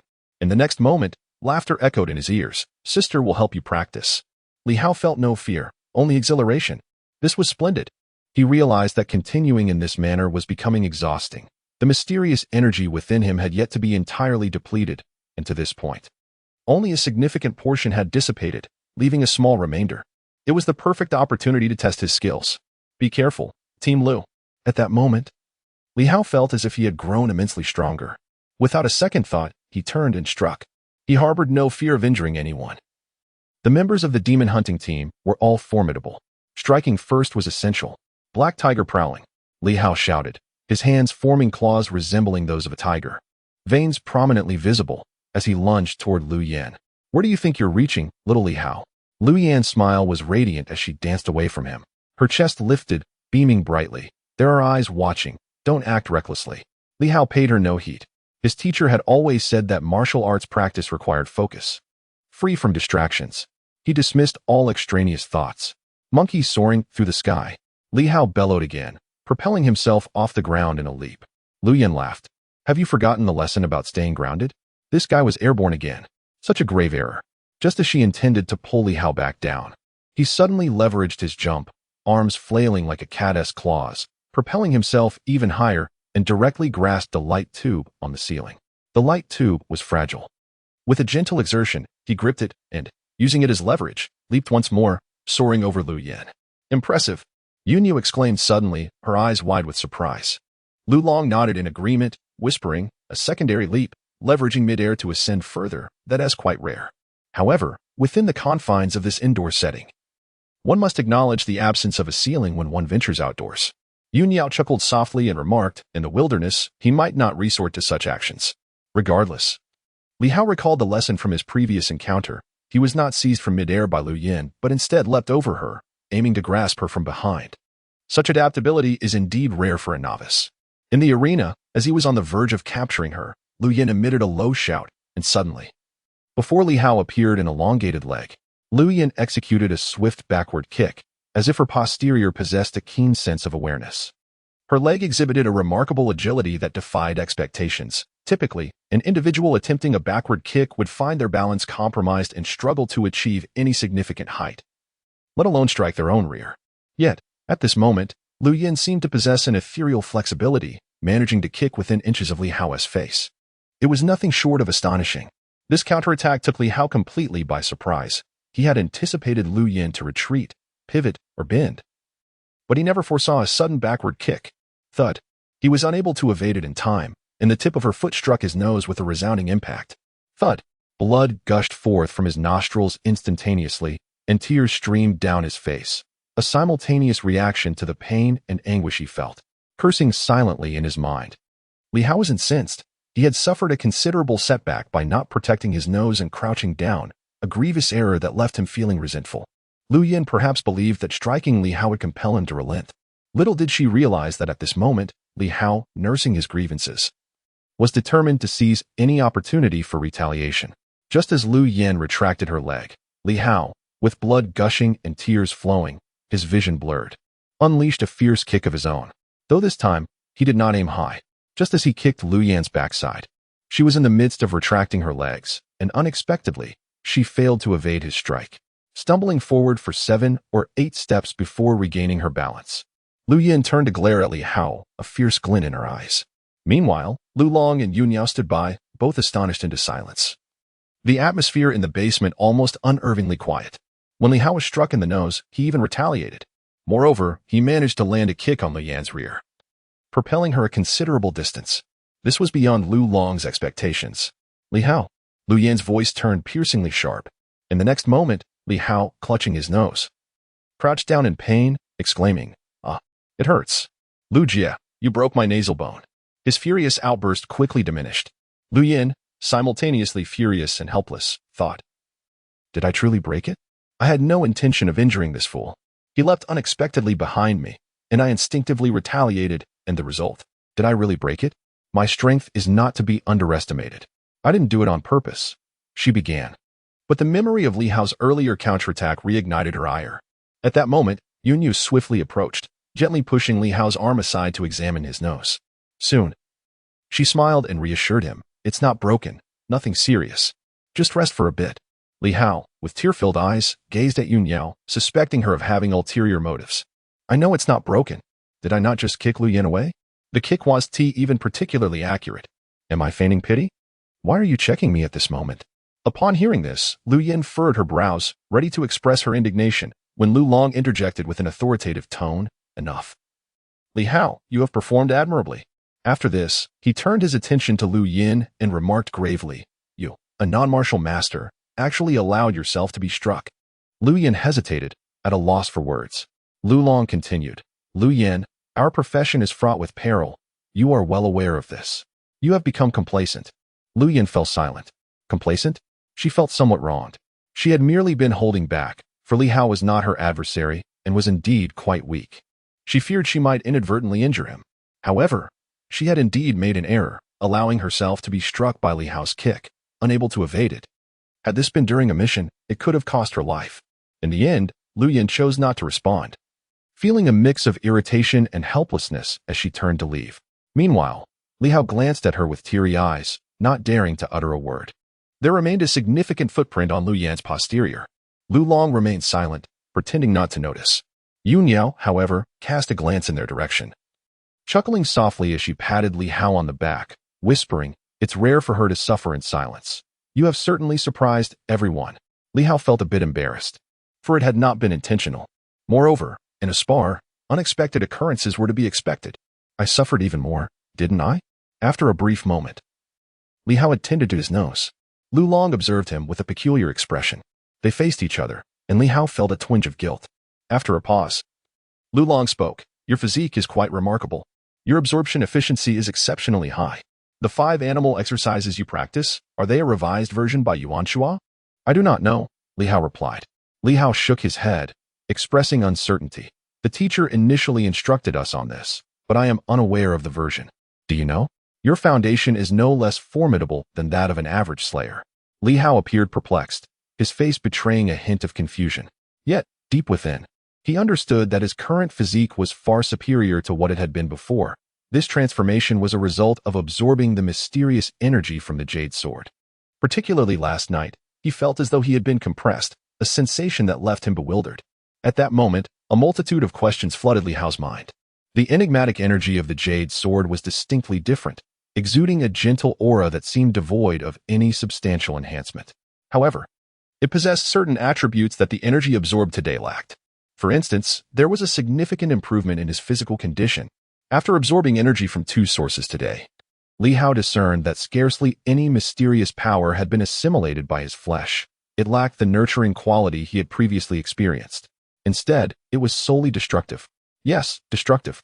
It relentlessly tore apart his muscle tissue, only to be subjected to repeated cleansing. Subsequently, a trickle of energy emerged, facilitating the healing of his tissues. The result was excruciating pain.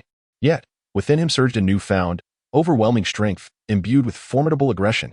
The 2 types of mysterious energy presented entirely different sensations. At this juncture, Li Hao began to comprehend the distinction. The energy within the jade sword appeared to focus more on nurturing, laying a solid foundation for himself, whereas that of the demon hunting team was primarily geared towards enhancing offensive capabilities. It seemed these energies did not belong to the same category. No wonder. Despite absorbing a plethora of energy, both he and Black Panther had not experienced a significant increase in strength. However, the improvement in their physical conditions was undeniable. Black Panther's fur seemed to glisten with vitality. If it were today's mysterious energy, the Black Panther would have likely exploded after absorbing so much. Li Hao was not far from that either. The essence of nurturing. Li Hao had come to a realization, this mysterious energy, while perhaps offering only a moderate enhancement in combat strength, felt significantly more precious than what he had absorbed today. It must not be spoken of. Under no circumstances should it be divulged. Thus, at this moment, he had no qualms relating it to the 5-animal technique. He believed that there would be no major issues on the teacher's side. Li Hao quickly remarked, "Perhaps the teacher is simply too formidable. Does the boss imply that my foundation is nearly on par with that of a tinslayer?" Lu Long pondered for a moment before responding from a purely physical standpoint. "The gap is not substantial. What remains are the enhancements in strength and speed, along with differences in experience. With more training and participation in a few more practical battles, you may truly become a martial artist of the tinslayer realm." He added, "Of course, all these results stem from the mysterious energy. Now you can comprehend just how invaluable it is, can't you?" Li Hao nodded fervently. He understood. The mysterious energy from the demon hunting squad was not to be missed. Suddenly, a thought crossed his mind, and with hesitation, he inquired, "Boss, I've noticed that the mysterious energy damages bodily tissues. Although they heal, could it leave behind any hidden injuries?" Lu Long glanced at him with a hint of admiration and nodded, "Indeed. Destruction and rebirth are not so simple. It grants you greater strength, but it also activates your potential, placing your body in a state of overextension. Thus, it is imperative to swiftly enter the realm of superpowers at this juncture. Upon becoming a Starlight Master, one may gradually nurture their physique. However, this remains an indispensable step towards attaining extraordinary abilities." Li Hao nodded. Yet a peculiar thought lingered in his mind. He sensed an unfamiliarity. The residual energy from the jade sword Starlight, absorbed the previous night, still lingered within him. At the moment when the enigmatic force threatened to dismantle his body, Li Hao also felt that gentle, mysterious energy aiding in his physical restoration. Exhaustion? He felt no such thing. In truth, Li Hao had nearly fully recuperated. He experienced neither fatigue nor suffering. "Boss, is there a limit to absorbing this mysterious energy?" "Certainly." Lu Long elucidated. Each instance of absorption entails a degree of destruction. The potency of the mysterious energy can inflict harm upon your bodily tissues. For someone of your novice standing, once a month is the utmost limit. Exceeding this could be detrimental to your health. As for me, I can manage it more frequently, every 3 to 5 days. But that also depends on the availability of mysterious energy. Is that so?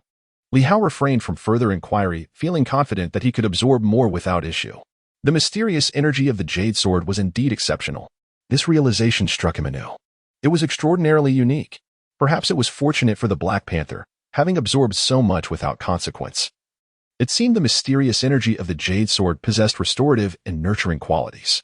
At that moment, Li Hao concluded that the mysterious energy from the jade sword deserved a distinct classification. It should rightly be termed starlight energy, for it was unlike any other form of mysterious energy. Upon this reflection, Li Hao suddenly felt a tinge of curiosity. Boss, you and my teacher have been absorbing vast quantities of mysterious energy for an extended period without making any advancements. Does that not imply numerous hidden injuries? That's quite normal. Lu Long replied nonchalantly. Once you advance, those injuries will naturally heal. If you do not advance, well, if the hidden injuries manifest, then it's simply a matter of life and death. A martial artist who has surpassed the 100 mark already bears a considerable number of hidden injuries. It's rare to find one without any afflictions. Is it true that the realm of superpowers cannot heal these hidden injuries? If they could be treated, wouldn't it facilitate easier advancement? Nothing is that simple. Lu Long shook his head, even disregarding whether there is anyone in the realm of superpowers capable of healing. If such a person exists, their skills would be treasures. Why would they expend their efforts to heal you? Can you afford such a price? Do not overthink it. You should focus on how to enter the realm of superpowers and become a star master, rather than dwelling on the matter of healing. He assumed Li Hao was frightened. However, Li Hao was contemplating something entirely different. His teacher, aged and burdened with numerous hidden injuries, had likely absorbed mysterious energy on several occasions, exacerbating his condition. Previously, Li Hao had often heard his teacher coughing and had attributed it merely to old age. Yet now, he pondered whether the absorption of mysterious energy had led to severe injuries, particularly since his teacher's 5 animals breathing technique facilitates the absorption of such energy. If he absorbed too much without advancing to the realm of superpowers, the hidden injuries would only deepen. What if his teacher were to consume a cup of star water? Could it potentially heal some of the hidden injuries and enable him to advance to superpowers? As for Yuan Shaw, Li Hao had no intention of concealing anything, for his teacher had always treated him well, generously imparting secret teachings without reservation.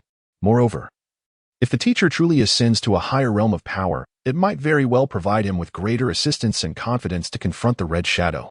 1 cup is insufficient. Perhaps 2 would suffice. Or perhaps the teacher could draw a bit from the jade sword. Li Hao found himself lost in contemplation. As for revealing the jade sword, he did not dwell on it too much. If it were to be exposed, so be it, given the teacher's intellect. He might have already surmised it. The jade sword. Yes, I also possess the stone blade. Even if the teacher desires the jade sword, it is a family heirloom. What if I offered him the stone blade instead? Zhang Yuan has already perished. If I could avenge him, Li Hao thought. Little Yuan would not mind relinquishing the stone blade. It is time to diligently cultivate. At this moment, Lu Long, seated across from him, patted Li Hao on the shoulder, offering encouragement. You have an excellent foundation. Strive to fully assimilate the mysterious energy in these few days and truly step into the 10th slashing realm. That way, your chances of survival will be significantly enhanced. Time is of the essence. Li Hao nodded fervently, and at that moment, a glimmer of extraordinary anticipation and desire flickered in his eyes.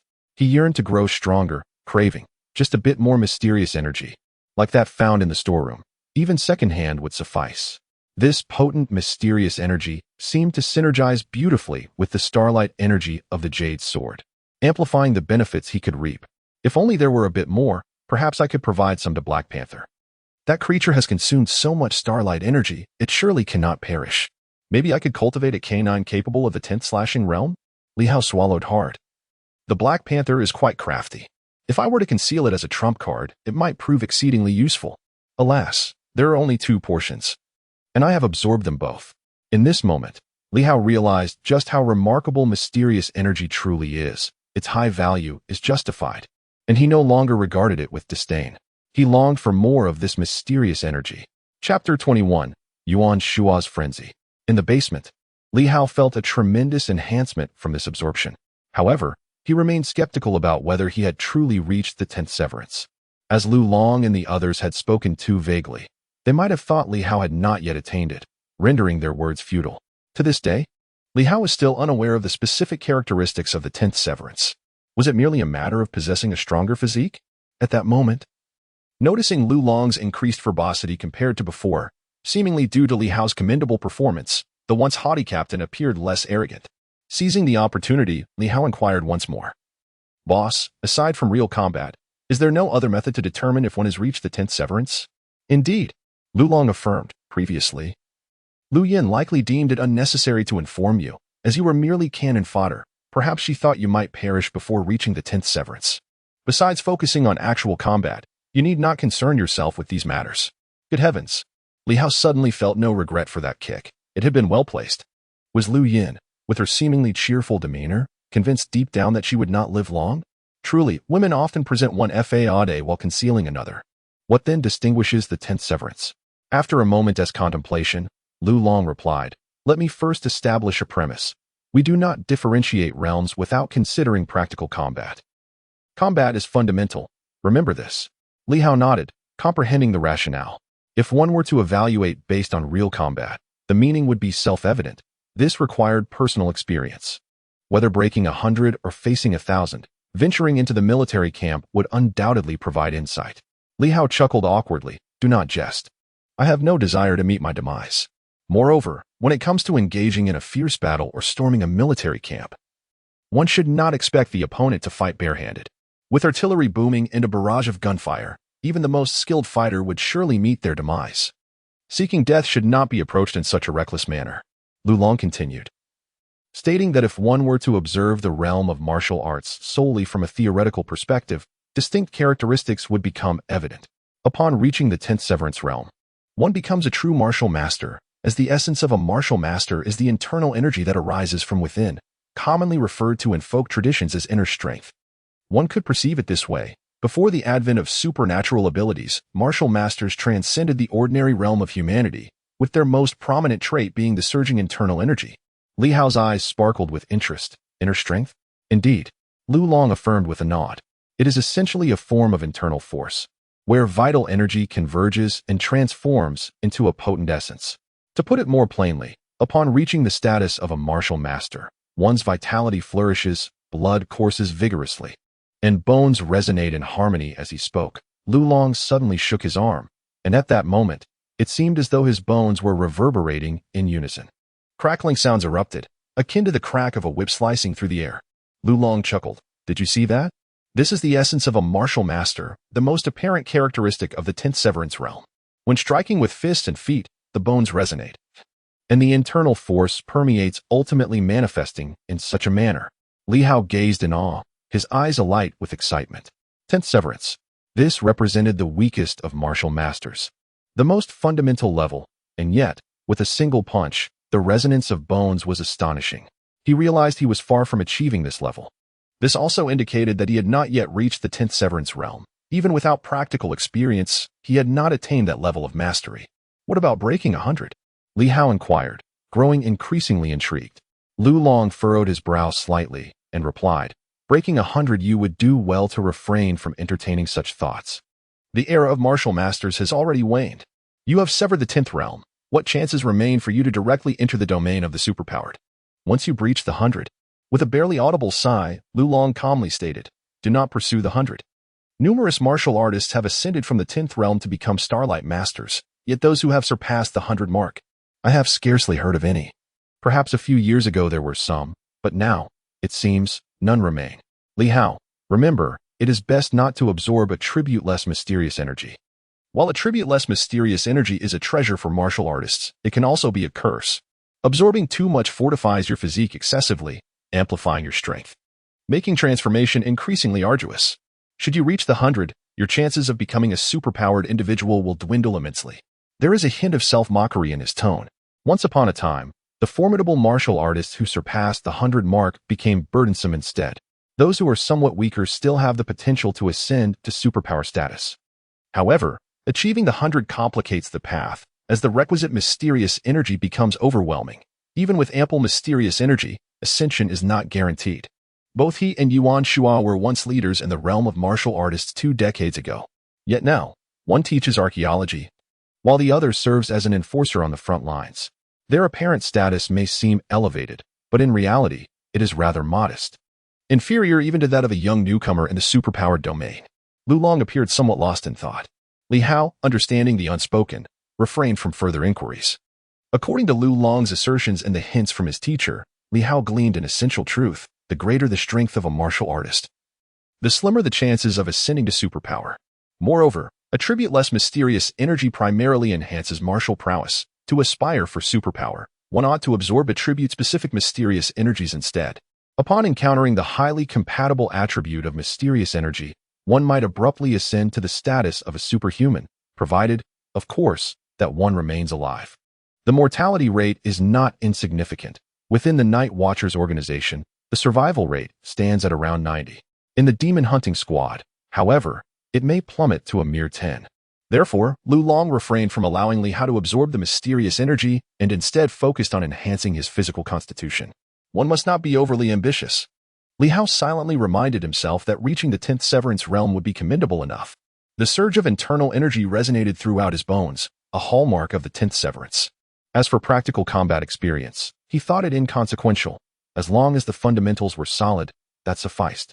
Practical combat, after all, is rather straightforward. Engage in frequent battles and eliminate foes. While others might have fought 100 battles over a decade, he could achieve the same in a single year. Such matters were trivial. Boss, I shall conclude my training for today. I intend to visit the Ancient Academy of Silver City shortly, Li Hao announced. To the Ancient Academy? To see the teacher? Lu Long pondered for a moment before responding. That is your choice, but be advised of one thing. You must leave by nightfall. Li Hao appeared puzzled. Observing this, Lu Long elaborated. We require more leads and movements of the shadowy figures.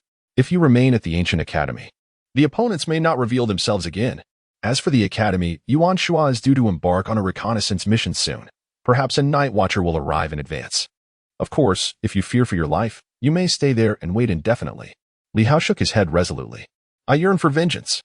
He hesitated momentarily before continuing. Boss, if it becomes truly unresolvable, should we notify the night watchers?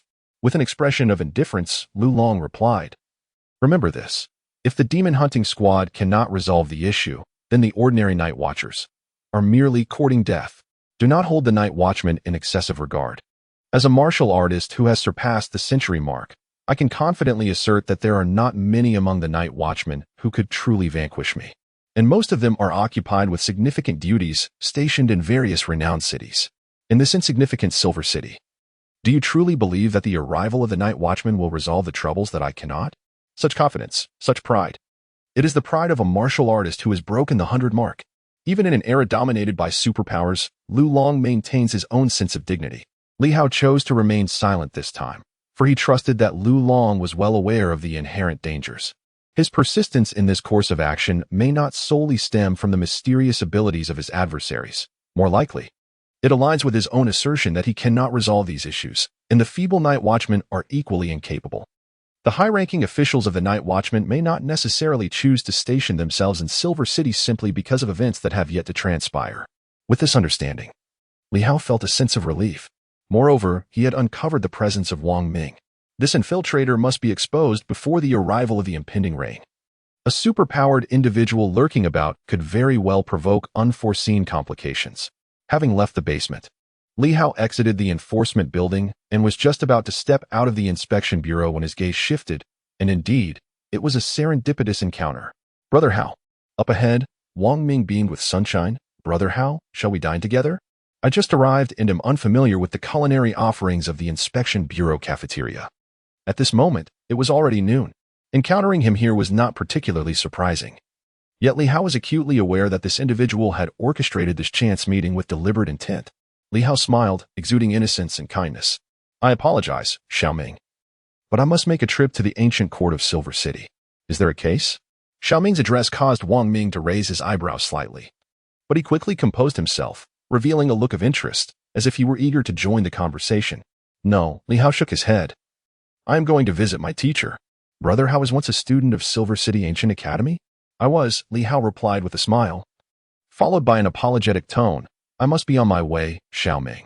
You should eat first. If not, let Sister Na accompany you. We shall dine together in the evening. Very well. Wang Ming did not press further. Li Hao then stepped out, retrieved his bicycle from the roadside, mounted it, and pedaled toward the Silver City Ancient Academy. Wang Ming watched his disappearing figure, a hint of an unusual expression flickering in his eyes. Lu Long is indeed willing to invest. The Silver City demon hunting team must have limited reserves of mysterious energy, yet they have even absorbed Li Hao. Could it be that they truly intend to recruit him? Such a waste. He silently mused, for the next self-immolation incident might arrive sooner than anticipated. Li Hao's absorption of mysterious energy at this moment holds little significance. Even if he could swiftly attain the 10th realm, its utility would still be minimal. Why squander such precious energy? Silver City's Lu Long. Wang Ming glanced toward the distant law enforcement building. This individual held a certain reputation even in White Moon City. What a pity. The stronger one becomes in martial arts, the more arduous it is to transcend that threshold. The more challenging it is to break the superpower lock. Martial arts reinforce the superpower lock. He recalled the admonitions of some elders. Ordinary individuals advancing to superpowers initially appear weak. Ascending from 100 martial masters is as difficult as ascending to the heavens.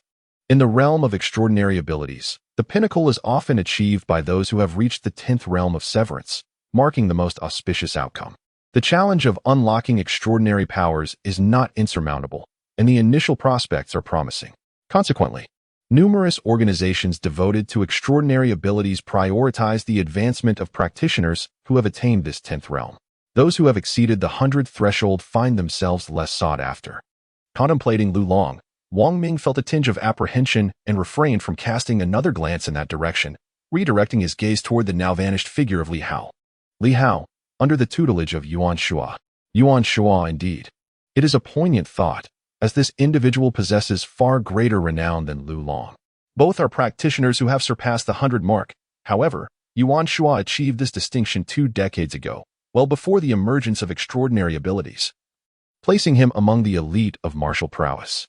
In contrast, Lu Long's attainment of the 100th threshold is somewhat reliant on the enigmatic forces of the extraordinary, distinguishing his journey from that of Yuan Shua, who ascended purely through mundane capabilities. Moreover, Yuan Shua is a celebrated scholar of ancient civilizations, renowned throughout the Silver Moon Province. His expertise encompasses the 5-animal technique and breathing methods, with rumors hinting at the existence of even more potent, concealed variations of these techniques.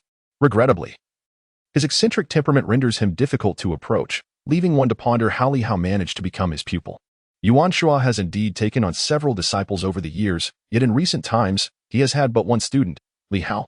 Previous students have either graduated or tragically perished, and at over 70 years of age, Yuan Shua has not accepted a new disciple for several years. The acceptance of Li Hao raises eyebrows, evoking curiosity. Wang Ming's perplexity regarding Li Hao remained unaddressed as he arrived at the familiar setting of the ancient academy of Silver City.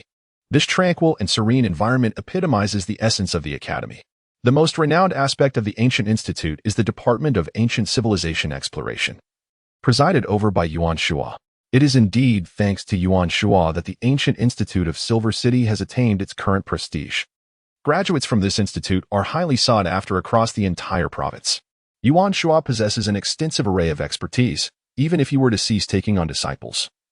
The students he has mentored within the exploration department are already quite illustrious, actively engaged in various urban centers, delving into the remnants of ancient civilizations.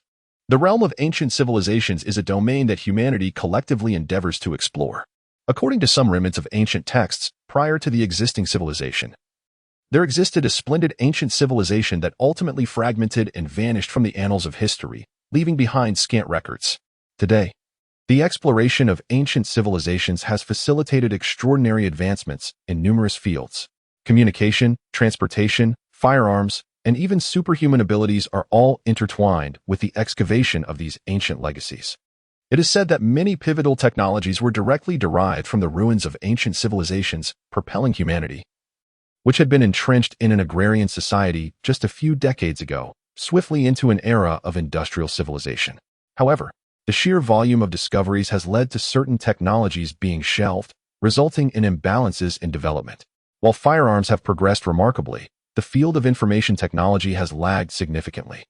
Currently, it is quite challenging to establish contact with individuals from other cities outside of Silver City. As Yuan Shua has stated, during the era of ancient civilizations, one could effortlessly communicate across vast distances of thousands of miles with a communication system that spanned the entire continent. Nowadays, communication devices are only utilized within the same city, reflecting the societal imbalance and development. As Li Hao pedaled forward, no one obstructed his path. Although he was not a student of the ancient academy, he navigated through the premises with ease in his inspection uniform. Moments later, after traversing a shaded pathway, several secluded courtyards came into view. These were the residences of some esteemed professors of the academy, seldom visited by anyone. As Li Hao had just arrived on his bicycle, a figure suddenly emerged from the thicket, blocking his path with a cold voice. "This is a restricted area of the academy. No trespassers allowed." "I am looking for Professor Yuan," Li Hao replied, raising his gaze to regard the individual before him, a smile gracing his lips. "Are you new here?" "I am a student of the professor, Li Hao, a level 3 inspector from the inspection bureau. I have been here before. Previously, it was Brother Zhang on duty. Are you from the inspection bureau or the academy security team?" "Professor Yuan is not receiving guests at the moment," came the curt reply. Li Hao raised an eyebrow. "Did the professor say that?" He chuckled lightly. "In that case, I shall make a communication. I won't put you in a difficult position. However," he scrutinized the man before him, continuing with a smirk, "I believe this is a decision made by your security team or some other organization. The professor does not have a habit of seclusion, so do not presume to speak on his behalf, even if you are part of some so-called supernatural organization." The man's expression shifted slightly, his gaze sharpening as he observed Li Hao, a hint of frostiness in his eyes. "I was merely expressing my thoughts." In the past, Li Hao had held a deep-seated reverence for the night watch, but now he felt unperturbed. What was the issue? Having joined the demon hunting squad, the night watch would certainly be aware of his activities. The man before him exuded a faint aura of mysterious energy. However, it was not particularly strong. Perhaps even weaker than Lu Long, and strictly speaking, not as formidable as Lu Yan. Yet, Li Hao speculated that this individual might be a night watch operative assigned to safeguard the professor. True supernaturals might not be present, or perhaps they lurked in the shadows. In any case, this man was not a genuine superhuman. It is highly probable that the martial artist has absorbed mysterious energy, akin to the existence of Lu Long and his companions. Before him, the middle-aged man furrowed his brow slightly and spoke in a low voice. "Please wait a moment. I will report this." Li Hao refrained from further remarks. There was no need to provoke the night watchman. The refusal of entry was certainly not the teacher's intention, which left him somewhat displeased. Must the night watchman impose restrictions even on guests? The man vanished for a brief period. Moments later, he reappeared and said solemnly, "You may enter." "Thank you," Li Hao replied cheerfully, swiftly mounting his bicycle and continuing inward. The man glanced at his retreating figure. His brow slightly knitted as he adjusted the black earplugs beside him and murmured, "Will there be any issues without an inspection?" "Nothing to worry about. Let him through." "Understood." The man said no more, though he felt somewhat surprised. Previously, others had been turned away, yet this young man had not faced any obstruction from above. Yuan Shua was soon to partake in the next exploration of ancient civilization ruins, rumored to be of considerable significance. To prevent any leakage of sensitive information and to ensure Yuan Shua's safety, he had indeed ceased meeting guests of late. At the Yuan family's courtyard, Li Hao parked his bicycle at the entrance and knocked on the door. "Come in." An elderly voice resonated robustly from within the courtyard. On the flagstone paved yard, Yuan Shua was practicing martial arts. His movements lacked the ferocity of the tiger fighting technique. Instead, they were slow and languorous, reminiscent of a turtle basking in the sun. Li Hao pushed the door open with a creak, and upon seeing his teacher, he beamed with an unmistakable joy. "Teacher, find a place for yourself." Yuan Shua continued to practice his boxing, paying no heed to Li Hao. Despite being in his 70s, Yuan Shua maintained a robust physique, standing at around 1.70 meters. A height that, for an elder, is by no means short. One imagines he was even more towering in his youth. His hair, now streaked with gray, framed a face that bore the simplicity of a pair of cloth shoes. Li Hao, accustomed to this scene, settled himself on a nearby chair, observing his teacher's movements. The pace was excruciatingly slow. Each punch seemed to inch forward like a snail, inducing drowsiness in the onlooker. Yet, Yuan Shua appeared utterly engrossed. Having practiced this tortoise style for many years, Li Hao had witnessed it long ago. Suspecting that his teacher intended to incorporate an additional technique into the five-animal play, a tortoise technique, the Yuan Shua did not glance at Li Hao. He seemed to sense his gaze, even intuiting some of Li Hao's unspoken thoughts. In the next instant, just as Li Hao reached for his teacup, the previously languid Yuan Shua abruptly vanished from sight. When he reappeared, a fist loomed before Li Hao. It was agonizingly slow. Sweat instantly beaded on Li Hao's forehead, as he felt as if he were being targeted by a crimson shadow, overwhelmed by a profound sense of fear and impending peril.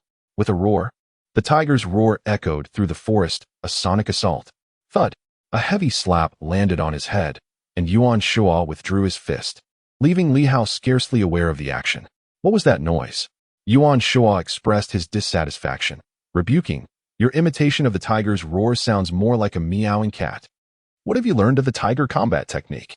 You've merely mastered the cat technique." Li Hao, feeling somewhat embarrassed, wiped the sweat from his brow and stood, saying, "Teacher, you were far too swift just now, and I felt utterly immobilized. That is merely a reflection of your own weakness," Yuan Shua retorted. Yuan Shua wore an expression of dissatisfaction, declaring that a third-rate martial artist relies on brute strength, a second-rate martial artist assesses aura, while a first-rate martial artist harnesses spirit. "You are even inferior to a third-rate one." Li Hao rubbed his temples, indifferent to the critique. After all, he did not even consider himself a third-rate martial artist. The third-rate his teacher spoke of was at least a martial artist, whereas he was not even that. He was merely at the level of decapitation of 10 realms. Yuan Shua's remarks were simply habitual. He was accustomed to scolding others. After finishing his tirade, he nodded and said, "Not bad. Better than before. In the past, you couldn't even muster a shout. At least there is some improvement, though it may not be what I hoped to see." With a shake of his head, he continued, "The martial way has declined. Strengthening the body is sufficient. It is better to focus on exploring ancient civilizations as your main pursuit. At least that guarantees a life free from one in the future.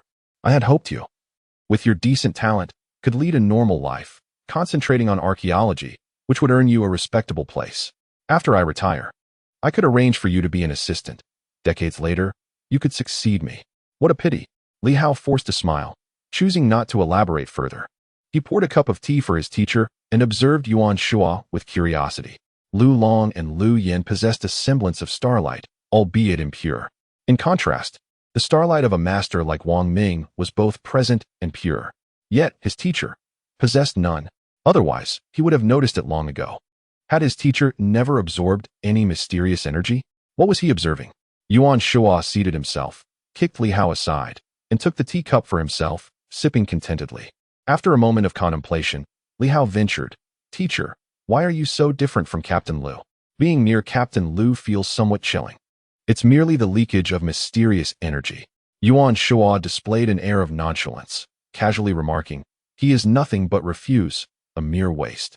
He has absorbed an excess of mysterious energy, too chaotic and not fully digested. Naturally, some will leak out, creating an aura of chill around him. I'm not akin to that rubbish."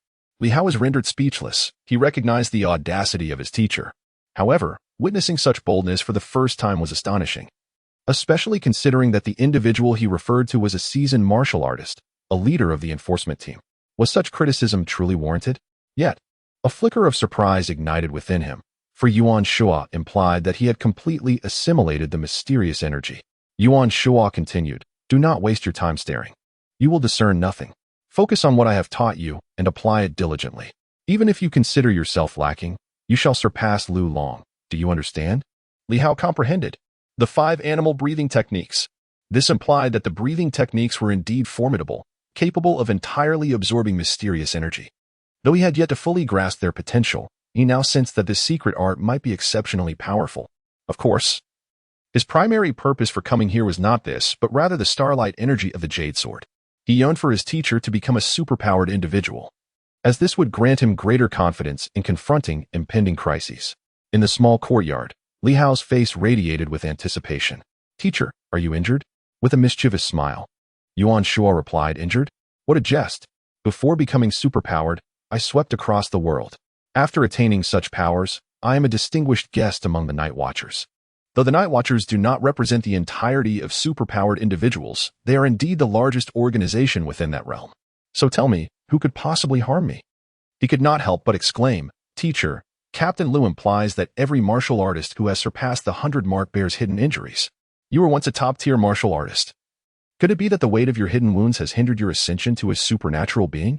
That is him. He is worthless. Why are you so obstinate? Li Hao felt a profound weariness. The teacher, despite his kindness, was utterly unyielding, refusing to acknowledge his hidden injuries, which was quite exasperating. Thus, Li Hao decided to be more forthright. Teacher, there must be a reason why you have yet to advance to a supernatural level and become a Starlight Master, isn't there? I am simply too formidable. Yuan Shuo thought that his student no longer held him in high regard. What do you mean? Are you attempting to strike at my wounds? Haha, not a chance. Naturally, he also felt that discussing this with Li Hao was of little consequence. After all, what difference would it make if the boy were to learn the truth? Li Hao was now genuinely anxious. His teacher was exceedingly obstinate. He pressed on, Teacher, if your hidden injuries were to heal, would you have the opportunity to ascend to become a Starlight Master? You sought me out for this? Indeed. Are you so idle? Yuan Shuo found himself at a loss for words. He had to admit, there are numerous reasons for my inability to ascend, both external and internal. Could you elaborate, teacher? Yuan Shuo furrowed his brow, gazing at him for a moment, before slowly speaking. I possess the 5-animal breathing technique, and the Night Watchers have provided me with some arcane energy. I have also absorbed a degree of it. However, due to my past strength, I required an excessive amount of this mystical energy, which is the first reason. Li Hao nodded, acknowledging the lack of arcane energy. I am of considerable age now, and my physical capabilities have diminished, which is the second reason. Li Hao nodded again, realizing that his constitution was insufficient to withstand the impact of surpassing the 100 martial artist threshold. In my earlier years, I attracted some formidable foes. Some of these individuals have become superpowered beings, even leaders of certain super organizations, and they have previously exerted pressure on the Night Watchers, which constitutes the external factor. The third reason. As for the fourth, Yuan Shuo suddenly chuckled, casting a glance at Li Hao, and casually remarked, I simply do not wish to advance. Li Hao was utterly bewildered. What did that mean? The first 3 reasons were understandable, but what did the fourth imply? Did it suggest that the first 3 were mere fabrications, and that the teacher could indeed advance? Observing the confusion on his student's face, Yuan Shuo revealed another smile. Finding amusement in Li Hao's perplexity, noticing Li Hao's furrowed brow, Yuan Shuo ceased his teasing and smiled, albeit with a hint of regret, stating, the first 3 reasons are indeed true, and the fourth is also genuine. A few years ago, I still harbored hopes of advancing to the realm of the extraordinary. Yet at that time, I was unwilling to accept defeat. It was tolerable not to become extraordinary. However, the moment I achieved a certain level, even the Night Watchman would find it difficult to shield me. Now, I stand as a martial artist, not as a luminary, and my adversaries hesitate to act recklessly against me, regarding me not as a formidable foe. Li Hao began to grasp the underlying truth. The failure to ascend to the extraordinary also brought certain reservations. Yet, was this not akin to drinking poison in hopes of quenching thirst? Clearly, Yuan Shuo was not one to shy away from challenges. He chuckled once more, reminiscing about his earlier ambitions. In those days, he aspired to elevate his martial prowess. He envisioned himself stepping into the realm of the duoqian and subsequently advancing into the extraordinary, to enter the domain of luminaries as a duoqian martial artist. Even if it took him over a decade to achieve the extraordinary, once he crossed that threshold, he would fear no adversary. At that moment, Yuan Shuo exuded a certain audacity. Li Hao perceived him as even more arrogant than Lu Long. He aimed to leap into the extraordinary as a duoqian martial artist, striving to become a top-tier powerhouse among the luminaries, erasing the gap of years spent without advancing into the extraordinary and catching up with his old friends. Yet, it was evident that he had failed. Li Hao furrowed his brow and inquired, Teacher, are you suggesting that your failure to advance in previous years stemmed from the belief that even if you did, you would not be able to contend with your enemies, thus opting to wait until you reach the duoqian martial arts level before making your move? Indeed, Yuan Shuo affirmed. So, what went awry? Li Hao was unaware of the true strength of the duoqian, but he understood that his teacher had crossed the threshold of 100 years ago, and the fact that he had harbored such aspirations years prior indicated that success was still within reach. Why then had he relinquished that hope? Yes, he had indeed surrendered it. Had he not given up, Li Hao believed that the teacher would not utter such words now, nor would he reminisce about the ambitions of years gone by. Yuan Shuo chuckled softly, acknowledging, indeed, some problems have arisen, yet perhaps it is for the best. allowing me to relinquish my hopes. I had sought assistance from the night watchman to devise a plan, yet to no avail. It seems I must accept my fate. In truth, it's not entirely a misfortune. With a light-hearted demeanor, Yuan Shua continued, were it not for this, I would hardly have the inclination to take on students. In the past, he was preoccupied, tirelessly striving for advancement in the realm of combat. Consequently, he had refrained from accepting students for several years. However, after the collapse of his aspirations for progression, he found himself devoid of a fervent desire for such achievements. His attempts to solicit assistance from the night watchman for remedies or enhancements had been met with persistent evasion, ultimately leading him to resign himself to his current state. Now, he could only await the twilight of his years, content to remain in the ancient confines of Silver City Academy. Of course, it was precisely due to his newfound leisure that he found the time to accept students. Outsiders were perplexed by his decision to take on pupils once more. The reason was quite simple. He was simply too idle. His martial prowess could not ascend further, nor could he penetrate the domain of extraordinary abilities. Thus, mentoring students proved to be a pleasant diversion. He chose Li Hao, recognizing that the young man possessed a sharp mind, capable of absorbing some of his knowledge. To select anyone else, such as Zhang Yuan, would be folly, for he was quite dim-witted. Teacher, do you still harbor hopes of advancing in combat and becoming extraordinary? Yuan Shua sighed deeply. I am aware of your thoughts. There is danger looming over you, and I am cognizant of that. However, with my current diminished strength, I fear I may not even rival Lu Long. It was a lamentable realization. Once a dominant figure, the master of the 5 animal styles, Yuan Shua now found himself resigned to the grim truth of his situation, uttering words of inferiority to Lu Long. If you are fearful, as the old saying goes, come here to take refuge. The other party would scarcely dare to approach, for I am still of use to the night watchman, and archaeology relies on me. Li Hao scratched his head, revealing the youthful restlessness that he seldom showed. Teacher, he faltered, uncertain of how to express himself. Suddenly, he rose and walked towards the room. Teacher, I have procured something remarkable. You should try it and see if it proves useful. Remarkable? Yuan Shua nearly chuckled. This little fellow is truly amusing. What is so remarkable? How remarkable could it possibly be? Throughout my life, I have encountered countless treasures. So many that I have lost count. The issues he faced were far from simple. They were fundamentally damaging.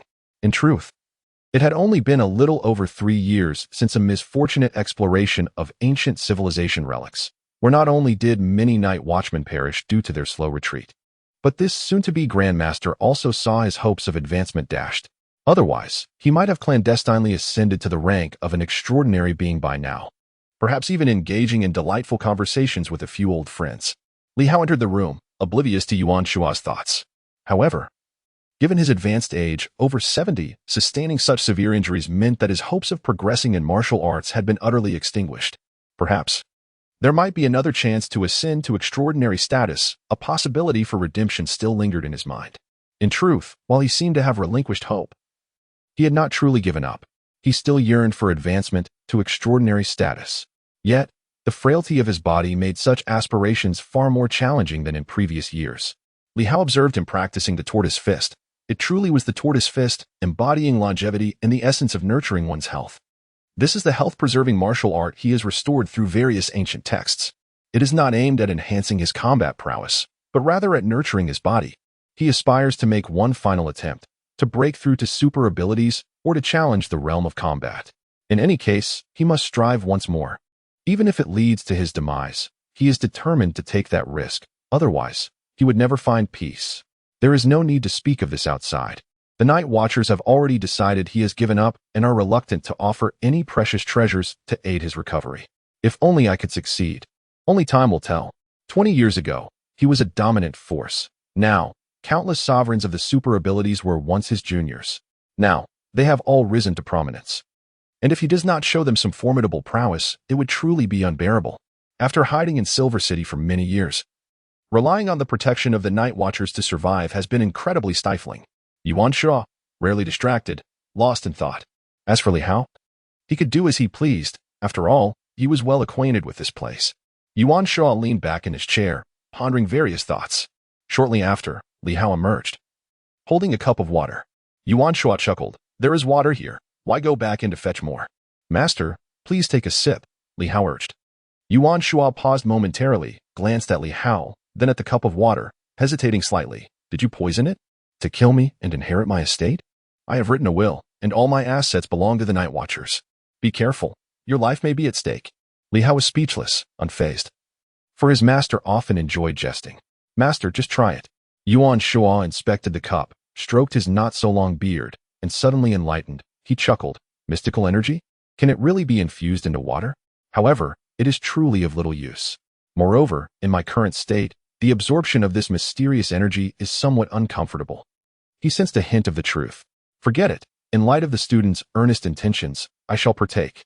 In reality, his injuries were not yet healed, and he felt quite weak.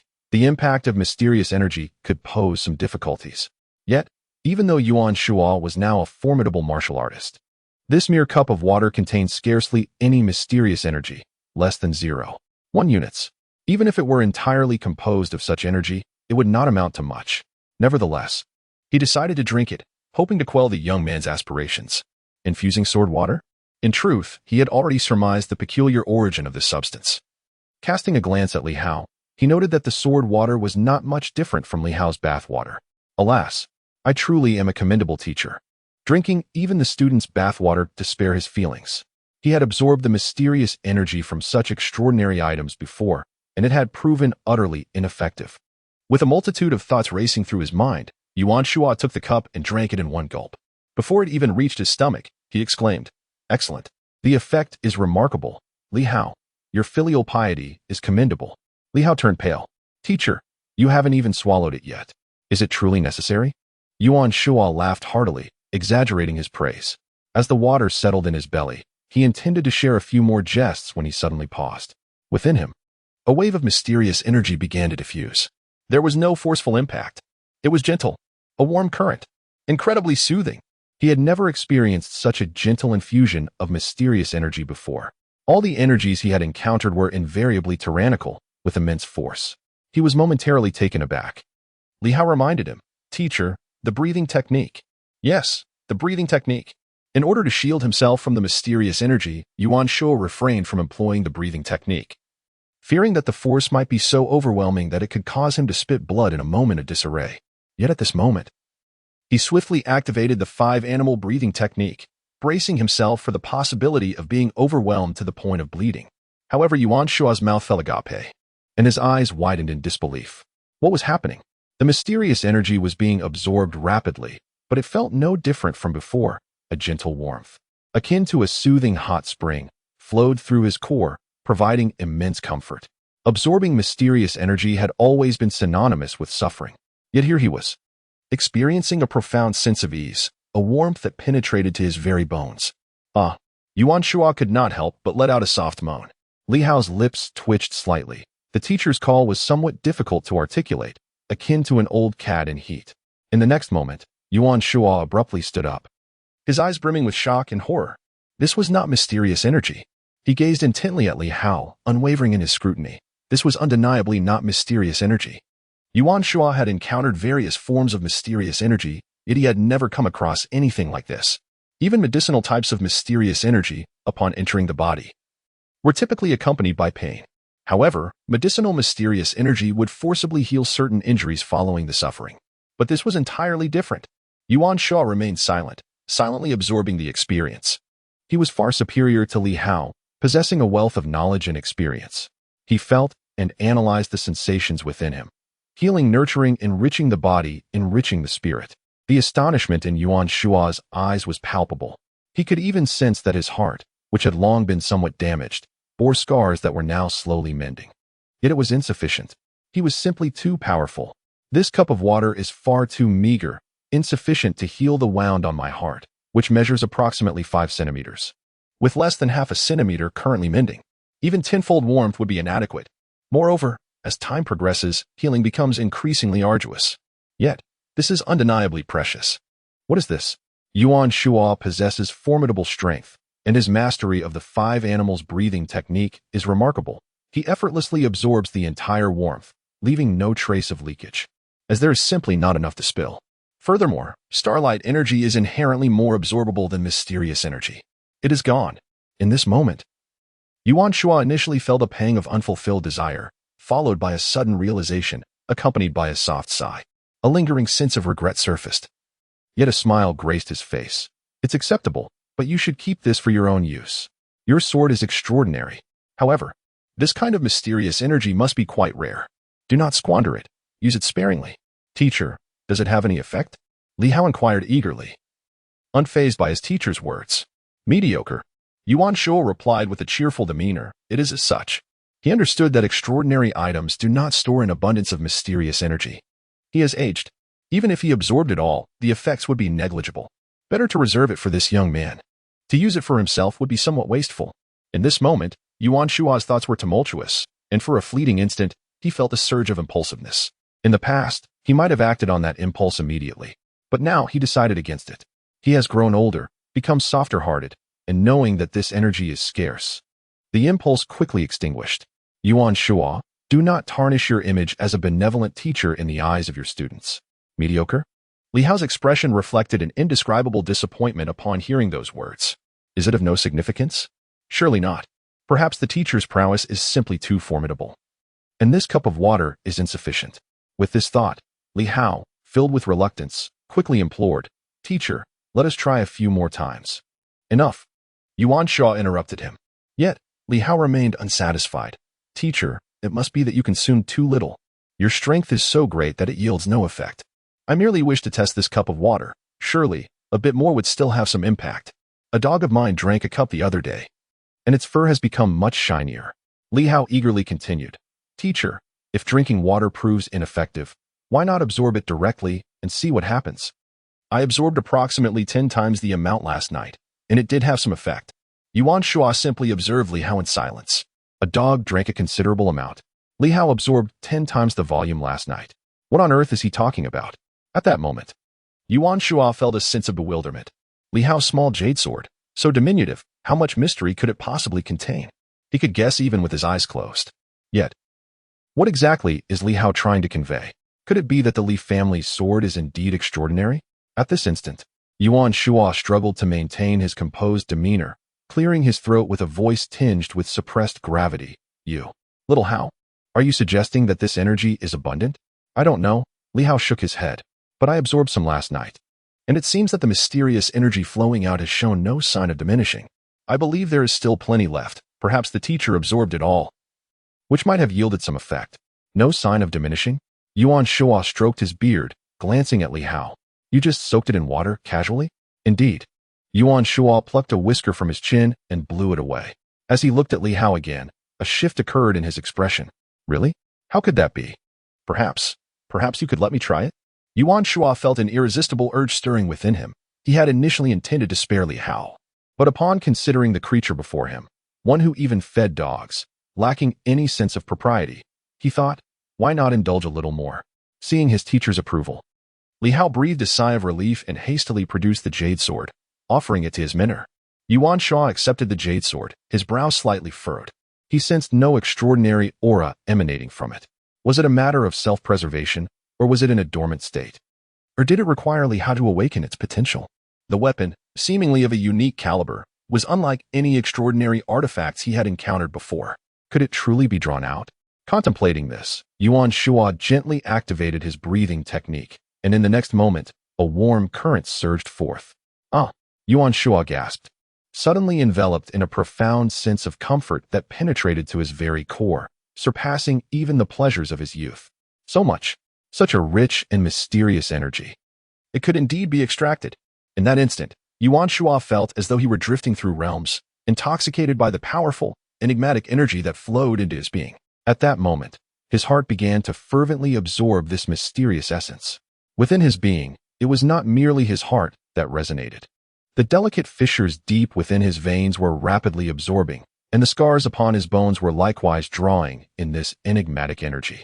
Every inch of his body seemed to yearn for this essence, as he had once been a formidable martial artist on the brink of transcending into a grandmaster. This indicated that he bore numerous concealed injuries. In a state of ethereal bliss, Yuan Shua momentarily forgot his intention to leave a portion of this energy for Li Hao. His desire for it was insatiable, a fervent craving for this mystical essence. It was akin to an elixir of immortality, just a little more, and then a bit more. Such thoughts flickered through his mind.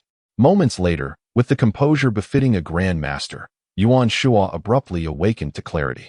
To regain his tranquility in such a state was nothing short of extraordinary. With one hand clutching the jade sword and the other forming a fist, he stilled the tumult within his heart. His gaze shifted towards Li Hao, his expression transformed entirely, and he spoke coldly, "The trouble you face may be beyond imagination." Li Hao, bewildered, questioned, "Aren't you absorbing the mysterious energy?" Suddenly, this declaration arose. Could it be that his teacher intended to rob him? He contemplated mentioning that he possessed another blade, that the jade sword was an ancestral heirloom, and perhaps a trade could be arranged.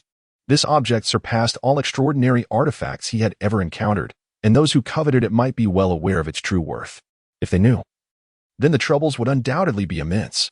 The adversary would surely be resolute in their pursuit, particularly because this sword might remain unsealed. Indeed, unsealed. Even with Yuan Shua's extensive knowledge, he felt a tremor of astonishment. This sword had, most likely, yet to be unsealed. The mysterious energy he absorbed may merely be a fraction of the arcane power contained within the sword, not its most precious essence. The true treasure lies within the sword itself. At this moment, Yuan Shua found it increasingly difficult to contain himself. One can only imagine the multitude of gazes that would be drawn towards this sword once it is unsealed. The 8 great families of Silver City. Yuan Shua murmured to himself. In his view, no matter the legends surrounding the 8 great families, what significance did they hold? The world is vast, and Silver City is but a dot upon its expanse. How formidable could the 8 great families truly be here? Yet, at this moment, he found himself suddenly doubting. Could there possibly be some connection to ancient civilizations? An unsealed sword. In that instant, he assessed his heart's condition and discovered, to his astonishment, that it had recovered by 30%. This was nothing short of miraculous. Did this imply that with 3 or 5 more absorptions, his heart's ailment could be mended? And with just 1 or 2 more, would all his hidden injuries vanish? 1 or 2 more, and could he perhaps restore his body to the peak of his youth, enabling him to challenge the Doqian? This can't be real. I've already given up. Resigned myself to my fate. Am I truly able to challenge Doqian? Then, after challenging Doqian, could I aspire to something even greater? Am I not more hopeful than I was in previous years? He swallowed hard, unable to quell his thoughts. His heart began to race. Looking at Li Hao, he suddenly asked, "Have you informed anyone else?" Li Hao felt a pang of anxiety. Why the tone? Is the teacher about to seize something? Teacher, please remain calm. I haven't told anyone else. Only I know. Oh, and a dog. That is good. Yuan Shua nodded, but in the next moment, he felt something was amiss. I know as well. Li Hao, that fellow, claims to possess knowledge, and yet he mentions a dog. Does this not sound rather insulting? Do not divulge this to anyone else. Yuan Shua admonished, adding, furthermore, you foolish child. You ought not to mention this even to me. Li Hao replied awkwardly, how could I do that? Teacher, the 5 animals new book and the 5 animals breathing technique are such invaluable treasures. You shared them with me, and moreover, you have cared for me over the years. Even if I do not tell my father, I must at least inform you. He chuckled. Yuan Shua scoffed. Your father is in the ground. Do you wish for me to join him there as well? I did not mean that. Very well, your sentiment is understood. After speaking, Yuan Shua glanced at the jade sword in his hand and casually tossed it to Li Hao. After a moment of silence, he said, I believe this mysterious energy has its limits. It should not be squandered frivolously. To raise and feed a dog, you truly neglect the essence of humanity. Teacher, what are your thoughts? It seems acceptable. Then, teacher, please absorb more of it. No need. Li Hao, being perceptive, noticed the shock in his teacher's demeanor earlier. He then spoke solemnly. Teacher, I am in grave danger this time. While this mysterious energy is beneficial, I fear I may not live to utilize it. If you truly can advance to the level of Doqian or become a Starlight Master, at least I would have a chance to survive. I will remain hidden here for a year. Yuan Shua's eyes sparkled with brilliance. After a year, if you can absorb more of this mysterious energy and establish a solid foundation, I assure you, you will surpass the 100 mark. At the very least, advancing to the status of a Starlight Master as a formidable warrior would ensure that, a year hence, you would not be deemed weak among the Night Watchers. Master, do you truly believe that my concealment here serves any purpose? If the adversary fails to obtain this artifact and word spreads, it may attract others or even incite the covetous gaze of the Night Watchers. At this moment, Li Hao's face darkened with resolve. Master, you have declared its rarity. With your extensive archaeological experience, you consider it a treasure. What about others? The most prudent course of action now is to eliminate the threat. Li Hao, brimming with bravado, asserted. Many may be familiar with the folk songs of the 8 great families of Silver City, yet they remain oblivious to the specifics.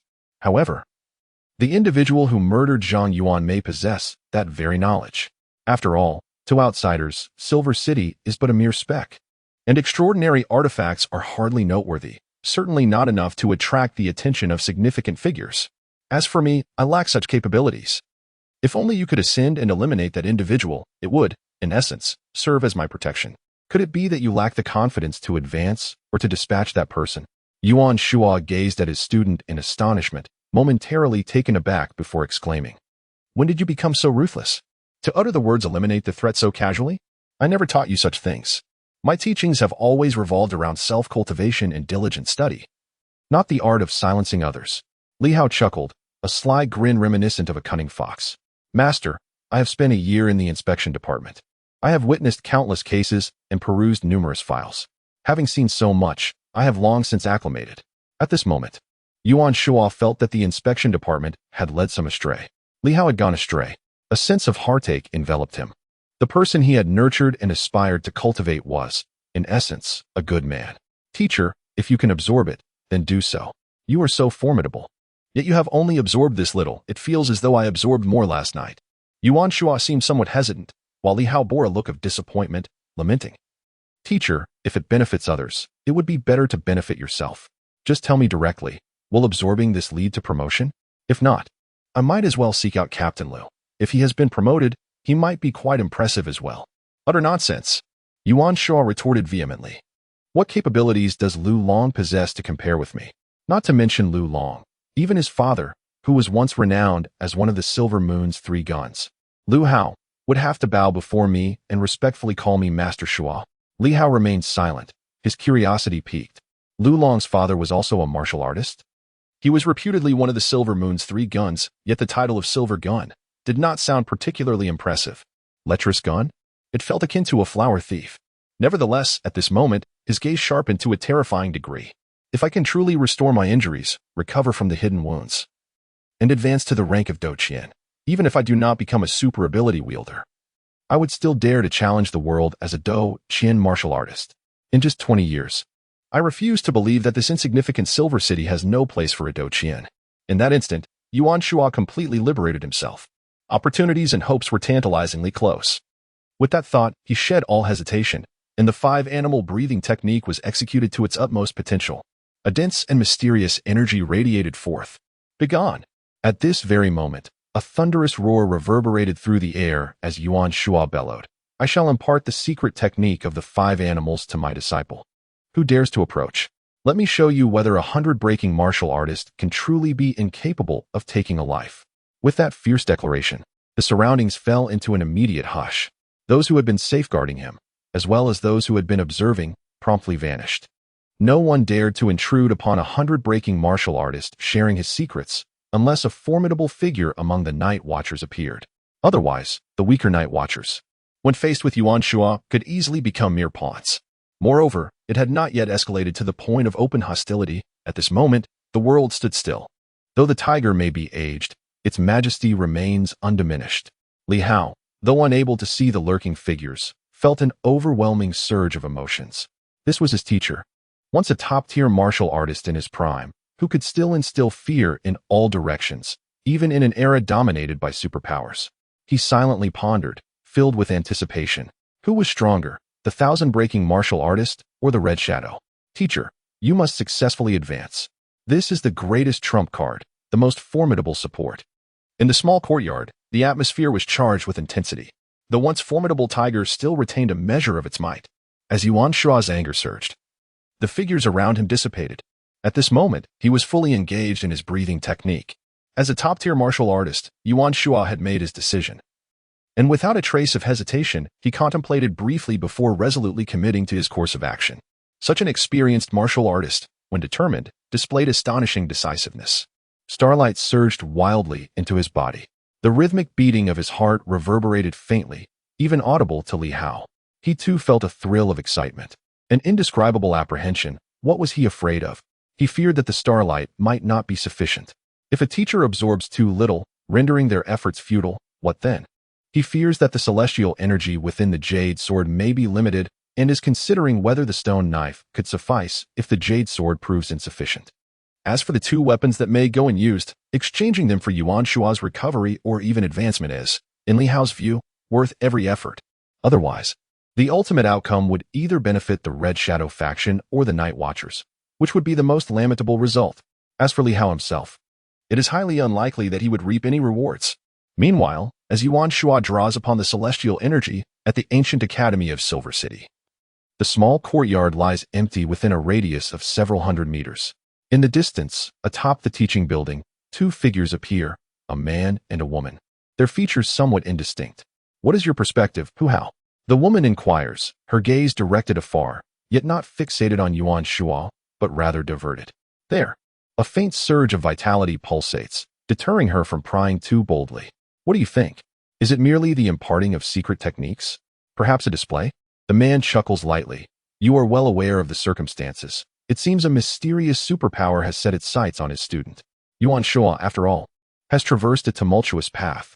With the resurgence of superpowers, he has endured a long period of concealment, and now even his closed-door disciple is under scrutiny. Today's commotion may serve as a declaration intended to instill fear in the adversary. Is that truly feasible? The woman sighs softly. His era has passed. 20 years ago, that era belonged to martial masters. Now, it is no longer that time. 20 years ago, Yuan Shua commanded immense respect, having surpassed the ranks of 100 martial artists, even standing as a paragon among the elite. Such a figure naturally commanded a measure of reverence. However, even a few years back, Yuan Shua still possessed considerable deterrent power. Yet, a year prior, an incident at the ancient academy resulted in the death of a student, symbolizing the complete erosion of Yuan Shua's prestige. News of his injuries must have circulated. Perhaps even the details of his waning vitality and damaged heart were disclosed. Otherwise, a peak martial artist, one who had transcended the 100, would typically not be trifled with. The audacity of an adversary to strike at the ancient academy a year ago indicated a diminishing fear of Yuan Shua. A woman bore an eye upon her forehead, seemingly closed, yet now she gazed into the distance, feeling a stir of emotions. Yuan Shua was no longer the man he once was. She held a profound interest in the five-animal secret technique. She yearned to open her eyes and perceive all that lay beyond the veil of vitality. Was Yuan Shua transmitting secret techniques, or was he engaged in something else? In the next moment, a glimmer of starlight flickered upon her forehead. Beside her, a man intoned solemnly, "Do not act recklessly. We are here to protect him, not to provoke. Everything is fine." The woman could not suppress her curiosity. As the third eye upon her forehead began to open, the man furrowed his brow slightly. Be cautious of being harmed by the blood energy. The woman chuckled softly, remaining silent. Blood energy striking? From hundreds of meters away? Are martial artists truly that formidable? She was still young, having only recently become an extraordinary being, and had previously encountered several martial artists of the 10th realm who were easily vanquished. As for the master of breaking 100, I have encountered one in the past. However, that individual has since gone to the headquarters of the Night Watchers, remaining remarkably low-key and humble, displaying great courtesy, even a hint of subservience in their presence. The era of the masters has concluded. The once mythical figure of the master of breaking 100 is now nothing more than a shadow of its former self. Furthermore, Yuan Shua has sustained injuries. A mere glance suffices. There is no need for further action. The woman, undeterred by counsel, opted to keep her eyes wide open, proclaiming with a smile, "Hu Hao. We bear the duty and responsibility to observe the situation closely to prevent any mishap involving Professor Yuan. I am merely fulfilling my obligations. Who knows if that Li Hao is plotting against Professor Yuan?" She sought an excuse, untroubled by the prospect of accountability. Hu Hao furrowed his brow but chose not to speak further. With Yuan Shua's hopes of advancement extinguished, the Night Watcher's headquarters indeed no longer held him in the same esteem as before. Moreover, Yuan Shua has aged, and the Night Watchers are now collaborating with top experts from other ancient civilizations. Yuan Shua's status is, in truth, diminishing. Be cautious. Top-tier masters are still quite formidable. I know.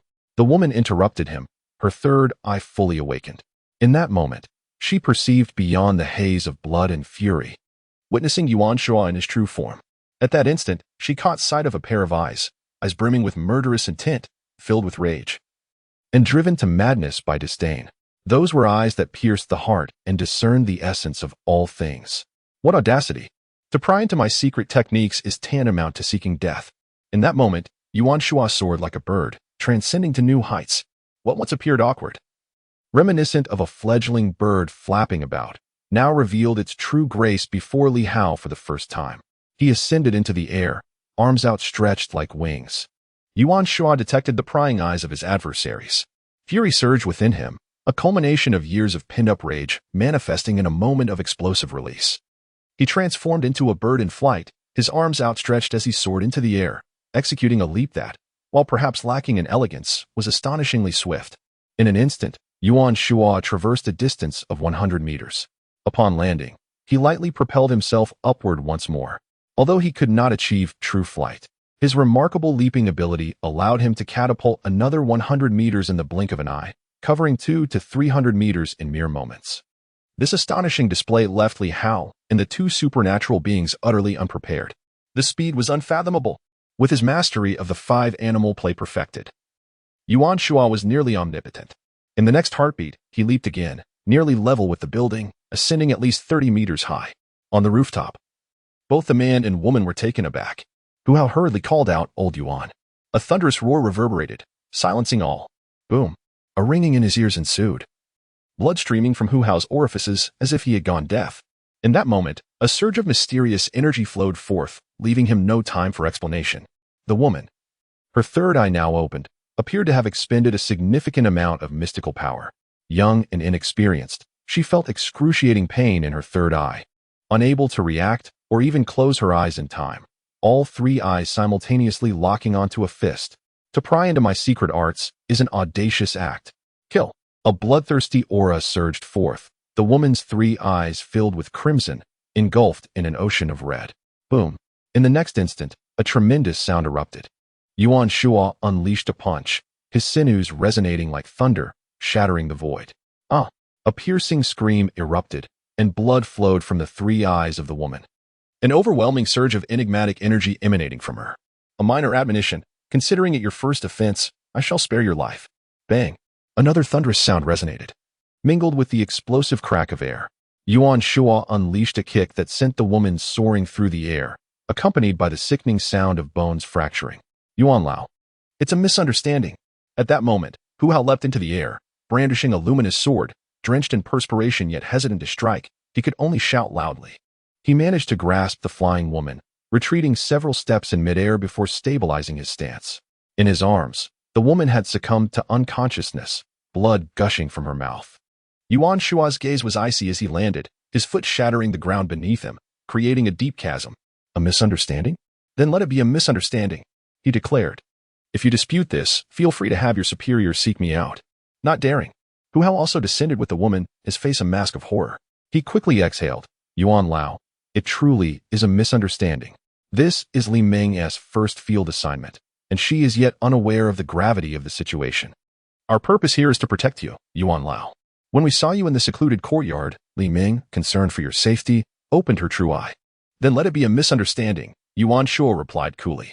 Whether it be a mere misunderstanding or an intentional intrusion, the rules of a martial artist stand firm. The five-animal secret technique is not to be gazed upon by those outside my sect. Having spoken, Yuan Shua suddenly clutched his heart, casting a fleeting glance at Hu Hao before slowly turning away, retreating towards his humble abode. His voice carried a sense of melancholy. I no longer dare to take a life. Had it been 20 years ago, no, even 3 years past. Had this girl dared to spy on my martial arts, I would have slain her without hesitation, even if she were a mere night watchman. Alas, I have grown old and become feeble. An indescribable sorrow and a profound sense of helplessness enveloped him. At that moment, the woman regained her senses. And upon hearing his words, she coughed up a mouthful of blood, yet dared not utter another sound. Yuan Shua stumbled slightly. A once great master now seemingly aged beyond his years. He had expended his last breath on their behalf, initially intending to confront a long-standing rival. What a pity. His voice of despair echoed once more. Hu Hao's expression shifted. Was Yuan Shua's end truly nigh? The injuries sustained years prior had taken a severe toll, and today's outburst was indeed alarming. A depletion of vital energy and blood left him in a precarious state. Should his injuries flare up again, should he perish? Sweat beaded on Hu Hao's forehead. It was only after Yuan Shua vanished from sight that he turned to the woman, his tone grave and stern. "We are in deep trouble. He nearly took my life," the woman replied, her voice laced with indignation.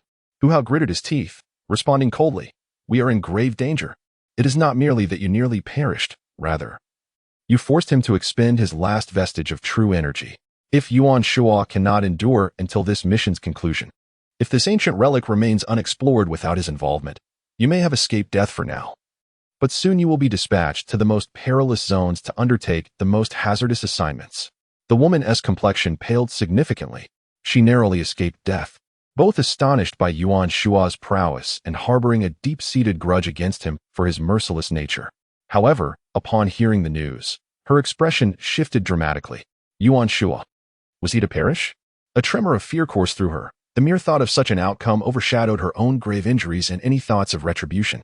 Would he truly die? The severity of his wounds had exacerbated his previous injuries. The woman's face reflected a whirlwind of emotions as she suddenly clenched her teeth and declared, "It is my fault. I will immediately petition my superiors and offer all my savings, including my forthcoming salary, to procure a celestial healing pill. I must aid his recovery. Yuan Shua cannot die. His demise would spell considerable trouble, especially with an imminent archaeological expedition approaching." Yuan Shua was the foremost expert on the ancient civilization related to that site. His significance, at this juncture, outweighed all affairs in Silver City. Hu Hao and she had not come merely to resolve the self-immolation case, but to ensure it did not implicate Yuan Shua. It was precisely for this reason that Yuan Shua had repeatedly invited Li Hao to his side, and he was currently under the protection of the Night Watchers. In this moment, despite her own severe injuries, the woman resolved to sacrifice her entire fortune to procure a treasure for Yuan Shua's healing, a testament to her extreme frustration. Yet, who could blame her for disregarding the warnings? She had underestimated this top-tier martial artist. Hu Hao sighed, urging her to relay the message urgently, fearing it might be too late. He hoped for a resolution to this predicament. Just moments ago, he had seen Yuan Shua clutching his chest, and he dreaded the possibility of a heart rupture and subsequent hemorrhage. With Yuan Shua's pride, he would never resort to showing weakness before us juniors unless absolutely necessary. Yuan Shua is an extraordinarily arrogant individual, both haughty and ostentatious. Yet now, as Hu Hao gazes at his departing figure, an inexplicable sense of compassion wells up within him. A master of his caliber, a paragon of martial arts, today reveals such signs of fatigue after a mere moment of exertion, and he even feels a pang of sympathy, contemplating the possibility of Yuan's demise. For a peak martial artist, this is indeed cruel. Li Ming, who has sustained significant injuries, upon hearing these words and observing the retreating Yuan Shua, suddenly finds that the remnants of her deep-seated animosity dissipate. With a hint of remorse, she murmurs, I did not anticipate such an outcome. He is far too resolute. I barely witnessed anything before he charged in. Sai, let it go." Hu Hao shakes his head, realizing that delving into others' martial arts, especially secret techniques, is a futile endeavor. Although Li Ming may not specifically seek to pry into Yuan Shua's martial arts, she indeed harbors a sense of disdain for him deep within. She perceives him as an antiquated relic, someone who has not engaged in combat for years, and thus feels no trepidation. Even believing that Yuan could not possibly detect her overconfidence, which ultimately led to this incident. Setting aside such thoughts, they decide to withdraw, to maintain a safe distance. After all, if a life hangs in the balance, why should they labor on his behalf? This situation could spiral into trouble, and those in higher authority would likely be extremely displeased, who could have anticipated such a result. In the small courtyard, "Teacher," Li Hao exclaims, his face etched with concern. In the next moment, Yuan Shua exhales and suddenly breaks into laughter. "What is the matter?" "I'm fine. You nearly gave me a fright." Li Hao stands bewildered. "What is going on? What are you looking at?" "Engage your intellect." Yuan Shua, as an educator, does not hesitate to offer guidance. Expressing a hint of regret, in that initial moment, my temper flared, compounded by the fact that I am currently undergoing a transformative phase, which caused my frustrations to erupt uncontrollably, leading to excessive force. These are the Night Watchers, the foremost superhuman organization, upon whom we rely for protection. With a cheerful demeanor, Yuan Shua remarked, "If I were to severely injure someone, would that not breed enmity? That would be rather unfortunate. Moreover, she is but a young girl. Should I cause her demise, the Night Watchers would surely accuse us of bullying the weak." At this juncture, He added with profound significance. We ought to remain discreet. Perhaps we might still reap some benefits. As I approach the brink of death, will they not offer me some treasures to safeguard my life? They will still require my assistance henceforth. Li Hao inhaled sharply, astonished that the teacher had contemplated so much in an instant. Furthermore, I coughed up blood, conveniently expelling the residual blood within me, a consequence of my injuries. This also serves to validate for them that my condition is dire. I am on the verge of death, and thus, their caution towards me is unwarranted. Li Hao took another breath, pondering the layers of meaning behind this. Teacher, you are astute. No, you are sagacious. Of course. The crux of the matter is not this. Li Hao whispered, Teacher, how is your injury? It is nearly healed. Yuan Shua beamed, his smile radiant. Let us maintain a low profile. My injuries are close to recovery. The timing is just right. He glanced at Li Hao. Those two individuals are nearby. I cannot push them too far away. Now that they have retreated at least 1,000 meters, it is precisely the moment for my recovery. A multifaceted strategy. The two individuals were previously too close to one another. After all, they possessed extraordinary abilities and could potentially sense something. However, now, due to Yuan Shua's fury, his opponent was injured. At this moment, retreating to a distance of 1,000 meters presented Yuan Shua with an opportunity, free from the fear of being detected. Could he recover and transcend? Li Hao felt a twinge of apprehension. Nonetheless, he was still somewhat awestruck by his teacher. It was truly impressive, truly powerful. In an instant, he had surged several hundred meters. It was the first time Li Hao realized that the bird flight technique could indeed enable flight, albeit only for 100 meters before requiring additional support. Yet, 100 meters, flying. Yuan Shua had just soared through the air. With a single punch, he had caused two superhumans to vomit blood. One was gravely injured, while the other dared not utter a sound. At that moment, a singular thought consumed Li Hao's mind. His teacher had yet to achieve a breakthrough, but once healed and transcendent, what superhuman could withstand such might? Yuan Shua shrugged off Li Hao's musings. That recent strike had not only been beneficial but had also expelled the stagnant blood within him, purging residual internal injuries through that one blow. As for reaping any benefits, that was of little consequence. He had no need for it in his recovery, though it would be fine for Li Hao. At present, he once again absorbed the mysterious energy. He did not anticipate ascending to superhuman status, but rather aimed to elevate his martial prowess. Do Qian. Originally, he was just a step away from becoming a Do Qian martial artist. Now, he felt a warm current surging within him, the stagnant blood being expelled, replaced by vigorous, robust new blood, flowing like a mighty river. His muscles were tightening, not becoming block-like, but rather gaining greater elasticity. A smile spread across Yuan Shua's face, and even his white hair began to shift towards black. Do Qian, a single individual capable of contending with 1,000. At this moment, Yuan Shua suddenly spoke. To surpass 100 is to become a superhuman. It transcends the limits of the human body. The combatants known as Do Qian were once revered as terrestrial immortals. Throughout history, those who mastered the art of Do Qian have left an indelible mark. It is often these Do Qian warriors who lead the charge, taking the heads of generals amidst a sea of thousands. Do Qian signifies the ability to contend with 1,000 individuals, but one must exercise caution. In an army of 10,000, one should not be foolish enough to confront them head-on. If the situation turns dire, retreat is a wise option, for the enemy will find it difficult to ensnare you. Do Qian warriors can engage 1,000, yet it does not imply that exceeding 1,000 will lead to their downfall. Unless one is truly foolish or encircled with no means of escape, avoiding direct conflict with a large force makes survival exceptionally challenging. Of course, this pertains to the era of cold weapons. In the present day, even a Do Qian master, if caught off guard by an ambush, risks being slain by an ordinary person. Li Hao, do you know the most significant characteristic of a Do Qian warrior? I do not, replied Li Hao, shaking his head. I am unaware even of breaking 100. I only know that slashing tin can resonate through bones and unleash inner strength. Divine. Divine? Li Hao was taken aback. What do you mean by divine? A top-tier martial artist has cultivated their essence, energy, and spirit to the pinnacle. Their physical form is extraordinarily powerful. The concept of divine embodies a certain momentum. When I stand here, I am a mountain. When I stand here, I am a river. Amidst raging storms, the mountains and rivers remain unscathed. This is the essence of Do Qian. As these words fell, Li Hao's vision blurred. In the next moment, Yuan Shua appeared before him, resembling a mountain, A river. The mountain stood still, while the river flowed ceaselessly. It was a striking paradox, yet it undeniably existed. Boom.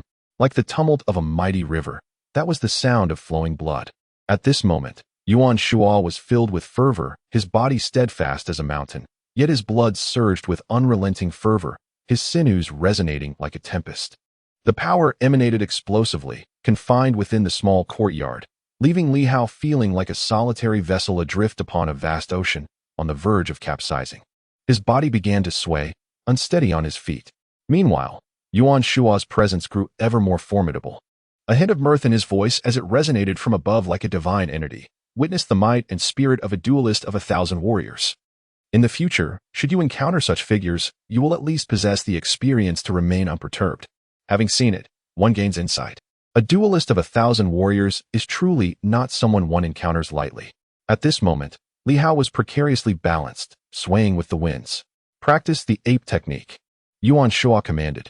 Under my imposing aura, you may find yourself elevated, your inner strength surging, sinews resonating, stepping into the realm of true decapitation of 10. Li Hao had only practiced the 5 animal technique for a brief span of 3 years. Moreover, he had always regarded it merely as a form of physical exercise.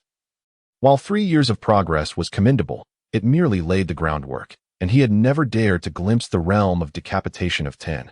However, at this moment, spurred by Yuan Shua's explosive presence and the guiding secret arts of the same technique, Li Hao swiftly began to engage in the ape technique. Like a monkey, he swayed and danced within the courtyard, embodying the essence of drunken boxing, as he began to spar alongside Yuan Shua. Indeed, Yuan Shua was also engaged in the same practice. Both master and disciple were lost in the rhythm of their punches, leaping and springing with abandon. Gradually, Li Hao felt an immense force surging from within, erupting from the depths of his being. Unlike the mysterious energy, this power seemed to emanate from his own body rather than being an external force.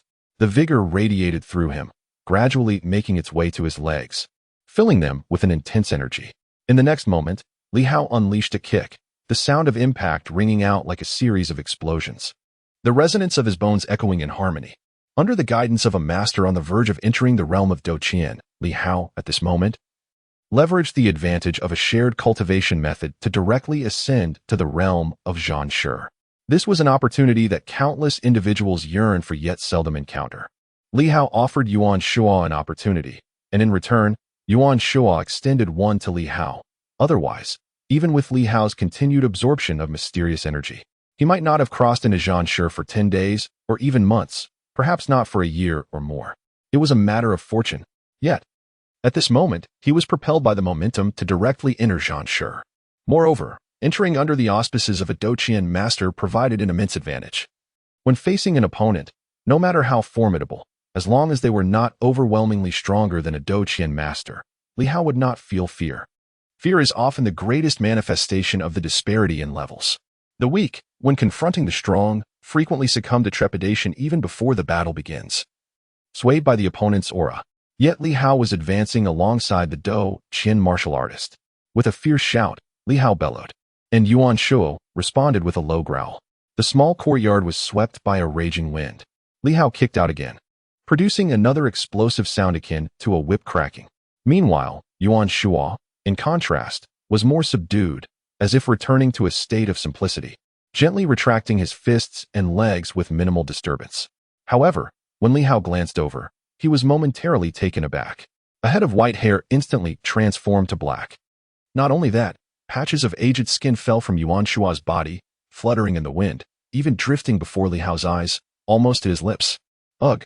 Li Hao spat it out, feeling a sense of aversion and disgust, and then looked at his teacher, somewhat dazed. The teacher, who was over 70, at that moment appeared reminiscent of a middle-aged man in his 40s. Could this truly be a reversal of aging? Yuan Shua stood for a moment, seemingly processing what had transpired, and soon turned his gaze toward Li Hao, revealing a beaming smile. In Li Hao's bewilderment, Yuan Shua suddenly materialized before him, seizing him with little resistance. A loud smack echoed. Li Hao was momentarily stunned. It seemed as though his teacher had taken liberties with him.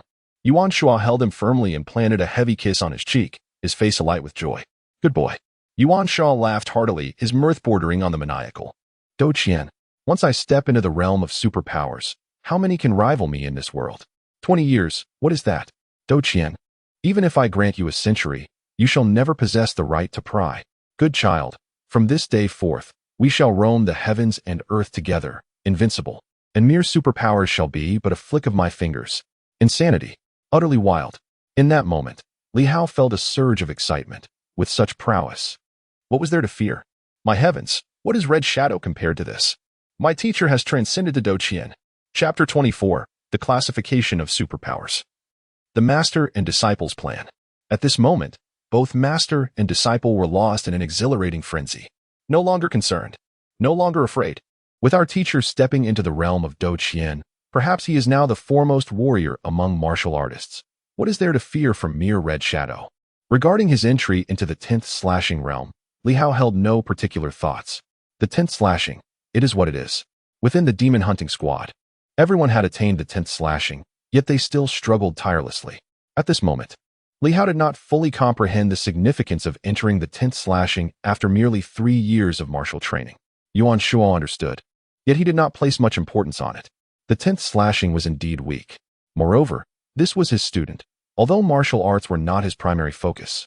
With a formidable warrior like him guiding the way, entering the 10th slashing was almost a given, wasn't it? Additionally, Li Hao was already 20 years of age. To enter the 10th slashing at 20 was not particularly extraordinary. Yuan Shuo recalled that a disciple of an old friend had entered the 10th slashing at the age of 12, which was truly remarkable. Of course, the disciple had practiced martial arts since childhood, having begun at the tender age of 3 with precious medicinal materials to refine his body. A detail Yuan Shuo chose not to elaborate upon. Furthermore, Li Hao was not entirely without external assistance, aside from the stellar energy. The absorption of mysterious powers was also a significant factor. Teacher, at this moment, disregarding everything else, Li Hao exclaimed with immense excitement. Isn't a Doqian martial master invincible in the realm of superpowers? Doqian, Yuan Shuo beamed, and after a brief pause, as if contemplating, he slowly replied, more or less. Once I enter the realm of superpowers, I shall be invincible. What about before you enter? Li Hao sensed something amiss and pressed further. Yuan Shuo stroked his beard, only to suddenly realize it was gone, feeling somewhat unaccustomed. After a moment of reflection, he responded somewhat ambiguously, well, Doqian is still a top-tier existence. How top-tier? Li Hao felt a lingering unease, sensing the ambiguity in his teacher's words. Yuan Shuo coughed lightly. And on this joyous occasion, you have inquired far too much. Li Hao, unable to contain his curiosity, interjected, Teacher, surely you were not just boasting, were you? With a laugh that hinted at dissatisfaction, Yuan Shuo pointed towards the sky, resuming his audacious demeanor. Let me put it this way, in the entire Silver Moon province, with my capabilities, there are merely 3 or 5 individuals who can rival me. Li Hao was taken aback by the mention of the Silver Moon province, which encompasses 32 cities and the top 5 rankings. Just how vast is the Silver Moon province? How many inhabitants does it hold? Silver City, considered a small town, already lags behind, while the provincial capital, White Moon City, boasts a population of 30 million. In comparison, Silver City, with its mere 1 million inhabitants, pales significantly. Other cities are similar in size to Silver City, and although they may not surpass White Moon City, even the second largest city in the province, Radiant City, has a population exceeding 10 million. The entire Silver Moon province, with its population nearing 100 million, houses numerous superpowered individuals. How could the teacher rank among the top 5? Li Hao's thoughts were interrupted as he nearly doubled over from the impact of Yuan Shuo's next statement. The only ones who can surpass me are those few. But I am referring only to those of higher rank than I. In terms of superpowered individuals, there are probably dozens at a level comparable to mine. Yuan Shuo appeared somewhat embarrassed. Naturally, if he were to ascend into the realm of superpowers, those few who outranked him might not necessarily surpass his own prowess. Initially disappointed, Li Hao soon realized the significance of Yuan Shuo's words. Indeed, there do not seem to be many formidable individuals of equal standing in the vast expanse of the Silver Moon province. The teacher, after all, has never ventured into the realm of superpowers. Such strength is indeed astonishing. Teacher, is it easy to enter the realm of superpowers, particularly at the level of fighting thousands? Yuan Shuo chuckled. It's not particularly easy, yet it is considerably simpler than for martial masters. To put it this way, the realm of superpowers is stratified. Within this domain, those comparable to the level of fighting thousands are referred to as sunlight radiance. Superpowered individuals at the sunlight radiance level are equivalent to those at the fighting thousand level among martial masters. In the Silver Moon province, there are numerous at this level. Nearly every major city has a sunlight radiance individual presiding over it. However, to say it is easy would be relative, at the very least. In the realm of martial masters, he let out a soft sigh and shook his head slightly. I may very well be the last of the fighting thousand level martial masters in the past 20 years. 20 years ago, there were still some. Yet now, I have not heard of any. Perhaps there are still some around, but they are either in seclusion or lying in wait for an opportunity to cross into the realm of superpowers, or they have simply already made that leap. Whether they remain in the Silver Moon province is uncertain.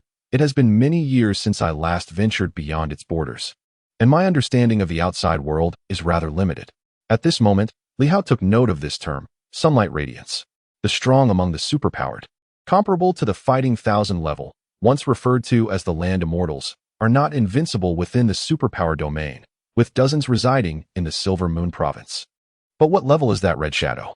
Concerned for his teacher's safety, Li Hao hesitantly asked, "Teacher, now that you have entered the fighting thousand level, can you confront the superpowered individual who killed Xiao Yuan? Furthermore, if the opponent is part of an organization with many superpowered individuals, is it not impossible to contend with them?" Yuan Shua cast a glance outside and lowered his voice. "Let us retreat inside. The situation has changed significantly, so we must remain discreet." Li Hao understood, and together they made their way toward the main house of the small courtyard. The spacious reception room exuded an ancient charm, albeit with a hint of ostentation. Li Hao chose to overlook this detail. The superhuman who killed Zhang Yuan, in my opinion, is not weak, yet not excessively formidable either. Yuan Shua elaborated. If they were truly powerful, Zhang Yuan would never have had the chance to leave his dormitory. He would have been silently incinerated. His ability to emerge signifies that his assailant, or their particular superpower, is limited. Of course, one should not hastily conclude that the opponent is weak. After orchestrating a scheme for over a decade, they must possess a certain strength. Now, the critical question is whether this adversary operates as part of an organization or as an individual. Li Hao pondered for a moment before asserting, "It is likely an organization." "On what grounds?" Yuan Shua inquired, a hint of inquisitiveness in his gaze. Li Hao explained, "I sensed the presence of the adversary outside Zhang Yuan's residence, indicating surveillance. Additionally, I noticed someone had followed me outside the inspection bureau, possibly an ordinary person, also engaged in surveillance. The mastermind likely does not possess the audacity to tail me continuously, for it is unnecessary given my perceived weakness. Thus, there must be more than one individual involved. However, I cannot ascertain the exact number of individuals or superhumans." At this point, he turned to Yuan Shua and asked, "Teacher, how can one determine the strength of a superhuman?" "It is quite challenging," Yuan Shua replied candidly. "Much like assessing a martial artist, one does not reveal their characteristics, making it challenging to ascertain their true prowess. After all, the essence of strength can only be determined through action. As for those so-called supernatural detectors, they are mere nonsense." Yuan Shua scoffed, stating that while he had exerted some effort into it, its utility was rather limited. For instance, a radiant master could easily compress their mystical energy, minimizing its dissipation, which means what you might detect could merely be the faintest fluctuations of their supernatural abilities. How then could one accurately gauge their strength? Indeed, Li Hao contemplated his unique vision. Unlike others, he could perceive mystical energy. Could this ability enable him to assess strength? With this thought, he eagerly inquired, "Teacher, does the density of mystical energy differ among supernatural beings at various levels?" "Of course," Yuan Shua affirmed with a nod. "The stronger the mystical energy, the denser it is, signifying greater power. However, one must not overlook the practical aspects. For instance, a supernatural being skilled in healing might possess potent mystical energy, but may not surpass someone weaker in strength. This truly depends on individual capability." "Understood. Are there distinct characteristics among different levels of mystical energy?" Li Hao asked, intrigued. "I observed an ice crystal shield within the demon hunting squad that could manifest mystical energy. Does its appearance indicate variations in the state, level, and strength of the mystical energy?" "Absolutely," Yuan Shua responded, pleased. This was indeed within his realm of expertise. He had discovered the ice crystal and contributed to the methods of coloring mystical energy. He nodded and said, "In the realm of superpowers, I need not mention those who surpass me. In comparison to martial artists, Those who have just entered the domain of superpowers exhibit a mysterious energy akin to starlight. Hence the term Starlight Master was coined. In truth, the Starlight Master does not encompass the entirety of superpowers, but represents merely the first tier. It has simply become customary for everyone to refer to superpowered individuals as Starlight Masters. Starlight Master. The first tier. Li Hao exclaimed, so? Does that mean a Starlight Master is merely at the 10th severance? That feels rather weak. I have already achieved 10th severance myself. It seems quite comparable. Yet, of course, since each person's domain differs, when it comes to actual combat, distinguishing who is stronger becomes challenging. As for the second tier of superpowers, at that stage, the mysterious energy shines even brighter, resembling the light of a full moon, and this level is known as the Moonshadow Master. Li Hao listened intently, his expression serious. This was the first time someone had explained the realm of superpowers to him. Previously, the demon hunting squad seldom discussed such matters, as none of them had ventured into the domain of superpowers. Although Yuan Shuo himself had not, he possessed extensive knowledge about superpowers. It was his profession. Are starlight, moonshadow, and sunlight roughly equivalent to 10th severance, 100th severance, and 1000th severance? It cannot be wholly articulated in that manner. While Yuan Shuo was reluctant to admit it, he nonetheless spoke. In terms of equal tiers, martial artists, unless they reach 1000th severance, typically cannot contend with superpowered individuals of the same level. Why is that? Li Hao inquired, surprised. Aren't they of the same tier? Yuan Shuo chuckled lightly, a hint of resignation in his tone. Let me put it this way. Martial artists can only engage in physical attacks. However, the extraordinary powers transcend mere physical assaults. Take, for instance, those two individuals outside. The male among them possesses the ability to fly. He has likely only recently entered the realm of lunar shadows. I am currently at the 1000 stratum level. Yet if he had prepared in advance and ascended into the sky, remaining there indefinitely, what could I possibly do? Even the teacher can soar. Yuan Shuo felt a profound sense of helplessness. I do not possess the ability to fly. What I employ is leveraging force to gain altitude, which cannot be sustained indefinitely. As long as his mystical energy does not deplete, he can remain airborne, and that is a stark distinction. He then suddenly boasted, of course, I could eliminate him with a single punch. His ability to fly is inconsequential. Once one reaches the 1000 stratum level, martial artists acquire certain unique abilities. Therefore, only those who attain the 1000 stratum can truly contend with an opponent of the sun's radiance. Below that threshold, one will inevitably be at a disadvantage. Li Hao was uncertain of the veracity of his claims but had no choice but to believe. He thought of the two individuals outside and could not help but exclaim. So, those two outside might actually be more formidable than Captain Liu? The notion of extraordinary powers is indeed daunting. From a distance, they appeared quite youthful. Yet, Lu Long has devoted decades to martial arts, and it is astonishing that he falls short compared to these two young individuals. Not necessarily. Yuan Shuo shook his head. Lu Long is in his 40s, having immersed himself in martial arts for 20 to 30 years. His experience and encounters far exceed theirs. Should these two truly engage Lu Long in combat, their chances of survival would be significantly diminished. No wonder. It is understandable why Lu Long remarked that if he could not resolve the issue, even with the presence of night guards in Silver City, it might prove futile. What is the true strength of the Red Shadow? Does this imply that the Red Shadow lacks a rank? Is it the entity behind the Red Shadow that possesses a rank? Yet, I have not witnessed its existence. He recalled a certain individual he had encountered, Wang Ming. The enigmatic power of Wang Ming was something he had witnessed. It radiated brightly, even more so than that of Lu Long. Could it be that Wang Ming belonged to the realm of the moonshade? As for the sunlight, that seemed unlikely. According to his teacher, there were few superhumans at the sunlight level. A city might possess only one, and this did not extend to smaller towns like Silver City. Furthermore, the sunlight was comparable to the combat 1000, and just recently, Li Hao had begun to grasp the formidable strength of his teacher. Wang Ming was evidently lacking in comparison. Perhaps he was merely a moonshade practitioner, akin to those two outside earlier. 3 moonshade-level night watchers had arrived in Silver City, 2 to safeguard his teacher, and 1 lurking in the shadows. The night watchers seemed to regard this matter with considerable seriousness. With this thought, Li Hao hurriedly said, Teacher, a superhuman has arrived at the inspection office. They might be a moonshade practitioner. Yuan Shuo paused slightly, not inquiring how Li Hao had come to know this. After deliberation, he remarked with a smile, interesting. It appears that the one who killed Zhang Yuan is no ordinary individual. The night watchers must have some inkling of the perpetrator's identity, which is why they are proceeding with caution. Teacher, I am not entirely certain whether this individual could be the mastermind behind Zhang Yuan's murder. Not likely. Yuan Shua shook his head decisively. Do you think the inspection office is so easily penetrable? Whether or not one is a superhuman can indeed be discerned by the inspection office. This implies that if someone has infiltrated the inspection office, others may not know. But your director certainly would. 100% aware. Unless your director has also become an accomplice, that individual is undoubtedly a night watcher. Li Hao let out a slight sigh of relief, feeling grateful that the situation was not related to the Crimson Shadow organization. The master and disciple continued their conversation for a while longer. At this juncture, Yuan Shua spoke with a note of seriousness, setting everything else aside. Ensure that you take good care of that sword. He had just returned the jade sword to Li Hao.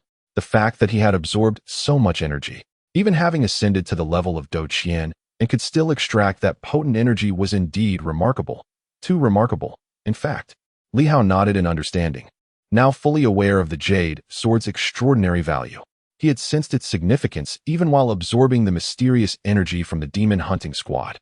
Yuan Shua pondered for a moment before continuing. Additionally, although I have reached Do Qian, advancing to the realm of supernatural powers will prove to be a substantial challenge. Primarily due to the lack of mysterious energy.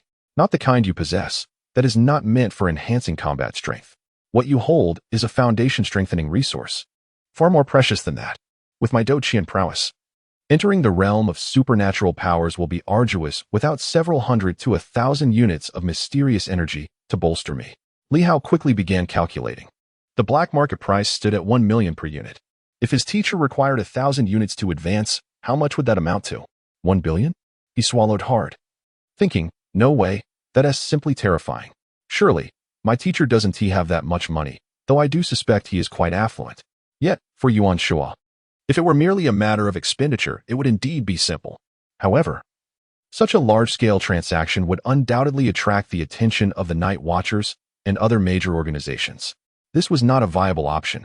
He glanced at Li Hao and, after a moment of contemplation, said, it is still unwise for me to make an appearance at this time, primarily because I have some adversaries. Even if they are not within the Silver Moon province, their strength is not to be underestimated. We ought to maintain a semblance of modesty. Li Hao chuckled bitterly, having just spoken of acting with impunity. Indeed, the teacher's words contain a measure of truth intertwined with fiction.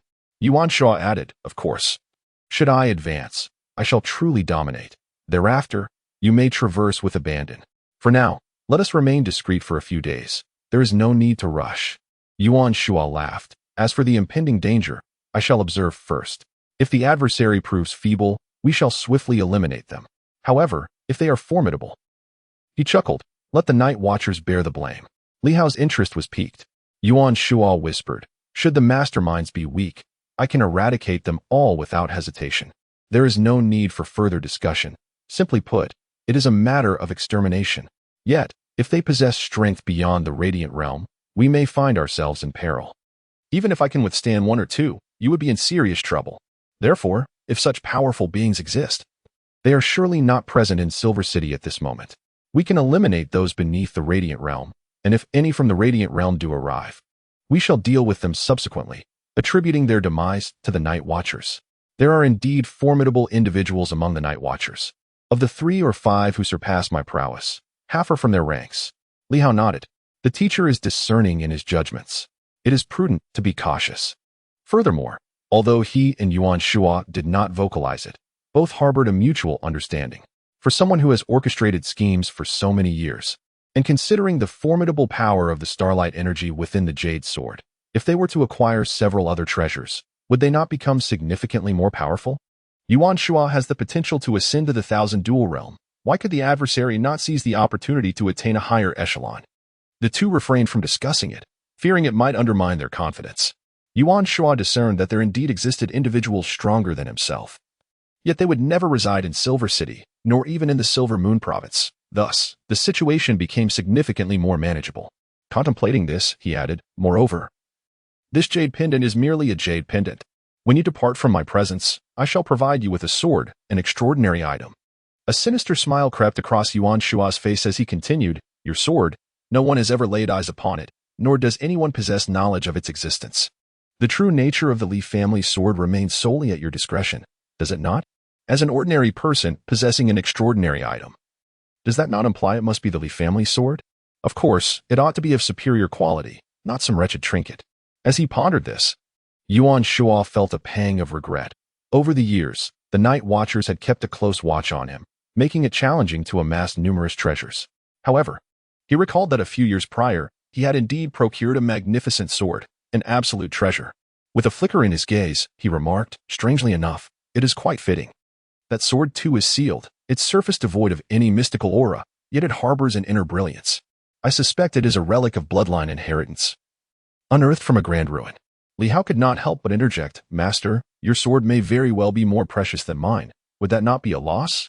He understood Yuan Shua's implication, Li Dai Tao Jiang, to sacrifice one for another. However, if his own sword lacked the value of that one, would that not indeed be a misfortune?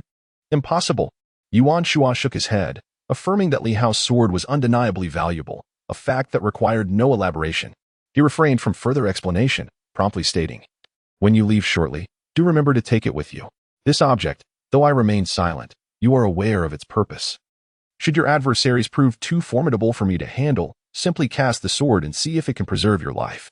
Should the enemy fall to either me or the night watchman, it would be prudent for you to relinquish your sword to the night watchman. Otherwise, he may be unjustly burdened with the consequences. The master and disciple swiftly devised a plan, eliminate the weak, and likewise subdue the strong, subsequently allowing the night watchman to bear the blame.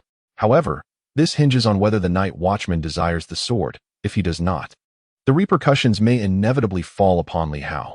Would the night watchman accept it? Given Yuan Shua's assertions, it is highly probable that he would. As for any pangs of conscience, Yuan Shua felt none, neither did Li Hao. If the night watchman claimed the sword, he would deserve the burden of blame. This could not be held against them. Their conversation lingered for nearly an hour. At this juncture, Yuan Shua produced the sword. Moreover, he had taken the liberty of dyeing his hair a striking gray, indicating that he was not inclined to reveal his identity anytime soon. The sword Yuan Shua provided was not overly large, slightly exceeding the size of a jade pendant. It was clearly a sword, though comparable in size to a dagger, easily concealable within a pocket, thus proving quite suitable. Upon a brief inspection, Li Hao could discern a powerful and enigmatic energy emanating from it. He found himself somewhat reluctant to accept it, recognizing that this sword might very well be the only one of its kind in his master's possession. Yet for the sake of minimizing complications, it was bestowed upon him. Yuan Shua meticulously arranged certain matters and advised, do not fret excessively. I shall not accompany you constantly. But should the need arise, I will be there post-haste. Your sole responsibility is to avoid being swiftly dispatched. Li Hao nodded in agreement. Yuan Shua pondered for a moment before adding, it is equally imperative to focus on your own advancement. You have entered the realm of the 10th slash. However, this does not necessarily indicate exceptional prowess. The strengths and weaknesses within the 10th slash are distinctly apparent. Even those at the 99th slash are considered part of this category. Albeit with some exaggeration, yet the disparity remains significant. Reflecting on Li Hao, it seems that his advancement in such a short span may prove challenging. At this moment, time is of the essence. Suddenly, a spark ignites in Li Hao's eyes. Poisonous? He hears nothing. He remains indifferent, focused solely on survival. Yuan Shua does not venture outside. Instead, he stands resolutely in the hall, adopting a posture that exudes an air of righteousness. A martial artist, in confronting an opponent, must primarily engage in close combat, particularly one of your mediocre caliber. The title sounds rather upright, almost akin to the professional skills of a physician. Yuan Shua begins to wield his hands, seemingly in a haphazard manner. Although he possesses only 2 hands, in an instant, a third hand astonishingly emerges. Indeed, 3 hands. At the moment this third hand appears, it lunges towards Li Hao's groin. Caught off guard. Within the art of the monkey technique, there exists a move known as monkey steals the peach. Yet it lacks such deception. As soon as it is executed, the opponent is aware that it specifically targets the lower regions. Li Hao's face pales in fear. Engaged in combat, the sudden emergence of an additional hand is utterly unpredictable. Teacher, how could a third hand appear? Li Hao remains perplexed. This technique appears straightforward. Yet where does this extra hand originate? He scrutinizes Yuan Shua closely, noting that he still possesses only 2 hands.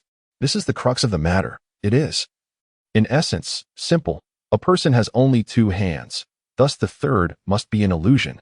Yuan Shua began to elucidate concepts to Li Hao. Among the 3 hands, one was counterfeit, yet it needed to be indistinguishable from the genuine, requiring it to be concealed within the hand. This was where the challenge lay. The master and disciple immersed themselves in study for a while, and eventually, Li Hao grasped the essence of the teachings and ceased his inquiries. Before long, Li Hao departed from the small courtyard. Outside, the individual who had previously obstructed his path had vanished. It was likely the same man. The woman had been severely injured by the teacher's kick and would not recover quickly. Li Hao maintained his composure, feigning ignorance of the situation, and swiftly rode away on his bicycle. It was only after Li Hao's departure that Hu Hao made his appearance. He cast a glance at Li Hao and then at the small courtyard, his expression filled with curiosity. What had Yuan Shua imparted to Li Hao during their several hours together? He pondered the condition of old Yuan's injuries with a faint sigh of resignation. He hoped fervently that the old man would not succumb, for if he did, both he and Li Ming would find themselves in dire straits. Chapter 25. Contentment. Seeking monthly votes. Stepping out of the ancient courtyard, it was already past 4 in the afternoon on July 14th. The forecast indicated that rain would soon envelop Silver City on the 18th, lasting for an extended period. Only 3 days remained. Li Hao pedaled his bicycle, silently reflecting on the impending rain on the 18th, which could not be counted, leaving him with limited time. As for the accuracy of the forecast, it was notably reliable in Silver City. He still had to clock out for the day. Furthermore, Wang Ming had mentioned a dinner invitation for the evening. As a single man and a congenial figure in the confidential office, Li Hao had no intention of declining. To do so would contradict his persona.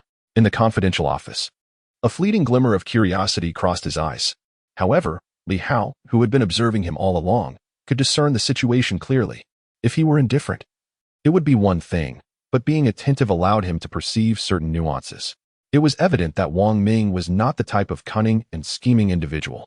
He was likely quite young, perhaps akin to Li Ming, both being relatively new night watchmen tasked with their duties.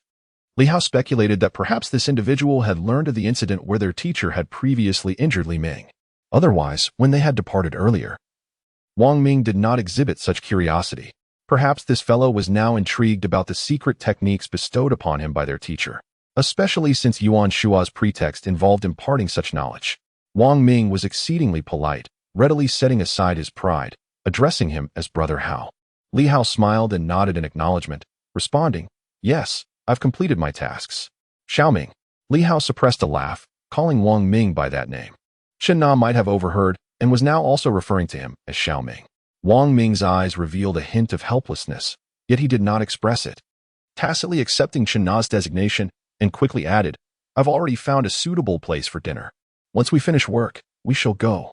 I just hope it aligns with both of your tastes." "I eat anything. It matters not to me," he replied. Chen Na was quite agreeable, and Li Hao was even more so, though he still inquired, "Just the 3 of us?" Wang Ming quickly replied, "Today, I will treat the 2 of you. I appreciate your company throughout the day. I will invite the other colleagues tomorrow." After a flurry of activity, the time for departure arrived. 5:30. At the entrance of the inspection office, Wang Ming glanced at Li Hao's bicycle, momentarily lost in thought. Unable to contain himself, he asked, "Brother Hao, are you riding there?" He had come without a bicycle and hadn't he had the chance to purchase one. Li Hao was exceedingly polite, suggesting they ride together. In the blink of an eye, however, he appeared, pedaling his modest little bicycle. Although Wang Ming had seen him depart on his bike earlier that noon, he could scarcely fathom that this fellow truly possessed nothing but a bicycle. It was not far. Li Hao chuckled. "It's just up ahead, a mere 10-minute ride. Or would you prefer to take a car? Sister Na has a vehicle. Let us ride in Sister Na's car together." "That won't he do?" Wang Ming could hardly restrain his irritation. This fellow was truly stubborn. At such a young age, he behaved like an old academic, cycling everywhere and reading the news for work. He was, after all, a student at Silver City Academy, yet he displayed no ambition whatsoever, despite his dissatisfaction with the bicycle. The thought of Chen Na, a woman, driving alone while Li Hao cycled.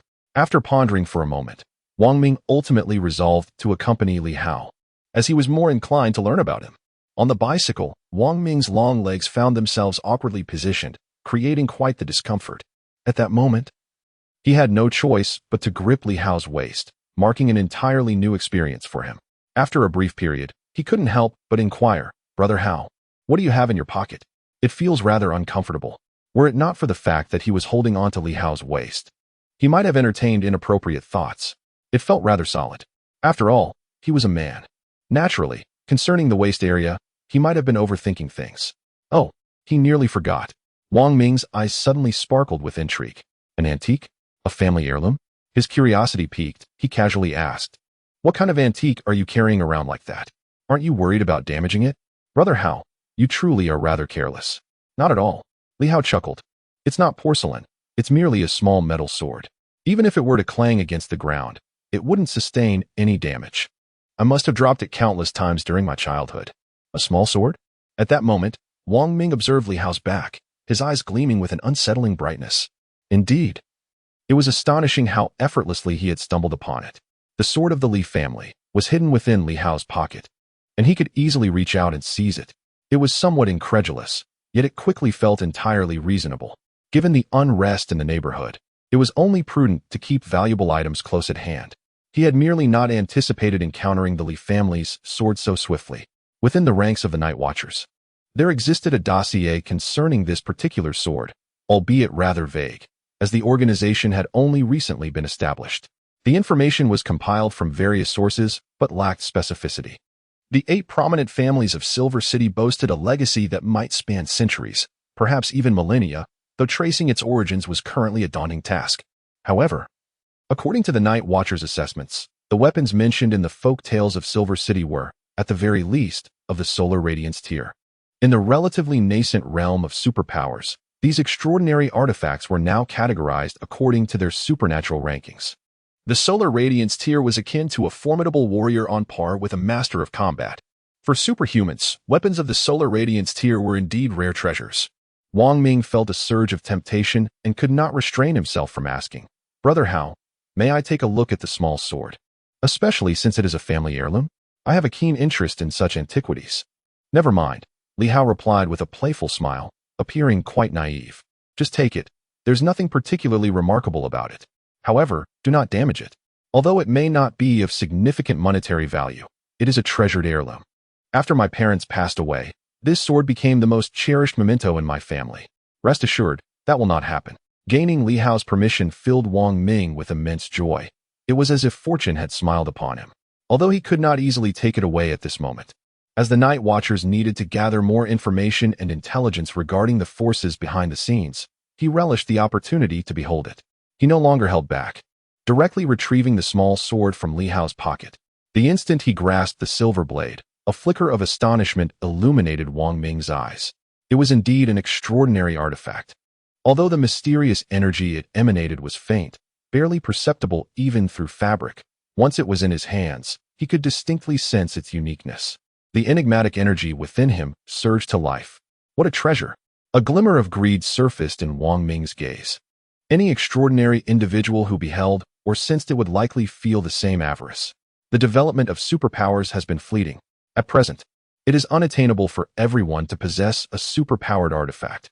Even within the Night Watcher system, many formidable practitioners from the Daylight Realm lack their own superpowered weapons.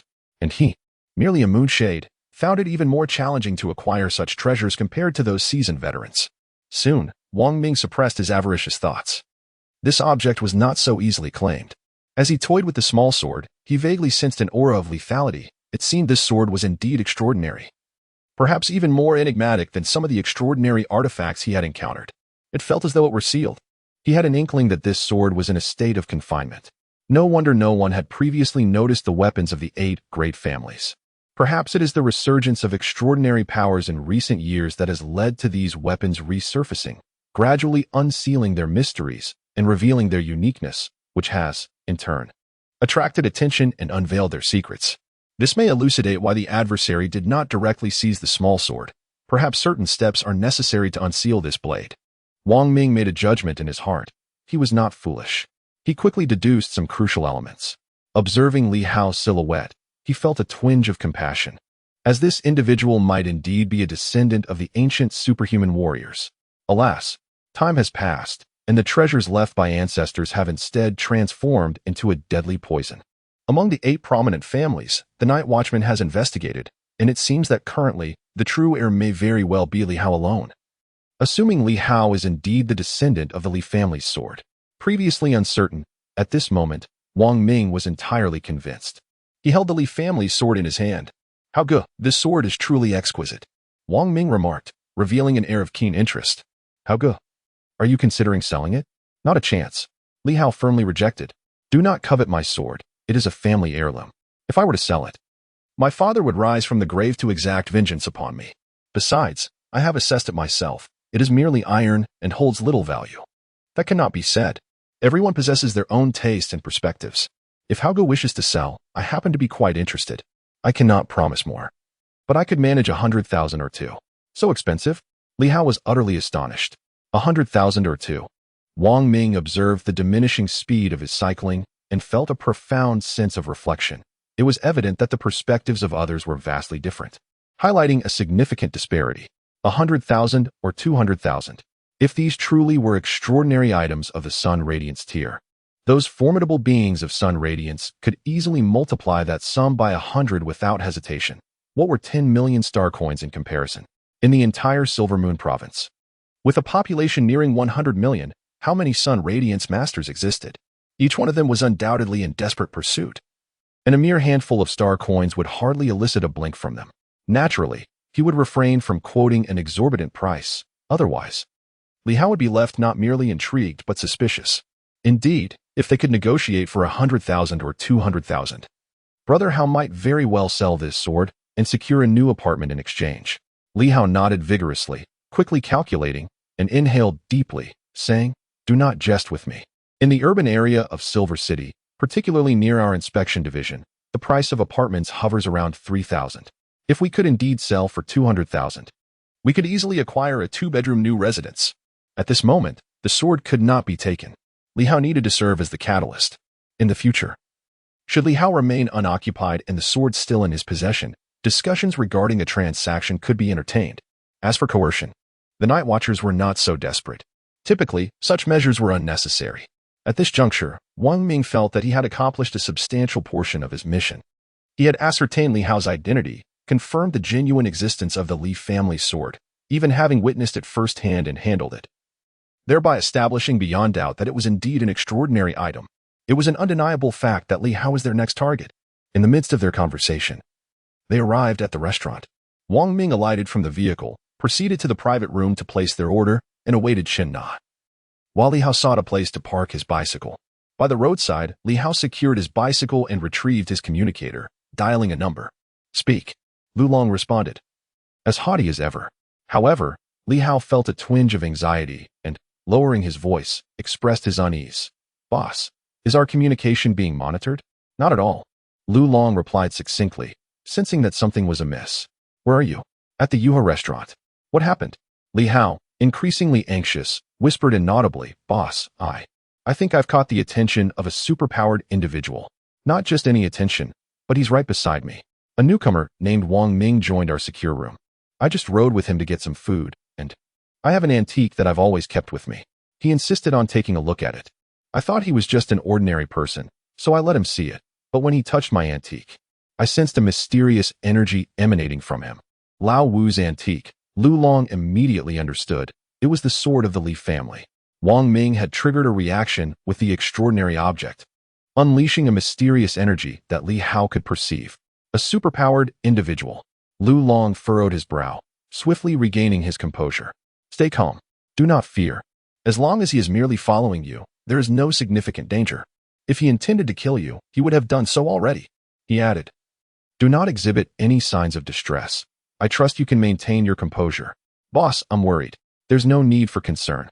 Lu Long gently reassured Li Hao, swiftly assessing the situation. An extraordinary being had appeared within the inspection division. Could it possibly originate from the night watch? Such a notion was highly plausible. A sense of dissatisfaction and irritation brewed within him. The night watch had dispatched someone, yet chose to keep it concealed from him. What were their intentions? He understood all too well. They aimed to observe him discreetly, treating him as a mere stepping stone. Though he had anticipated such developments, The fact that the night watch had positioned an operative without informing him was infuriating. Moreover, it seemed the chief of the inspection division harbored grievances against him as well. Otherwise, the night watch's activities could not have remained hidden from the chief. After a thorough consideration, he concluded that the likelihood of this being the night watch was significant. Though he could not entirely dismiss the possibility of it being an enemy, albeit with a lesser probability. As Lu Long continued to ponder, he heard Li Hao's anxious voice.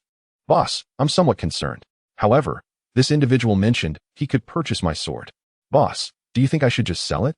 If I do, wouldn't my safety be enhanced?" Li Hao quietly elaborated, "I was thinking, if this person is indeed from the Night Watch, then by selling my sword to him, it might provoke a duel between him and the Night Watch, allowing us to observe the conflict from a distance. Plus, I could earn a sum from the transaction." The notion of selling the sword immediately enraged Lu Long, who hissed in a low voice, "Absolutely not. Are you in need of money? Selling it, what nonsense. I am in need, boss. I was wondering if I could exchange it for some mysterious energy. Perhaps by absorbing more of this energy, I would become stronger, thus enhancing my chances of survival. Exchange? What nonsense is this?" Lu Long seethed with fury. "No exchanges.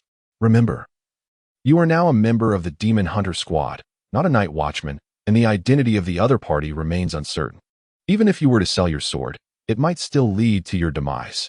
Not selling it would also result in death. Perhaps I should exchange a few mysterious energies to enhance my self-silence." Lu Long felt a wave of frustration. This individual was so obstinate. After a moment of contemplation, he sighed and spoke again. "The squad still possesses some inventory of mysterious energies. It is not that I am unwilling to give them to you. I fear that absorbing too much could lead to permanent harm, or even a fatal explosion of your body. What remains are merely some attribute-based mysterious energies. Here's the deal. Before the arrival of the rainy days, if you believe you can bear it, I can provide you with 2 portions of attribute-based mysterious energies. Selling the sword is unwise. Even if you acquire more mysterious energies, you would be unable to absorb them." A glimmer of delight appeared in Li Hao's eyes. This was as it should be. He knew Lu Long would not allow him to sell the sword. For if the night watchman intervened, it would be of no concern to him. Risk a company's opportunity. Lu Long aspired to ascend to a superpower. Although slaying a superpower was perilous, the other party was indifferent to such dangers, seeking greater rewards instead. I knew it. Li Hao calculated. 2 portions would suffice. And as for any potential issues with the attribute-based mysterious energies, he would discover the outcome through absorption. "Well then, thank you, boss. I want to sell it. I am also concerned for your safety. If the night watchman intervened directly, it might actually be safer. No worries, as long as you understand." Lu Long felt somewhat reassured and cautioned. "Do not expose yourselves. If the other party truly is a night watchman, then the probability of our plan's success is significantly heightened, and our safety is more assured. To seize opportunities amidst peril is a necessity for those of us who pursue the extraordinary realm." Understood. After a brief exchange, Li Hao terminated the communication, his expression calm and devoid of the previous tension. His performance was satisfactory, albeit Lu Long was indeed assisting him. Nevertheless, Li Hao recognized the imperative to deepen his understanding of the enigmatic energy. Given Lu Long's miserly demeanor, claiming success in eliminating the shadowy red phantom and rewarding himself with a mere fraction of the mysterious energy was far from satisfactory for Li Hao. Such a meager amount seemed inadequate. Retaining it was one thing, but it would be more beneficial to absorb it himself. Revealing Wang Ming, regardless of his identity, significantly enhanced their security. Additionally, acquiring 2 portions of mysterious energy was quite favorable. Furthermore, redirecting everyone's attention to that sword minimized the likelihood of exposing my jade pendant. After contemplating, Li Hao felt reasonably content with his performance, though he acknowledged he still fell short compared to his mentor. The teacher had managed to incapacitate an opponent to the brink of death, compelling them to find ways to heal him for fear of his demise. In contrast, Li Hao believed he had much to learn from his mentor, who truly served as a role model. For the teacher, 2 portions of mysterious energy might not even warrant attention. The journey ahead is arduous and long. Wang Ming, true to his affluent nature, ordered over a dozen dishes for just the 3 of them, some of which Li Hao had never even heard of. In comparison to Wang Ming, Li Hao realized he was indeed just a poor wretch. During a meal, Chen Na suddenly spoke in a mysterious tone. "Xiao Ming, you hail from Baiwest City, a grand metropolis. Pray tell, do you have a particular purpose for your visit to Yinshan?" Wang Ming was taken aback. Had his secret been exposed? Surely not. Observing his expression, Chen Na seemed to understand, and upon seeing Li Hao's bewildered face, she sighed. Li Hao, for someone studying at the ancient academy of Yinqing, you are utterly oblivious to the crucial matter at hand.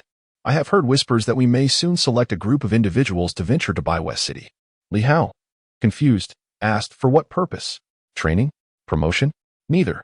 Chen Na glanced at Wang Ming, shaking her head in resignation. You are unaware, but Xiao Ming undoubtedly knows. Each year, as the year draws to a close, some young souls vanish from the Yinqing Inspection Bureau to attend a selection in Baiwei City.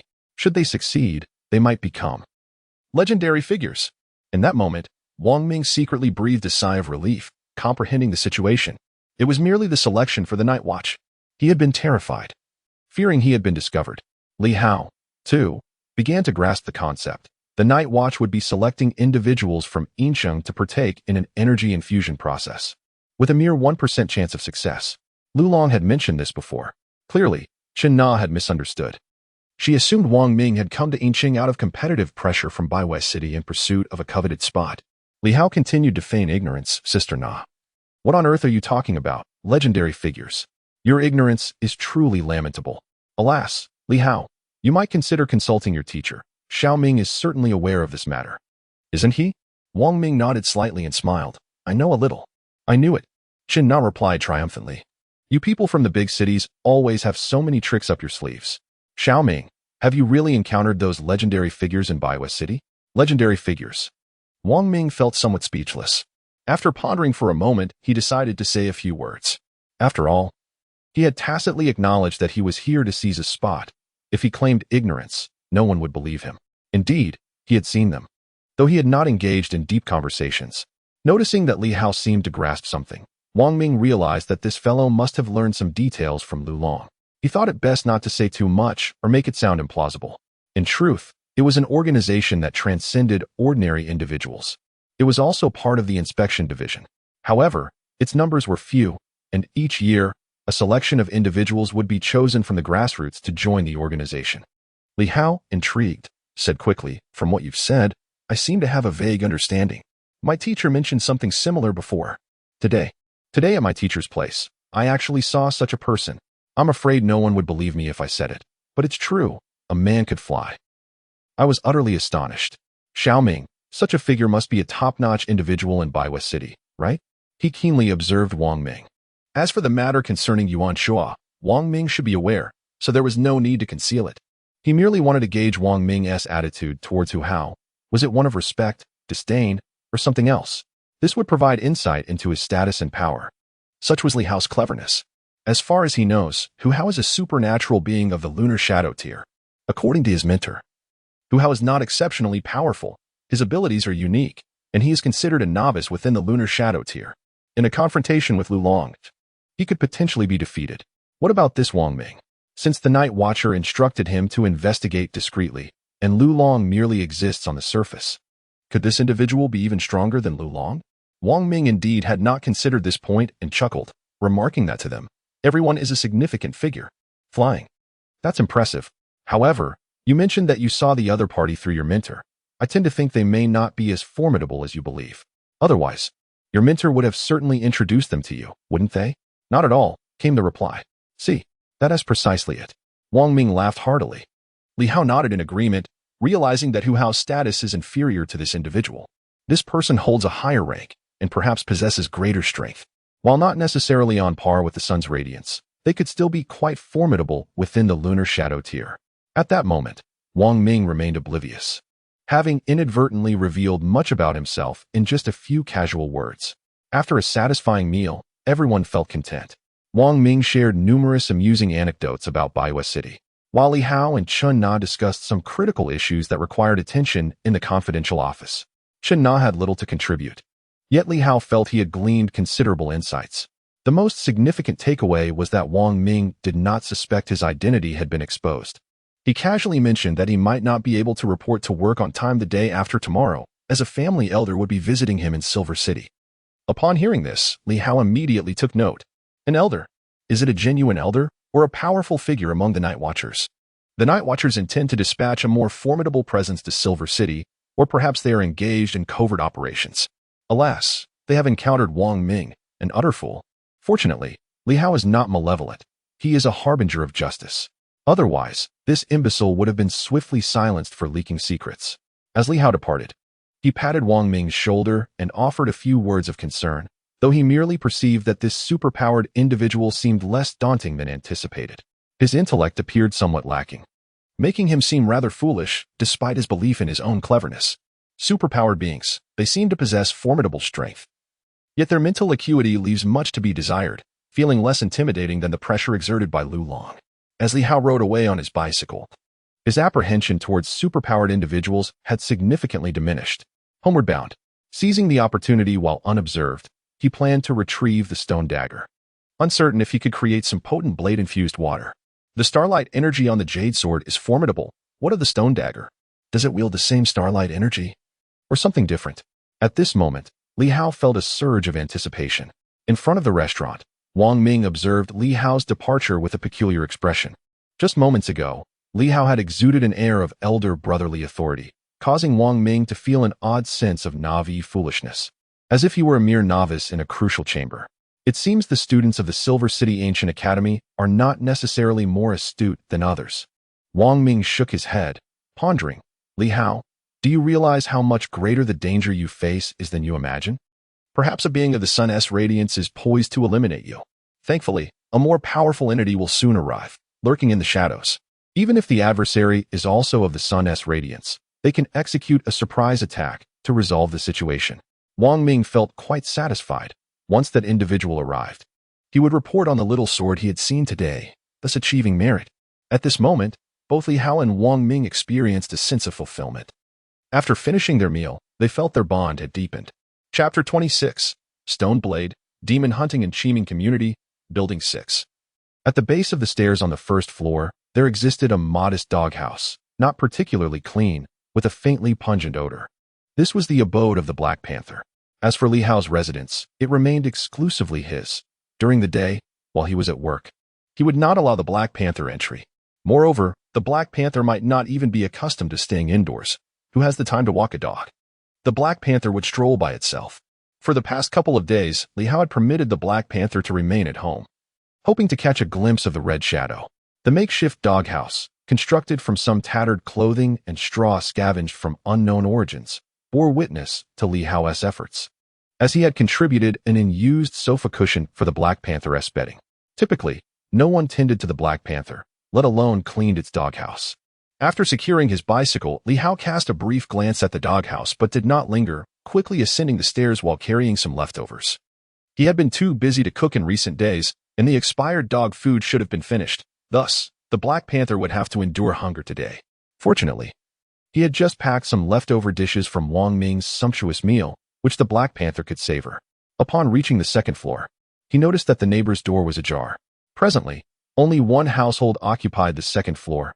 Previously, there had been two families, but one had moved away. Oh, it was Aunt Zhang, returning from work. Li Hao nodded slightly, just as he was about to ascend the stairs, when the neighborly old lady, somewhat hesitant, spoke up. Xiao Hao, it's not that I'm criticizing you, but you really ought to stop taking care of that stray dog. Your parents are gone, leaving behind this house filled with memories. You're not home during the day, and keeping the dog inside has caused quite a ruckus upstairs today. I suspect that dog has turned your place upside down. A ruckus all day?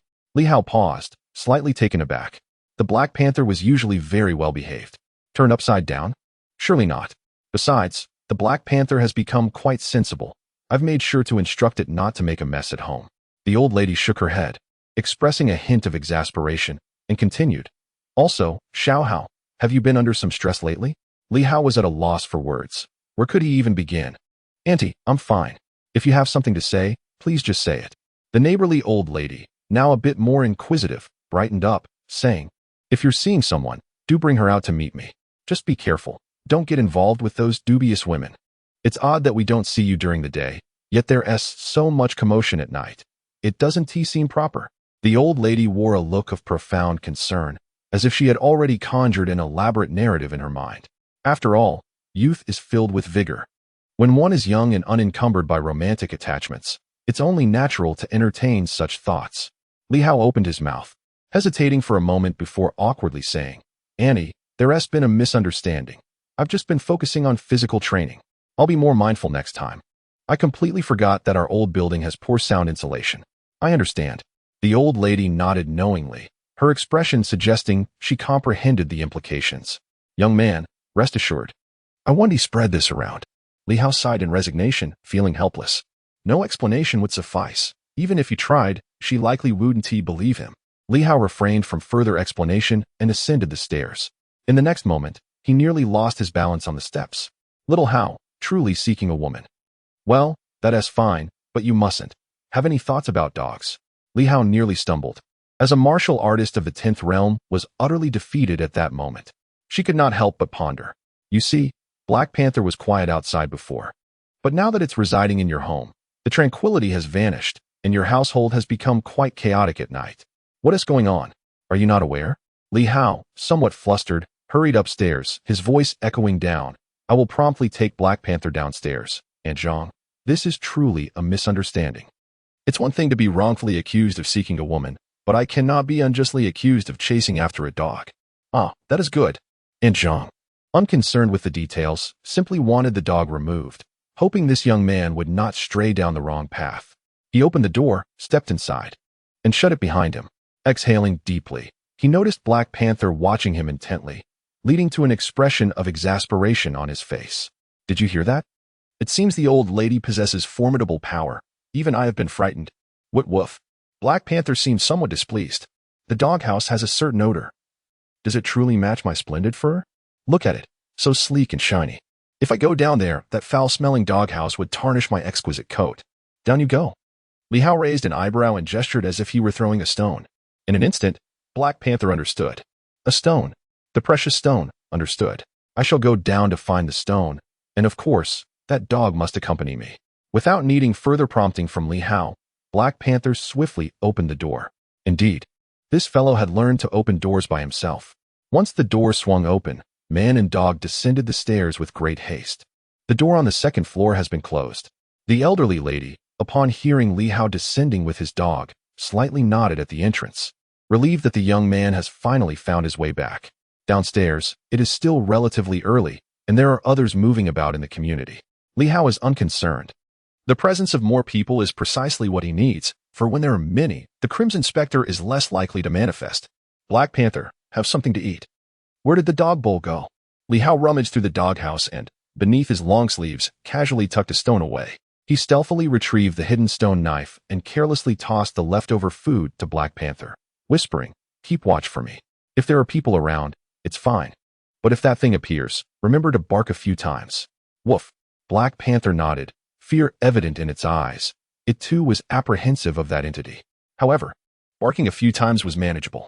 Li Hao said no more and ascended the stairs, with the stone knife in hand. He had refrained from drawing attention to it over the past few days. Now, others could not definitively assert that he had taken the knife. Even Lu Long might have noticed something amiss in the kitchen, yet he would not dare conclude that it was Li Hao who had taken it. With the stone knife secured, Li Hao ascended the stairs and firmly closed the door behind him. This stone knife had lingered in the doghouse for a time and had resided in the kitchen for many years. Li Hao felt a sense of disdain towards it. Having washed it several times, on the sofa, Li Hao examined the stone knife, contemplating whether to soak it in water or to absorb it directly. He pondered whether employing the 5 animals breathing technique to absorb it would be effective. If it worked for the jade sword, why not for the stone knife? As for the ancestral weapon mentioned by the teacher, it merely pertains to the requirement for unsealing. What Li Hao truly needs is not the stone knife for unsealing. He only needs to absorb the starlight energy emanating from it. This absorption, he believes, should not necessitate any bloodline affinity. Otherwise, neither the Black Panther nor the teacher would be able to absorb the starlight energy from the jade sword. This is Li Hao's judgment, though he cannot assert it with certainty. Moreover, at this moment, he finds himself hesitating, pondering whether the energy from the stone knife is akin to that of the jade sword or perhaps resembles the enigmatic energy bestowed upon him by Lu Long. The jade sword is indeed extraordinary, as Yuan Shua has elucidated, being exceedingly precious. One must experiment to ascertain. Fantasizing is futile. Li Hao is only concerned about one thing, the potential emergence of the red shadow during the absorption process. If that occurs, it would spell trouble. Xiao Yuan, I shall borrow your knife for now. I will avenge you with it, so please do not take offense. Li Hao chuckled softly. A year has passed. And when your Memorial Day arrives, I shall slay the red shadow in your honor. The 5 animals breathing technique was swiftly activated, regulating his breath. With his 5 hearts directed towards the heavens, the stone knife was placed against his chest. To determine whether starlight energy exists, one must test it. In the next moment, a surge of unique energy erupted from the stone knife. The 5 animals breathing technique must be acknowledged as the pinnacle method for channeling energy into the body within the entire realm of superpowers. As for the energy channeling technique provided by Lu Long, it seems ineffective for both the jade sword and the stone knife. Fortunately, the teacher imparted this technique. Otherwise, Li Hao would have been relegated to his previous method of merely soaking it in water, diluting it bit by bit for absorption. Ordinary superhumans, lacking the 5 animal breathing technique, would find it exceedingly difficult to absorb the unique energies contained within these weapons, unless they stumbled upon the method of soaking them in water, which might yield some results. The starlight flickered. It resembled the starlight energy form within the jade sword. Li Hao opened his eyes, perceiving this energy, similar to the jade sword. Just as this thought flashed through his mind, the next moment, Li Hao suddenly coughed up a mouthful of blood. A powerful and highly aggressive energy surged wildly within him. Li Hao's countenance changed instantly. This was not starlight energy, but mysterious energy. No, it was even more aggressive than mysterious energy. At this moment, Li Hao felt an intense and excruciating pain, akin to being cut by knives. The energy within the stone blade was overwhelmingly aggressive. It felt as if it transformed into numerous great blades, rampaging within him. For the first time, Li Hao experienced the situation Lu Long had described. When absorbing mysterious energy, many would suffer from ruptured blood vessels due to its overwhelming force. Yet, this moment, the ferocity Li Hao sensed was at least 3 times stronger than the mysterious energy he encountered during the day. With a low cry, Li Hao's veins bulged, and even some vessels shattered. He hastily altered his posture, abandoning the breathing method for absorption. In the blink of an eye, a torrent of blade energy surged into his body, relentlessly battering Li Hao. Pain. Excruciatingly intense pain. Li Hao had indeed speculated whether the energies were the same and wondered if it could be mysterious energy. However, absorbing from both sources during the day had posed little challenge for him, especially since he had already ascended to the 10th realm, stronger than during the day. Thus, Li Hao believed he could endure it. Yet, in this moment, he realized he was mistaken. A low growl reverberated once more. An immense surge of energy relentlessly assailing Li Hao. The ferocity of the assault rendered his skin nearly shattered. He realized, to his dismay, that he was utterly incapable of harnessing this energy, let alone absorbing it. It was over. A sense of impending doom enveloped him, yet in the next instant, a thought struck him. He hastily grasped the jade sword that lay nearby and, with fervor, began to channel the 5 animals breathing technique. He pondered whether the starlight energy might rectify and neutralize this formidable force. Otherwise, he feared for his very existence. It was overwhelmingly powerful. With a sudden rupture, another blood vessel burst, blood splattering forth. The contrast to the daylight was stark. He felt a surge of impulsiveness. Li Hao awakened to his senses, refusing to succumb to panic despite the bloodshed. Rather, he felt a twinge of realization and remorse. The past 2 days had unfolded seamlessly, and although the crimson shadow had intermittently appeared, he had grown complacent, bolstered by his teacher's ascension to the realm of combat.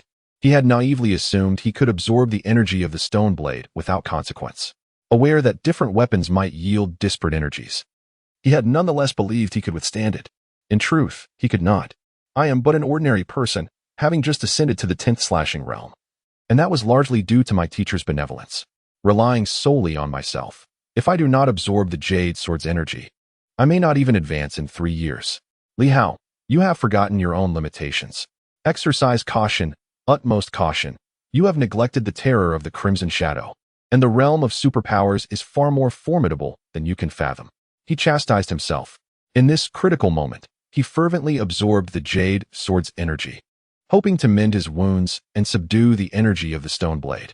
This time, he had truly underestimated the situation. With a low growl, Li Hao gritted his teeth and unleashed his breathing technique. A gentle stream of jade sword energy swiftly permeated his body. This warm current coursed through him. And at that moment, the turbulent blade energy within him seemed to recognize an elder brother, suddenly calming down and ceasing its assault on Li Hao's flesh. In the next instant, the jade sword energy began to mend his blood vessels. The ruptured vessels gradually healed, while the internal organs previously in disarray from the blade energy's onslaught, swiftly returned to their rightful places, and his injuries started to mend. Li Hao let out a sigh of relief, realizing he had nearly played himself to death, a lapse in judgment stemming from overestimating his own abilities. After a brief moment, Li Hao resumed practicing the five-animal technique, shifting his focus this time from the monkey style to the bear combat style. The bear style emphasizes the enhancement of physical strength and resilience, rather than agility and swiftness. It is characterized by stability over speed. Despite its seemingly clumsy appearance, a single palm strike could bring even a tiger to its knees. As Li Hao practiced the bear combat style, his movements were deliberate yet powerful, each step and strike seemingly exhausting all of his strength. A substantial amount of the blade energy and sword energy began to coalesce within him, particularly in his limbs. At this moment, Li Hao vaguely sensed the presence of chains. No, not just a single chain, but an array of chains throughout his body, binding him. These were super-energetic locks. Unlocking these super-energetic locks would grant him access to the realm of superpowers. Previously, he had sensed this while absorbing the Jade Sword energy. And now he was acutely aware of it again. These chains confined him, preventing mysterious energies from penetrating vital areas such as his brain and heart, which indicated that Li Hao was temporarily unable to ascend to superpowers. With the locks unyielding, his only recourse was to strengthen his physical form. Boom. Li Hao gently tapped his foot, believing his movements to be subtle, yet in the next instant, a thunderous sound reverberated through the floor. The force had intensified significantly, overwhelming Li Hao and causing him to lose control momentarily. The rapid progression he experienced throughout the day was astonishing. First, he absorbed a mysterious energy that enhanced his abilities, followed by Yuan Shua's promotion, which compelled him to elevate his strength once more. Now, having absorbed the energies of blades and swords to harmonize his power, his strength surged again. In the span of a single day, his power had likely multiplied several times over compared to yesterday. How could he possibly maintain composure? Downstairs, the sharp voice of an elderly woman pierced the air. Xiao Hao, what are you up to again? The dog is already outside, and here you are back again. Li Hao found himself at a loss for words. This had nothing to do with the dog. Aunt, the refrigerator has toppled over. I will fix it right away. He shouted back. Only then did silence return to the lower floor. Li Hao wiped the sweat from his forehead, only to find his hand covered in blood. A blood vessel had ruptured, resulting in considerable bleeding. Ignoring the injury, he slightly tempered the intensity of his movements. Living here had always pleased him. The old house held sentimental value. Yet, in this moment, while still practicing martial arts, Li Hao found his mind wandering. If he were to survive this ordeal, he needed to accumulate some wealth to afford a larger residence, preferably a standalone house. Otherwise, practicing martial arts would be severely constrained. How much better it would be at the teacher's place, with a secluded courtyard, allowing for unrestricted training. Of course, those considerations were for another time. Should he fall victim to the red shadow this time, all would be lost. Buzz. Crack. He unleashed punches and palm strikes.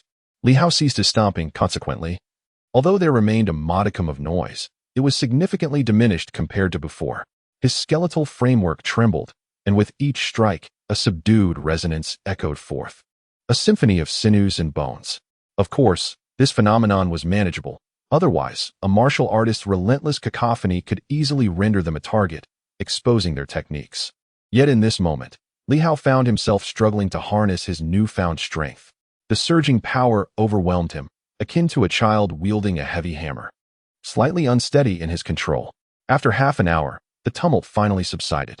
Merely absorbing a fraction of this energy required a considerable span for him to assimilate, feeling even more potent than the mysterious energies encountered that morning. As he gazed at the stone knife and jade sword beside him, his expression subtly shifted. This too appeared to be an offensive manifestation of the mysterious energy.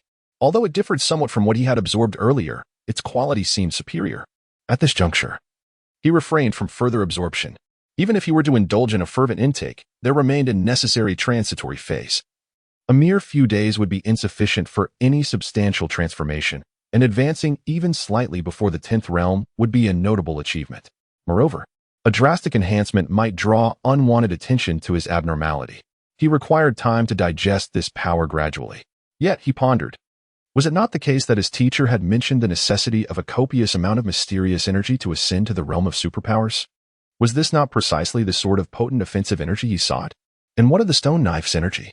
Li Hao fell into deep contemplation. The jade sword was already known to his teacher, while the stone knife remained unspoken, though his teacher might have surmised its significance. Exhaling softly, Li Hao resolved that he must inform his teacher, for he harbored concerns regarding the formidable strength lurking behind the Crimson Shadow, a power beyond imagination. After all, the adversary might have seized weapons from several other factions. If they were to uncover the secrets contained within, it is conceivable that they could wield a power surpassing even that of the Radiant Sun. Should my mentor ascend in rank, he might transcend the Radiant Sun realm, joining the esteemed ranks of the 3 to 5 individuals he often speaks of. Li Hao inhaled deeply once more. Under ordinary circumstances, he might have opted to absorb the energy gradually, for humanity is inherently selfish. The gradual enhancement of oneself can indeed be a source of delight. However, the present situation leaves no room for such leisurely pursuits. He hoped that the energy contained here could facilitate his mentor's advancement. If successful, it would grant him a glimpse of the future he yearned for. With this thought, a smile graced Li Hao's face. In that fleeting moment, he triumphed over the greed that lingered in his heart. Every individual harbors desires. None are born as sages. To see oneself clearly, to pierce through the fog, and not to be swayed by immediate gains, that is the essence of success. His mentor had once remarked that he too possessed desires. Li Hao had sensed it previously when his mentor absorbed the energy of the jade sword. There had been a flicker of greed. Yet, his mentor overcame himself, and Li Hao realized he must strive to align with him. As his mentor grows stronger, so too does he fortify himself, at least for now. He has secured his own safety. With this resolve, Li Hao refrained from further absorption of the sword's energy. The Black Panther, nourished by the energy of the starlight, had grown robust in content. It deserved a moment of joy. Moreover, with such strength, the Black Panther might possess formidable offensive capabilities, adding to his own arsenal. With this thought, Li Hao chuckled, a laugh pure in its essence. Hey, pup, have you not been coveting my jade sword daily? I shall indulge you. Let's see if you still desire the jade sword next time. After freshening up and washing away the blood, Li Hao descended the stairs. The Black Panther, obedient and resigned, followed suit. Entering the room, Li Hao wore a warm smile and softly chuckled. Black Panther, I shall impart a unique energy to you. It may be a tad painful. However, once absorbed, you will truly become a Black Panther, capable of rivaling even a leopard. The Black Panther's eyes sparkled with anticipation.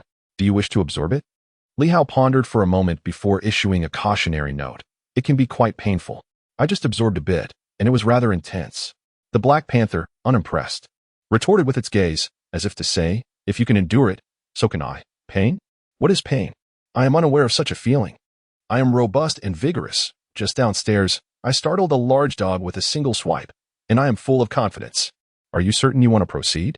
Growing somewhat impatient, the Black Panther felt Li Hao was overly chatty tonight. Very well. Li Hao ceased his words, having issued his warning.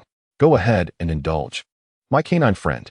In the next moment, Li Hao braced himself, employing a slight application of the 5 animals breathing technique to absorb a modicum of energy, which felt rather meager, equivalent to perhaps 1 or 2 units of mysterious energy. This was indeed a valuable commodity, and how benevolent he was to the dog. Enduring the intense pain, he absorbed a fragment of jade sword energy to neutralize it. In an instant, he released about half of the blade energy outward. Meanwhile, the Black Panther lay on its back, demonstrating its own mastery of the 5 animals breathing technique. Suddenly, a surge of energy flooded into its being. A chilling howl erupted, echoing through the surroundings, reminiscent of a wolf's cry. Downstairs, an elderly woman sighed as she glanced upstairs and then at the elderly man across the street. Whispering with a hint of sorrow, the young lad is beyond redemption. He is playing with that dog again. If his parents were still alive, they would be utterly infuriated. It's disheartening, a sense of frustration for not living up to potential. He was once a commendable student, but after dropping out, he has indeed gone astray. Is it the same in the inspection bureau? How alarming. I hope my grandson never joins the inspection bureau. Li Hao, however, paid little heed to the old woman's sentiments. He firmly grasped the dog's mouth and admonished softly, What are you barking for? You've attracted that creature. Be careful or it might devour you. I have warned you numerous times, it hurts a bit, yet you insisted on inhaling it. The Black Panther dog's eyes brimmed with tears, overwhelmed by pain. How can he be so cruel? More beastly than a dog. It lamented. Had I known it would be this agonizing, I would never have inhaled it, even if it meant death. Digest it well, recognize its value, for this is priceless. Once you absorb it, you will become formidable. The next time you encounter that creature, you will be able to slay it with a single bite. After giving this instruction, Li Hao commenced his own martial practice, engaging in the art of the ape. He too absorbed some of the essence. It would be a shame to waste it. The Black Panther, in considerable distress yet resigned, observed as Li Hao began to leap. In response, it clumsily flailed its limbs and wagged its tail, attempting to practice its own version of a dog-esque punch. The ape technique was not suited for it, and although the Black Panther wished to imitate, it found itself unable to leap with such agility, resorting instead to its instinctual movements, commonly known as the dog paddle. Thus, man and dog began to assimilate their newfound powers. The room fell once more into tranquility. Outside the room, across the building, Lu Long silently gazed at the tightly drawn curtains across from him. At this moment, he was not alone. Several other members of the demon hunting team were present. Lu Yin, with a radiant smile, teasingly remarked, "Boss, why not just go over and sleep with Li Hao?" Lu Long cast her a cold glance, and she instantly fell silent, her smile fading away. Lu Long spoke with an icy demeanor. "This time, we might face a setback. However, should we prevail, the rewards will undoubtedly be significant. Among us, it is highly likely that someone may perish. If we survive, those who live will have a genuine opportunity to step into the realm of the extraordinary." The group fell into a contemplative silence. Lu Long exhaled softly. "I faintly sense a subtle yet mysterious energy fluctuation surrounding us. Though it is not overpowering, it is faint. Nevertheless, the fact that they are aware we might be here and still chose to follow us indicates their unwavering determination. They are currently biding their time for the right moment. The mastermind behind the self-immolation incident must already be aware of their presence, possibly even cognizant of their fixation on him. Yet, the adversary continues to shadow Li Hao, remaining in close proximity. Lu Long recognized that this time they were up against formidable opposition. Beside him, the frail Wu Chao, with a chilling grin, chimed in, "Boss, 5 times, it has all been a gamble with death. Out of those 5 encounters, only we few remain alive. I have no desire to perish. I still aspire to ascend to extraordinary capabilities. Yet, if death is my fate, then so be it. Boss, just tell us how to proceed." The others remained silent. Lu Long inhaled deeply and solemnly declared, "Once the rainy days arrive, we will instruct Li Hao to head to the outskirts, where a large warehouse awaits. Our final showdown will take place there. The individual considers himself a superpowered being, exhibiting a reckless and fearless demeanor. Let him understand that the demon hunting squad is not to be trifled with." Upon uttering these words, he gazes at his companions, suddenly clenching his fist, his voice deep and earnest. "We shall act in the name of justice, vanquishing demons to uphold the righteous path." Such an extremely theatrical oath. Yet, in the following moment, even Yun Yao joins in, raising her fist alongside the others, all chanting in unison, "We shall act in the name of justice, vanquishing demons to uphold the righteous path." At this instant, the faces of the 5 are illuminated as though by a divine radiance. Demon hunters, guardians of righteousness. Chapter 27. As July draws to a close and August commences, it has been 12 days since the book's release, and I am filled with excitement and trepidation. The word count has astonishingly surpassed 160,000, nearing 170,000. Alas, the initial phase of the book seems to be faltering, as the recommendation slots are unable to keep pace with my updates, and the editor cannot arrange promotions in time. While others enjoy a 2-month window for their new releases, mine may only span a month. Otherwise, the late launch would mean too many free words, risking a catastrophic first subscription. There is no remedy for this situation. I inquired and learned that the book is set to launch around August 20th, with approximately 20 days remaining. By then, I expect to have around 400,000 words ready for release, which is acceptable, as my previous works with the Eagle also had similar word counts upon launch.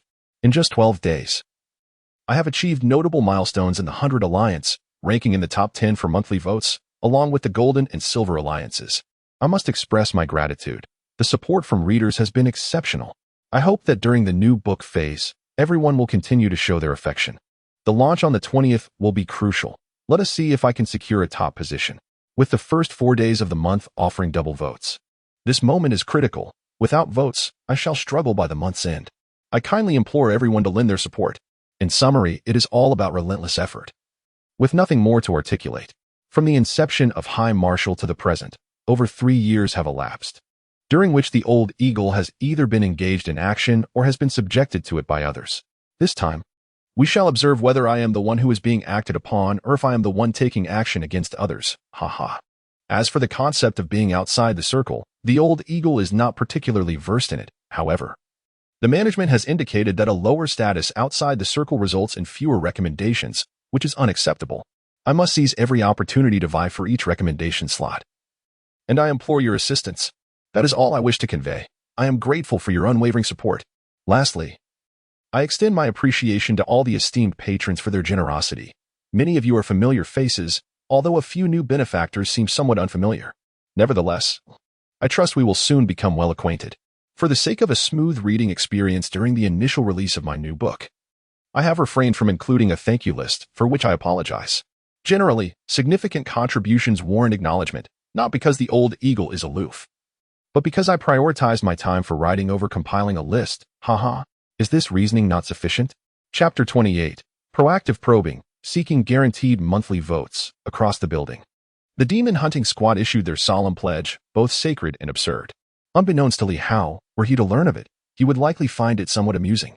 The so-called messengers of justice in his eyes were merely Lu Long and his companions indulging in self-deception, truly believing themselves to be the guardians of Silver City. When Li Hao shouted that slogan, his intention was simply to claim a moral high ground for himself. In the room, Li Hao had completed his boxing practice, and Black Panther had finished his own canine training. Both man and dog were thoroughly exhausted at this moment. Li Hao sat on the floor, panting, while Black Panther lay flat on the ground, seemingly devoid of the strength to lift his head. Black Panther felt utterly deceived. Li Hao took a brief respite, yet he still bore the unbearable ache coursing through his body as he rose to tidy the room. The stench was intolerable, mingled with a hint of blood. The odor of sweat combined with the metallic scent of blood, alongside the lingering scent of the dog from the Black Panther, rendered the small space truly foul. Li Hao swiftly organized the area, ever wary of the sudden appearance of the red shadow, lest he reveal something unwarranted. After a short while, the air in the room improved considerably. Moments later, Li Hao found himself seated on the sofa, momentarily lost in thought as he gazed upon the three treasures before him, 2 swords and a stone dagger. Each was an extraordinary artifact. For an ordinary individual to possess 3 such remarkable items, and none of them being trivial, it was a testament to their survival. Who could perish under such fortune? Possessing such treasures is a crime, he mused silently. His thoughts drifted to his teacher.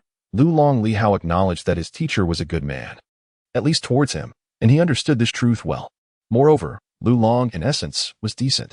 If this man refrained from coveting his swords and dagger, then Lu Long might indeed possess a sense of justice. Lu Long was aware of Li Hao's treasures. He might not grasp their full extent of power, but he did know they existed, and perhaps even suspected the dagger's presence with Li Hao. Aside from Yuan Shuo and Li Hao himself, the Red Shadows faction was likely oblivious to such details.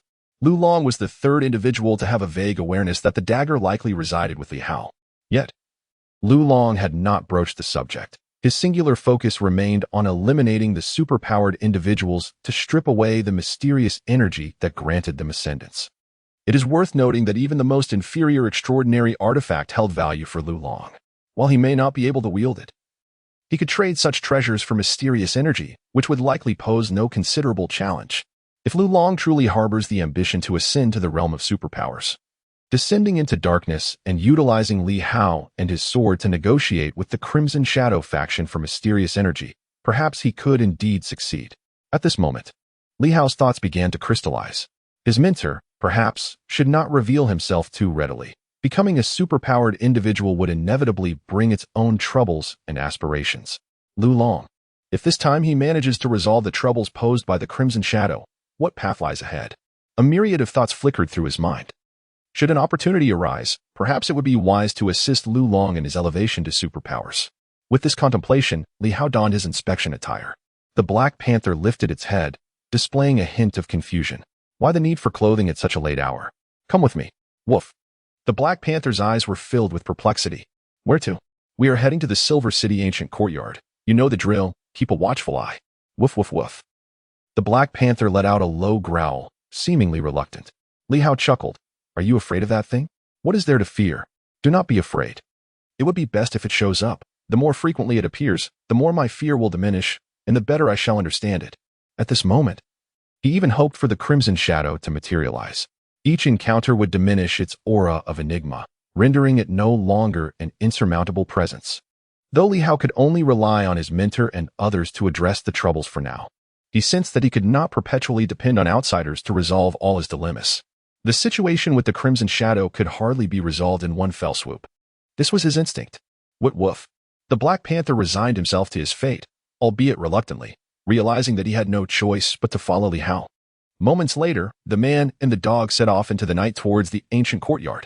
Across the building, Wu Chao, who was still on watch, suddenly changed his expression. Boss. Inside the room, the others looked over at him. Li Hao has left. Lu Long was somewhat surprised. What could Li Hao possibly be doing out at this late hour? Was he unaware of the perilous situation he was in? What a mess. Follow him. Lu Long commanded swiftly. The members of the demon hunt team acted with remarkable efficiency, quickly trailing behind. Although it wasn't a rainy night, venturing out alone at such a late hour posed significant danger for Li Hao. Superpowered individuals generally preferred to operate under the cover of darkness. Their rare appearances during the day were largely to avoid excessive contact with ordinary people. The divide between the superpowered and the mundane had been firmly established. Furthermore, with the night watchers lurking in the shadows, disrupting the ordinary world could provoke their wrath. Meanwhile, in a secluded corner of Qiming community, beneath a grand tree, a ghostly visage suddenly emerged from the shadows. The ghost-faced masked man. Beside him, a red figure materialized, with a pair of eerie blue eyes. The masked face gazed into the distance, filled with a sense of perplexity. Li Hao has ventured out at night. The ghost face recalled a command from above. Before the arrival of the rainy season, he must not leave Silver City. This directive was clear. His mission was not to kill nor to confront Li Hao, but rather to ensure that Li Hao remained within the confines of Silver City. His whereabouts must be confined to this locale. A trap? In the mind of the ghost face, such thoughts emerged. He was aware that the so-called demon hunting team had been tailing Li Hao, yet he remained indifferent. The demon hunting team? The extraordinary and the mundane had become two disparate realms. Lu Long of the demon hunting team held a certain notoriety as a martial master who had surpassed the 100 mark in skill. However, the martial arts had long since waned. The once mighty Yuan Shuo was now merely a laborer, toiling for the night watchers in exchange for their protection. The era of martial artists had faded into obscurity. With a swift motion, the ghost face vanished into the shadows, while the crimson shadow lingered, floating in the air as it pursued Li Hao with unabashed determination. The ghost face appeared unperturbed by the possibility of the crimson shadow being discovered. Even if the shadow were to confront a martial master of over 100. The ghost face harbored little concern, for these mundane individuals could not fathom that the extraordinary had truly transcended the realm of the ordinary. Beneath the night sky, Li Hao walked towards the ancient courtyard accompanied by a dog. The distance was not great, merely a few kilometers, which would take about half an hour to traverse on foot. At this moment, he possessed 3 treasures. When boldness was required, Li Hao displayed remarkable courage. He was confident that the crimson shadow would not harm him at present, thus he hoped for its appearance. Such an encounter would afford him greater insight into the shadow and provide an opportunity to ascertain whether the demon hunting team could perceive it. He was certain that someone from the demon hunting team was following him. Could these martial masters see it? Li Hao was uncertain. The crimson shadow seemed devoid of any mystical energy, and Lu Long had mentioned that martial masters discerned the extraordinary through faint mystical energy fluctuations. If there were no mystical energy present, could Lu Long truly perceive it? The inability to perceive is indeed the gravest peril. If Lu Long cannot see, what of the teacher? Should the teacher also be blind to the situation, it would pose a significant dilemma. Conversely, Li Hao possesses the ability to see. Yet, it is disconcerting that even should he witness it, it would be futile, for the teachers are unable to confront the crimson shadow. This, indeed, constitutes the utmost danger. A fervent hope brewed within Li Hao's heart, yearning for another encounter with the crimson shadow. He had even prepared himself for audacious actions. Perhaps this time he might dare to engage, bolstered by the belief that the crimson shadow would not eliminate him at this moment, his courage swelling with each passing moment. 5 minutes elapsed, and no one followed. 10 minutes passed, still no one. It was only after 15 minutes that the Black Panther beside him grew restless. Gnawing at the hem of Li Hao's trousers, a realization struck him. It was here. His audacity indeed bore fruit. The crimson shadow had materialized, heralding ominous implications. This suggested the existence of a force behind the scenes. Either they were certain Lu Long and his companions could not see, or they were confident that even if they did, it would pose no threat, rendering Lu Long and his ilk inconsequential. It is worth noting that the teacher had mentioned Lu Long as capable of dealing with formidable individuals who had just ascended to the moonshade level of superpowers. Li Hao's expression remained impassive as he continued onward. Yet, in the eyes of the Black Panther, a terrifying scene unfolded. Suddenly, a crimson shadow manifested before Li Hao, blood-red and obstructing his path. Strangely, Li Hao appeared oblivious, walking right through it as the shadow swayed slightly. At that moment, Li Hao unexpectedly drew a sword from his bosom, a small blade. Mysterious energies seemed to ripple from the sword, prompting Li Hao to furrow his brow and survey his surroundings with a vigilant demeanor amidst the darkness. In the vicinity, several individuals inexplicably failed to perceive the unusual circumstances unfolding. Even Lu Long remained oblivious, harboring only a vague sense of unease. It was not until Li Hao brandished a small sword, emanating a faint, enigmatic glow, that Lu Long sensed something amiss. Had Li Hao uncovered something? Or did the sword in his grasp detect an anomaly? That sword, was it not the weapon of the Li family? From a distance, the essence remained elusive. Yet it was undoubtedly a remarkable artifact. Simultaneously, the shadow of a ghastly visage emerged from the darkness, its ethereal blue eyes fixated on Li Hao's direction, tinged with a hint of astonishment. An extraordinary item. Was this the coveted treasure desired by the higher-ups? The sword had manifested. Had he truly discovered it? The specter was taken aback, perplexed. Li Hao could not perceive the crimson shadow, a fact known to him. He had failed to see it previously, and this time was no different. Otherwise, he would not have traversed past the crimson shadow before sensing the anomaly. The catalyst for Li Hao's reaction was indeed that sword, undoubtedly a treasure. Unraveling the peculiarities, what could you possibly achieve? The specter mused internally, feeling rather unconcerned. Even if you had uncovered it, what could you accomplish? The crimson shadow loomed before you. What could you do? The number of those who could perceive the crimson shadow dwindled, and he alone had claimed many lives. As for the few who had survived, they were likely nestled within the Night Watcher's headquarters, perhaps even beyond reach within the Silver Moon province. By the roadside, Li Hao clutched the sword, his brow slightly furrowed as he scanned his surroundings. Suddenly, he coldly declared, "Do not hide. I have discovered you." In silence, Li Hao abruptly swung the short sword, slicing through the air with a fierce expression, gritting his teeth as he proclaimed, "If you wish to kill me, you shall pay the price. Do not assume that concealing yourselves will render you invisible. I have long been aware of your whereabouts. Your bravado is merely a facade. My master is a master of martial arts, having surpassed the century mark, and is among the elite.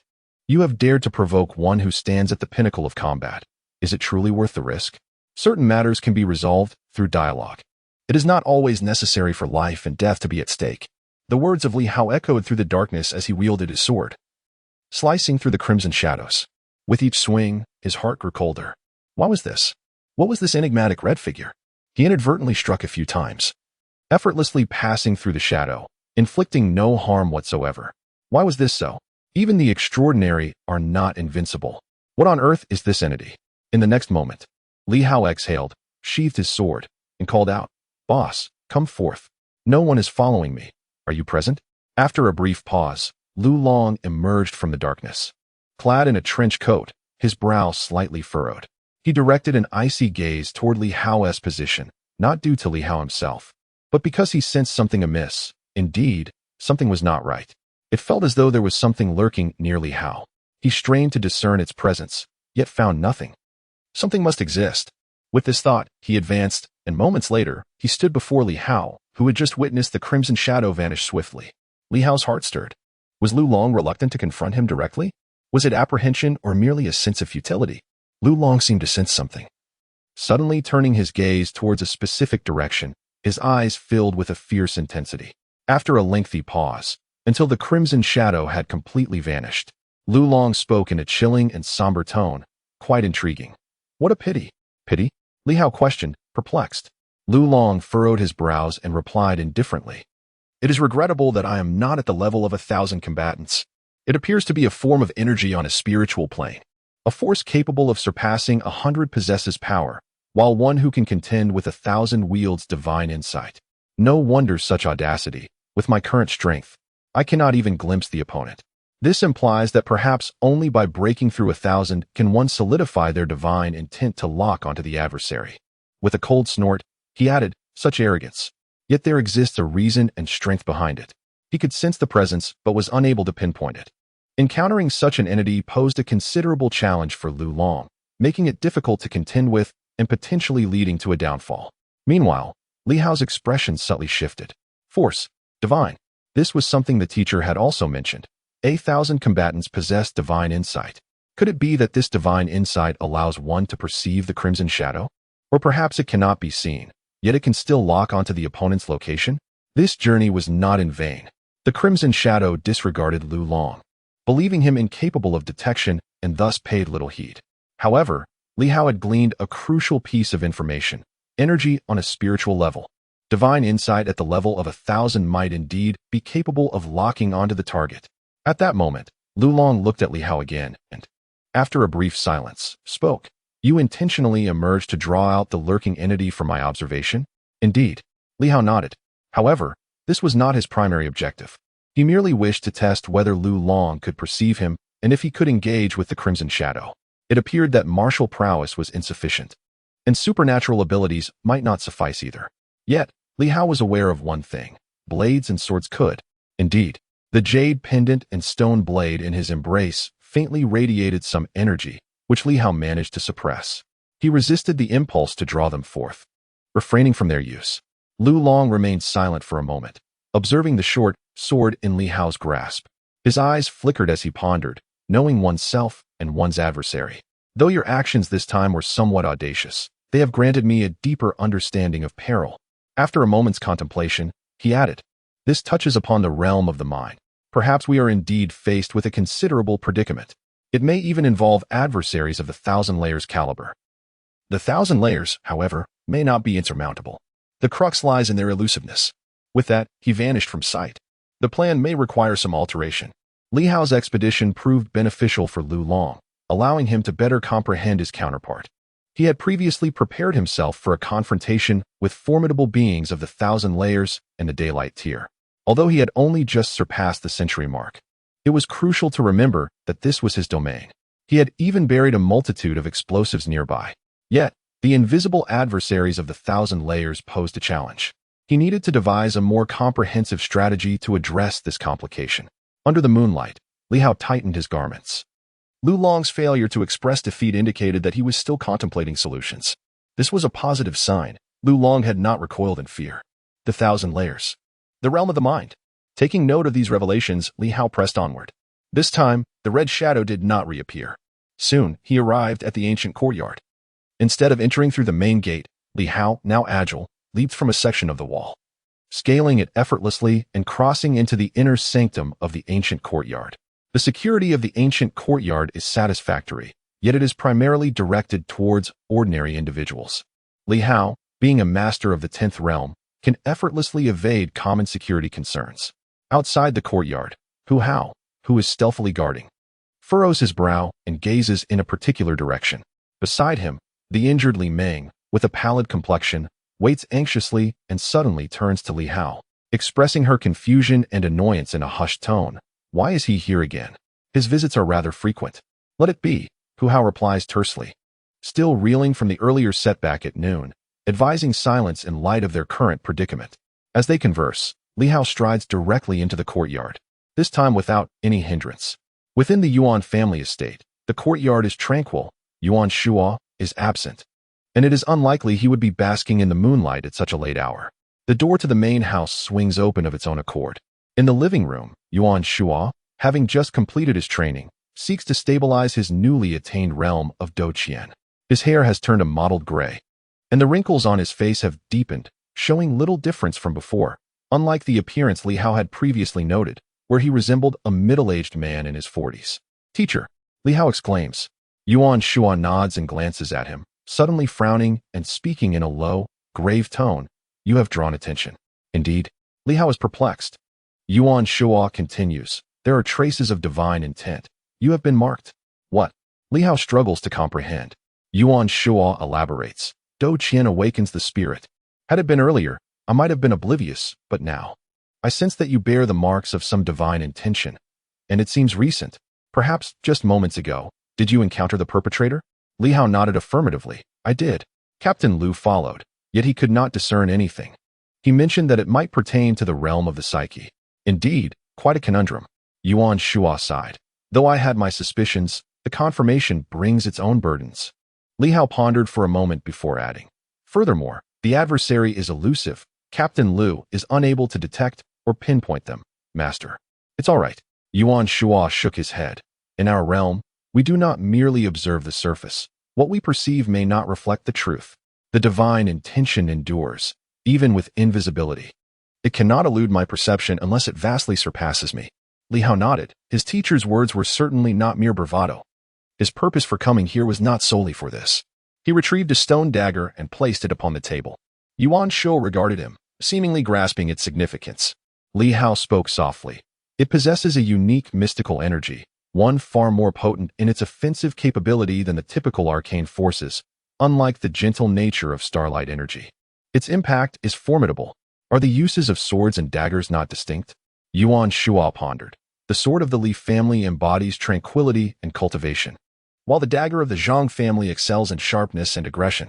Among the 8 prominent families, there are the fists of the Zhao clan, the legs of the Liu family, a large turtle nurtured by the Wang family, the hammer of the Hong family, the gun of the Zhou family, and the young master of the Zheng family, who is a hindrance. If taken literally, the terms fists, legs, the Wang family, and the Zheng family might imply a lack of weaponry. However, appearances can be deceiving. Fists and feet do not necessarily indicate an absence of arms, and that turtle might symbolize a defensive shield or something akin. Yuan Shua was not in a rush to discuss the matter of the blade. Rather, he engaged in an analysis. If the weapons of the other 6 families were all taken away, it would mean that the opposing side had absorbed some of their energy. The gun and hammer are adept at offense, while the turtle shell excels in defense, and the strikes of fists and feet are incisive. He felt a weight upon his heart. That would indeed be a formidable challenge. The uncertainty of how much energy the opponent had absorbed, whether it was the entirety or merely a fraction, or if the other weapons lacked the intrinsic energy of blades, was troubling. The adversaries dared not directly seize their possessions, nor abduct them for captivity, perhaps out of fear of the night patrollers, suggesting that the situation would not stray too far from expectation. Slightly vexed, he quickly stated, "As for the blade, I shall accept it for now. Yet I cannot guarantee a breakthrough. My uncertainty lies primarily in the adequacy of time and energy. However, rest assured, even if it surpasses the radiance of the sun, it is not insurmountable." Li Hao nodded. "As long as you are willing, teacher, that is sufficient. If trouble arises, we will flee. If we cannot win, then we shall run. Surely, you can lead me to safety, right? At worst, we could escape to the headquarters of the night patrollers. They would not abandon us in our time of need, would they?" Yuan Shua chuckled, sensing a hint of his own spirit in Li Hao. However, such a proposition was precarious. An escape was not so simple. Silver City was quite small. The distance to Baiwa City was indeed considerable. As for fleeing at this moment, Li Hao felt a sense of reluctance, and Yuan Shua too was unwilling to concede. Moreover, escaping now would merely provoke the adversary to act prematurely, which would be detrimental. With a few more days, Yuan Shua might have a chance to advance. The master and disciple exchanged no further words. Yuan Shua even accepted the stone knife without hesitation. At this juncture, there was no need for pleasantries. Li Hao, too, did not linger, swiftly departing from the small courtyard. Once Li Hao left, Yuan Shua attempted to absorb the energy. Before leaving, Li Hao had cautioned him that it would be painful. However, upon truly absorbing a fragment of the knife's power, Yuan Shua's mouth twitched in discomfort. Damn, it really hurts. The energy was overwhelmingly intense. The next moment, Yuan Shua's eyes gleamed with excitement. Indeed, the heirloom weapons of the 8 great families were extraordinary treasures. This sealed stone knife was brimming with powerful offensive energy. The more he learned about the 8 great families of Silver City, the more enigmatic they appeared. Reflecting on this, he recalled the upcoming exploration of the ancient civilization ruins at the end of the month. Yuan Shua fell into deep contemplation. Could there be a connection between the ruins and the 8 families? Originally, these two seemed utterly unrelated, one situated in Silver City and the other nearly outside the Silver Moon province, with one being a small locale and the other an ancient civilization site. Yet at this moment, he suddenly sensed a possible link. He remembered that at the entrance of the ruins, there was an impression of a turtle. He had not given it much thought before. Could it be related to the Wang family among the 8 families? In that instant, Yuan Shua was lost in thought. The ruins were the largest he had discovered over the years, remarkably well preserved, yet equally perilous. 3 years prior, he sustained his injuries there. During an incident that claimed numerous lives, prompting the night watchers to abandon their explorations and seal off the area. Recently, however, there have been discussions about reopening it, with rumors suggesting that not only the night watchers but several other superpowered organizations are collaborating in this endeavor. Clearly, the night watchers are apprehensive about the potential for further casualties. Despite the necessity of sharing the spoils, they recognize that strength lies in numbers, should losses occur. It is preferable for all to bear the burden together. The 8 families, the ruins, the arsonist behind the self-immolation case. If the perpetrator of the self-immolation incident is aware of certain matters regarding the 8 families, or even suspects or outright knows of the connection between the ruins and the 8 families, would they then choose to participate? If that is the case, and the opposing force is an organization, might they concentrate their efforts there? This would render Silver City somewhat safer. But let us not dwell on that for now. Yuan Shua inhaled deeply. The immediate priority is to resolve the troubles surrounding Li Hao. Chapter 29. A preliminary trial of strength. Seeking monthly votes for top 10. Having dispatched the stone blade, Li Hao felt significantly calmer. He had done all that was required of him. At this juncture, he could only proceed so far. As for the night watchers, it was up to Lu Long to determine the course of action. Li Hao had informed Lu Long about Wang Ming's presence. Though he was not privy to the specifics, Lu Long surely had a clearer understanding of how to navigate the situation. The invisibility of the Red Shadow is now known to both the teacher and Lu Long. Is there anything else left unspoken? There is no necessity to divulge every detail. His ability to perceive what others cannot may still hold some significance. Sharing it may not necessarily aid anyone. The coming days will be devoted to my efforts to enhance my own capabilities. In this moment, there is no time for self-improvement. Otherwise, Li Hao would prefer to silently cultivate his skills and personally eliminate the Red Shadow. However, time is not on his side. Having reached this stage, what he needs to do next is quite simple: strengthen himself. Since entering the 10th Slaughter Realm, he has yet to engage in combat with any formidable opponent, nor has he participated in any significant battle. According to his teacher, a martial artist like him is merely a fade. In truth, his abilities are rather mediocre, excelling only in speed and delivering slightly more painful strikes. Another peaceful night has passed. On July 15th, at the inspection division, in the basement of the demon hunting team's base, Li Hao arrived early today. He had no interest in beating around the bush with Wang Ming, so he went straight to his training. At dawn, he began practicing the 5 animal frolics, free from the worry of disturbing the elderly woman downstairs. As he practiced, he engaged in various techniques: boxing, grappling, bear hugs, and tiger pounces.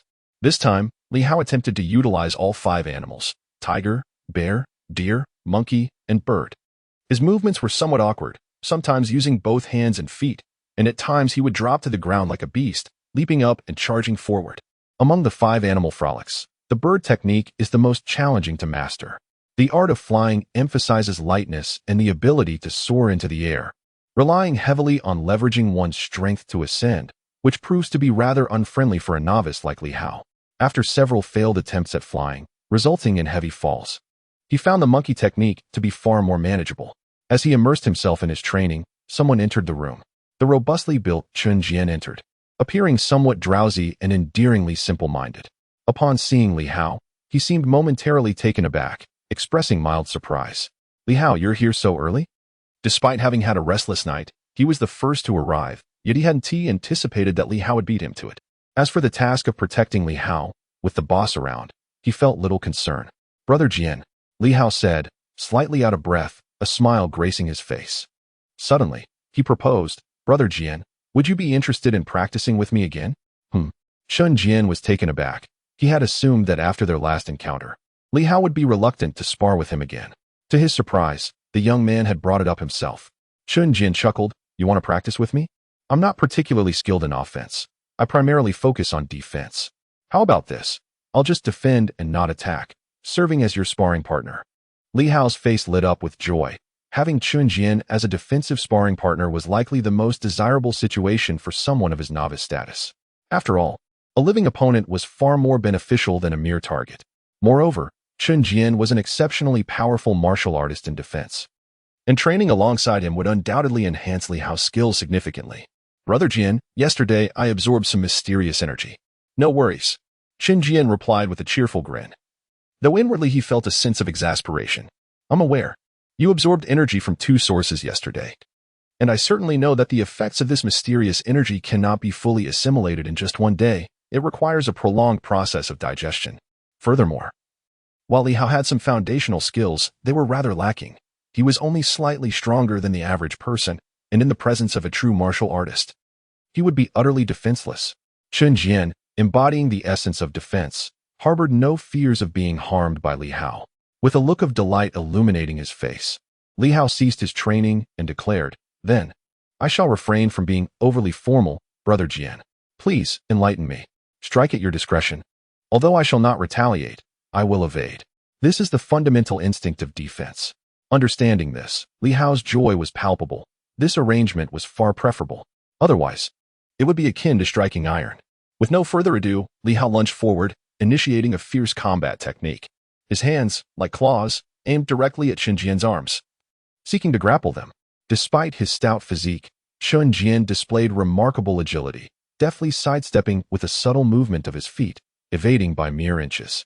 Li Hao grasped at emptiness, the air whistling in protest at his missed opportunity. Qin Jian, having narrowly escaped, found himself momentarily astonished. Had Li Hao's claw technique truly improved to such an extent? In that fleeting moment, Li Hao wasted no time, having failed to seize his target. He collapsed onto the ground, limbs sprawled, and with a powerful thrust of his legs, he surged forth like a stag in full flight, graceful and poised, yet capable of immense strength when faced with peril. Just as Qin Jian prepared to evade once more, he found himself outpaced by Li Hao's explosive leap. No longer attempting to dodge, he resolved to stand firm. If evasion was not an option, then he would brace himself. A resounding boom echoed in the air as Li Hao, suspended momentarily, propelled himself with sheer force, concentrating all his energy into his fists. Akin to a fierce tiger descending from the mountains. With a mighty crash, Qin Jian staggered backward, but the tremendous backlash also forced Li Hao to retreat. Yet, in that fleeting instant, he resembled a monkey, executing an astonishing aerial maneuver. This time, his hands transformed into claws once more, descending fiercely to seize his opponent. At this moment, Qin Jian found it utterly astonishing that he had been pushed back a step by Li Hao, and he felt a twinge of pain in his arms. This overwhelming shock left him momentarily disoriented. Just 2 days prior, he had easily dispatched Li Hao with a single slap. How could Li Hao possibly repel him now? Yet, such astonishment was ill-timed. The sound of metal scraping pierced the air as fingers grazed Qin Jian's arms, leaving 10 deep gashes of crimson in their wake. Li Hao, too, was not unscathed. His fingernails were slightly torn from the friction. Qin Jian was genuinely taken aback, but in the heat of battle, he had no time for inquiries. He had declared a defensive stance and was not prepared to alter his mindset. As he observed Li Hao launching another assault, he shook his arms, creating a shockwave that pushed Li Hao back. Crossing his arms, he blocked Li Hao's impending punch. In the next instant, Qin Jian doubted his own hearing. A series of cracking sounds echoed as if bones were snapping, and before he could fully comprehend the situation, Li Hao's leg struck him like a whip from midair. By the heavens! Qin Jian could no longer contain his astonishment. What a jest! Just 2 days ago, Li Hao was merely a weakling, and now he had ascended to the 10th/realm overnight. Was this some kind of trick? Qin Jian was also in the 10th/realm, albeit not a novice. Yet being caught off guard by a martial artist of the same level would undoubtedly be painful. Li Hao was finally unleashing his full potential.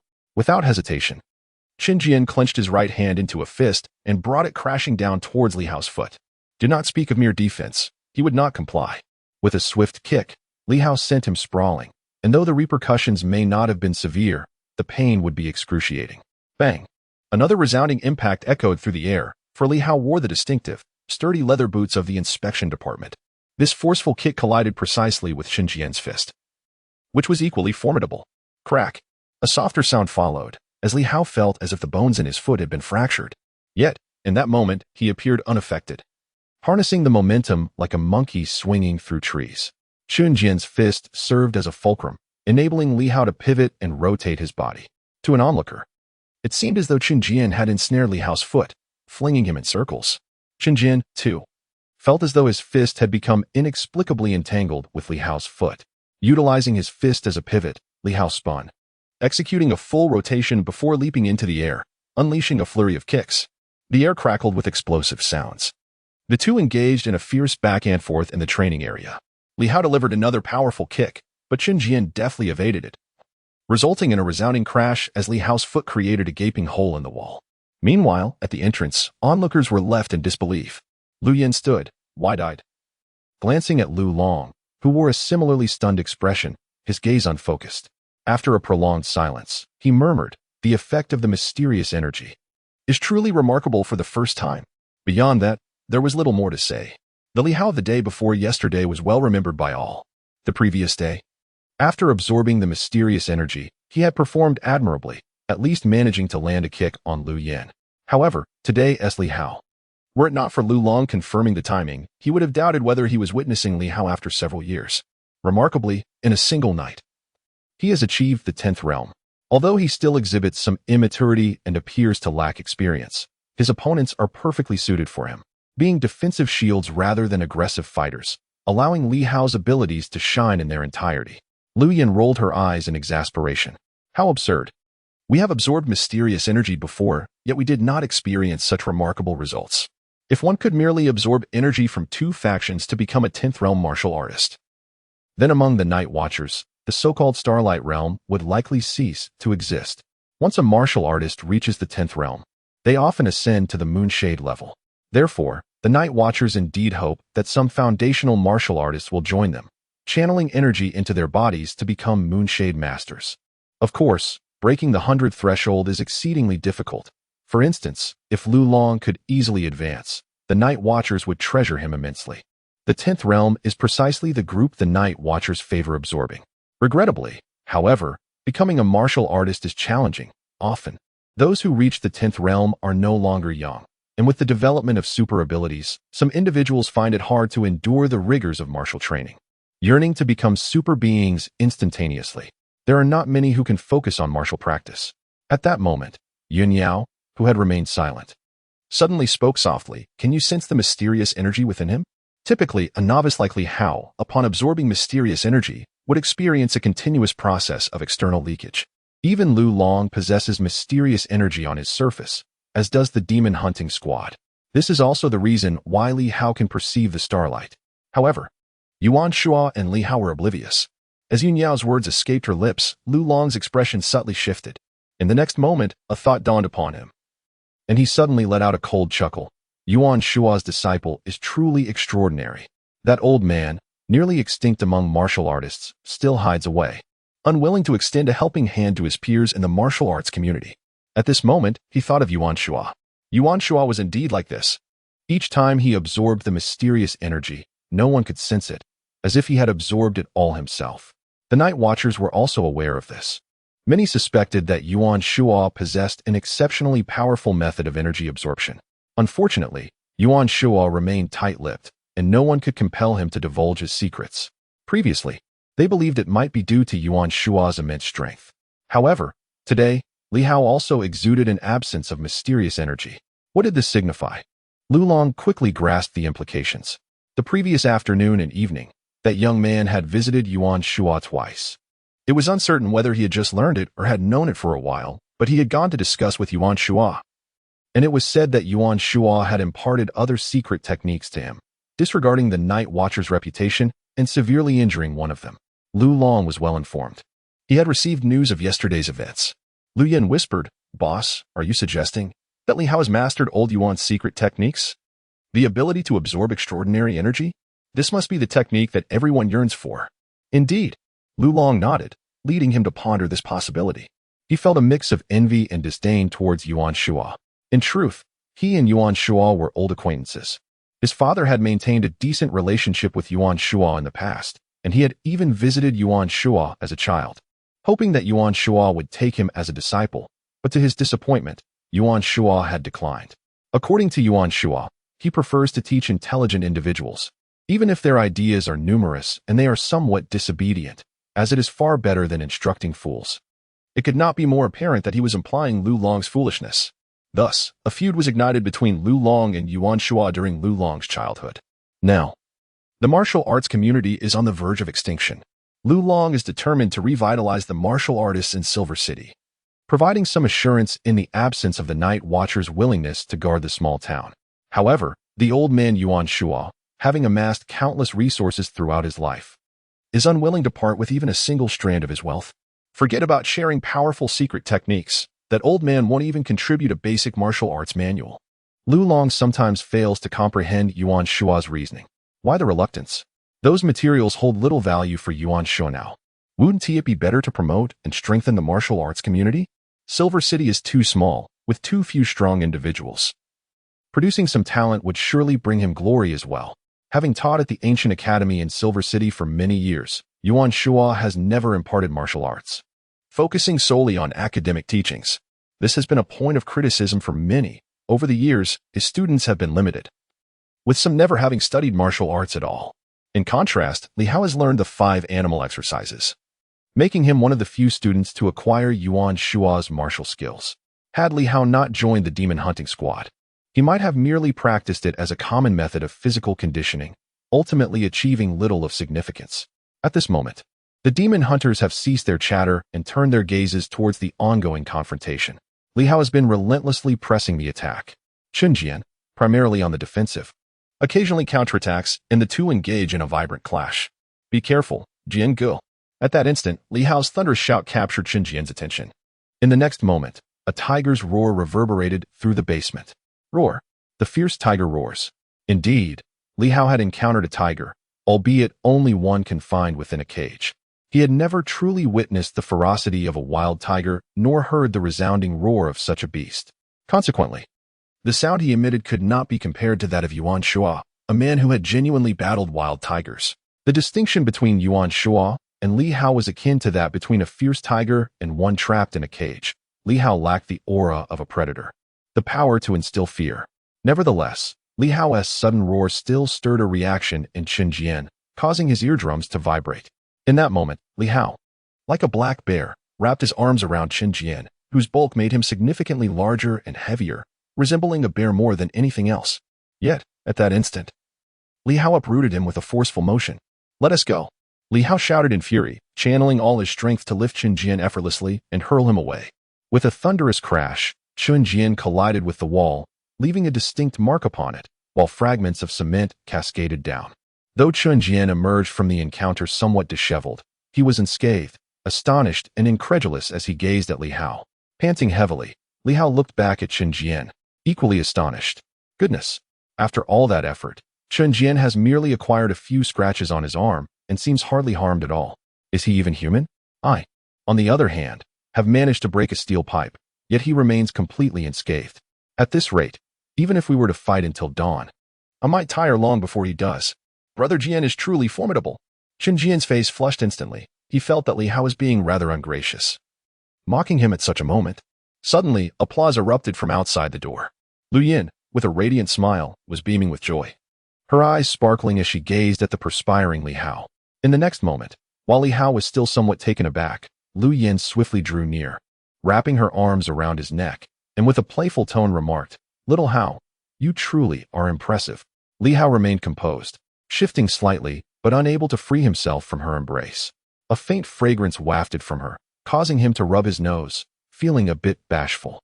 "Sister Lu, please let me go." "Oh, are you shy now?" Lu Yin laughed, her mirth causing her to tremble with delight.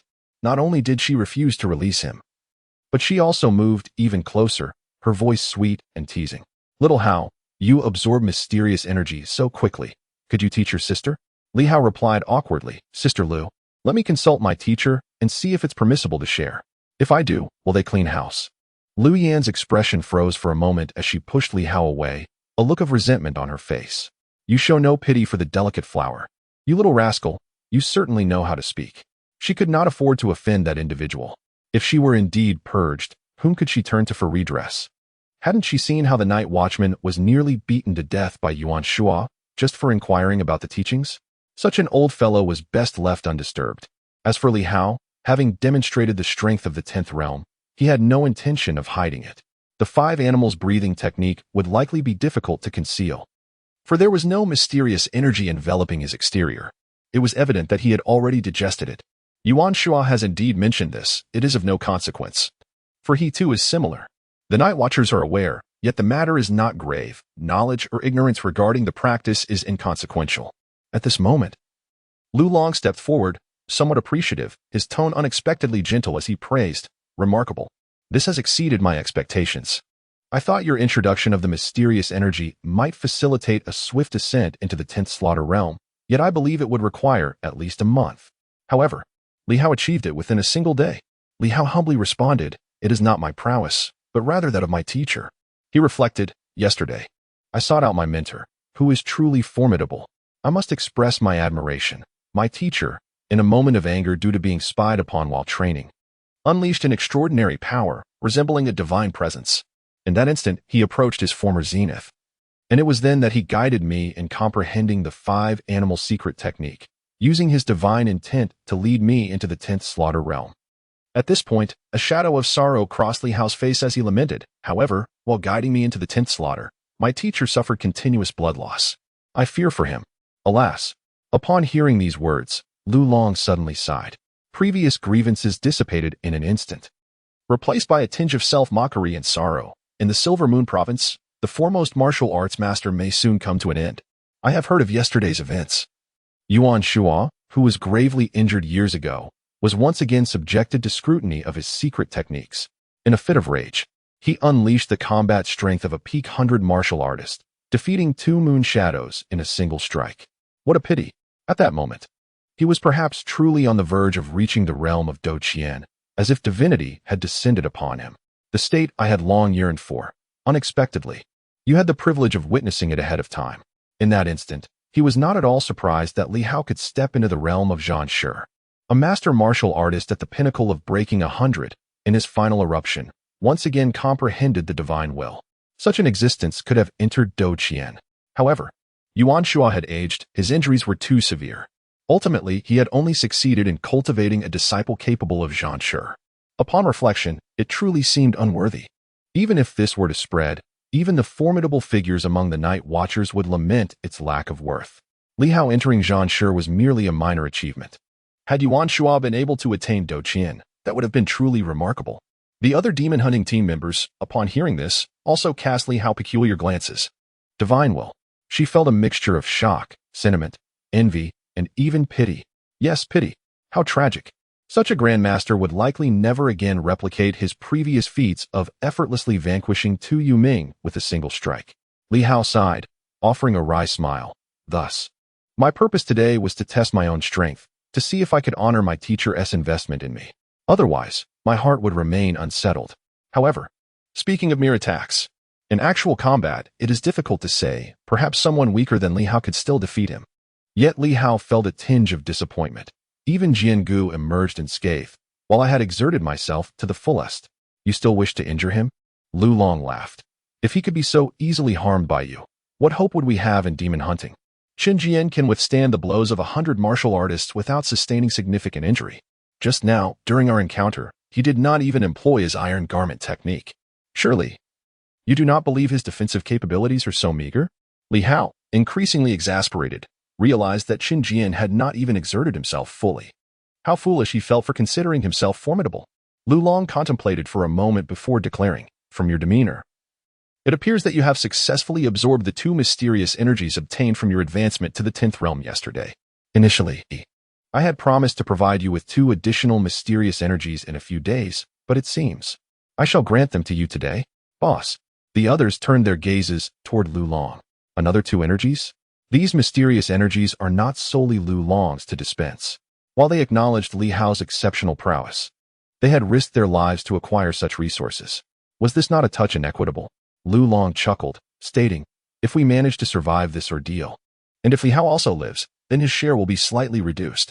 Should he perish, we shall claim his portion, and if we all meet our demise, it would be of no use to retain it." Upon hearing this, the group fell silent, contemplating Lu Long's words. It seemed to hold merit. Lu Long then turned his gaze back to Li Hao and sighed softly. "Li Hao, you may not fully grasp the gravity of the situation, but I must emphasize that these mysterious energies are extraordinarily precious. To eliminate a Starlight Master typically yields about 5 to 10 units of mysterious energy. As for a Moonshade, one might acquire approximately 20 to 40 units. As for those even more formidable, I cannot say, for I have never faced them. Our demon hunting team has vanquished 5 formidable foes of the dark arts, gathering a total of 120 units of mysterious energy. The majority has been absorbed by us, while a portion was consumed by others, who are now all deceased. The remaining 12 units were obtained at the cost of countless lives. The entirety of our remaining mysterious energy. He pondered for a moment, then with a hint of self-mockery, remarked, "Let me calculate. We have lost 22 brothers. If we equate lives to energy, each life yields about 5 or 6 units of mysterious energy, all elite members of the inspection division. If you absorb another 2 units, it would nearly equate to the price of 1 life." At that moment, Li Hao suddenly felt the weight of the mysterious energy. 22 lives lost for 120 units of energy. The cost is exorbitant. "Boss, is it worth it?" Li Hao suddenly inquired. Lu Long laughed. A wild and reckless laugh. "Absolutely. Because we are the embodiment of justice. The guardians of Silver City." Li Hao mulled over these words. Previously, he found them to be rather absurd. Yet at this moment, he could not muster a smile. It seemed, perhaps, not so laughable after all. Is it justice? Perhaps it is. Chapter 30. The Peculiar Attributes of Mysterious Energy, Seeking Votes. Li Hao's understanding of Lu Long, or indeed the entire demon hunting team, was rather superficial. Having spent a year in the inspection division, his interactions with the law enforcement team had been minimal. However, these recent encounters have continually transformed his perceptions. When Lu Long first spoke of upholding justice, Li Hao could only think of one word: hypocrisy. Cloaked in the guise of justice, engaging in murder and plunder. Is this truly justice? Perhaps it is mere self-deception. Yet, curiously, the members of the demon hunting team appeared to take it all to heart. Certainly, Li Hao could not outwardly express his thoughts, yet he found some solace in it. When Lu Long spoke of upholding justice for the second time, Li Hao felt a flicker of self-doubt. Was Lu Long's notion of protection truly a noble pursuit, or merely a means to acquire greater power? Coincidentally eliminating some of the superhumans causing chaos in Silver City? Could this be deemed justice? He harbored further uncertainties about the motives of his teammates in their pursuit of superhumans. What was their ultimate objective? Was it merely the quest for greater strength? Superpowers appeared to be perilous as well. Ordinary individuals might not necessarily fare worse than those endowed with superhuman abilities. Had Li Hao not been targeted by the Red Shadow? He might not have ventured into the realm of superpowers at all. His former teacher had mentioned the existence of superhuman organizations, such as the Night Watchers, which Li Hao was aware of, albeit not the specific names. At that time, he had not given it much thought, perceiving them as inhabiting a different world from his own. Now, however, he found himself compelled to delve into this domain. Though these thoughts occupied his mind, Li Hao chose to remain silent. He preferred to maintain his quietude. Sometimes, excessive chatter served ulterior motives, merely a means to achieve one's goals. Since a year ago, he had donned a mask of insincerity, adorned with a feigned smile. Following Lu Long, he made his way once more toward the storeroom. This time, it was not only Yun Yao who accompanied him, the others had joined as well. Lu Yin, unabashed and exuberant, wrapped her arms around Li Hao, beaming as she exclaimed, "Xiao Hao, this is incredible. You've only been here a few days, and this is already the second time you've absorbed mysterious energy. When I first joined, it took a full 3 months between my first and second times." Li Hao shrugged slightly, feeling the weight of her enthusiasm. This elder sister was quite unabashed. Nearly leaning on him, it was time to draw the line. "What are you shaking for? Is your shoulder uncomfortable? Perhaps I could give you a massage tonight?" Li Hao found himself at a loss for words. This woman was indeed quite troublesome. Ahead, Lu Long remained unfazed, indifferent to Lu Yan's antics. Each of the 5 survivors in the team harbored their own tales and thoughts. Since the inception of the demon hunting squad, 22 had perished, and those remaining were burdened with their own concerns. At times, he was aware of these thoughts yet chose not to voice them. After today, the prospect of tomorrow remained uncertain. With a creak, the storeroom door swung open once more. 3 chambers lay before them, with the mysterious energy contained within the third. On Li Hao's previous visit, he had been oblivious to the contents of the first 2 rooms. This time, Lu Yin accompanied him, her enthusiasm palpable as she cheerfully explained. "These 3 rooms hold secrets. The third contains the mysterious energy. Do you know what lies within the first 2? Firearms," he ventured. "Incorrect. Such trivialities hardly merit storage." Lu Yin chuckled. "The first room is filled with various supernatural items, such as weapons belonging to superhumans, their tomes, and diaries in essence, aside from the few we eliminated. We have amassed a collection from other sources, a hodgepodge of items. Yet, Among them, there may be treasures, though identifying them is a challenge. Li Hao nodded, comprehending. And what about the second room? The second? Lu Yan's eyes sparkled with mirth. Yet as Li Hao glanced at her profile, he sensed that her smile was rather unusual. Ah, the second room is particularly intriguing. Ordinary individuals are generally unable to enter. It is regarded as the most significant location for our small team, even surpassing the secret chamber where the mysterious energy resides. However, my sister advises against entering. A treasure, you say? What treasure could it be if one cannot even catch a glimpse? Li Hao expressed his confusion. At this moment, Lu Long, ahead, turned to glance at Lu Yin and coldly remarked, "Are you done playing?" Lu Yin smiled, releasing her grip on Li Hao's neck, and teasingly replied, "Oh, leader, don't be so fierce. It's merely that I didn't accompany you in play. Are you feeling jealous?" Lu Long remained impassive, showing no signs of anger. He simply cast a glance at the second secret chamber, fell into silence for a moment, and then stepped towards the third chamber. Li Hao also glanced at the second chamber, feeling a genuine curiosity this time. Lu Long had been silent until Lu Yin mentioned the second chamber, which seemed to provoke a flicker of annoyance in him. What could possibly be inside? There was no time for him to ponder that. The door to the third secret chamber had already been opened by Yun Yao. This female doctor was typically quite reserved, speaking little, yet whenever one looked her way, she would smile and nod, presenting a demeanor that contradicted Lu Yin's more intimidating reputation, appearing rather amiable. Within the ice crystal dome, various hues of mysterious energy were revealed before everyone's eyes. 10 units remained, each encased within distinct ice crystal domes. Yun Yao began her introduction. The remaining 10 units of mysterious energy possess attributes and originate from 3 different superpowered individuals. She pointed to the fiery red mysterious energy and explained, "This is of the fire attribute. The strength of this superpowered individual is considerable. At the peak of the Starlight Master level, which, if compared to the Martial Master level, stands at the zenith of the decapitation realm." She pondered for a moment and added, "Do not underestimate a peak Starlight Master." At that time, Brother Lu had already crossed the 100-level threshold, which, to be precise, made him somewhat stronger than his opponent. Nevertheless, we still paid with several lives to defeat him. That fellow possessed formidable flame power. Once contaminated, it swiftly consumed the entire body.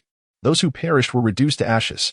Beside them, the plump Shinjian suddenly lifted his shirt, revealing his chest, not adorned with hair, but marked by a massive scar. With a naive smile, Shinjian remarked, "Li Hao, you must be cautious of these fellows. This is the mark that brute left on me. Just a tiny flicker of flame fell upon me, and it nearly incinerated me." Li Hao understood the ferocity of that individual. His defenses were exceptionally robust. However, this was merely physical protection when confronted with a mysterious energy attack. A mere spark almost claimed the life of this shield-bearing warrior. Terrifying.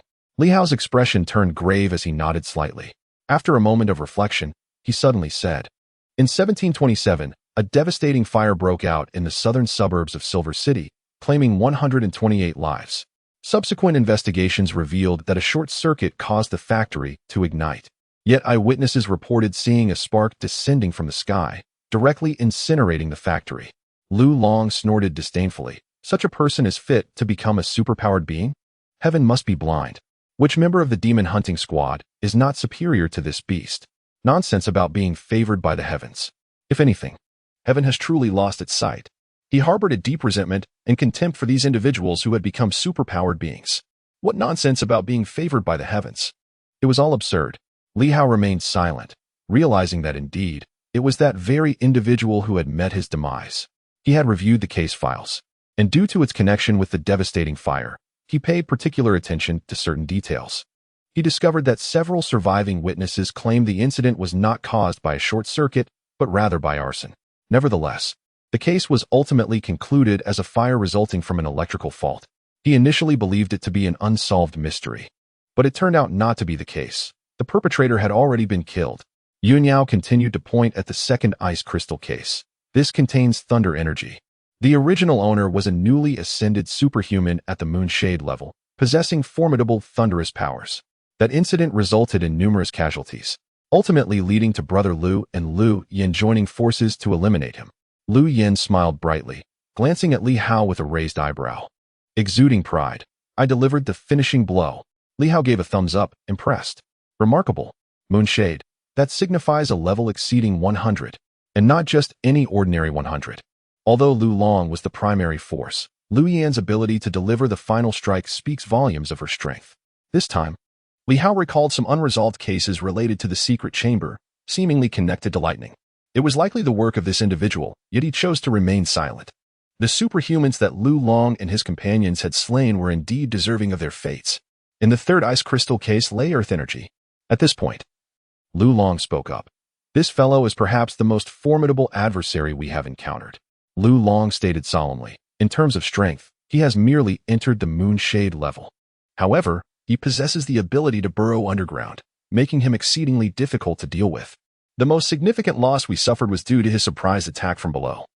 That incident claimed the lives of 12 of our comrades. Li Hao's expression turned grave. With a fleeting glance at Lu Long shook his head, stating, "He cannot be counted among those I have slain.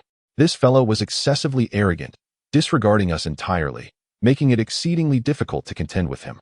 He appeared everywhere, elusive as a ghost. Ultimately, we buried over 1,000 kilograms of explosives underground and obliterated him. Alas, the amount of mysterious energy we could extract was rather meager, which is quite regrettable. Obliterated. Over 1,000 kilograms. At this moment, Li Hao suddenly awakened, nearly forgetting the existence of firearms. This adept capable of traversing the earth was indeed of the moonshade tier, while Lu Long, a martial artist, lacked such extraordinary abilities and could only confront him head-on. Consequently, he was unable to strike his opponent, leading to his demise by explosion. Indeed, it was clear that even the moonshade could be vanquished. An ordinary individual, if skilled, could prevail. Lu Long continued, "There are 3 attributes of mysterious energy: fire, thunder, and earth. The first 2 significantly enhance offensive capabilities, while the latter serves primarily as a supportive function. Of course, this is predicated upon your ability to inherit these attributes, aligning them with your essence to become a superhuman. Otherwise, regardless of the attribute, it is akin to conventional mysterious energy, merely endowing you with a slight increase in offensive power." Having said this, he clenched his fist and struck out, a faint flicker of fire emerging from his knuckles. Lu Long was aware that Li Hao lacked understanding. Thus he elucidated clearly, "I have absorbed fire energy, granting me a modicum of fiery offensive capability. However, I am uncertain whether I am genuinely compatible with fire energy. Sometimes, without advancement, it is arduous to discern which ability you truly align with." Li Hao nodded, contemplating the fire ability. Is this considered a fire punch? At this moment, Lu Long also possessed certain extraordinary abilities. What of the others? Perhaps they all did, particularly Qinjian. Li Hao suspected that he might possess some form of earth-based defensive capability, exhibiting an astonishing level of resilience. He contemplated the situation. Their team had eliminated 5 superhumans, those wielding fire, thunder, and earth powers, indicating that 2 abilities remained to be absorbed. He pondered what these 2 abilities might be and which among them had claimed them. As for the attribute-less powers, Yun Yao had provided some explanation, noting that they were derived from elemental energies and did not exist as standalone mysterious forces. "Li Hao, which one do you choose?" Lu Long inquired, a serious expression upon his face. "You have felt the impact of mysterious forces. To put it plainly, the force of attribute-based mysterious energies is nearly doubled. The enhancement effect is quite similar to that of general attribute-less energies. Therefore, if one absorbs an attribute-based power that does not align with their own, they risk stagnation in their evolution as a superhuman, incurring greater dangers without reaping significant benefits. However, should one succeed, they might either advance or gain a slight semblance of the attribute-s capabilities, which is indeed advantageous." Li Hao gazed at the 3 types of elemental energies before him, visibly hesitant. Which one should he select? "Boss, I have 2 options. I should choose one." After a moment of reflection, Li Hao discerned his path. He observed the 3 once more. Fire and thunder both seemed promising, as possessing even a modicum of elemental power would undoubtedly enhance his offensive capabilities. Yet, earth energy also held appeal. It exuded a sense of fortification, as steadfast as a mountain. "I shall choose the earth attribute," Li Hao declared, having made his decision. Lu Long nodded, unexpectedly smiling, a commendable choice indeed, as it offers a heightened level of security. Moreover, with the earth attribute, only 2 factions remain.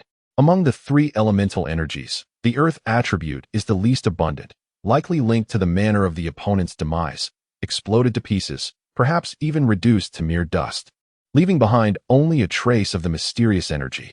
The fire and thunder attributes, however, are more plentiful. You may absorb it now. As he spoke, Lu Long seemed to recall something and added casually, also, utilize the method Yuan Shua taught you. There is no need to employ the energy induction method I instructed you. Li Hao felt a bit embarrassed. Lu Long appeared to discern his thoughts and reassured him. All right, everyone may leave now. Do not worry, no one is watching. With that, he turned and exited. The others chuckled softly and followed suit, with Lu Yin cheerfully remarking, Xiao Hao, make sure to absorb as much as you can. If you manage to fully digest it, I still have 2 allocations of the remaining 8 factions here.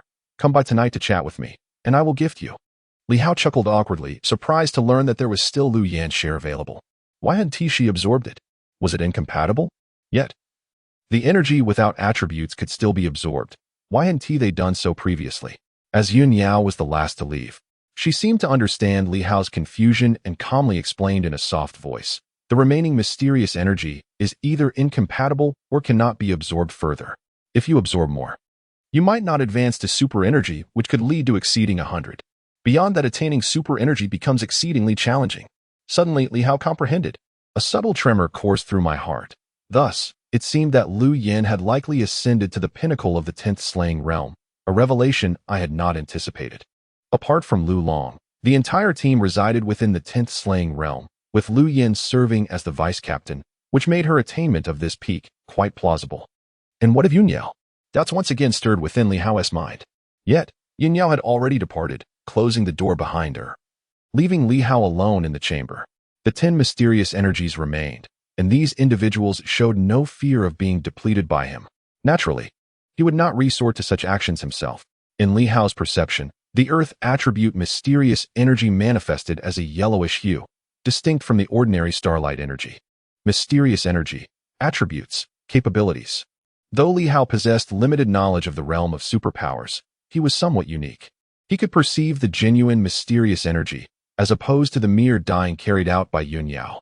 Dyeing merely presented the energy without altering its essence.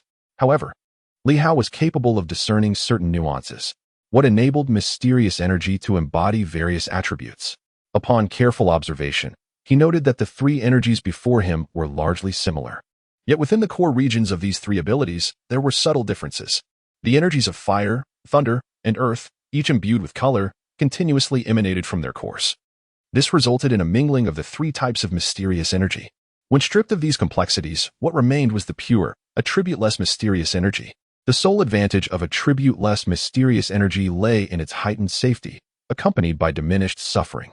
However, it bore a significant drawback. It could only enhance physical attributes and could not facilitate advancement in superpowers.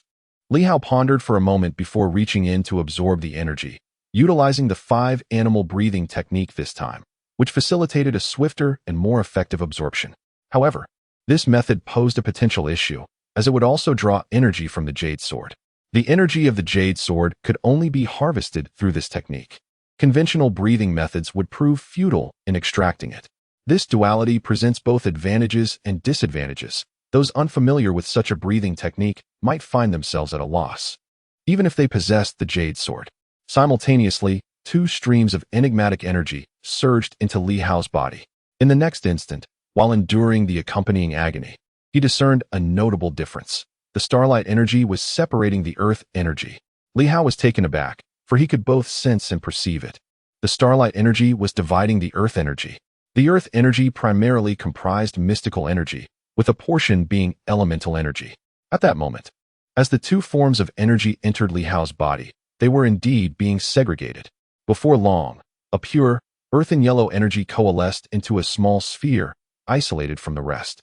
This earthy energy, instead of coursing through the blood vessels and muscles, surged directly toward a specific area. In the next moment, Li Hao pressed down on the upper left side of his abdomen, where a vital organ resided, the spleen. The spleen, located in the left abdominal cavity beneath the stomach, plays an exceedingly crucial role. It serves as the body's reservoir for blood. When the body is at rest, blood is stored within the spleen, which supplies it when needed. If the spleen suffers a hemorrhage, it often signifies a grim prognosis, as a rupture of this blood reservoir leads to the loss of vital fluid, frequently heralding death.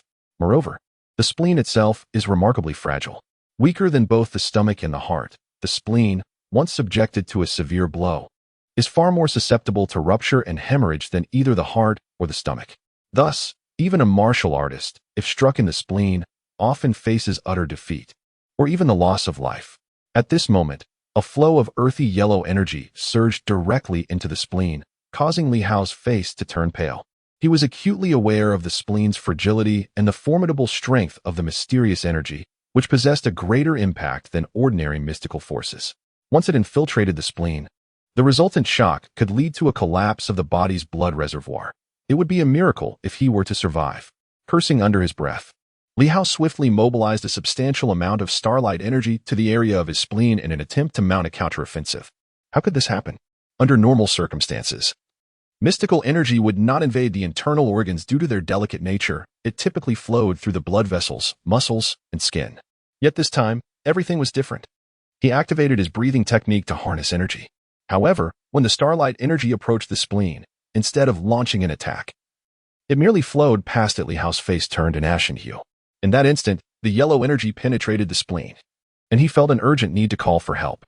With his spleen in jeopardy, he hoped that Dr. Yun Yao would be effective and reliable enough to save him from the brink of exsanguination. Before he could utter the words for help, Li Hao was taken aback. Astonishingly, there was no pain. The yellow energy melded into his spleen, and he felt no anguish, merely a sensation of fullness, akin to having overeaten. In the next moment, he experienced an overwhelming rush as the blood stored within his spleen surged forth. This is indeed a reservoir of human blood. However, the blood does not flow out due to rupture, but rather seems to surge forth as if one has overeaten, bursting forth with a powerful sensation.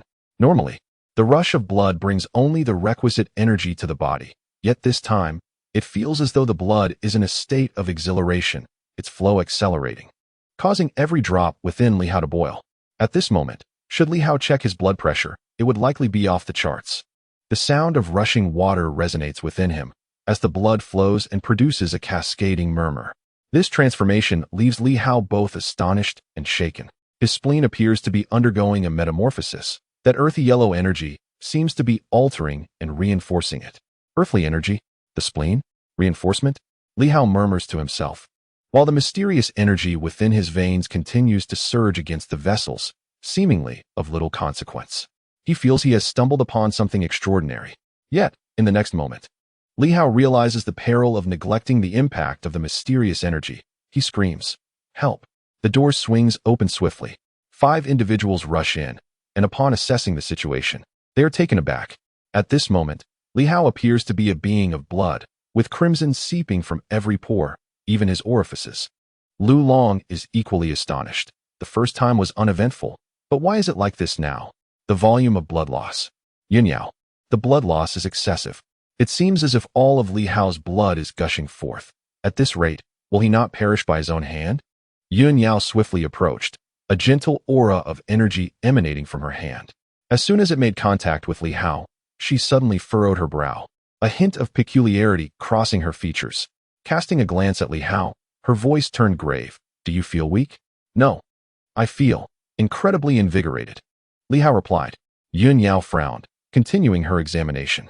After a moment, her expression grew increasingly strange, and she remarked with curiosity, "Your blood production rate is astonishing. It feels akin to a blood transfusion. Previously, your blood was deficient in energy, providing minimal sustenance. However, now, your spleen and stomach are rapidly generating blood, and the new blood appears to be infused with a far greater potency." This was the aspect that left her astounded. Li Hao seemed to be undergoing a transformation akin to a blood exchange. Meanwhile, Lu Long's expression shifted, hesitation creeping into his voice. "Could you be mistaken? Blood exchange? Whether one is a martial artist or possesses superhuman abilities, the replacement of weak blood with robust blood does occur, but typically, it manifests under significant duress, such as during a battle between formidable opponents. He is merely at the 10th realm. How could he experience such a blood transformation? What could possibly account for such a powerful hematopoietic mechanism? Please examine thoroughly. We cannot afford any further blood loss." Li Hao had already lost considerable blood. Yun Yao also began to suspect her initial assessment was incorrect and proceeded to examine him once more. At that moment, the amount of blood Li Hao was losing gradually diminished. After conducting a thorough check, Yun Yao frowned. This is neither internal bleeding nor ruptured blood vessels. It is simply normal blood expulsion. Following this expulsion, he appears slightly weakened, but that is merely due to the immense energy required for blood production, not because of excessive blood loss. This resembles a blood exchange. She was resolute in her conviction that her diagnosis was accurate. So, what exactly was happening with Li Hao? Li Hao wore a bewildered expression, though in reality, he had surmised a few things. At this moment, he could only grimace. His face smeared with blood as he lamented, "I truly don't understand. I absorbed the earth energy, and suddenly, I began to bleed. It terrified me. Boss, does this attribute energy always cause bleeding?" Lu Long, noticing that he could still speak with vigor, seemed to conclude that it was not a grave matter. As calm descended slightly, he hesitated, his brow furrowed with confusion. "No, you're the only one experiencing this. Others do not bleed from a change in blood. You, my friend, are rather peculiar. The blood transformation is meant to replace the frail blood with potent new blood, enabling greater energy accumulation and explosive power. When I surpassed 100, I did have some faint sensations, feeling the enhancement of my blood's power, but nothing as extreme as what you are experiencing. It feels as if every drop of your blood has undergone a complete transformation. Such a feat could only be achieved in a battle of 1,000 talents. Yet, what is this with you, Li Hao? Is it truly caused by the attribute energy? How strange." Lu Long found himself at a loss for words. The enigmatic energy too mysterious for his understanding. Meanwhile, Lu Yin displayed an expression of profound complexity, her eyes filled with an unspoken grievance as she queried, "Boss, does this imply that after this blood transformation, his power has become even more formidable?" "Indeed." Lu Long nodded, casting another glance at Li Hao, feeling a touch of discomfort. "Damn, why is this happening? He slays 10 in one day, transforms his blood the next, and will he be satisfied only after surpassing 100 tomorrow? Or perhaps he will aim for 1,000 the day after." In that instant, within the storeroom, aside from Li Hao, the gazes of the other 5 individuals glimmered with envy, including Yun Yao, who appeared as if she could hardly contain her desire to dissect Li Hao. What is happening? This is their first encounter. Li Hao, covered in blood, trembles slightly. Blood transfusion? Is it possible to exchange blood with 1,000 battles? I truly do not know. Perhaps my spleen has been enhanced, rendering me more formidable, with a more robust hematopoietic mechanism and an ample blood reserve, brimming with energy. Yet, I remain perplexed as to why this is the case. Does attribute energy possess such an effect? No one has ever informed me of this. In this moment, Li Hao feels feeble and utterly helpless. Do not gaze any longer. If I continue to be scrutinized, I fear that before the red shadow can slay me, you few may attempt to devour me whole. Attribute energy, transformation. A fleeting thought arises in Li Hao's mind, daring to utter audaciously, "Boss, could you possibly grant me the remaining 8 points?" Of course, this notion merely flitted through his mind, for he feared being beaten to death by these individuals. Chapter 31. The calm before the storm. The remaining 8 points are something Li Hao dares to contemplate but not to claim. Moreover, they weigh too heavily upon him. In truth, Li Hao is fervently yearning to grow stronger. However, Lu Long has stated that a single life is worth merely 5 or 6 points of mysterious energy. Li Hao has already absorbed 4 points. Upon joining the Demon Hunter squad, Lu Long did not deceive him from the very beginning. He made it clear that Li Hao was to serve as bait. To provide a bait with 4 points of mysterious energy signifies Lu Long's sincerity. This individual knows when to strategize and when to be forthright. Otherwise, a mere bait, intended solely to draw out subsequent superpowered beings, would have no need to bestow Li Hao with mysterious energy. The time frame is too short, bestowing it would likely be a waste. For if Li Hao were an ordinary person, absorbing 4 points would scarcely allow him to slay at the 10th realm. Due to the pressing nature of time, Li Hao refrained from uttering certain words. At this moment, he was silently absorbing the nuances of this mysterious energy. Attribute energy, starlight energy, these were not neutralizations, but rather the extraction of inherent attributes. This aspect diverged from the nature of non-attribute mysterious energy. In the case of non-attribute starlight energy, it mitigated the destructive forces it bore, while attribute energy extracted unique energetic properties, rendering the energy non-aggressive yet bestowing peculiar nurturing effects. It bore a resemblance to starlight energy. It was not entirely synonymous. Starlight energy nourished the entirety of the body, whereas attribute energy nourished the internal organs. From recent assessments, It seemed that the 5 elements corresponded to the 5 viscera, with differing attributes nurturing distinct organ locations. At this juncture, Li Hao also sensed the uniqueness of starlight energy. Whether it was his own peculiarity or the distinctiveness of the starlight energy within the jade sword remained uncertain. However, his absorption yielded results that were indeed different from others. Just as Li Hao pondered these thoughts, Lu Long suddenly inquired, "How does it feel?" "It feels somewhat ephemeral," Li Hao replied with a wry smile. Whether it was through blood transfusion or bloodletting, he had lost considerable blood. Despite the rapid replenishment occurring within his body, he undeniably felt rather feeble at that moment. Out with the old, in with the new. It's a good sign. Lu Long nodded in approval, then expressed with a hint of nostalgia, "I believe I understand why Yuan Shua chose to take you as his disciple." At that instant, Lu Long contemplated whether Yuan Shua was aware of the unique aspects of the Li family. Was the Li family perhaps different in some way? Descendants of ancient superpowers? The bloodline harbors the uniqueness of ancient superpowered beings, leaving many questions unanswered. Yet, he was convinced that Li Hao before him might indeed be a prodigy, as each encounter with him evoked a distinct sensation. His rapid progress was not something every individual absorbing mysterious energy could achieve. Even among the Night Watchers, only those blessed by the celestial spirits could rival Li Hao's prowess. Were the celestial spirit masters akin to Li Hao? According to certain research accounts among the Night Watchers, these celestial spirit masters, with the rise of superpowers, were born with extraordinary abilities, suggesting that their ancestors might also have been superpowered beings. The superpower locks within them were naturally unlocked. However, Li Hao appeared somewhat different. Contemplating this, he suddenly inquired, "Li Hao, can you sense your superpower lock?" Li Hao pondered for a moment before nodding. "When absorbing mysterious energy, I can vaguely sense the existence of the superpower lock." Inhaling deeply, Lu Long found himself reconsidering his previous notions. The reason for his intake was that Li Hao had only absorbed energy twice, yet was able to perceive the superpower lock. The contradiction arose from the fact that Li Hao possessed a superpower lock, which set him apart from the celestial spirit masters. Did this imply that Li Hao's ancestors were not superpowered individuals? Yet, the sword of the Li family was undeniably an extraordinary artifact. Could it be that time had caused a degradation? Not every descendant of ancient superpowered beings was a celestial spirit master. Perhaps Li Hao was among the less gifted, with his superpower lock remaining unopened? This might be the only plausible explanation.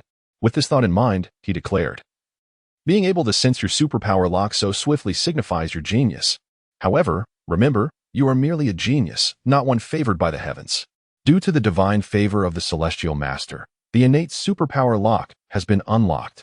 Lu Long self-deprecatingly remarked, "Although I believe these individuals are not truly blessed by the heavens, the reality is that they possess a significant advantage over us. They are inherently superpowered beings. And as time progresses, even without cultivation, they will only grow stronger. It is indeed enviable." The celestial master, devoid of the superpower lock? Li Hao pondered.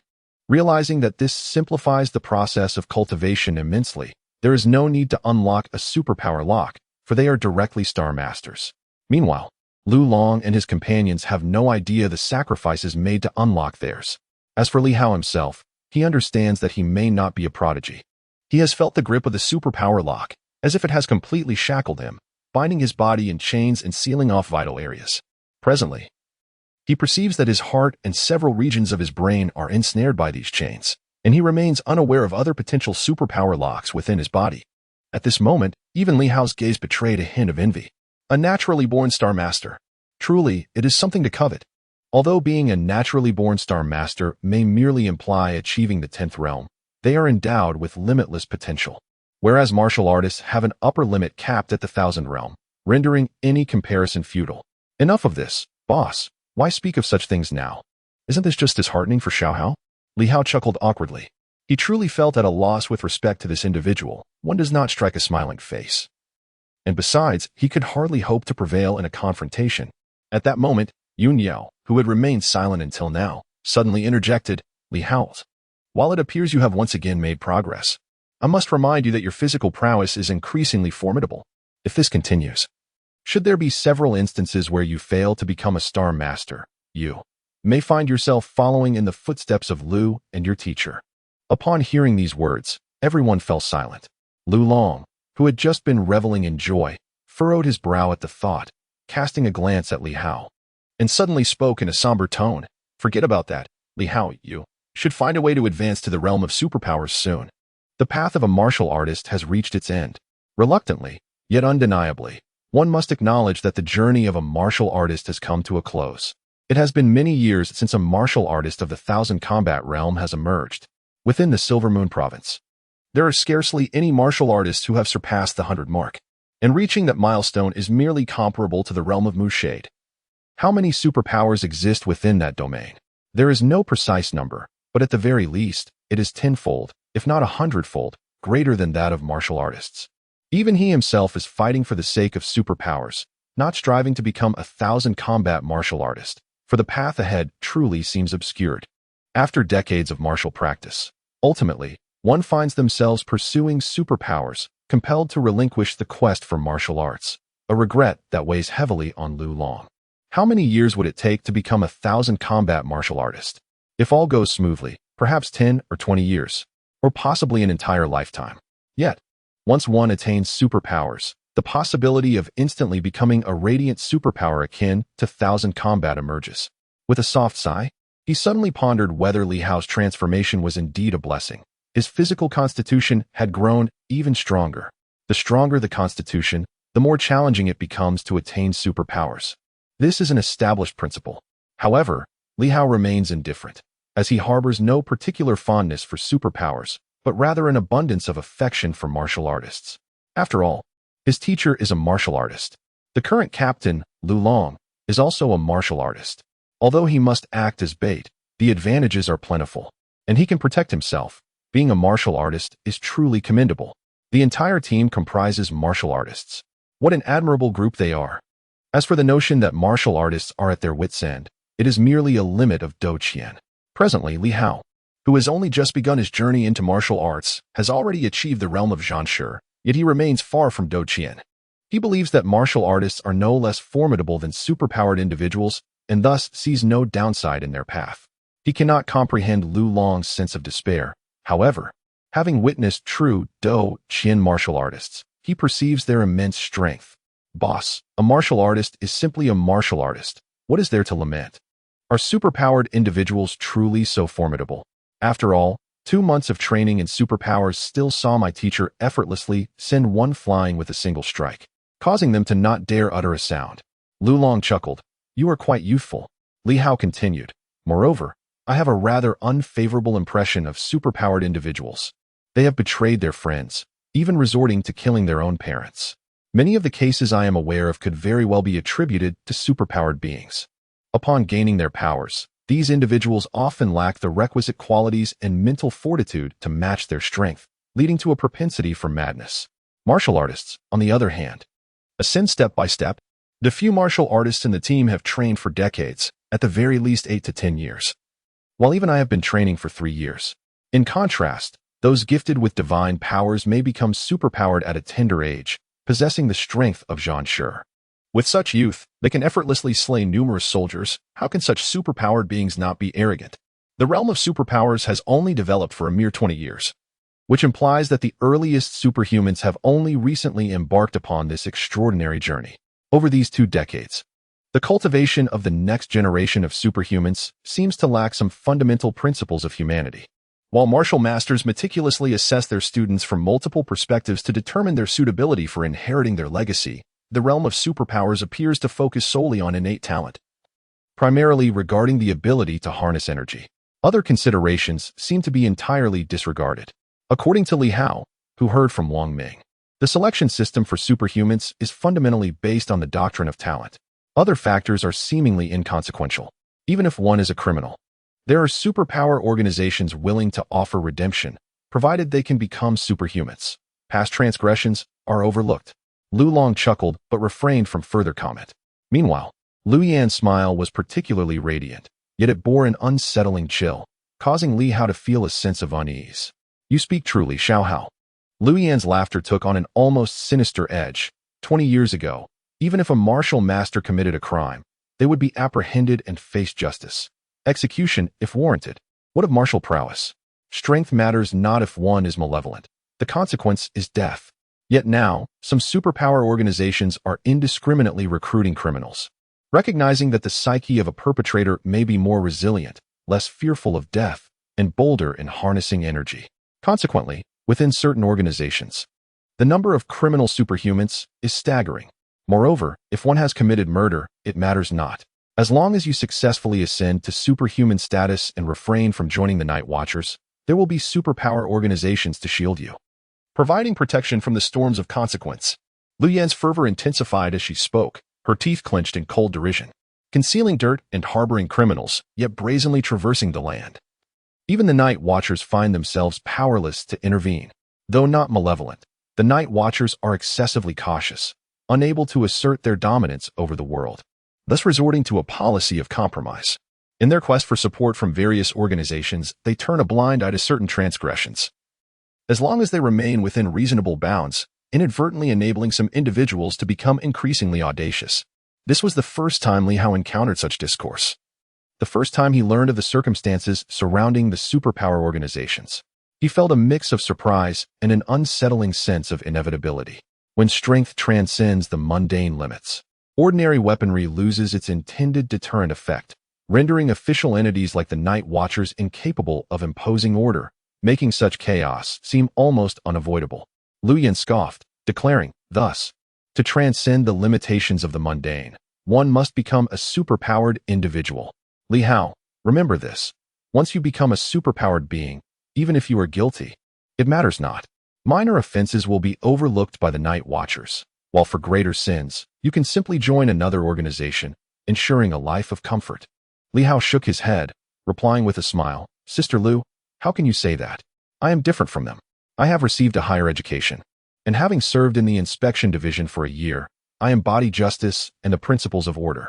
Those who have fallen are merely part of the ranks of malevolent order. How can you equate me with them? Lu Yan huffed dismissively. The more one reads, the easier it is to stray from the path. Such a statement leaves one at a loss for words. Moreover, becoming a superhuman remains an uncertain prospect for the future, and Li Hao chose not to dispute this. The group of 6 emerged from the secret vault. As Li Hao's strength continued to grow, he felt a newfound sense of assurance and confidence. While walking, he took the initiative to inquire, Boss, do we have a plan for dealing with the arsonist? Previously, he would not have dared to ask, nor would Lu Long have shared. However, at this moment, Lu Long pondered for a moment before responding. The plan is straightforward. Lure the snake out of its hole, invite the enemy into the trap. We will primarily rely on some heavy weaponry, laying mines underground, and initiating a barrage from machine guns for the initial assault. The weaker foes will be swiftly eliminated, while the stronger ones will likely sustain injuries. This will be our opportunity to strike. Li Hao furrowed his brow. The adversary is unlikely to be ignorant. I even suspect they have infiltrated the enforcement team. How could they not grasp the potency of heavy weaponry? Furthermore, they have been tracking me, and boss, you have already exposed yourself. They must have surmised the existence of the demon hunting squad, perhaps even knowing that you have eliminated several superhumans. He wondered if Lu Long was being overly complacent, though he relied on his mentor as a trump card. He hoped that Lu Long and the others would not suffer severe losses due to carelessness, especially with such a small team. Lu Long chuckled and nodded. I understand. Of course, there are additional arrangements, but knowing too much can be detrimental. Just rest assured that we have other plans in place. Your task is simple. When the rainy night arrives, find a way to draw them to our predetermined location, and then we shall await their bait. Li Hao hesitated, contemplating his words. Lu Long smiled and asked, feeling a bit apprehensive? Somewhat, he admitted. There is no way around it. Lu Long chuckled lightly. Apart from this, do you believe we have any better alternatives? I would indeed prefer to decisively eliminate our adversary, yet we lack the necessary strength. An assassination scheme is also futile, as we cannot even ascertain their whereabouts. Therefore, let us be straightforward. If they wish to eliminate you, they must fall into our trap. With that, he gestured for the others to leave, saying, You may go ahead. I have matters to discuss with Li Hao. The others inquired not and departed. Once they were at a distance, Lu Long sighed, regarding Lu Yan. As you just witnessed, she has been married. Her husband was killed by a superhuman. He has joined a supernatural organization, and even the Night Watchers are powerless against them, forced to turn a blind eye. Thus, her emotions ran high just now. Li Hao felt a stir within. Lu Long continued, I mention this to convey that her erratic behavior is often incomprehensible, born out of desperation. When executing missions, she is one of the fiercest, unafraid of death. Do not be deceived by her femininity. In her frenzy, she surpasses even me. Her joining the demon hunt squad was not driven by grand aspirations. She simply yearned to become a superhuman, to hunt down that fiend. Alas, she has yet to succeed. He briefly recounted Lu Yan's circumstances, emphasizing her instability, as he sought to prevent any negative impressions of her from forming in Li Hao's mind. Entangled with you, it is not truly a desire to engage in something profound. At this point, Lu Long chuckled. She is exceedingly warm towards newcomers, primarily harboring hopes that they may enter the realm of extraordinary abilities. To speak candidly, should a newcomer gain entry into this domain, she would indeed be inclined to accompany you in various endeavors. Yet there lies a singular motive, vengeance. However, I consistently remind the newcomers to be cautious. Lest they take advantage without accountability, they must understand that she bears a deep-seated enmity, a rose with thorns, not easily approached by all. Li Hao furrowed his brow and remarked, "Can the night watchers not intervene? After all, they are inspectors of the inspection bureau. If the family of an inspector is slain, and the night watchers fail to exact revenge, what worth does such an organization hold? Even if it is official." He had not anticipated that. Out of fear of the extraordinary organization, the night watchers would be incapable of avenging the death of an inspector's family. How can such a group instill fear in others? Given Li Hao's character, even if he did not seek revenge overtly, he would surely devise a means to set an example, lest they fail to deter others. His sentiments towards Lu Yan were reduced to mere sympathy. Lu Long's words were clear. If anyone could avenge Lu Yan, this thorny rose would likely be willing to do anything, everything. It is indeed a sorrowful affair. She is an inspector, while Li Hao is merely a third-tier inspector, with several ranks separating them, and yet the inspector's vendetta remains unaddressed. Lu Long sighed once more, having sighed many times today. He expressed a sense of helplessness. Shaking his head, the realm of extraordinary abilities is far more intricate than one might imagine. To put it plainly, while the night watchers are not weak, when considering overall strength, they may not necessarily be the most formidable within the extraordinary domain. Perhaps there exist several organizations that are equal to, or even surpass the Night Watchers. Moreover, the Night Watchers must exercise caution, for they are an official entity and cannot engage in reckless, life-or-death confrontations that would lead to mutual destruction. It is imperative to remember that the Night Watchers bear the responsibility of guarding the great cities. In simpler terms, they are constrained by numerous limitations. To offend a powerful organization for the sake of a mere inspector could incite backlash from others, a situation that, from the perspective of the higher-ups, would be deemed not worth the risk. This viewpoint is understandable from their lofty position. However, it is incomprehensible from the standpoint of Li Hao and the individuals directly involved. Does this mean that Sister Lu's vendetta cannot be avenged? There seems to be no way forward unless we become formidable beings among the supernaturals, allowing us to exact revenge in our own names rather than relying on the authority of the Night Watchers. Lu Long stated calmly, as the captain, "I certainly have a plan.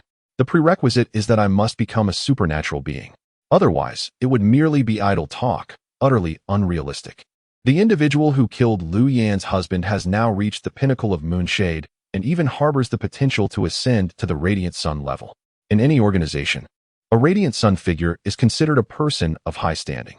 Without becoming a supernatural, a mere mortal stands no chance against such a person. Li Hao silently nodded, although his mind was awash with thoughts that he chose not to voice at that moment. He then considered the others and inquired, "Boss, what about the others?" Lu Long chuckled. "Everyone has their own story. Why unearth old wounds? In regards to Lu Yan, I observed her profound expectations for you. Your rapid absorption of the mysterious energy has seemingly stirred her emotions. I feel compelled to caution you, lest you, in your youth, stumble and succumb to the allure of feminine charms, ultimately leading to an unfavorable fate." Li Hao shook his head, asserting, "You are overly concerned, my friend. I am not that kind of person." Lu Long refrained from further comment, reflecting on the naivety of youth. It is easy to declare oneself unaffected. Yet should Lu Yan truly ensnare you, the dilemma of whether to assist her could become quite challenging, even for him as the team leader. As Li Hao was about to broach the topic of Wang Ming, Lu Long subtly shook his head and whispered, "Do not worry about him. I have already investigated this individual's background. For now, it suffices for you to remain oblivious. Indeed, he is affiliated with the Night Watch. I have my own plans in place." Li Hao nodded, feeling reassured by Lu Long's arrangements. Despite his seemingly brash demeanor, Lu Long possessed considerable insight. which was evident in his discreet discussion about Lu Yin. After exchanging thoughts for a while, Li Hao found himself with little else to address and parted ways with Lu Long. Not in haste to depart. His immediate intention was to take a shower and change into fresh attire. Fortunately, the basement was spacious and well-equipped. There was indeed a bathroom available. And as for a change of clothes, the wardrobe was stocked with a plethora of new inspection uniforms. It appeared that Lu Long and his companions were rather indifferent, often discarding soiled or torn uniforms and opting for new ones, as Li Hao had noticed several discarded old garments in the trash bin. Clearly, the head of the inspection division possessed a modicum of authority, allowing for such liberties with attire. After taking a refreshing shower and donning a new outfit, Li Hao felt invigorated. The benefits of his enhanced spleen were gradually manifesting. His blood flowed more swiftly, and even a casual punch produced a distinct whip-like sound, resonating through his sinews and bones. Throughout the day, Li Hao remained mostly in the basement, continuing to assimilate the mysterious energy while also engaging in sparring sessions with Wu Chao and Chen Jian. These two proved to be somewhat easier to contend with than Lu Yin and Yun Yao. Lu Long was preoccupied, having seemingly vanished. So Li Hao sought out these two for practice, one excelling in defense and the other in agility, both formidable opponents. By the end of the day, Li Hao felt he had gained substantial insights. Meanwhile, Wu Chao and Chen Jian could only perceive one thing. Li Hao was a beast. His progress was indeed conspicuous. The once unfamiliar 5 animal exercises were now executed with considerable finesse. Apart from a slight deficiency in practical combat and a lack of lethal intent, Li Hao now bore a semblance of the true essence of the 10th severance. Traditionally, the 10th severance required actual killing, often witnessed on the battlefield. However, in Li Hao's era, with the emergence of superpowers and firearms, such trials had become increasingly rare for martial artists. On the evening of the 15th, as Li Hao returned home, the night breeze swept in. The sweltering summer had finally given way to a cool night. For Li Hao, this shift in weather hinted at the impending arrival of the rainy season, not far off. Meanwhile, outside Silver City, shadowy figures stained with blood emerged against the darkness. Not just one, but many.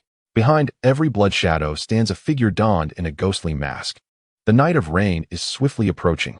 In the darkness, the masked specter speaks in a tone that is both melancholic and tinged with anticipation. The sword of the Li family. It is time for retribution. Some chuckle. While others find amusement in the unfolding events, the Silver City Demon Hunting Squad has become embroiled in the situation, and perhaps even Yuan Shua may be involved. Huh? The Demon Hunting Squad? Is that the foolish Lu Long? I am familiar with him. He has offended the Night Watchers, having been merely a 100-class martial artist. Initially, the Night Watchers believed in his potential, hoping he would ascend to become a superpowered being, a new genius of the radiant sun. Yet, not only did he fail, but he also arrogantly proclaimed that martial artists are not necessarily inferior to superpowered individuals, asserting that Lu Long could maintain order in Silver City. A source of ridicule. It is indeed laughable. I have heard that in recent years, he has secretly hunted superpowered beings, claiming to have eliminated some idle ones. But had it been any formidable adversaries, he would have long since been obliterated. Ladies and gentlemen, although Silver City is small, we must not underestimate it. The size of Silver City may deter the Night Watchers from venturing here, yet it does not imply the absence of threats. Even a small Silver City boasts several 100-class martial artists. It warrants our caution. 100-class martial artists. The ghostly figure suddenly bursts into laughter. We should be more wary of firearms. Should a 100-class martial artist dare to show themselves, one by one they shall fall. This is the final convergence of the 8 veins, and our last mission in Silver City. My friends, once this task is complete, we may never return to this place in our lifetimes. Understood. Rest assured, although there are preparations in Silver City, and even the Night Watchmen have arrived. What of it? We are aware of their presence, yet they remain oblivious to ours. We must act swiftly, resolving the matter with the Li family as expeditiously as possible and seizing their sword. This will ensure the complete realization of the 8 Meridians Convergence Plan. What of the Zhang family's blade? Fear not, for once we possess the Li family's sword, the significance of the Zhang family's blade will diminish considerably. Alternatives may indeed be procured. The Zhang family's blade has yet to materialize. Perhaps it has truly been lost. Understood. Meanwhile, those ghostly visages vanished into thin air. Just as Li Hao surmised, the crimson shadows were neither singular nor confined to one individual. Chapter 32. The Eager Young Inspector, July 16th. The weather is stifling, oppressive enough to leave one breathless, a clear harbinger of an impending storm. In the morning, Li Hao rode his bicycle, one hand guiding the handlebars while the other indulged in a steamed bun, leisurely making his way toward the inspection office. The previous night had been tranquil. He had not encountered the Crimson Shadows. The demon hunting team had not sought him out. His teacher had not initiated contact. Nor had Wang Ming caused him any disturbance. Even the Black Panther had behaved well, remaining silent throughout the night. It was indeed a rare and splendid evening. Beside him, vehicles sped past in a blur. The familiar license plate, Silver 7219. While enjoying his bun, Li Hao cast a casual glance, his face radiating the vitality and smile befitting his youth. He recalled that just a few days prior, after reporting the self-immolation case, this very vehicle had trailed him. After several days of absence, it was unexpected to see the same car again. Was their urgency growing? They were even monitoring him during the day. Perhaps fearing he might flee. Li Hao pondered the thought. What if he suddenly ran away? Would it be amusing? Yet, escaping now might prove perilous, disrupting Lu Long's plans and failing to afford his teacher any additional time. Indeed, time. At this moment, Li Hao wished to prolong the present. Even if the teacher entered the Do Qian, absorbing the sword energy required time. Its impact was too formidable, and even the teacher could not intake too much at once. To grow stronger necessitated time, observing the blooming and withering of flowers, evoking a sense of tenderness. Riding his bike and humming a tune, Li Hao appeared to be in quite a splendid mood today. Inside the car, a man and a woman sped past, the window down, both hearing Li Hao singing. It was rather unpleasant. As they distanced themselves from Li Hao, the car continued on its way. The woman in the passenger seat suddenly laughed. People can be so pitiable at times, clearly referring to Li Hao, who was unaware of his impending doom and the possibility of a tragic end. Meanwhile, he continued to sing, a truly sad sight. The middle-aged driver smiled faintly, acknowledging the ordinary sorrow of life. The vehicle gradually came to a halt, seemingly for maintenance. The man exited the car, followed by the woman, as they parked by the roadside, waiting for Li Hao.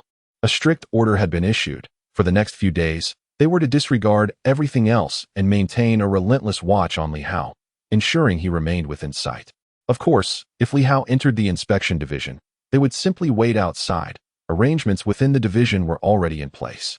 Moments later, as the bicycle glided past, Li Hao hummed a cheerful tune. Suddenly, the melody was interrupted. He halted his bike and turned his gaze towards a parked car by the roadside. A warm smile gracing his face, radiating simplicity. "Good day, do you require assistance?" Li Hao inquired with enthusiasm. "In times of trouble, seek the inspector," he cheerfully declared. "I am Li Hao, a level 3 inspector.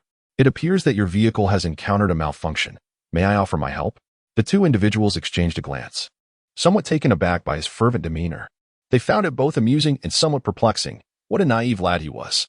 "Do you have any idea who we are?" One of the men smirked, casting a sidelong glance at Li Hao. "Thank you, but that's not necessary. We can manage the repairs ourselves." "Are you quite certain?" Li Hao dismounted his bicycle, placing it aside, and approached them. He leaned down to inspect the vehicle and inquired, "What seems to be the trouble?" "I have repaired vehicles before. As an inspector, I take pleasure in assisting others. If I manage to fix your car, it would be splendid if you could present a banner to the inspectorate. Just kidding. Though, if you choose not to, that is perfectly fine as well." His expression was one of bashfulness, as though he longed for the banner yet felt hesitant to voice his desire. The woman couldn't help but chuckle at the sight of this seemingly innocent young man, who sometimes appeared rather juvenile. "A banner, you say? Inspector, do you possess the skill to repair vehicles?" She laughed. Li Hao beamed with unabashed pride, unable to contain his delight. "Indeed, my esteemed patrons, if you can afford a car, I believe you wouldn't mind commissioning a banner. Ahem, as a newcomer to the inspectorate, I trust you understand that fresh faces require a bit of opportunity to showcase their abilities, for I am on the cusp of advancing to level 2 inspector. A touch of honor is needed. Gentlemen, do you see?" The two were genuinely taken aback and rendered speechless. This fellow, eagerly offering to assist them with their vehicle, even proactively requested a banner, perhaps motivated by the prospect of a promotion. This, they both understood quite well. It is rumored that Li Hao is to be reassigned to the enforcement team, which would indeed present him with significant opportunities for advancement. Yet here he is, on the verge of losing his own life, utterly oblivious to the gravity of his situation. At this juncture, what good is a promotion? If he ascends, he shall have no life left to enjoy it. The man smiled, his expression warm. Then I would trouble this officer Li. If you can repair the vehicle, a banner is certainly warranted. He was struck by a peculiar sensation. The pursued individual was initiating conversation and offering help. Perhaps it would facilitate the completion of his task. Quite intriguing. As far as he was aware, Li Hao had no friends or relatives and was rather reclusive. The higher-ups had limited insight into him. If he were to engage more with this individual, could it provide superior intelligence for the authorities? Moreover, given the enthusiasm of the officer, it would seem rather odd to continuously decline his overtures. Li Hao, however, was no longer courteous. He stepped forward, lifted the hood, peered inside, and examined the engine. After a moment, he circled the vehicle, perplexed, and remarked, "It won't start? Is the engine overheating?" The man replied with a smile, "Let me try again. It just stalled, and several attempts to ignite it have failed." "Very well. I sense there is no significant issue. The car is still relatively new." After exchanging a few more words, the man entered the vehicle to attempt to start the engine. This time, the vehicle ignited successfully. There was no real issue. They merely paused here to better accompany Li Hao. At that moment, the woman wore a beaming expression and hurriedly expressed her gratitude. "Thank you, Inspector. Please. I feel I haven't contributed much," he replied, a hint of regret over the lost banner. "Nevertheless, it is a relief that both of you are safe. Resolving the concerns of the public is indeed the duty of the inspectorate." Li Hao's innocent smile radiated warmth. The couple seemed to be charmed by his demeanor. The man exited the vehicle, his expression turning serious as he stated, "That is not how it should be perceived. Inspector Li is always eager to lend a helping hand. As newcomers to Yincheng, it is fortuitous for us to have met you. Then let us go and order a banner now, and we shall present it to the inspectorate shortly. Please, no?" Li Hao quickly waved his hand, genuinely dissuading them. With a hint of embarrassment, he added softly, "If that is not feasible, I can cover the cost of the banner. I have few friends, otherwise I would have already asked someone." Cough, cough. "You know, inspectors are human too. Every additional banner brings honor. If you do not mind, I would be glad to pay." The couple was genuinely amused. How delightful. Such innocence. All for a mere banner. How could one feel embarrassed yet unable to resist? The man chuckled. "Rest assured, Inspector Li. Let us not dwell on the matter of money. What is the cost of a banner? Would it not be an affront to me? Then, I shall not hold back." Li Hao appeared genuinely joyful, his smile radiant. He glanced at the time and exclaimed, "Oh no, I am going to be late. The two of you have arrived. Please head directly to the secretariat to find me. If I am not there, you can go to the enforcement team to look for me, as I am about to be transferred there. In the future, I will spend more time on duty outside. It would be nice to make friends. Thank you both." Li Hao hurriedly hopped onto his bicycle, a broad smile illuminating his face as he waved goodbye to the two and swiftly pedaled away. The man nodded slightly, feeling himself influenced by Li Hao's infectious joy. Young people truly possess a unique vitality. They readily offer assistance and are eager to help. Not all inspectors exhibit such qualities. The woman then inquired, "Are we really going to present a banner?" "Of course." The man chuckled, a hint of mischief in his smile. "Why not? Our identities pose no issue, and it would be beneficial to gain some insight by visiting. It is indeed a rare opportunity to enter the inspection office openly and without reservation." He continued, "With this occasion, our presence near the inspection office will become more frequent. Who would question that? We can easily claim we are here to find Li Hao, perhaps to treat him to a meal in gratitude for his assistance. Who would care about us?" The woman contemplated this and nodded in agreement. "It is indeed a clever excuse. It seems that fortune has favored us. Previously, I was concerned about the possibility of being discovered or suspected for following Li Hao. Now, however, the security of our actions appears to be heightened." Meanwhile, at the inspection office, Li Hao arrived, his face radiating sheer delight. "La la la, what a splendid day it is," he sang joyfully, his spirits elevated as he anticipated the forthcoming catch. Rather than visiting the secretariat, he made his way straight to the enforcement team, heading towards Lu Yan's office. Hearing the footsteps outside the door and the gradually fading singing, Lu Yan was somewhat surprised. Was this fellow truly in such high spirits today? Knock, knock, knock. The door swung open. Li Hao wore a broad smile. "Sister Lu, you arrived quite early." "Indeed." Lu Yan leaned back in her chair, her long legs still draped over the table, exuding an air of audacity. Curiously, she remarked, "You seem to be in a good mood today?" "Absolutely. What on earth?" Lu Yan queried, puzzled. "Where could you possibly find an opportunity to cultivate your courage?" "Time is of the essence." Li Hao, seemingly aware of her thoughts, responded with a cheerful grin, "No need to trouble the boss and Sister Lu. I found my own target. 2 martial artists. Or perhaps 1 martial artist and an ordinary person." With a playful demeanor, Li Hao continued, "I just wanted to inform you, sister, that I require a venue and a bit of backup. I must admit, I am somewhat apprehensive on my own. I am a diligent student and have never engaged in a brawl. The sight of blood might leave me utterly paralyzed." Lu Yen, momentarily taken aback, glanced at Li Hao. Today, he was indeed acting rather strangely. "You found your own target? Li Hao, are you contemplating a descent into mischief?" Was this fellow truly taking her sarcastic remark from yesterday about becoming superpowered and facing no repercussions for breaking the law to heart? Lu Yan's expression turned somewhat stern. Her words had been laced with irony. Had he failed to grasp the underlying message? To seek out someone as a target? To witness bloodshed? Such utterances could hardly belong to one of virtuous character. Lu Yan had never considered herself a good person, yet she understood one fundamental principle: do not impose on others what you would not wish for yourself. She had endured the torment of being bullied, with no recourse for justice. Yet, it seems that Li Hao is becoming such a person. In an instant, his fondness plummeted into the negative, even bordering on disdain. With a visage of innocence and a radiant smile, Li Hao exclaimed, "Sister, 2 nefarious individuals have been tailing me. They are likely mere pawns manipulated by the shadowy figures behind the self-immolation incident. It's almost certain. If there's any doubt, we can interrogate them. After all, apart from our little team, there are no good people following me." Li Hao chuckled with delight. Have I not just stepped into the realm of slaying? Hitting wooden targets day after day is rather mundane and lacks practical application. I thought, why not invite them over to hone my skills? Capture them? Lu Yan raised an eyebrow slightly. Is it really wise to apprehend someone at this juncture? Wouldn't that just alert the enemy? Li Hao replied with a grin. I won't be capturing anyone. They'll come to me. Besides, sister, do you honestly believe this is a matter of alarming the enemy? They are likely already aware that we are in cahoots. It's quite public, really. It's just that no one has spoken it aloud yet. Therefore, if we truly apprehend someone, or even take a life, they wouldn't care in the slightest. Li Hao understood clearly.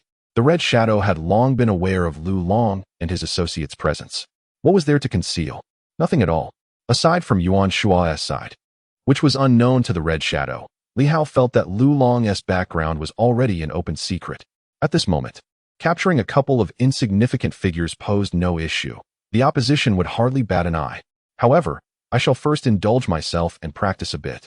Lu Yan, however, seemed unfazed by the latter part of his statement, expressing mild surprise. They'll come on their own? Do you take others for fools? It's one thing to follow you, but to come willingly? Do you truly believe they are simpletons? Li Hao laughed. I truly do. Those 2 fellows were exceedingly enthusiastic, claiming they had come to use me as a target and even intended to present me with a banner.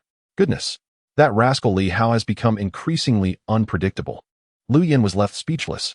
Do you take me for a fool, or do you believe others to be so? You wish to be the target yourself and yet expect to receive a banner in return? Why not just say they are offering you their heads instead? Get out. Lu Yan was growing impatient. Just a couple of days ago, the little rascal was perfectly normal, and now he seemed to have lost his mind. Was the pressure too great? Really, if you don't leave, I shall present you with a hand grenade. Li Hao felt somewhat helpless. Truly, why the disbelief? At that moment, the office phone rang. Lu Yan answered. It was a call from the front desk. As soon as she picked up, she heard the inspector's report. Team leader Lu, 2 individuals have arrived outside, claiming to deliver a banner to Li Hao. The confidential office informs us they are from our law enforcement team. I inquired and learned that Li Hao is with you. Would it be convenient for him to come down for a moment? Lu Yan stared blankly at Li Hao, bewildered by the situation. She hung up the phone and, frowning, looked at Li Hao. Are you certain that those coming with the banner are people following you? Absolutely certain. Li Hao eagerly nodded, beaming with joy. They arrived rather swiftly, just a tad later than I did. The efficiency of this banner. Astonishing. Li Hao was genuinely elated. Sister, I will head down for a bit. Where do you think it would be appropriate to interrogate them? I'll bring them over. Lu Yan was truly at a loss for words. Goodness, what is this? Is this truly an invitation to present oneself on a silver platter? Choosing the very spot and offering one's head for the axe? At this moment, she pondered whether the individual stalking Li Hao had some sort of mental affliction. Otherwise, how could they possibly deliver themselves as prey for him? With a hint of peculiarity, Lu Yan rose to her feet. I'll accompany you. Don't. Li Hao shook his head. Sister, you just need to find a place. Then, take them to the basement. Lu Yin was rendered speechless, adding, Do you really not need me to accompany you? There's no need for such trouble. They can simply come in on their own. Li Hao replied with a smile. Sister, later on, you must support me. I am genuinely apprehensive. This is my first experience with such matters, and as you know, I was once a diligent student. My role as an inspector involved clerical work in the confidential office, and the prospect of witnessing bloodshed. I fear I might vomit or my legs might give way. Though his words were somewhat exaggerated, they held a kernel of truth. The initial encounter with blood is not the conventional sight of it, but rather the act of inflicting harm or taking a life. In such circumstances, it is entirely normal to feel weak, anxious, and terrified, unless one is innately malevolent with a propensity for violence. Li Hao indeed sought an opportunity to practice before confronting the Red Shadow. He was afraid that when faced with a true battle, he would be overwhelmed with fear. His legs would tremble, and he would shiver uncontrollably. This is a natural human response. He did not believe himself to possess an extraordinarily resilient heart that could remain indifferent in the presence of death. When Xiao Yuan perished that day, he felt fear and trepidation. In that moment, even his legs were rendered immobile, trembling uncontrollably, and he was stripped of all strength, struggling even to utter a scream. As he passed by the two individuals, a sudden thought crossed his mind. Perhaps it was time to cultivate a bit of courage. Lu Yan's impression of Li Hao had been refreshed. She had always perceived him as a somewhat timid young man, possessing a modicum of talent, but ultimately a novice, lacking understanding and capability. She genuinely believed that in the face of real combat, he would be nothing but a burden, uncertain of his ability to survive. Yet, at this moment, her perception began to shift. Li Hao had set himself a target to hone his skills, declaring his intent to build his courage. Was this truly the Li Hao she had come to know? Having conducted thorough investigations into his background, she had found him to be a diligent and amiable figure in the office, always arriving early and leaving late, tending to the chores, and serving tea with utmost politeness. But now what was he uttering? It was unexpected, almost shocking. Could it be that he had been influenced by some extraordinary powers? Hey sis, I'm heading down now. Will you wait for me in the basement? Lu Yin wanted to respond, but ultimately refrained, simply nodding in acknowledgement. Be careful. Don't worry, this is the inspection division. He replied with a smile, stepping into the premises. Two inconspicuous figures. Did they possess the audacity to take action? If they truly had such courage, they would no longer be mere shadows following him. Meanwhile, downstairs, the man and woman had indeed arrived bearing a banner. It was their first time entering the law enforcement building, and as they gazed around in awe, they did not appear out of place. This was a realm inaccessible to the ordinary individual, and thanks to Li Hao, they had gained legitimate access. The receptionist paid them no heed, whether they were there to present a banner or to give it to Li Hao. As for Li Hao, even the enforcement team was not familiar with him. They had heard whispers of a potential transfer, possibly from the confidential office, and everyone was left pondering what good deed Li Hao had done to warrant such an honor. Dear brother and sister, at that moment, Li Hao descended the stairs, his face alight with excitement. You truly came.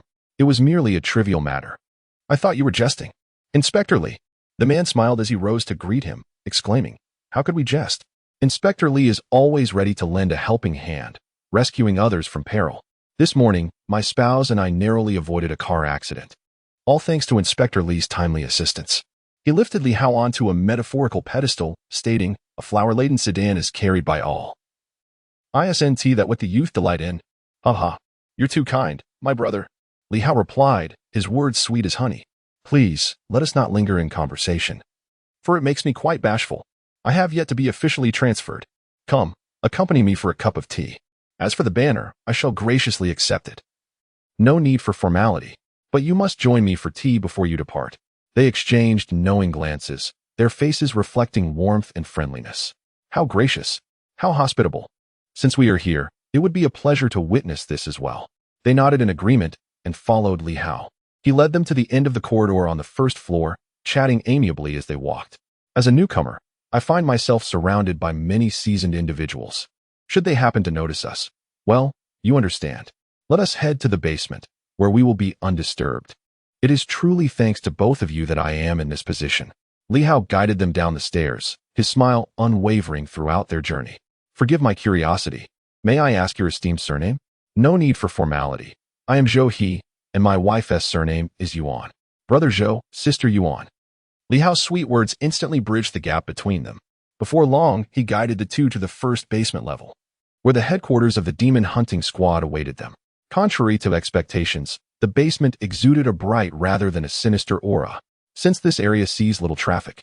Brother Zhou and sister Yuan, you both clearly exude the aura of seasoned business magnates. Should you require anything, do not hesitate to ask. I take great pleasure in assisting others with their troubles. Zhou He maintained a warm smile. He was truly a sincere individual. The woman continually echoed Li Hao's sentiments, finding such a cordial inspector to be a rare delight. Regrettably, in the next moment, Li Hao pushed open the door, and both followed him into the basement, an area designated for the demon hunting squad's leisure and activities. Li Hao warmly invited them inside before securely shutting the door behind them. This door was anything but ordinary. It boasted exceptional soundproofing and top-notch security. Not even a bomb could breach it. Once closed, it required both a password and a fingerprint for exit. As Zhou He observed Li Hao closing the door, a flicker of unease crossed his face. Li Hao, still smiling, remarked, I lock it to prevent others from entering and mistakenly thinking I am slacking off. Zhou He chose not to respond. However, in the following moment, his expression shifted. A glance around the room revealed unsettling details. This was not a reception area, nor a mere lounge.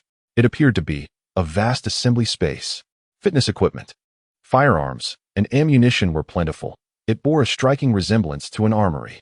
Where on earth were they? At this moment, Zhou He felt a surge of unease. Was this a place where an outsider like him could venture? The woman beside him also changed her expression, for they had spotted firearms in the vicinity, even a small cannon. What madness! Was this a locale for ordinary individuals? Both were engulfed by a profound sense of apprehension and trepidation. They had merely intended to forge a connection with Li Hao, yet they found themselves here. Meanwhile, Li Hao had decisively shut the door. How delightful! These two were exceptionally cooperative, offering no resistance at all, a rather comfortable situation. The sensation of luring someone into a trap was quite gratifying. As Zhou He momentarily lost his focus, Li Hao patted him on the shoulder from behind, chuckling, Brother Zhou, this place is deserted, tranquil. In the next instant, Zhou He bent his knee, thrusting it out. Bang! With a sharp sound, Zhou He desperately contorted his body to evade a fatal blow. Yet Li Hao's knee struck his lower back, sending a jolt of excruciating pain